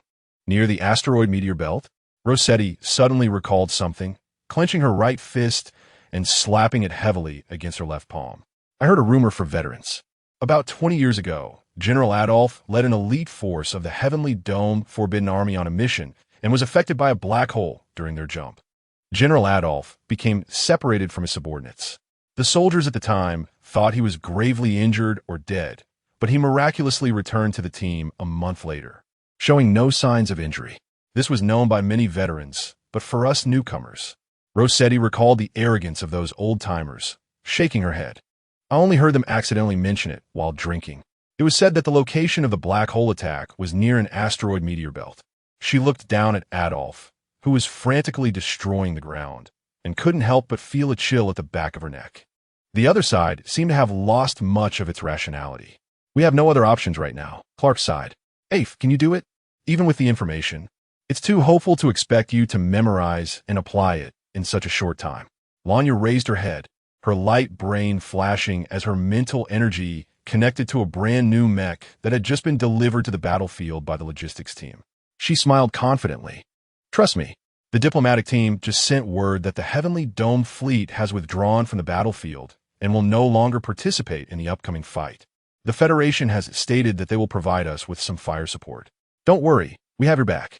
Clark patted her slightly tense shoulder. Rossetti pointed at the densely written screen. "I'll do my best to memorize it. If you can't, then I'll take over." "Okay." Lanya looked deeply at the two, leaned back, and fell from the aircraft, only to be caught perfectly by the roaring mech that glided by. She took a deep breath, placing her hands back on the control panel. "Bobo wants Daddy." In the giant spaceship lounge adorned with the Kyle family crest, Bobo's little face turned red with anger as he screamed, "Bobo wants to find Daddy. Daddy's bleeding a lot. Woo woo woo." "Mister." Maki held a cup of hot tea, his gaze unflinching as he watched the enormous screen in front of him. 001 glanced at the terrifying middle-aged man, who looked even more villainous than the main antagonist and had nearly taken their little host offline, and couldn't help but swallow hard, whispering a comforting word. "It's okay, dear. Didn't you just see? Your daddy is fine. His wound has already been treated. In fact, your mommy is the one in real danger right now." The little system looked at the two reports with a significant power disparity, worry flooding through its circuits. No. The main antagonist's reaction, just now, was clearly a recognition. If Lanya dies right in front of him, it won't even take until the later stages of the world line for the main antagonist to destroy the world. How about I secretly give them a little boost?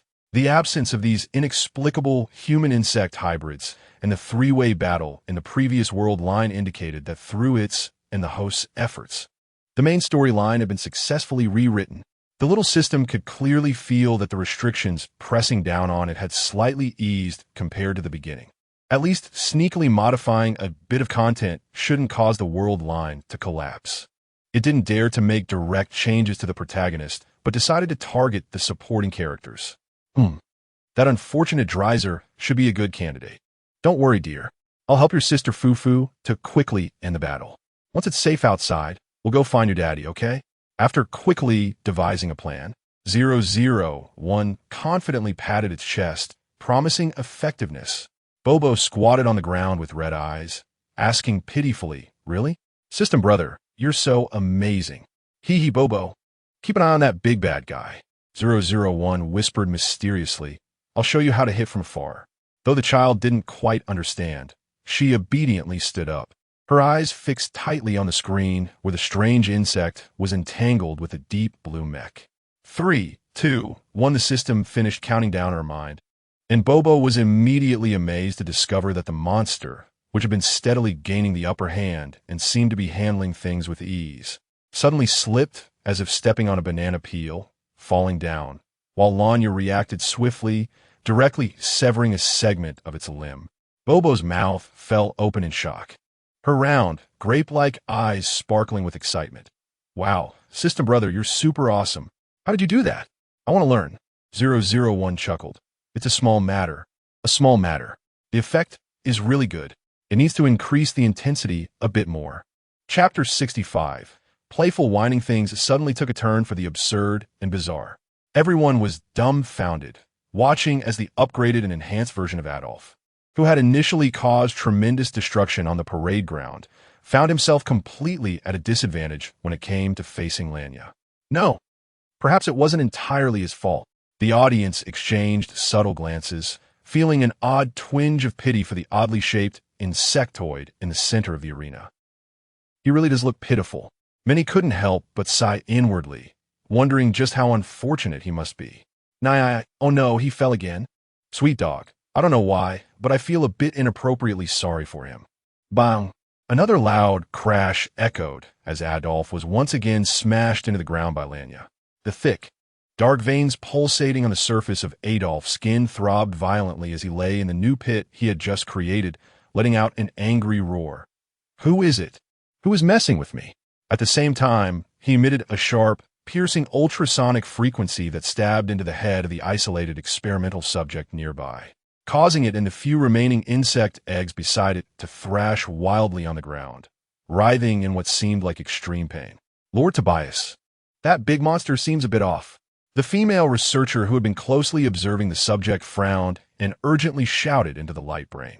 I see it. Keep feeding it fresh meat to sustain its life. Victor didn't even raise an eyebrow, quickly jotting down notes with his pen. The experimental subject seems to be experiencing a temporary restoration of humanity due to unknown stimuli, attempting to survive. The intervals between each stimulus vary, roughly occurring a few seconds before the mother insect, Adolf, shows signs of aggression. He pondered over what he had written and made a note on the side. This is quite interesting. However, the girl who had just spoken wanted to say more, but was covered by a colleague's hand and dragged back. What's wrong with you? Lord Tobias ordered us to do this. Just follow it. The colleague warned seriously, making sure not to act smart in front of him. The researcher, with her pretty face flushed, bit her lip and fell silent. Unfortunately, her colleague was too busy executing orders to comfort her sensitive heart, leaving the researcher to huff indignantly and leave with a flick of her sleeve. What is so great about him? He doesn't even have a proper degree. Why does he hold himself so high up? Researcher Eunice Hall grumbled to herself as she kicked a pebble with her patent leather shoes while walking away, wondering why her father and the others were so fond of him. It was so annoying. She had completely lost the awareness of being part of a rebellion and perhaps even forgotten her identity, casually strolling away from the parade ground. Meanwhile, her colleagues were busy and didn't notice her reckless behavior. She stomped her foot, the lace on her black shoes swaying with the movement. I can't take it anymore. I want to go home. Eunice shouted at the sky with all her might, but as soon as she finished, she felt it was inappropriate and quickly turned her head to see if anyone had noticed her. Soon, she spotted a slim young man sitting on the grass not far away. That distance isn't too close. Eunice's cheeks flushed slightly. He probably didn't hear her. It's better to ask just in case it bothers him. Eunice nodded to herself, cheering herself on. Come on, Nini. You can do it. She gently tiptoed over, stealthily approaching the man. As the distance closed, a deep, husky voice carried on the wind reached her ears. Huh, of course. I don't know. Probably just really unlucky. The afternoon sunlight fell on his golden, fluffy hair, adding a touch of softness to his appearance. So that when Shivis turned his cold gaze towards her, Eunice's first thought was, he is really handsome. How embarrassing. Nini just wanted to come and apologize. She gently placed her hands on her face, trying to hide her flustered eyes and flushed cheeks, her little shoes nervously tapping back and forth on the grass. Shivis noticed the scene in front of him and instinctively pointed the live stream camera in Eunice's direction, kindly avoiding capturing her face, and quietly said, is she a bit slow? After all, she is a girl. So Shivis politely swallowed the comment about her being mentally ill. The inexplicably one-sided battle on the parade ground lightened the atmosphere in the bullet comments, and the viewers relaxed, their mood lifting as they eagerly watched the drama unfold. Oh, look, the streamer likes you. Ex-boyfriend's future mom. Who is this streamer meeting? There isn't even anyone as playful as her in the Empire's new bride academy. Sweet dog. Isn't she quite cute? Look at her clothes. They seem to match with those in deep blue armor. Shivis certainly noticed the familiar emblem of the snow mountain eagle on her uniform's collar. Thinking that he couldn't let their popularity cry right after verbally establishing an alliance, he had no choice but to patiently ask, do you need something? He felt that if he didn't ask first, the girl would perform an inexplicable scene alone for half an hour. Eunice gently snapped back to reality, her hands dropping from her face to clasp in front of her, her cheeks already flushed. Well, I actually do have something to ask you. Shivis frowned, responding coldly. Eunice seemed completely oblivious to his indifference, her lips curling into two little dimples. Actually, Nini wanted to come and apologize. Nini? Shivis, who was about to put on a polite smile, suddenly froze. Is she referring to herself?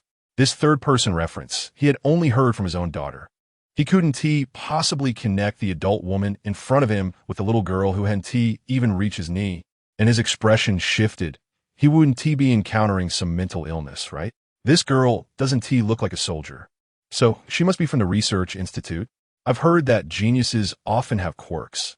This one might be one of them? Worried that there might be an issue with their collaboration and that the other party sent someone to negotiate, Major General Kyle tried to convince himself that existence is reasonable. Forcing a half-smile, what is there to apologize for? Oh, it's just... Eunice giggled, her steps light as she ran to his side, and surprisingly, she sat down right next to Shivis, her hair cascading around her waist carrying a strong fragrance that wafted over. Chapter 66. The Ashen Core, is she sick or what? Zivis's pupils trembled, and he disregarded the pain from his wounds, jumping up like a startled magpie. What are you doing? Eunice had already plopped down on the ground, turning her head to look at him with confusion in her eyes, mixed with a sense of grievance. Nini just wants to apologize properly to you. Speak properly. Zivis's tone turned cold as he impatiently tugged at his newly changed clean jacket. I should have known not to change into a spare jacket. At least the blood on me could scare people away, so I wouldn't have to deal with this trouble. He sized up Eunice, who was waiting for him to sit back down with her head tilted, and smirked. I'll let it slide since you're a woman, so hurry up and get lost. Don't bother me. Even if he initially mistook her for someone coming to negotiate, the continuous stimuli were enough for the bleeding general to realize the other party's true intentions. To be honest, due to his prominent background and his powerful, middle-aged father, he had seen many women try to win his favor. And this one was truly at a low level, so low that he didn't even realize it first. He secretly thanked himself that all their interactions were fully recorded by the live streaming equipment. It would be terrible if someone misunderstood that they really had some sort of relationship. Eunice didn't understand why the young man who had just smiled gently at her had suddenly changed completely. Her eyes widened in shock, holding back tears, leaving only her reddened eyes reflecting her inner grievance. "Why do you have to say that, Nini?" Nini just wants to say things directly. Zivis was thoroughly annoyed and interrupted her incessant chatter with a heavier tone. A person who had fought on the battlefield with a cold face was quite terrifying. Eunice trembled at the murderous intent and bloody aura in his eyes, her voice no longer trailing off. I just lost control of my emotions a moment ago and shouted a few words. "I didn't mean to disturb you. Isn't this a proper conversation?" Zivis frowned in confusion.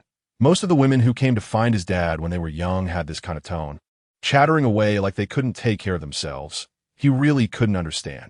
Seeing his brow furrow even tighter, Eunice was frightened again and quickly got up from the ground, brushing off the grass clippings from her uniform skirt. You don't be angry anymore. I'll leave right now. I won't disturb you." She left inexplicably without looking back, and before Zivis could speak, she had already run off, disappearing without a trace. Of course, he soon had no time to think about this strange woman anymore. The sound effect of coins raining down came from the live broadcast room, and when Zivis turned around, he saw the barrage was going wild. "Host, stop looking at her. Quickly look at that previous live broadcast. The monster is about to lose." His eyes widened in shock, and he hurriedly operated his light brain to open the previous live broadcast. Sure enough, Adolf was already being trampled under Lanya's battle armor. All 3 pairs of auxiliary limbs were removed, and the right hand of the armor transformed into a blade that was thrust into the monster's abdomen, as if searching for something. First-year student at the Federal Military Academy. What is she looking for? Abstract future. Didn't she say she wanted revenge? Maybe. She's venting? Zivis noticed an eye-catching comment and instinctively defended. Of course not. She is not that kind of person. Ignoring the suddenly active comments on the screen, he quietly explained. The initial information I had about the mother worm was that it fed on insect flesh and had a strong mental influence. He recalled the 5 or 6 worms that had been well fed by human flesh in the incubation chamber and couldn't help but frown.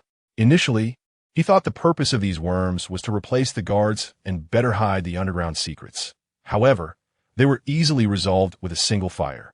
After thinking it through, only one possibility remained. The soldiers were the food supply for the flesh worms, and the flesh worms were the real food for the mother worm. These 2 pieces of information are broad, and combined with the fact that during the battle, the experimental subject had been using a large number of worm eggs to shield its body. It wasn't until Adolf hatched that he realized its transformation resembled the black-scaled 3-legged insect living in the asteroid belt. Zivis picked a small blade of grass. "I wanted the chance to see this insect beast, and Major Cyrex's current actions should be searching for the fatal weakness buried deep beneath the ribs of the black-scaled 3-legged insect in its abdomen." In the live broadcast, Lanya manipulated the right arm of the battle armor to suddenly raise it, transforming the mechanical hand back into a humanoid arm structure, tightly grasping a grayish crystal. The voice of the locals was timely, the Ashen Core. First-year student at the Federal Military Academy. No wonder she is an idol. "I've never seen this kind of monster. I just asked the old professor, and he said he didn't know either." "Sweet dog, hey, didn't you skip class?" Shrimp without blinking. "It looks pretty ordinary, huh? But why has Major Cyrex suddenly stopped moving?" Zivis's expression tightened, and a hint of anxiety crept into his tone. The Ashen Core is unremarkable in appearance, and it can be shattered with a high-frequency sound wave. But that thing is the source of all the mental influence of the black-scaled 3-legged insect. Clay coconut. So she is currently facing the kind of mental pollution released by the experimental subject before. Ex-boyfriend's future mom. It's probably stronger. The previous mental pollution was directed at everyone, and now we feel no abnormality, indicating that Adolf is concentrating all the mental pollution power to attack her. Zivis's face darkened, and the blade of grass in his hand unconsciously squeezed out juice.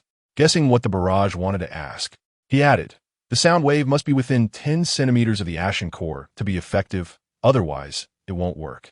"Sweet dog, doesn't this have a bug?" "That is too unfair." "Yeah." Zivis forced a bitter smile. It just had to be this kind of ability. If it were Lanya 3 years ago, she would have crushed the crystal in her hand without hesitation. But Could Lanya, who had been crushed and restructured by war 3 years later, still hold onto her original heart and not be swayed? 3 years was too long, and the blood and tears of war were too cruel. Even Zivis himself had become worlds apart from the wealthy young man he once was, let alone Lanya, who faced the impact directly. Zivis stared at the scene on the screen, as if time had stopped, taking a deep breath. The issues he had been reluctant to face were forcefully pushed to the forefront. The Lanya he knew, so smart, confident, and strong. Is she still alive? Chapter 67 Blank Memories. The smoke on the battlefield had not yet dispersed.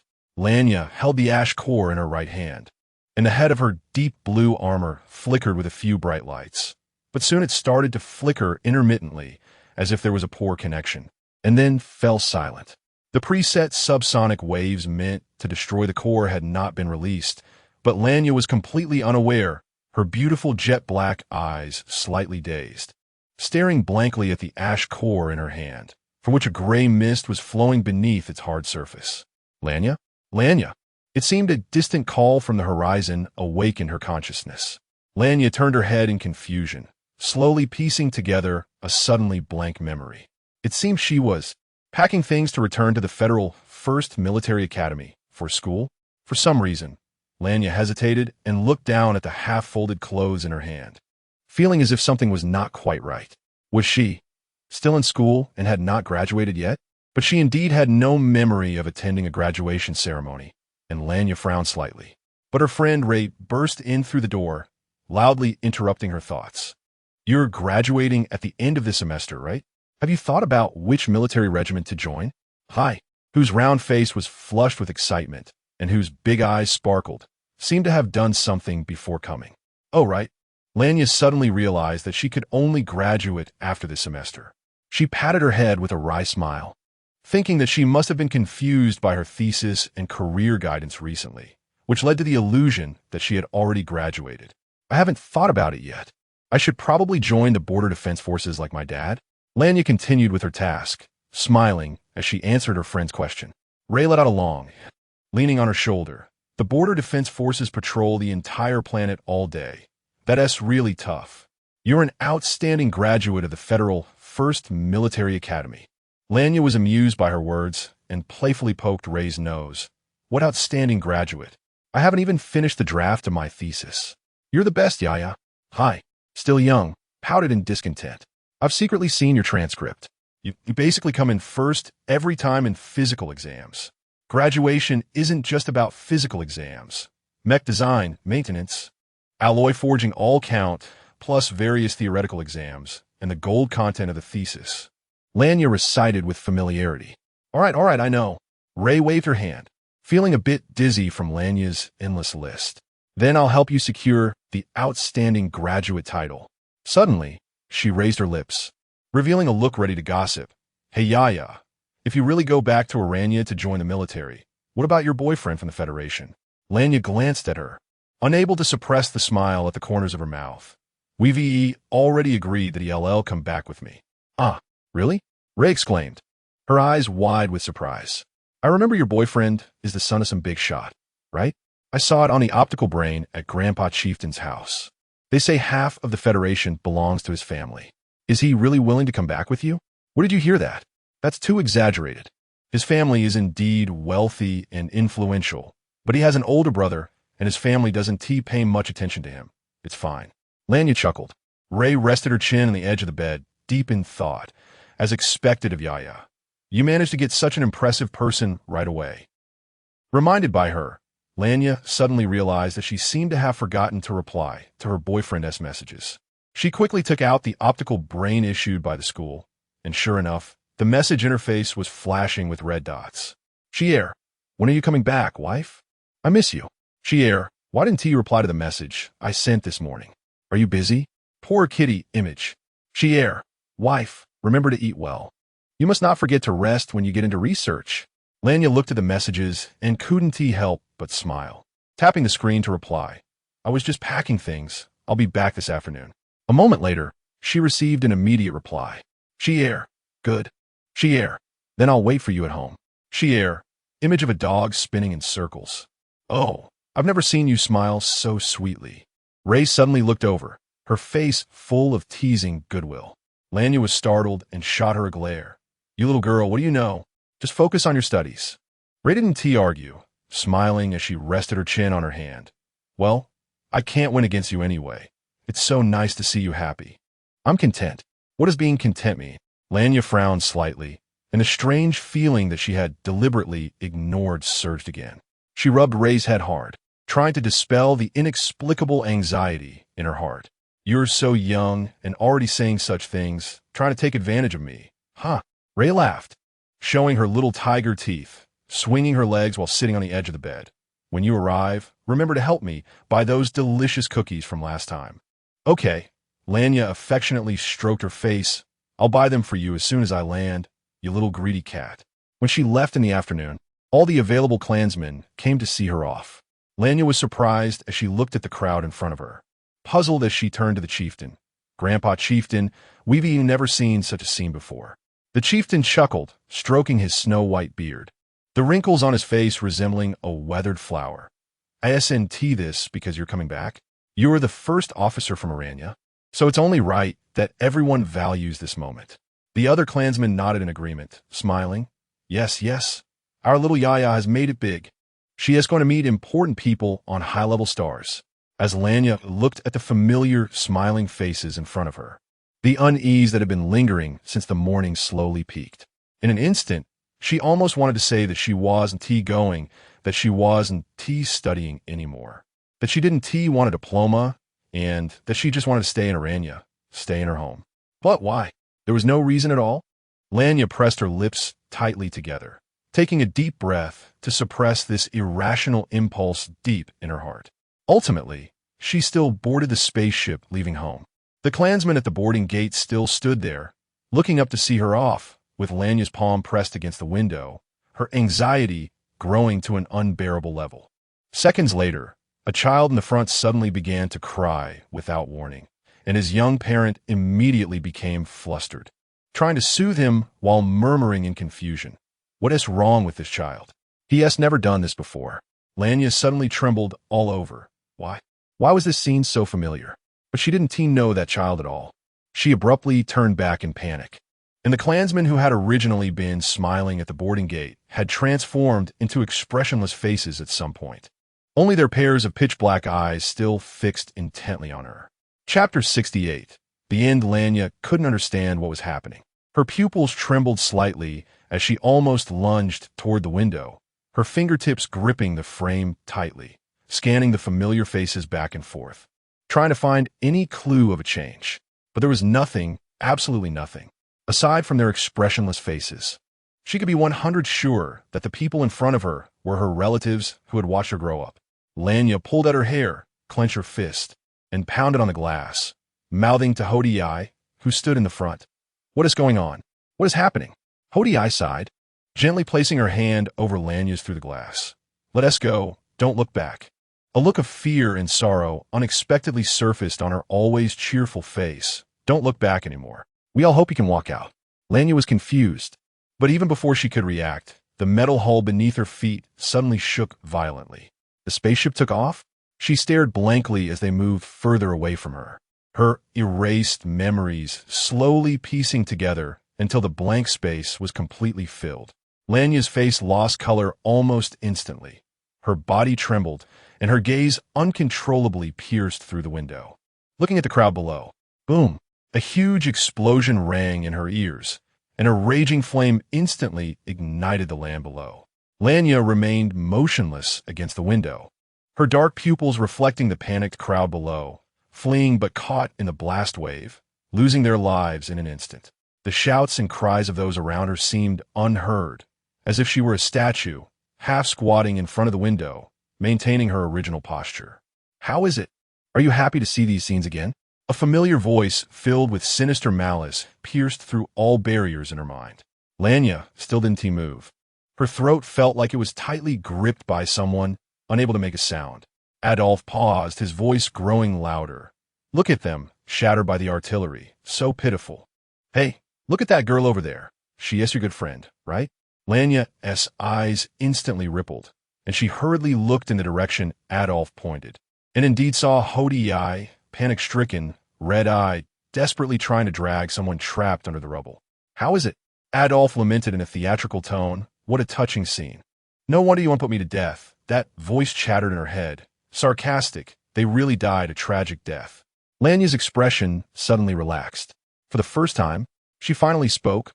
"All of this really happened?" As if pleased by the pain and tremor in her voice, Adolf generously replied, "Yes. All of this was recorded when we invaded this little planet. To be honest, I initially disagreed with wasting effort on such a lowly planet." He laughed happily, not expecting that after blowing up that snow mountain, several energy veins actually emerged, so it was a waste of effort after all. Lanya slowly straightened her body, suddenly lifting her lips to smile. "What are you laughing at?" Adolf certainly did not miss this detail.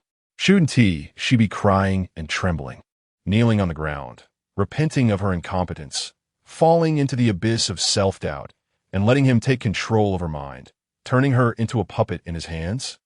Guessing what he was thinking, Lanya wiped away the moisture from the corner of her eyes with the back of her hand. Her gaze, washed by tears, was even more determined than before. "I should thank you." She took a deep look out the window. "Without you, I might never have seen them for the last time." Lanya gently closed her eyes, ignoring Adolf's angry and terrified shouts in her head, and softly said, "They blame me. Someone like you will never understand. They lifted me up not to let me indulge in the pain of losing them. If Hodiai knew your thoughts, she would be the first to jump up and shout to take your head off." Lanya let out a very light laugh. Then, the illusion shattered. Everything in front of her twisted and dissipated, and when she opened her eyes again, she returned to the empty parade ground. Without hesitation, she immediately activated the program to release the subsonic wave, and the ash core in her hand instantly shattered and disappeared. Lanya didn't even glance at the gradually losing life monster beneath her feet, maneuvering the mech to make a gesture of brushing off dust from her palm, then turned around and waved at the hovering aircraft not far away. "Fufu, Fufu, you're amazing." Rossetti was the first to jump down from the aircraft, leaping to hug her friend who had just crawled out of the battle armor. "I was so worried just now, but I knew this crooked way wouldn't work against you at all." Clark soon followed, looking frightened. "You didn't move for a full 5 minutes after you took out the stuff? I was planning to rush up and drag you away." Lanya smiled wearily. She first checked her light brain, then looked up. "Everyone has worked hard. The mission is successfully completed." Speaking of this, even Clark couldn't help but relax his tightly furrowed brows, sighing. "In the blink of an eye, it's already been 3 years. I couldn't stand working under that lunatic anymore. Finally free." He glanced at the big pit, spat disdainfully, and then couldn't help but laugh. "Great. All these years of hard work have finally reached the harvest moment." At the same time, a wave of excitement about the unknown deep blue force surged on the StarNet. Countless netizens rushed to share the news. The story of the rebels storming the headquarters of the Extreme E-Star and subduing the illegal experimental subjects spread explosively, even before the Federation and Empire could release their prepared public relations documents. It had already overwhelmed both sides' official websites in excitement. The experiments on Extreme E-Star were so horrific that netizens from various factions unprecedentedly stood on a united front, praising the rebels and the Federation while not forgetting to condemn the Celestial Guard for committing shocking crimes. "Please, relevant personnel from the Empire, give us a reasonable explanation. Hurry up and get those out. Don't be a turtle. Is the Extreme E-Star's experimental base just one example?" Zivis casually glanced at the direction of the online discussions, turned off the live stream, and collapsed exhausted on the lawn. "Great." He chuckled softly. "She's still here."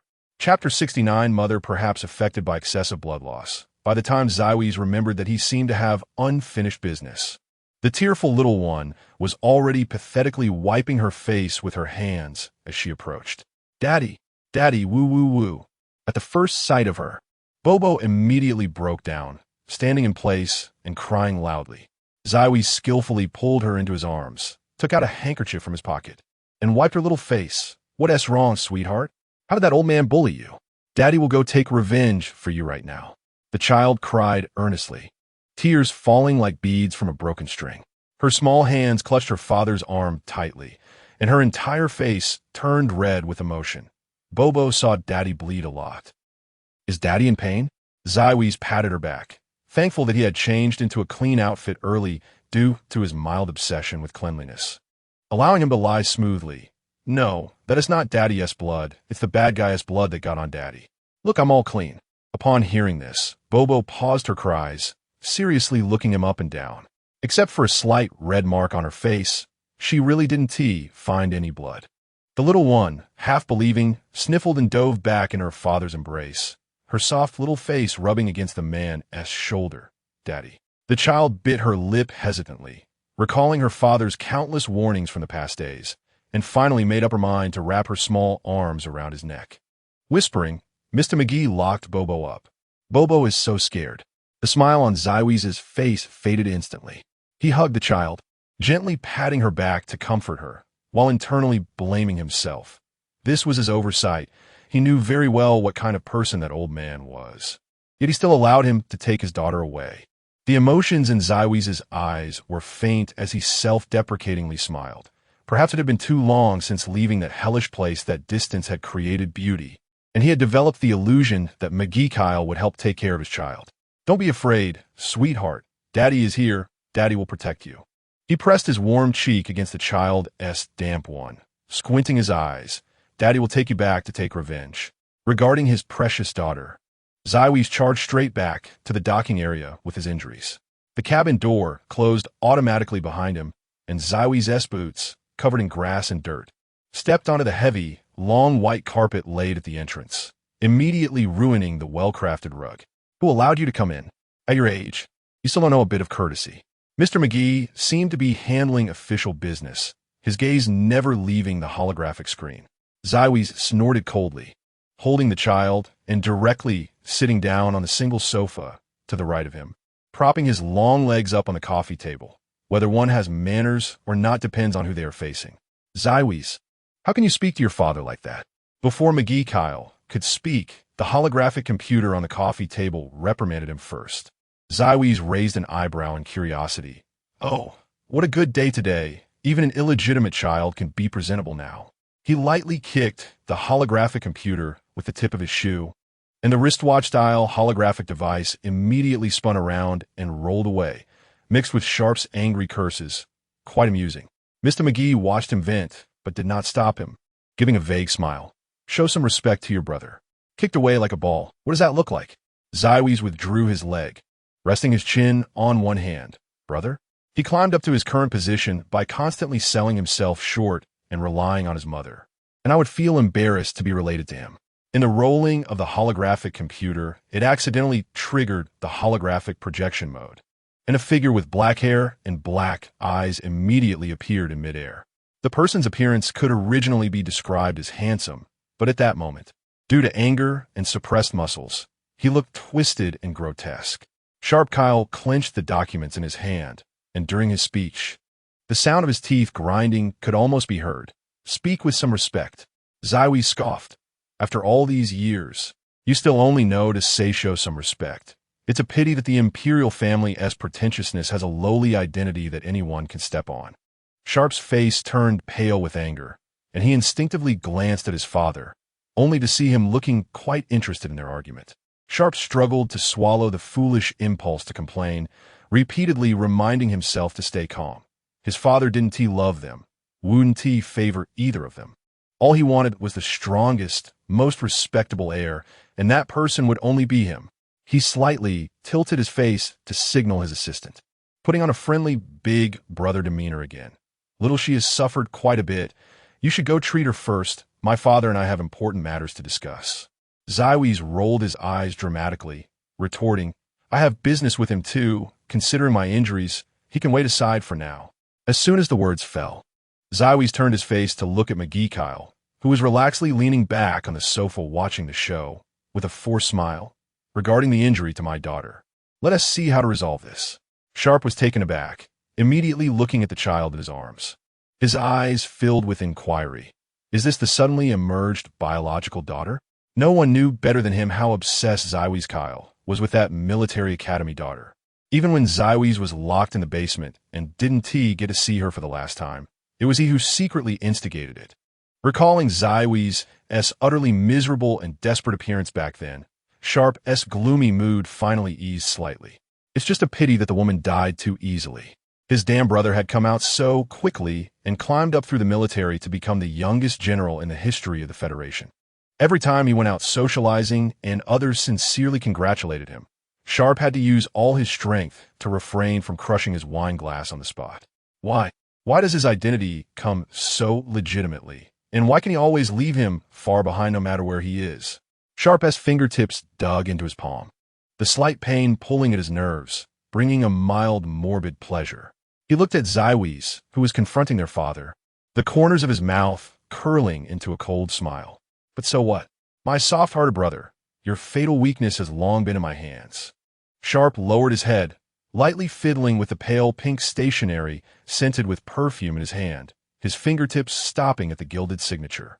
Love you, your mother, Miranda Kyle. Chapter 70. Abandoned by all? Miranda Keir is the first and only wife of Mackie Keir. She is beautiful and elegant, possessing a sensitive and fragile heart like every lady who spends her days among flowers and birds. She deeply loves her husband and also cares for his children, no matter which one. So when she received a message from Sharp, this woman, who is always anxious about family discord leading to her husband's disdain, immediately lifted her skirt and floated into her eldest son's room like a gentle cloud. Oh, Hill, how can you speak to your father and brother like that? Her voice was as soft as the morning breeze in April, making it hard to detect the dissatisfaction hidden within. Seves was taken aback. The tense atmosphere was interrupted by Mrs. Miranda's sudden arrival. Frowning, he turned to look at her and saw Mrs. Miranda gently holding a lace-edged handkerchief, lightly pressing it to the corner of her to wipe away tears. She was incredibly beautiful, with golden hair and blue eyes like her biological son, her clear gaze filled with innocent naivety and sorrow. Sharp obediently lowered his head, gently took Mrs. Miranda's hand, and symbolically placed a kiss on her white silk glove. Good afternoon, ma'am. Poor little Sharp. I should apologize to you for Hill's rudeness. Mrs. Miranda's eyes sparkled with misty tears as she looked tenderly at her husband. Darling, Hill must be used to life in the barracks. He has become even more unruly than before, I truly. She couldn't finish her sentence, clutching the handkerchief again, looking helplessly at Mr. Mackie like a child who has done something wrong, waiting for him to resolve all her troubles as he used to. Mr. Mackie sighed lightly and set down the teacup with a blank expression. Before he could speak, however, the little one in Seves's arms couldn't sit still. Bobo blinked and looked at Mrs. Miranda with confusion. Bobo always thought Daddy was Aunt Miranda's biological child. It turns out Uncle Sharp is Aunt Miranda's real child. The child's innocent, clear voice sounded a bit harsh to Sharp and Mrs. Miranda. Mrs. Miranda, who had always been treated as a beautiful doll by her family and husband, was taken aback, as if she had just noticed the little one in the room. She gently furrowed her brow, her tone becoming a bit stricter. Hill, why haven't you taught her how to speak to her elders properly? Have you forgotten everything I taught you before? Seves's expression was indifferent as he turned his gaze away, refusing to engage. Bobo was a bit angry. Why is Aunt Miranda scolding Daddy? Bobo was only talking because you all stopped talking. Bobo didn't interrupt or say anything impolite. Why is it Daddy's fault for not teaching Bobo properly? The little one, who had been fostered at Mr. Mackie's place in a previous life and had faced many punishments, didn't quite understand the rules but had learned a lot. She was unafraid and even remembered to apologize for her series of questions. I'm sorry, Aunt Miranda. Bobo shouldn't have kept asking elders questions, but it was because Aunt said something about Daddy. The child puffed up her cheeks in anger, thinking, if it weren't for being a good child not being allowed to speak ill of others, Bobo would have scolded her. Mrs. Miranda was momentarily stunned by the child's words, unable to think of a rebuttal. It would be too undignified to hold a grudge against a child who had already apologized. Not wanting to swallow her anger so easily, she turned to her son with the familiar disappointed look that Seves knew all too well. Hill, are you going to let her speak to me like that? The look of resentment and sadness made Sharp, who was trying to suppress his laughter, secretly cheer in his heart. Now he was enjoying the drama of dogs biting dogs. What a pity, Seves, even though you were so wonderful. You ended up with such a clueless mother. But unexpectedly, His brother, who always valued the ridiculousness of family ties, merely raised his eyelids. Speak disrespectfully? I don't think so. Bobo is very polite and well-behaved. After saying this, he didn't forget to pat the little one's head, revealing the first gentle smile since they met, his voice soft enough to extract water. Our Bobo is the best, right? Thank you, Bobo, for standing up for Daddy. Mrs. Miranda? Sharp here. Mr. Mackey. Bobo, oblivious to the fluctuating expressions of those around her, covered her cheeks after being praised by her father, showing off a few small teeth, and humbly said, Hee, it's nothing at all. Hill. Mrs. Miranda looked sorrowfully at her son, feeling a vague unease. She suddenly realized that she and T really cared about her son serving at the border for a long time.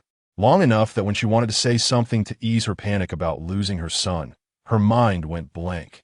The warm moments they shared seemed to linger when Sevy's was still a little one running around. As for later, Mrs. Miranda's face darkened, and she was left speechless. She had been so well protected that whatever she thought could be read on her face. Sevy's looked at her expression, but felt no waves in his heart. He watched this gentle wife and loving mother perform like a bystander, without a trace of the painful, self-doubting, or troubled emotions that used to surface frequently. His heart was only calm, even a bit bored. You don't need to think of words to comfort me. Sevy smirked. That must be hard for you. You. Mrs. Miranda let out her first angry sound of the day. She turned her gaze away from her biological child's mocking face, only to find that neither her husband nor the obedient Sharp wanted to help her seek justice. Even when she tried to grab Sharp's sleeve to catch his attention, he instinctively pulled away in annoyance. Mrs. Miranda was bewildered by this sudden abandonment by all. Hill. She couldn't resolve this and turned her head, trying to address the abnormal situation from the beginning. You could just call me Sevy's, he chuckled. Hill is a name only meant for your wife. Remembering Lanya, he was even less inclined to waste time sitting here with him. Asking you to apologize to Bobo is certainly more difficult than climbing to the heavens. So I want to expect that. Sevy's glanced at Mr. Mackey with a smirk. What I want, I will email you later. Also, I need you to guarantee that you won't try to approach Bobo by any means in the future. He laughed shortly, his voice cold enough to make all three feel uncomfortable. Since you all look down on me, you certainly look down on my daughter too. So I want to bring her around to annoy you. Sevy's released his hand covering Bobo's ears and kissed the top of her head. Daddy has taught them a lesson for you. And we want to have to see them again, okay? Chapter 71. No, it's freedom. After leaving the spaceship with Bobo, Zywie stood in the empty docking area and took a deep breath. Bobo looked up. Daddy, why are you so happy? Am I happy? Zywie was surprised and looked down at her. Yes. Bobo nodded earnestly. Daddy has been smiling. Is that so?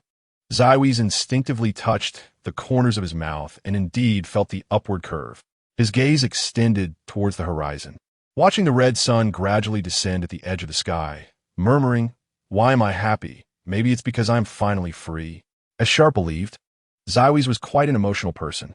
Perhaps he inherited Lady Miranda's delicate and sensitive heart, but not her luck. A child with deep feelings happened to be born into a wealthy family that was particularly indifferent to familial affection. He had once looked forward to receiving love like any other child in the world, and even thought he truly had love for a time. But the artillery fire of the skybound army not only flattened the endless snow-capped mountains of Aranya, but also shattered that last bit of pitiful hope. It wasn't until Bobo came to his side that Zywie realized that love was not as rare in the world as he thought. He could love his child without expecting anything in return, hoping she would have a smooth life, never see the claws of strange beasts, and grow up safely, living happily with a constant smile on her face. He finally admitted that Mikey Kale and Miranda Kale simply did not love him. He just really wasn't liked by his own parents. His heart ached, but another shackle that had bound him for years quickly broke and disappeared. He took another deep breath, and the cool, fresh air flowed down his trachea to a place in his heart that seemed to have long since died, soothing the dull pain that should have stopped long ago. Zywie bent down and scooped up the child who was playing with his cuff. We're going home. Bobo, we're going home.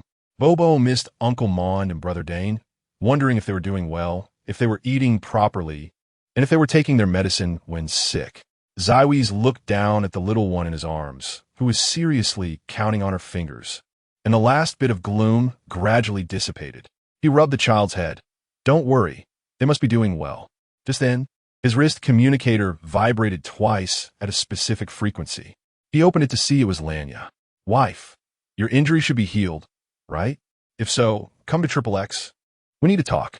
Zyweeze's pupils constricted. Oh no, right after he finished the live broadcast. He ran to argue with the Kale family and completely forgot to lie down in the medical cabin.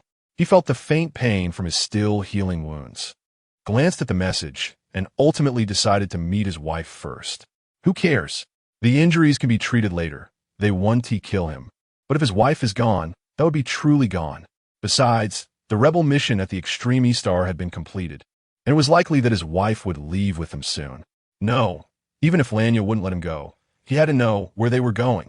General Kale, quickly judged using his analytical mind regarding the weaknesses of strange beasts, turned around, handed Bobo to Ivan and Amy, and hurriedly ran off to meet his appointment. Bobo tilted her head. Daddy seems a bit strange. Ivan and Amy, who had just finished a mission and were called to babysit, exchanged glances. It seems your daddy is looking for a new mommy. The truth was too cruel. They couldn't bear to tell Bobo and could only keep looking at her with sympathetic eyes. Bobo scratched her head. Why do I feel like my two brothers are a bit strange too? 001 was happily feeling its greatly enhanced abilities after the end of the battle, feeling as if it had just run an 800-meter race. It pinched the surrounding air into a transparent entity and happily poked Bobo's tender little face. Your daddy is going to do something very important.